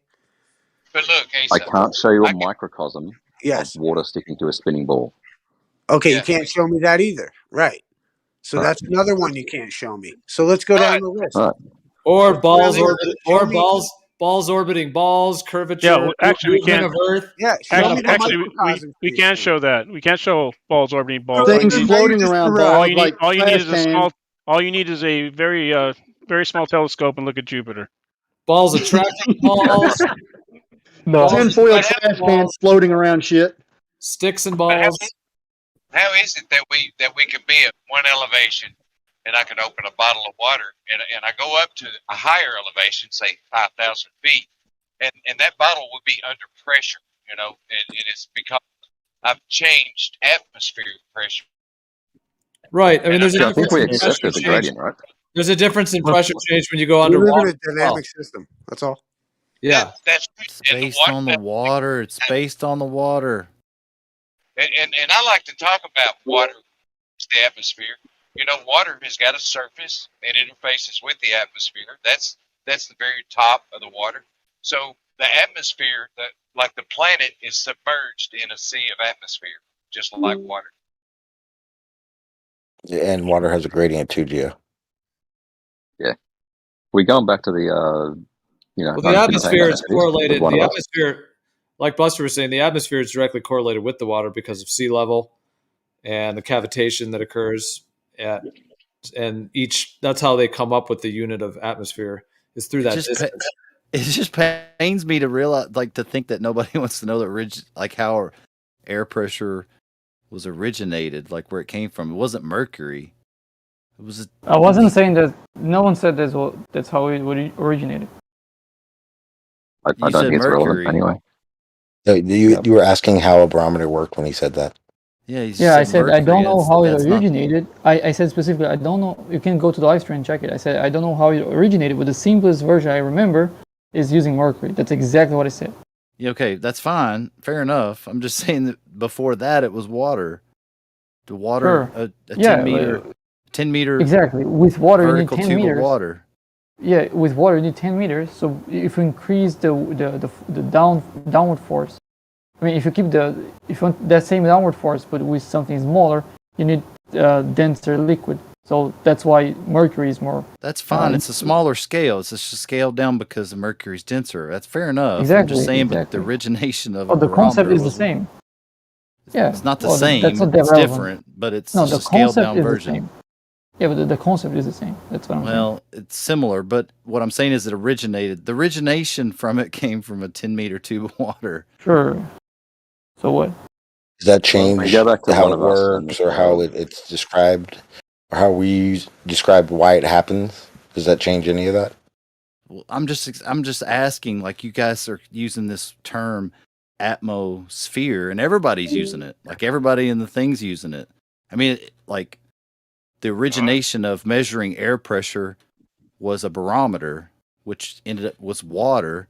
Now, that's you work from that 10-meter tube and then you work backwards from it and just say air is this based on the water at 10 meters up in a closed So- top of the tube. Would it make you feel better if we just called it Atmo?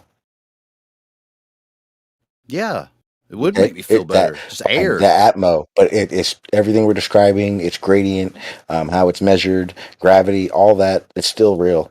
It's okay, but we'll call it Atmo instead of atmosphere. It's just atmo. Yeah, it's just air. What's not correct about how we explain it?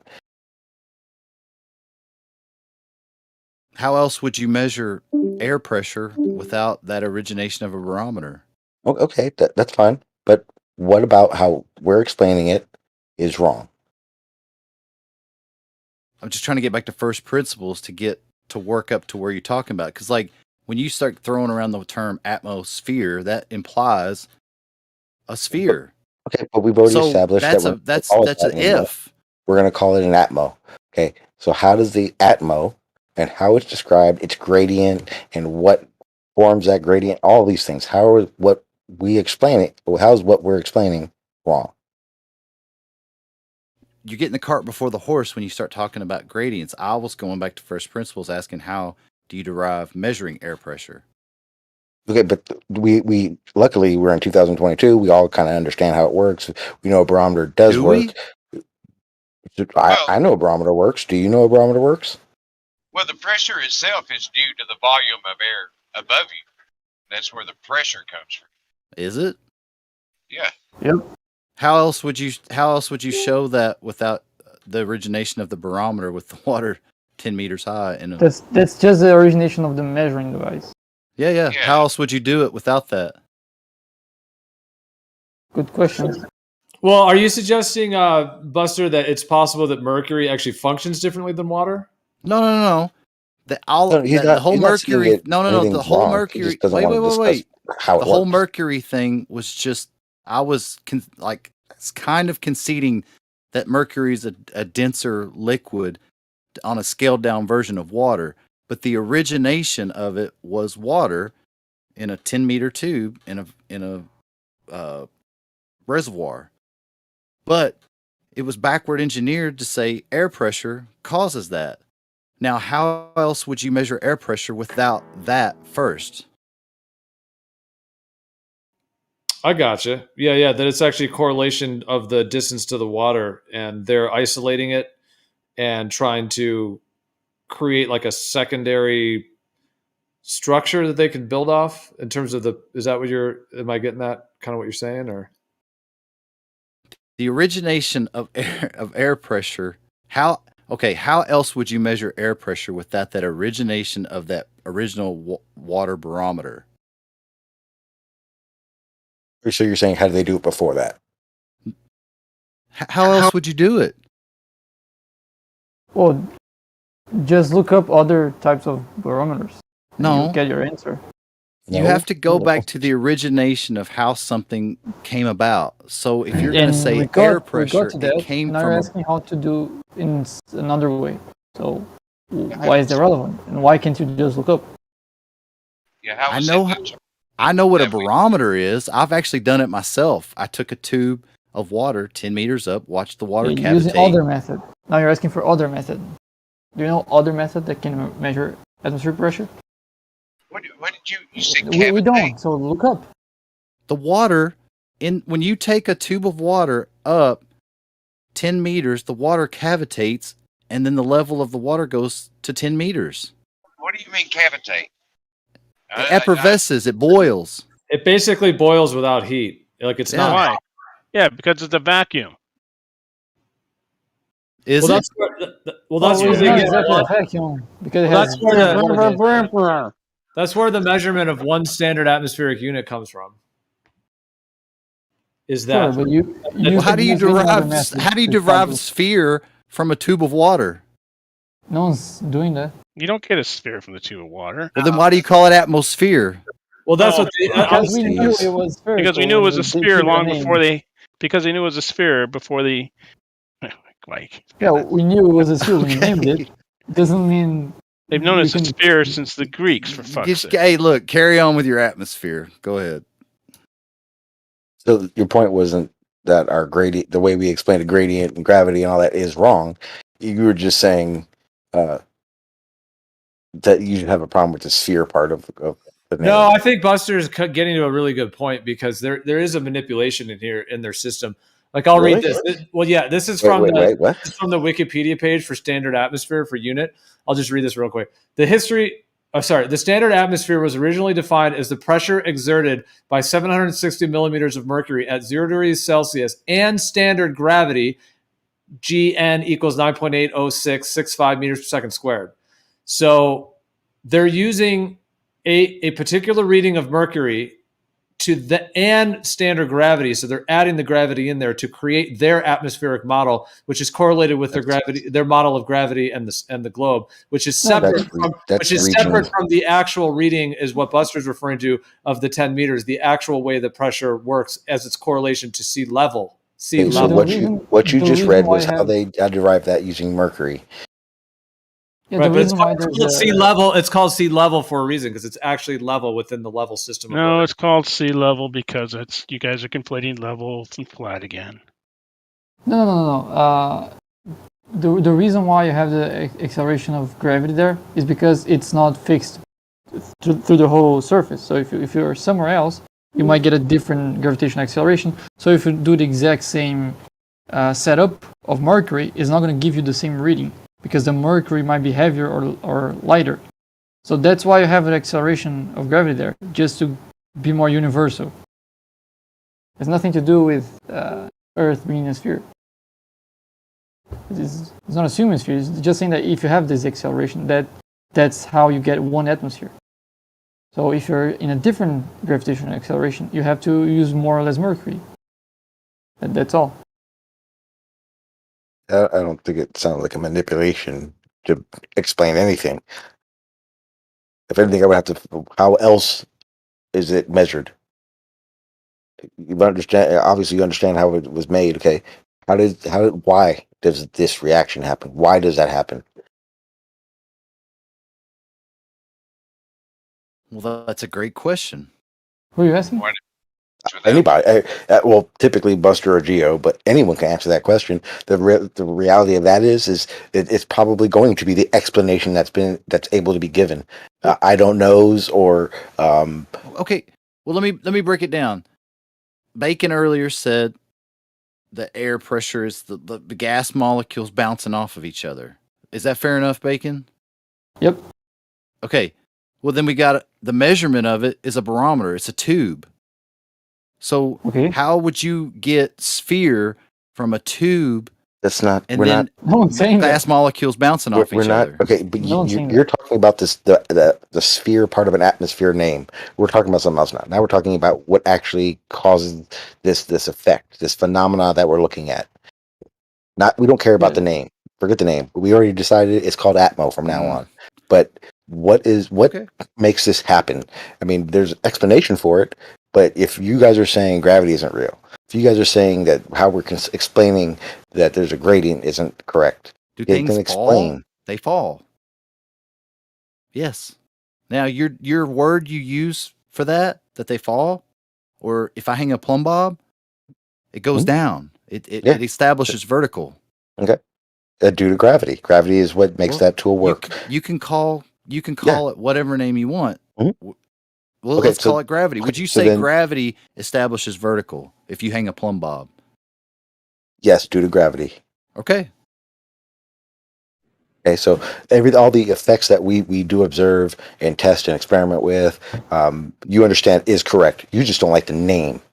I didn't say I didn't like the name. I just agree with you that if you want to call it gravity and you say that it establishes vertical, then fair enough. That establishes vertical. Now, perpendicular to that is what? Horizontal. Horizontal. Now, along that horizontal, all perpendiculars to that are not necessarily vertical. Yeah. Yeah, they're all. Then there you have your problem. You guys have that problem. No, you have a problem. You understand the effect. You understand how the effects of gravity work. Obviously, you just don't like the name. But then when it comes down to explaining those situations, you're saying gravity doesn't work like that. If you're going to just say gravity doesn't work, then the argument that we're giving you makes no sense to you. Does gravity prove a ball Earth? Like, does gravity also prove? I'm not using it as I'm not using it. It's an evidence. It's evidence for. I don't use proof. I don't need to. Yeah, I'm sure. Gravity tends to pull massive things into round shapes. We've observed this. We'll go a bit far there, but I don't think anybody's got a problem with the perpendicular argument, or gravity is causing things to falling. The reality is if gravity works as we're explaining it, then the explanations that we're giving you about these perpendicular lines. That you have support. They use gravity to support the ball. Right now, I haven't said that at all. Stick with You the haven't, argument I of know. staying That's in. good. If it works out, we understand it to be with parallel lines, horizontal lines, then you understand that it does work. That the parallel lines or these perpendicular lines don't need to be that how it works with gravity, right? Each No, point of the I get surface. that. Yeah. But Okay. you understand that they have used gravity for the longest time to support their ball and all, and don't you think Well, it's good evidence. It's evidence for it. It's point it is blank. evidence for it? Absolutely. It's okay. I guess it's like reasoning. I guess if you've seen something that's like, well, how the fuck could that happen? Oh, well, maybe if.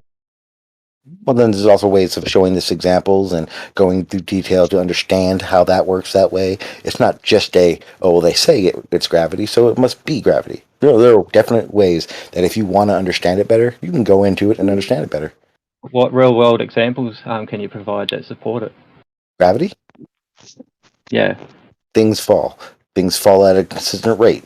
Things you take out the atmosphere that would we're doing in regards to the ball, but gravity supporting a ball. Like what real world examples can you I'm show giving that you all these support things. Everything that if the examples that are given for gravity go true, and not just gravity. We're fine with gravity, just not the gravity that supports balls. You know, like where does that come from? What supports that?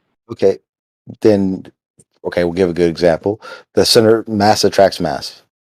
What would be the shape that if everything is being affected by this gravity, what shape would it make? Would it make a square? Are you saying if everything, or are you saying everything does? I said if, because we're talking in a hypothetical, because obviously you don't believe it's a globe. So I'm asking you a question. If gravity is as we say, and in that situation, if so. talking about, is it all based on if? Is it always based on if? Have you got anything beyond if? For now, yes. Can you answer it? Yeah, exactly. For now, yeah, because this is the situation that's at hand. Okay. Topic. That's good. That's fine. You're honest at least, man. You're being honest. Yeah. So what shape would we likely to see? What would happen? Yeah, I get you, man. Anything could basically happen if we're going to base things on ifs, but to me.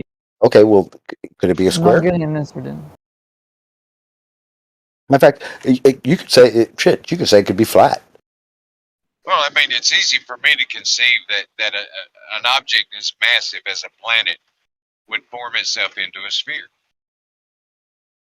If you just assume it would conform to a cube, on the corners of the cube, you would have more weight pushing down than on the middle of the faces. So that would go down and the faces would go up.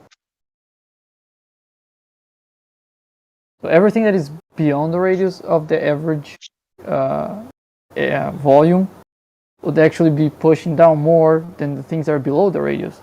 So you would end up with a sphere, which is the shape in which. I get the shape. I get why you pick the shape. Yeah, I get why you would pick the sphere. Okay, I understand that. But why would you find it easy to conceive it even happening in the first place? Because of gravity. Like, what supports that? Like Cavendish? How is that easy to conceive, Howard, that something is as big as your planet, right, is that massive, right, that it could quite easily, it's got that much inward attraction, it can pull itself into a sphere, and yet that massive inward attraction will just let a feather float around the atmosphere freely. Because there's that's other forces. It's very easy to answer. There's very little mass on a feather, and there's lots of surface area. So not to mention there's other forces acting on that feather as well. Yeah. So the surface area is going to meet the drag of the atmosphere. That's why when they do tests, like in a chamber, a feather will drop the same rate as a bowling ball, because there's no longer atmosphere to play a part to make a feather float in the wind or etc. But this force is that massive that's able to suck everything to the center of it, condense it, keep everything sticking to it, and make a sphere. And I used to think, and that's the problem, because I used to think it worked that way too. But the reality of it is, if you were to take a slingshot to the center of the Earth, around halfway, or beyond halfway, you would actually be being pulled up towards the surface again. That's where more of the mass is.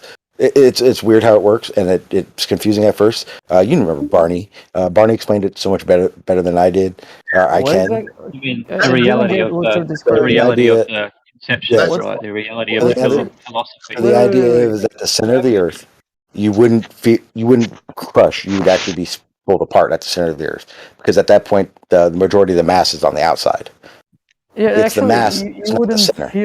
wouldn't feel like you're being pushed from, because the force in most of your body would be basically zero. Like net Yeah. force in all of your body would be zero, so you wouldn't About feel halfway. anything. You'd just be floating there. It is, yeah. Yeah, about The only halfway. time Yeah. I feel like I'm falling. But it's not. But I was just trying to illustrate that it's not this thing where it's just everything should be just everything forcefully crushing to the middle. It's not going to crush us all like that. No. It's not strong enough. You've Yeah, got to no. Unlike Sean, so much imagination. You got to have It's just like the I love you, Brandy. so much. And like, Ben, it's very hard to understand what you're saying, because I- every time everyone makes any sound, your volume drops. Just letting you know. whose volume drops? Sorry, was that mine? Yours. Mine. Yeah. Well, at least to me, every time someone says anything, your volume basically drops to zero. Oh, okay. That's why I can't be heard. Hold on. Okay, I can hear him clearly now. But you're saying when I think it's his settings. I think his clip or something really sensitive. I don't know. I just changed my headset. Is that better? I don't know. Just somebody talks over you. Flips Yeah. you out. Yeah. When someone says Yeah. anything, you immediately gets like no one can hear you anymore. Okay. But it's okay. well, Because that just means we'll need to shut the F up then, I guess, when he's talking, I guess. Yeah. Lucky him. Pretty much. Exactly. Where are we? Voice settings. I'll try and fix it. I think it's fine now, actually. Not sure. I just changed. I just put a headset. Were you on others? Were you using your speakers before? Yeah, it was just through my laptop. Yeah, now you're. Yeah, I just put a Yeah. headset on now, so Yeah, I'm pretty sure you were just your speakers were clipping, so it was suppressing it. Yep. It's Cool. better.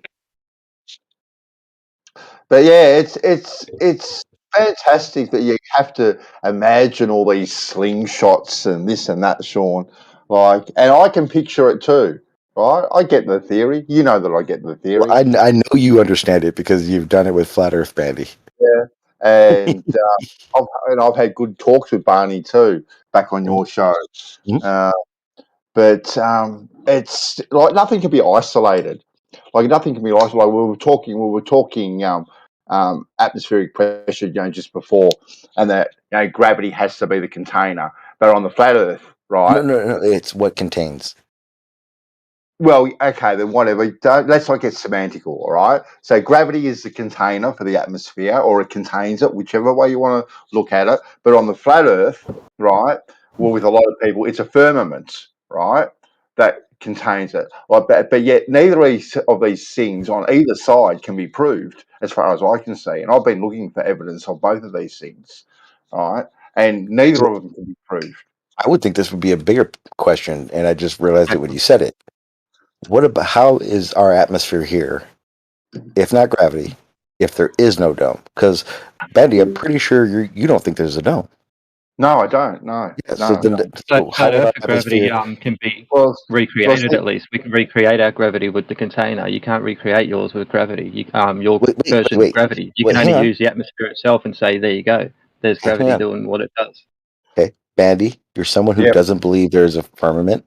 How does our atmosphere stay on Earth? It just layers. It layers. Why doesn't Right. it just go away? Well, it does, but it gets like thinner and thinner and thinner. But it's in layers. That's And because gradient. I mean, yeah, but exactly right. how do we have how is 14.7 the average pressure at sea level? Why doesn't that change? Why doesn't that air disappear? Why didn't that go up? See, I don't believe in an infinite space either, Sean. Right? I believe there is. Nothing, no. I believe there is a start to everything, and I believe there is a finished everything. I don't believe in infinite anythings, really, to be quite honest with you. There has to be a beginning. There has to be an end. Now, where that beginning is and where that end is, I've got no idea. But I definitely don't believe in a dome. But I believe the atmosphere is layered, right? I believe that the atmosphere pushes off itself. So the heavier gases are down towards Earth. The lighter ones are up above us, right? That makes gradients, and that wall, right, that is what's pushing off, because gases are pushing off each other all the time. They're bouncing and colliding. Just two gas particles colliding alone, when they collide, that causes pressure. Just those two gas particles colliding alone, there's pressure there. That's the definition of pressure. The problem with that, Bandy, and actually, this actually hits home because Bandy, when I was a flat earther, I knew that there was a reason shit was happening, and I tried to figure out ways around it being gravity. One of the things that I was adamant about, and I will say this with all honesty, I don't care, everyone has to agree. If you want to say that atmospheric pressure is the reason, it will work for maybe one or two tests. The problem is once you go beyond those one or two tests, then it breaks down. It doesn't work anymore. One of the issues that I came into was the fact that when you're talking atmospheric pressure, we're not talking about a downward force. We're talking about a force in every single direction. Mm-hmm. And what's the issue with that? You say it again, Benny? What's the issue with that? That when we talk about gravity, we're talking about everything that has a rate of fall that we can measure, we can test about mass attracts mass, all these different things. And if it was atmospheric pressure, there would be no attraction. It would just be in every direction all the time. But all gravity is, Sean, is a direction to me, right? Everything. Okay. Direction. And for your direction, that direction is towards the center of the earth, being down, right? For me, right, my gravity is just down, right? It's on a horizontal plane, it's just down, but yours is to the center of the earth. But because the earth is so massive, you can consider it flat and all that sort of stuff. I get all that. In your small local area, I would agree. Yeah, exactly right. But to me, it's just a vector of down. That's all. That's all it is. Okay, but again, it's the same vector for both of us, though, eh? Atmospheric It's the same pressure. direction. It's the same direction for everyone, except for in your mind, Sean. In your mind, it turns into a different direction, but in real world, it's always the same direction.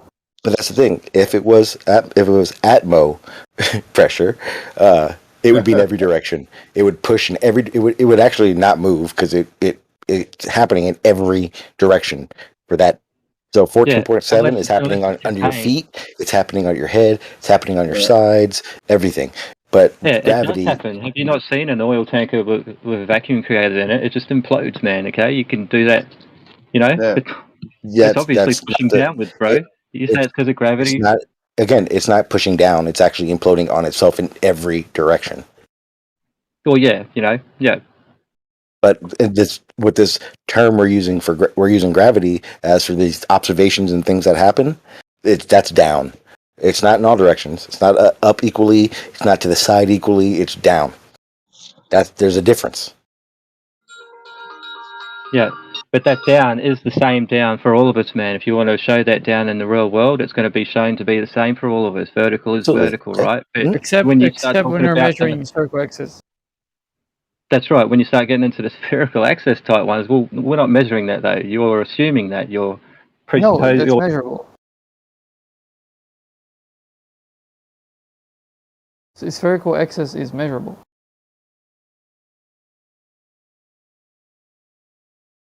And that shows vertical lines diverge, so they're not parallel.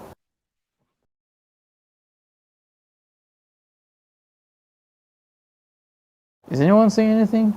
Or no, it's quiet. Did Ruhif show that? Who's showing that? Like Ruhif disproved the physics of water. Apparently, did he just also disprove the verticals? The verticals aren't actually parallel to one another, respectively. They're actually no, he didn't just do that. That's just reality, and it can be shown, measured, all the above. Well, in reality, I've lived in Nain for a long time, right? straight lines or horizontal lines are established by water levels, right? They're better We'll than look up any other measurements tool of that you use to earthquakes. establish one. So Okay. Just look up now, the now when measurement you of said And the best explanation for that is in your fine. small local area. In the Exactly, that's what very I'm saying. A okay. small local area which But can be once known, demonstrated, okay, verified. When can I you show go you a outside picture? that small local area, you're saying that you can actually verify that as well, know it, and demonstrate it. Okay. But you Can I show can't. you something You real can only quick? use calculations and Can approximations and all I that show kind you of stuff. something? Right. Let me show you something. I mean, I tried to show you earlier. I don't know if you saw it or not, or you ignored it, but it's just the reality of it, how it works. I can show you exactly. So Okay, I'm guessing it's going to be information where I can actually repeat it and demonstrate it for myself. You know, not just yeah, going to you be. can you can draw it if you want. Those two lines parallel. It's that simple. Are those two lines parallel? The two green I lines. would. Don't really look it. I'm going to say the bottom one looks a bit offset, but you know, I'm not going to trust my eyes. You know. Let me make it easier for you.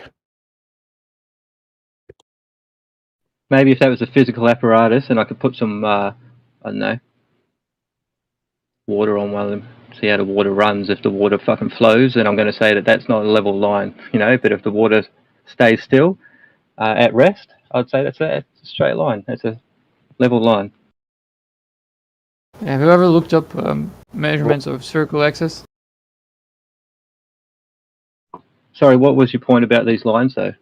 Well, they're parallel lines, and in that situation, which are like, let me just get it real quick so I can show you the issue with what you just said.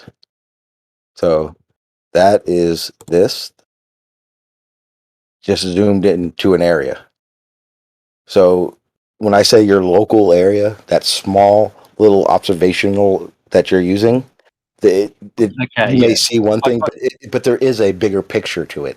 Yeah, I totally agree with this, man. I absolutely agree with this. We can establish straight lines on the surface of a sphere. I'm not saying it's impossible, right? All I'm trying to point out is when you go beyond the point that you can actually establish whether the line curves or not, because we know that it can be straight, but on a sphere even, but you're outside that realm, and you're saying that it is a sphere, and you can establish those curved lines and all of that. That's bullshit. You can't, man. Okay.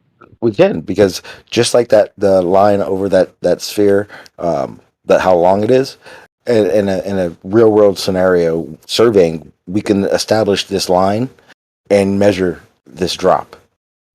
That's that's not bloody demonstrable surveying. That's surveying based upon calculations. No, that surveying is always based upon calculations and approximations, man, and presuppositions as well. Like you got to throw some of that in there. That is not demonstrable.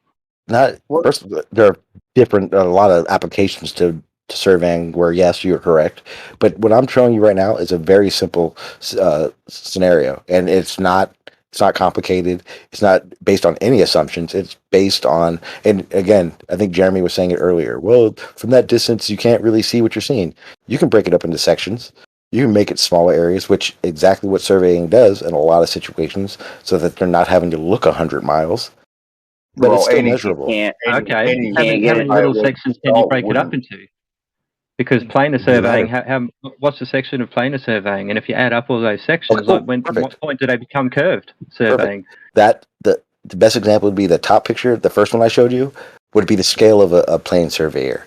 The bottom would be the scale of a geodetic surveyor. How many miles would you say is the scale of a planar surveyor? The limit and section.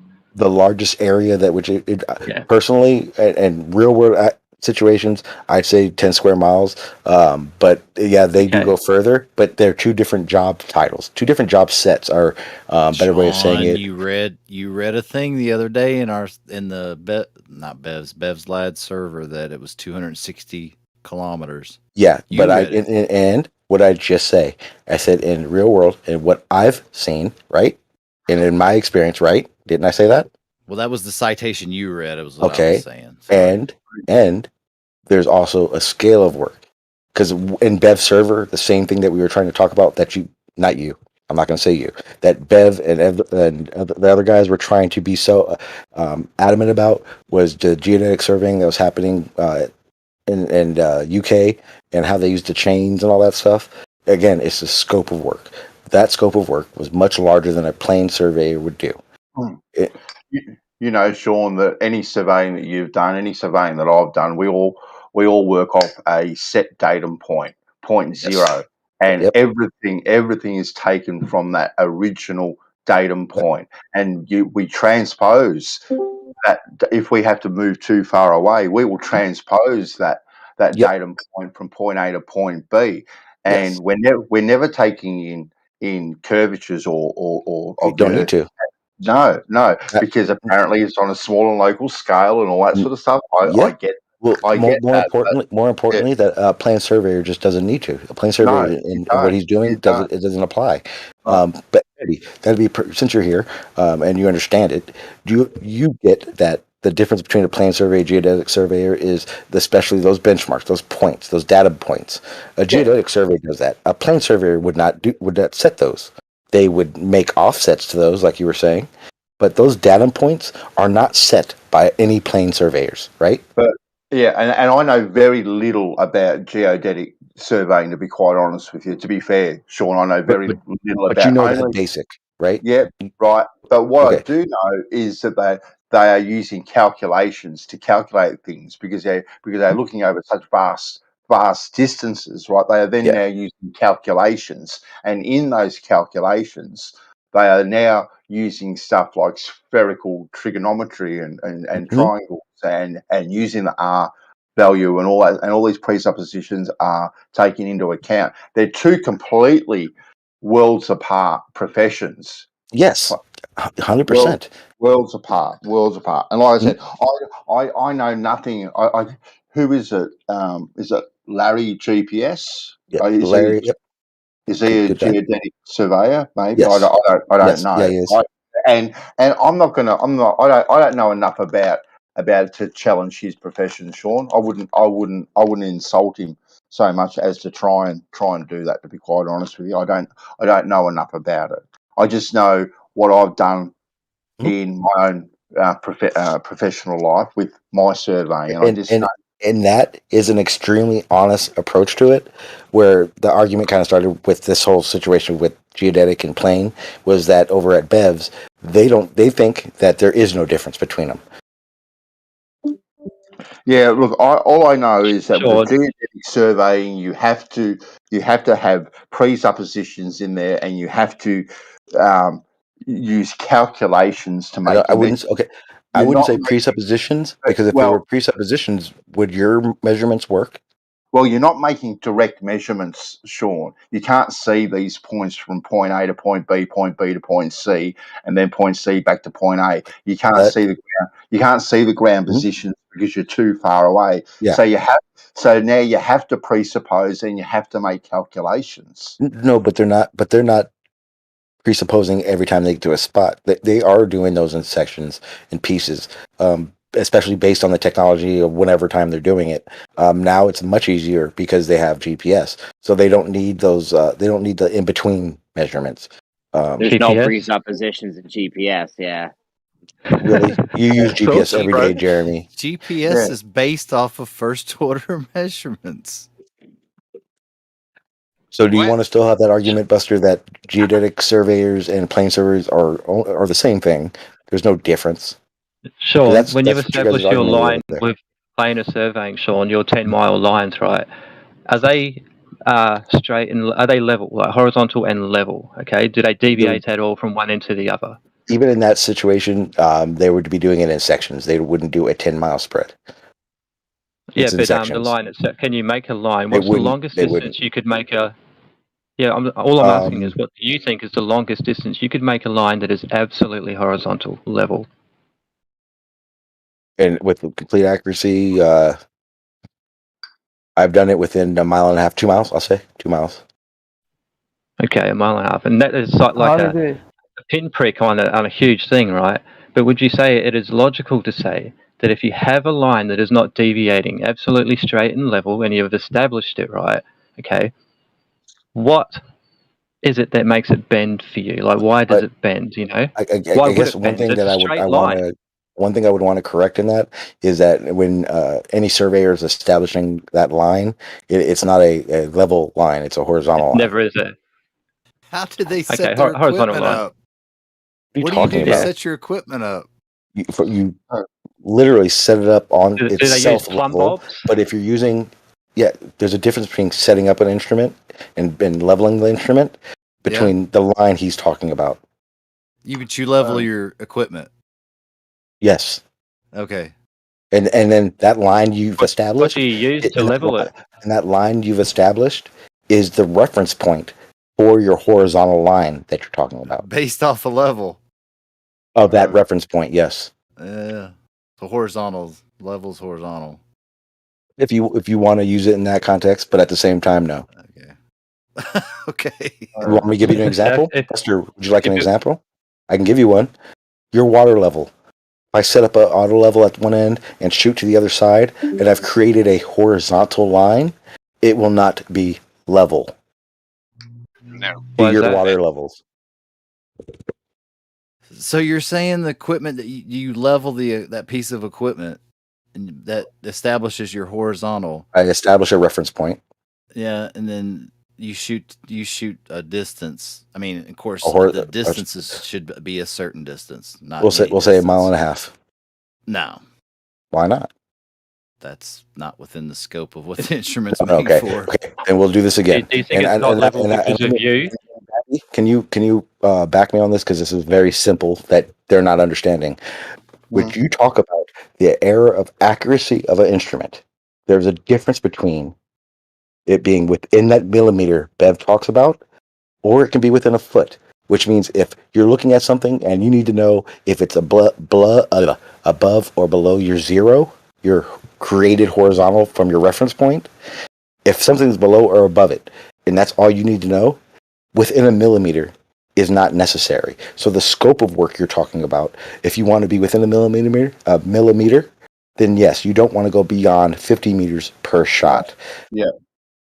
Yeah, no, Of definitely. course not. But it's you trying to get close to the level, isn't it? It's not the level. The level itself is what it is. Water's level, man. You're trying to get close to it. You're not trying to. No.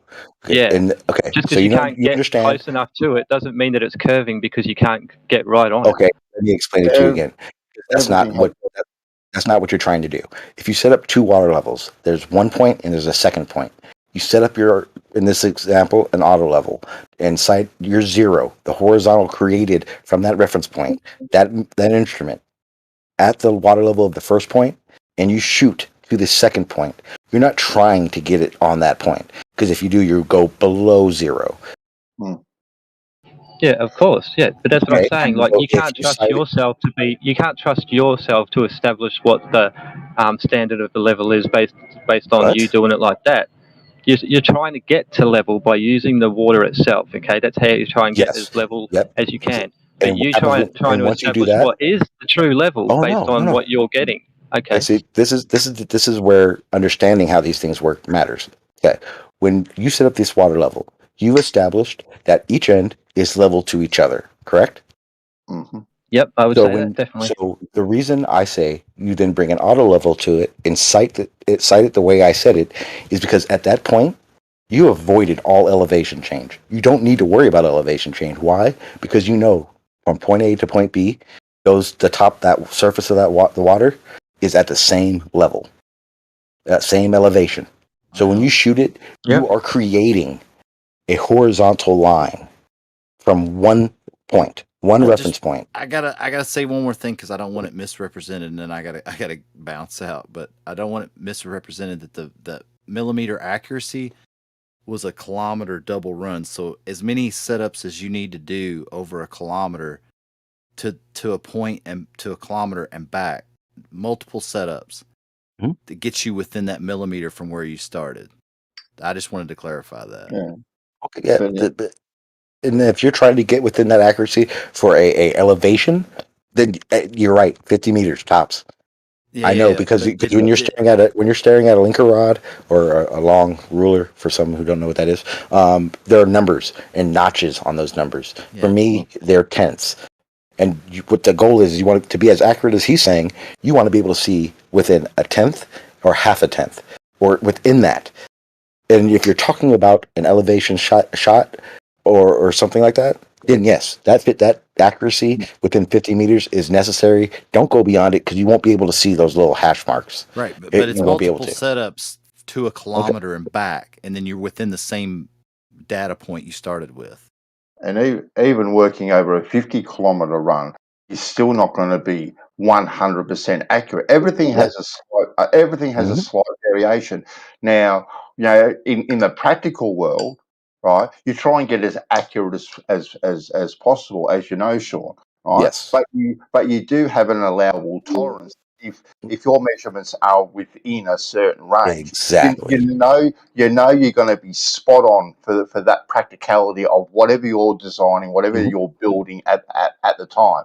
Right now, you can try and get it more accurate, right, by shortening the runs and all this sort of stuff, right?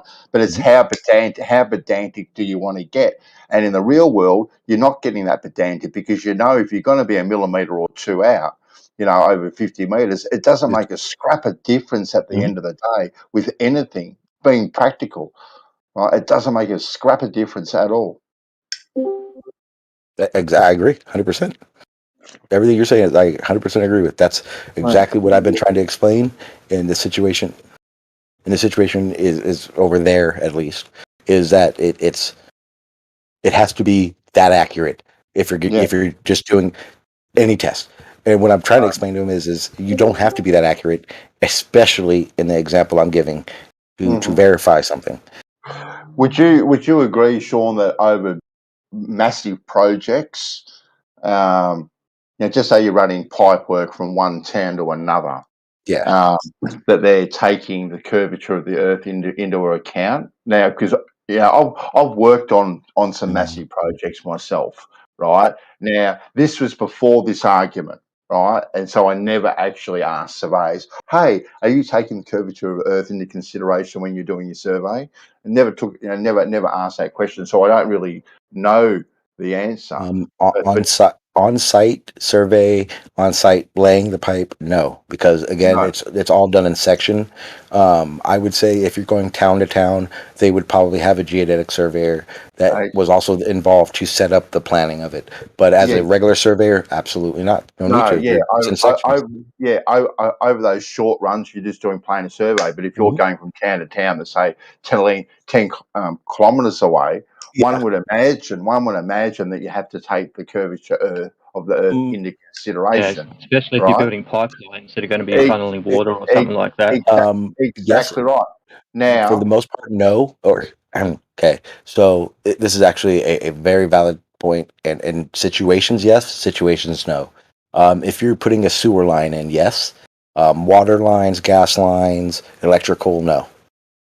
Well, anything under pressure isn't exactly because as vital. Because as you know, if you're running a water line between two towns, there's going to be pump houses. Yeah. So curvature makes zero difference. If you're relying on the magical word gravity, right? Something that's gravity fed, which is just pressure fed, really, at the end of the day, from one elevation to another elevation. One would imagine then that you have to take into consideration the curvature of the Earth. Now, with that in mind, right? Now, when was the Earth first discovered to be a ball? Does anyone know? Does anyone know? When the Greeks. They say it apparently. One of the Greeks. So are we talking what at year zero? Yeah, 2,000 years or so. 2,000 years prior, yeah. 2,000 years what? Prior to zero. So 2000 BC. Yep. Somewhere really? around there. Yep. I thought it was about 2,000 years ago, but yeah, I don't know. I'm not a global anymore. Okay. So. Okay.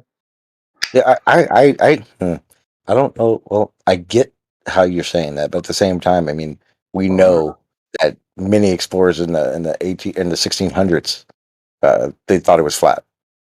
Exactly. And that's just coming from an honest point of it. Maybe I'm wrong, but I'm pretty sure I'm right.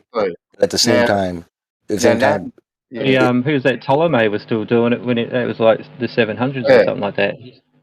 Exactly. Now NASA's saying that 2000 BC, so apparently 2,000 years before Christ, right?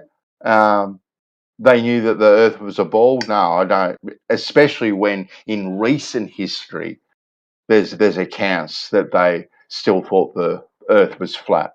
And he uses the caveat, we all knew, implying that the majority of civilization knew. And 2,000 years ago, it would be impossible. Hold on. 2,000 years ago, it would be impossible for the majority of the population to know absolutely anything. Because most of these people didn't even know how to read, right? So only the elite would be able to have this information and be able to convey this information. Oh, This sorry, would be completely... As it's always been. Yeah, actually it was longer than that. It was 6th century BC with Pythagoras. So. Yeah, when he started formulating his spheres and stuff. But even so, Pythagoras wouldn't have access to the rest of the world. This would be a controlled elite group. Well, the best part about the situation now is that it's 2022, and any one of us have the means to get the tools necessary to figure this out for ourselves. We're not listening to the masses. It doesn't need to be a situation where they told us the globe. Period. We can only use the tools based on the information that we know, which isn't the correct information, because as Old Matey said before, the elites hold the true information for themselves and dish out the rest of the information as they see fit to the people around them. So you're telling me that survey equipment and all that stuff is all wrong?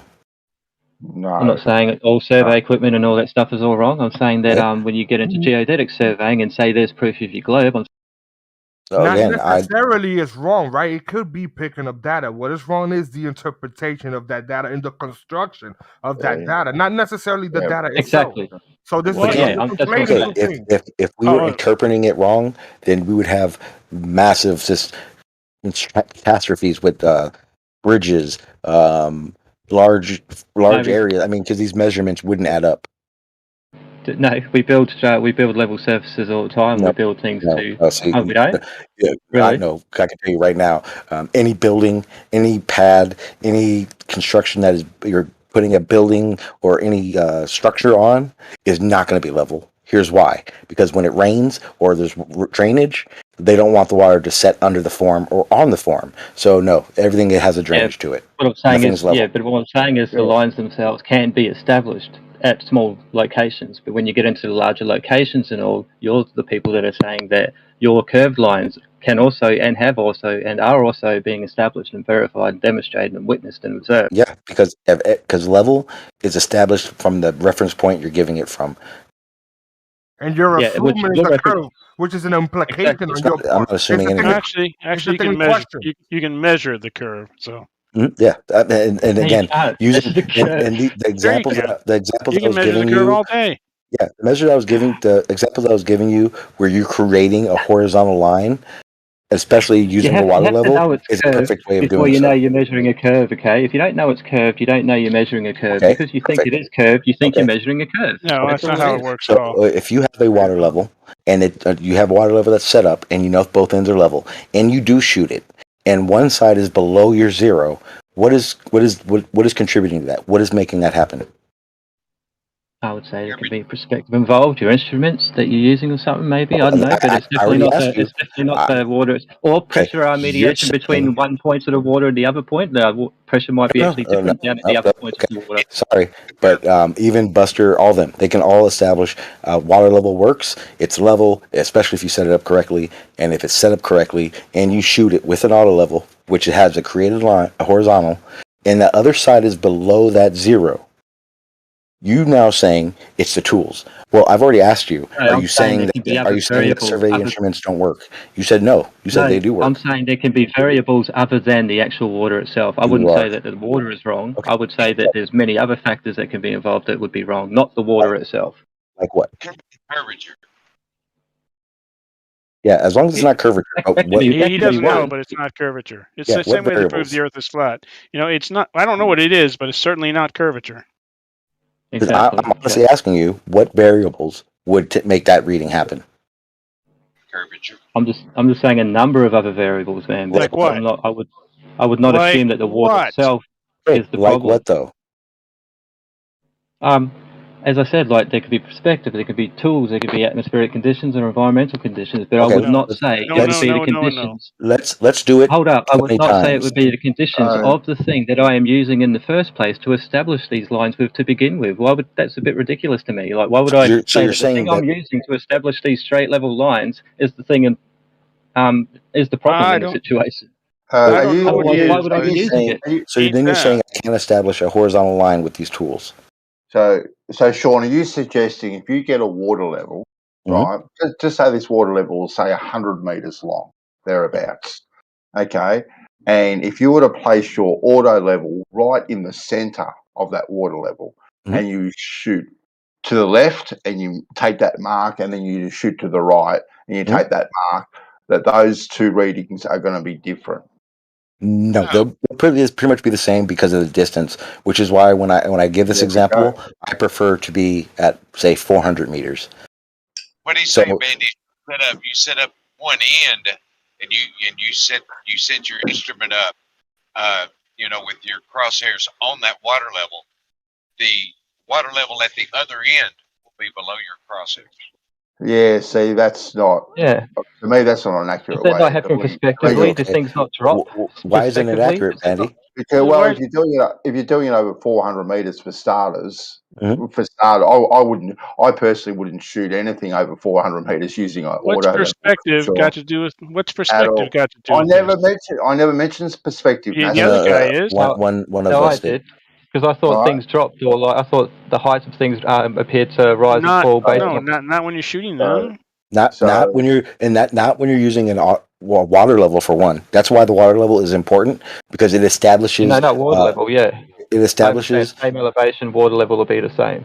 Yes. So when you shoot it and you're shooting this, you create this horizontal line, and this is why the accuracy of it doesn't need to be within the bandy, because if it's below the crosshairs, then it has to be something. And at 400 meters, I could do a back shot easy, and I'll still have a noticeable. It'll still be both ends will actually be below the crosshairs. Yeah.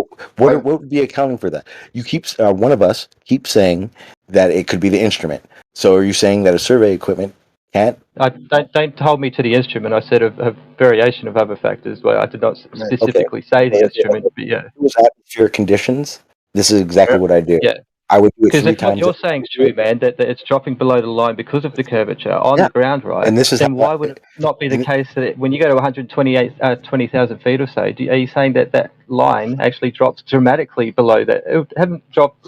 It would have to drop at least The further what, you a go, foot, do you reckon? the further you go, the further you go, the more it will drop below the crosshair.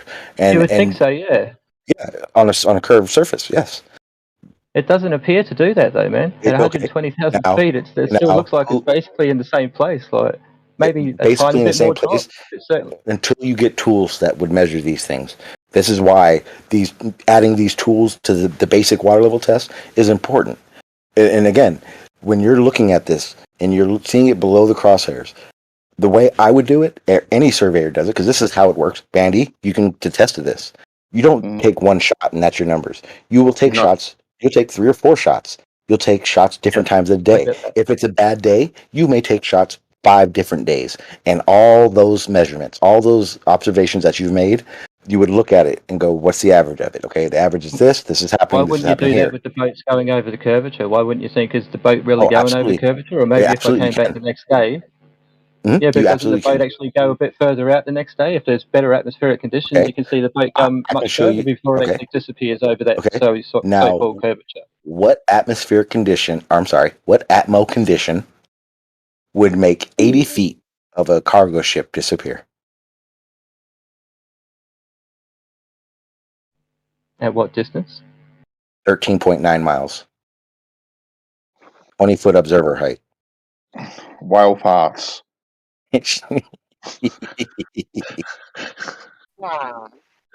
Great hypothesis. Got any data to support that? It's the best explanation I've heard. Well, I mean, I would like some data to support that hypothesis. It sounds like No one ever accounts for him ever, ever. Yeah. I mean, I've had atmospheric conditions that have made like cars right in front of me disappear or not appear to be there when they've only, small, you know, and it's it's all not a bottom fog. up situation. There's obviously like conditions that can hide things, That actually be a top up situation or top down situation. We're talking about bottom up, something that's obstructing the bottom. And because we know bottom up does happen on flat surfaces, and therefore it can happen. And also with the cargo ship, I would also like to add, it was a 70-degree day. The water temperature was 58 degrees, and there was no fog. It was a little hazy, but there was no fog. There was no smoke. There were no high waves. It was 2-foot swells at best, and again, 80 foot of a cargo ship missing. I can't think of any atmospheric atmo conditions that would do that. What was that? 14 miles, you say? Huh? So, no water underneath it.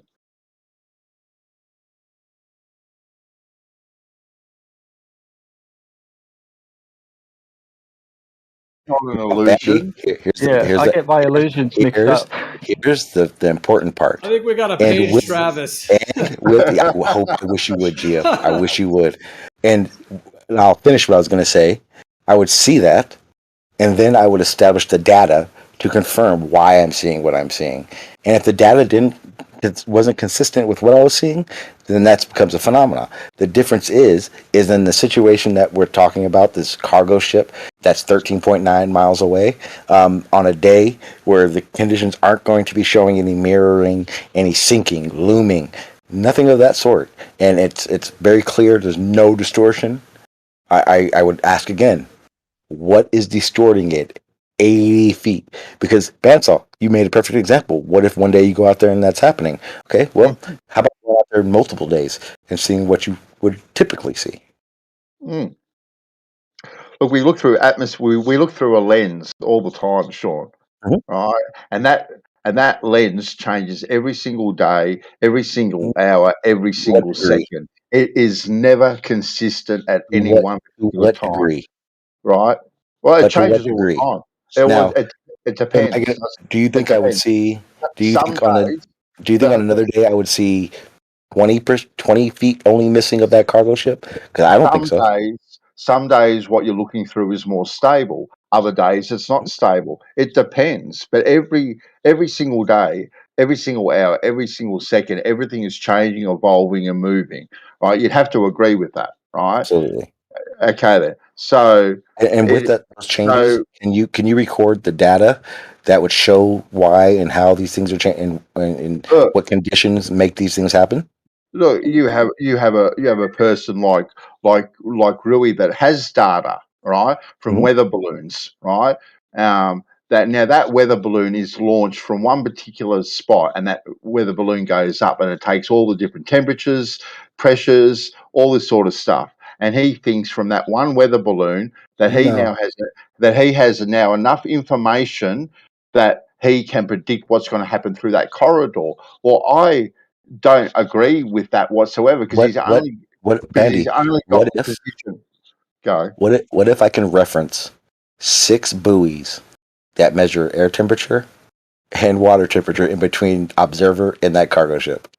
Is that directly in line the corridor that you are looking, or are these buoys or are they all over the place? No, it's actually in a line because that observation. I know observation. You know the observation I'm talking about, the cargo ship. That's actually in a channel, and in that channel, it's literally 5 miles, about 5 miles north from my observer location. It actually spans across that channel. So everything that it still wouldn't matter, Sean, because observing curvature or a flat plane, you got to either observe the curvature or the flat plane before you start going on about it's doing this because of this.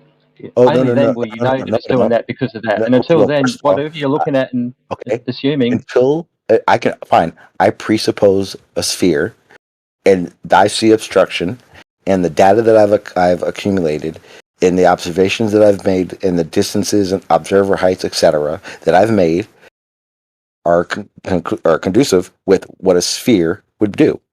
presupposing it is not wrong. Fine, yep. Presupposing that's is a fine. hypothesis. There's nothing wrong with doing that. And would you say flat earthers are silly to think that they're doing the same thing because we can't explain them any better? I would say that I don't think flat Earth. Well, okay, I'm going to use this as a blanket term because there are so many different and so many with different intentions. I would use, for instance, like Bandy. I know Bandy. I know what type of flat earther he is. I would say no, flat earthers aren't silly. I just believe that there are situations that they either hear scenario or situations for things and think it's a good idea and will try to build on those things, but I don't think that the actual understanding of the situation is being had. And I can say that because that was the situation I had. That was my biggest issue when I was a flat earther. I realized that yeah, you can know a lot about a lot of different things because every one of us, for the most part, is really getting our information from these forums that we're in. That when we hear something, we may go look it up to understand it better. But the realization is there's a difference between actually understanding it and being able to compile this understanding to make an assumption versus a few things and just making an assumption. How much understanding do you think it requires, Sean, to think that the Earth curves at 8 inches per mile square, right? I don't think there's. It takes no understanding at all to imagine that, picture that at all. It takes zero understanding. Everyone can understand It actually does. It takes zero understanding. That's not true. Well, no, it does. Okay. Because I can give an example because I used to do it as well, and I've heard other people do it. Most flat earthers who bring up the 8 inches squared per mile assume that this 8 inches squared per mile is a consistent 8-inch drop all the way around the Earth. And no, it's not. It's not, and I know it's not. But it's a good rule of thumb for what we are looking at in our immediate. Okay, but you're telling distance. And you know that. I'm not saying it's 8 inches per mile square all the way around, right? Because I know it doesn't work that way, right? Exactly. But there's a whole sect of people that actually think that's how it works. And when they bring up 8 inches square per mile, that's their argument. And that is a perfect example. We know pairs aren't equidistant to the center. A little bit of More or understanding less to 8 understand inches that. per mile on water. But it takes zero understanding then, Sean, it takes understanding. To picture a curved Earth and that a boat is going over the horizon. It takes zero understanding for that whatsoever. Everyone in this realm can picture that. It takes zero understanding to understand gravity and everything pulling to the center of the Earth. I would say it takes zero understanding to believe, right? But there's a difference between understand. Right, it doesn't take any comprehension whatsoever to get on board with that whatsoever. But then when you start asking questions and you start looking at things, this is when some of the holes start to appear. Yep, there's holes in everything, but there's a difference between holes that show it's wrong and situational holes, right? Because nothing you guys are saying shows the globe is wrong. You're just showing holes in situations of explanations, right? No, we're showing that it's never been shown to be provenly true and correct. It has never been shown. Demonstrated. It has been shown. Let me explain this. It's been shown. It's just that it's been shown with philosophies and conceptions and all that kind of stuff for calculations, but it's never been shown in any form of practical. Yeah, it is every day. Like we don't even know. We don't even know if light moves at a consistent speed. Let alone anything. We're just carrying on about thinking that we're proving curvature with all these other things other than the actual witnessing of the curvature itself, because that's the only time you know curvature is by witnessing it. I know you didn't. Okay, just making sure because I don't ever say weren't you just saying about the boat going behind the curvature, the 80 feet of boat or something? Like what else could be doing that? Wasn't that you? Yes, 100% was me. Yeah, they try to that observable. At the same time, I actually do look in, and I'm more than interested in hearing the situations that could do so. Though, man, isn't it? That's observing an effect and saying that's because of curvature. It's not observing the curvature itself. That just goes beyond. That just goes back to the whole presupposing thing. I can presuppose it was a sphere, and my observation validates it. Yeah, well, I can presuppose it's not a sphere, and my observations can validate it too on a flat surface. Now, explain to me what is I can recreate them. Okay, show me what is obstructing 80 foot of a cargo ship. Well, you've never seen yet the many and abundant number of recreations of things on these scales, like just people Absolutely, just I putting have. their I've viewer seen height. I've seen situations where people say a boat that appears to be obstructed can be brought back complete and with zoom. That's not true. Yeah. And I'm saying there when are you put many a flat camera earthers on the that will ground agree and that's you not walk true. away from that camera, your feet start disappearing bottom up. Get the surface as flat as you can, make the conditions as best as you can, and then the longer the distance talking is, about- eventually you're going to disappear bottom up. That's what happens. You're talking about angler size. No, it would Yeah, I am. you would disappear into a dot before you disappeared bottom up. And I can give you an example. Have you ever? I mean, you've seen amateur rockets, or better yet, this is an even better one. What distance do you believe that obstruction would start with your scenario?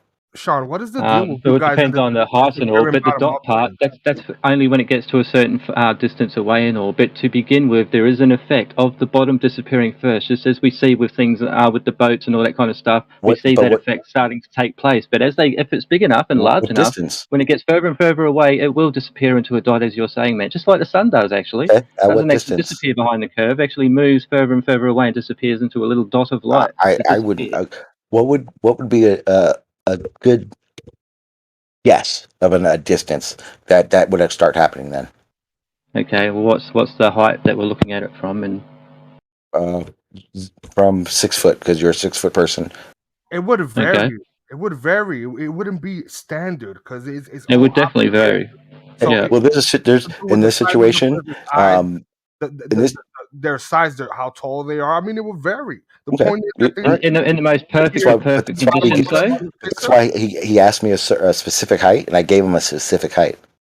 Because things do vary. Things do vary. Like but on they the don't on the vary actual too floor, much. right? Because let's do right on the ground, okay? Because that would just make it so much simpler if we had the height right on the ground and the conditions are so perfect as they could be, absolutely flat as they could be, right? Let's just say that. And nothing obstructing it in the way at all. I would say the distance. I don't think we would even get to a mile before it started. Stuff would start just disappearing bottom up long before a mile, I reckon, even if it was just so perfect. So you're saying this bottom up effect? I'd say maybe a couple hundred meters. I don't know. Maybe You're saying 300 it's meters. distant. You're saying it's distance related. I'm saying it's height of the viewer related and the distance that the thing being perceived is. Of course, yeah. If it's right in front of you, then obviously you're going to see the very bottom of it, yeah? You see a plane at 40,000 feet. Where does the obstruction start? It's not just distance, is my point. Well, the obstruction starts when the plane gets further away from you. It angles down towards the horizon, doesn't it? Okay, but if it's distance, then that 30,000 feet up is still distance, and there's still no obstruction. There needs to be. When we talk about obstruction, you've got a larger angular. You've got a larger view, basically a bubble. Larger viewing space, haven't you? Compared to being right on the ground. Okay, so you're telling me if you're on the side of a building and you look up that building and you see a plane, you're going to see it obstructing before it gets past that building. It doesn't, like what you're saying, it doesn't matter. Because then if that were the case, then you'd be saying that on the flat Earth, the surface rises. No, I'm saying why would something be obstructing the plane when the plane is in a massive bubble of open viewing space compared to the dude walking away from the camera right on the ground? When that bubble of viewing space, it's not as large as viewing the plane, man, is it? Here's why. Because the surface you're talking about, which is flat, remember you said as flat as you can get. And if you have that observer, if you have that camera just sitting right on the ground, so we'll say 2 inches up, there's nothing to obstruct the person. What obstructs the person? In the explanation I give you, it is a physical thing obstructing. There's something that is obstructing it. It's not perspective. It's not angular size, because angular size doesn't describe how something becomes obstructed. It describes how distance and its size changes, not an obstruction rate or obstruction rate. I've seen these videos of people zooming in on towers or something, but they're invisible to the original location. It's not until the person zooms in that you're able to see. Right. So what can possibly be obstructing? Probably the distance and the perspective angles. Well, I can tell you from experience. Gio, I wish Travis was here because Travis will explain this as well.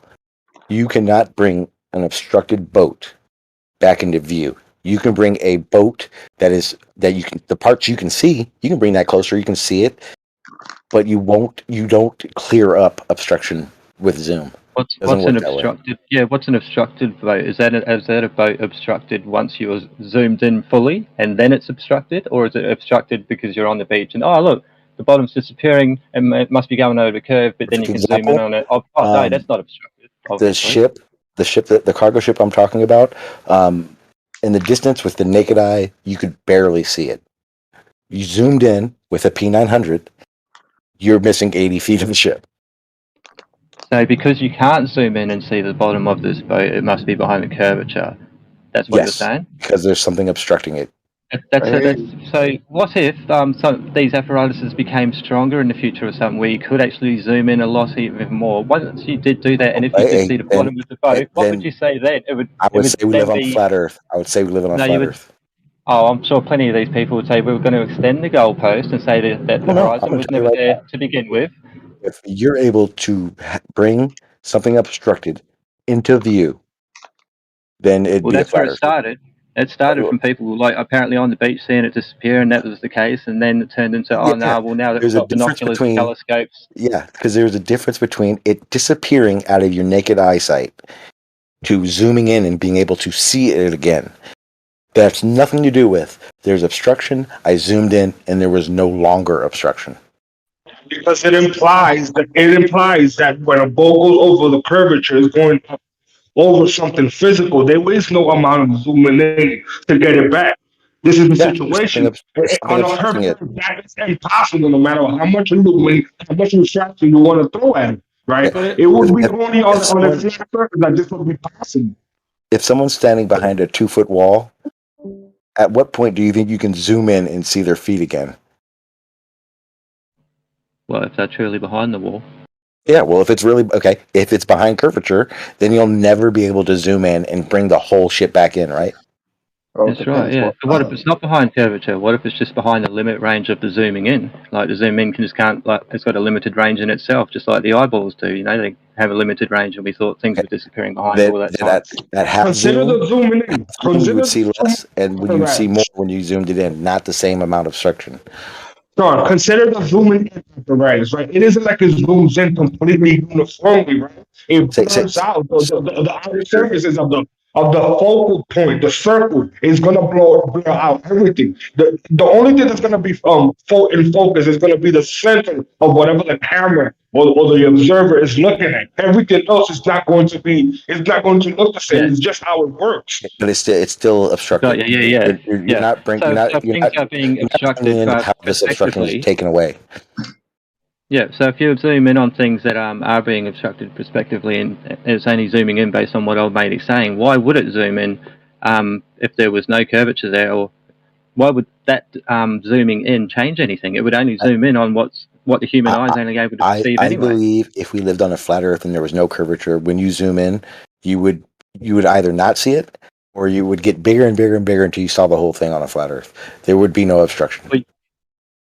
You do start seeing a lot more detailed miraging type effects when you do such a thing as zooming in, though. Like that would actually make sense, wouldn't it? Absolutely, you'd be able to see more. The thing is that when you zoom in and you don't see those things, there's a problem. You should not be able to zoom in when it's going over physical curvature, Sean. It doesn't matter how little. Yes, again, it doesn't matter if you cannot see the bottom of it. You're not, at a certain distance, you should not be able to see none of it, Sean. None of it. At a certain distance, you're right. You wouldn't see any of it. But at 13.9 miles, you still see some of it. Houston, we have a problem. Yeah, the globe is just cooked, Sean. I mean, it really is, man. It's just not there. I mean, what you're referring to is that is like optical. That is the optical effect of looking at things over a plane. There is a dip angle, and there is the obscuring of items on the surface because of the angular. Well, it's multiple things, but it's the angular resolution of the eye, the optical extinction limit. Well, not being able to make someone's feet isn't obstructing. I mean, ultimately, what it is over a plane is that there's limited space for the information to exist within. Yeah, but there's a difference between something being obstructed and your eye or the optics not being able to make something out. There's a difference. Well, the optics itself is going to make this seem is obstructed because it is not rendering uniformly. Doesn't make sense. Bro. It makes sense once you entertain the visual part of it. You're trying to make it physical. Well, the obstruction is physical. If you did the same example, if you went to like the Bolivian salt flats, or you can even do this on a situation where the elevation rises in the distance, the angular size changes. Yes, the object becomes smaller. The situation of the feet is not obstruction; it's resolution. If you were able to zoom in, if that were to happen, you said like around a mile or something, the feet would start to disappear. Will you be able to zoom in and bring those feet back in? No. Yes, you would. Well, wait. If the image itself is not on the center focal point of whatever is illuminated, it will not render uniformly short. It will not render uniformly short. That has nothing to do with obstruction.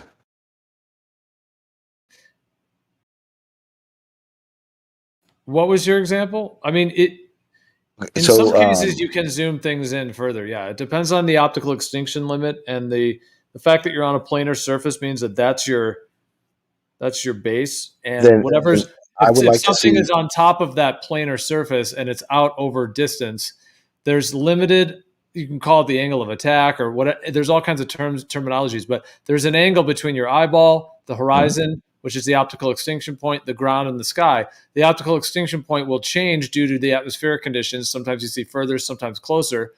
And at that limit, since there's limited visual information and the angle involved and the atmospheric conditions, as the thing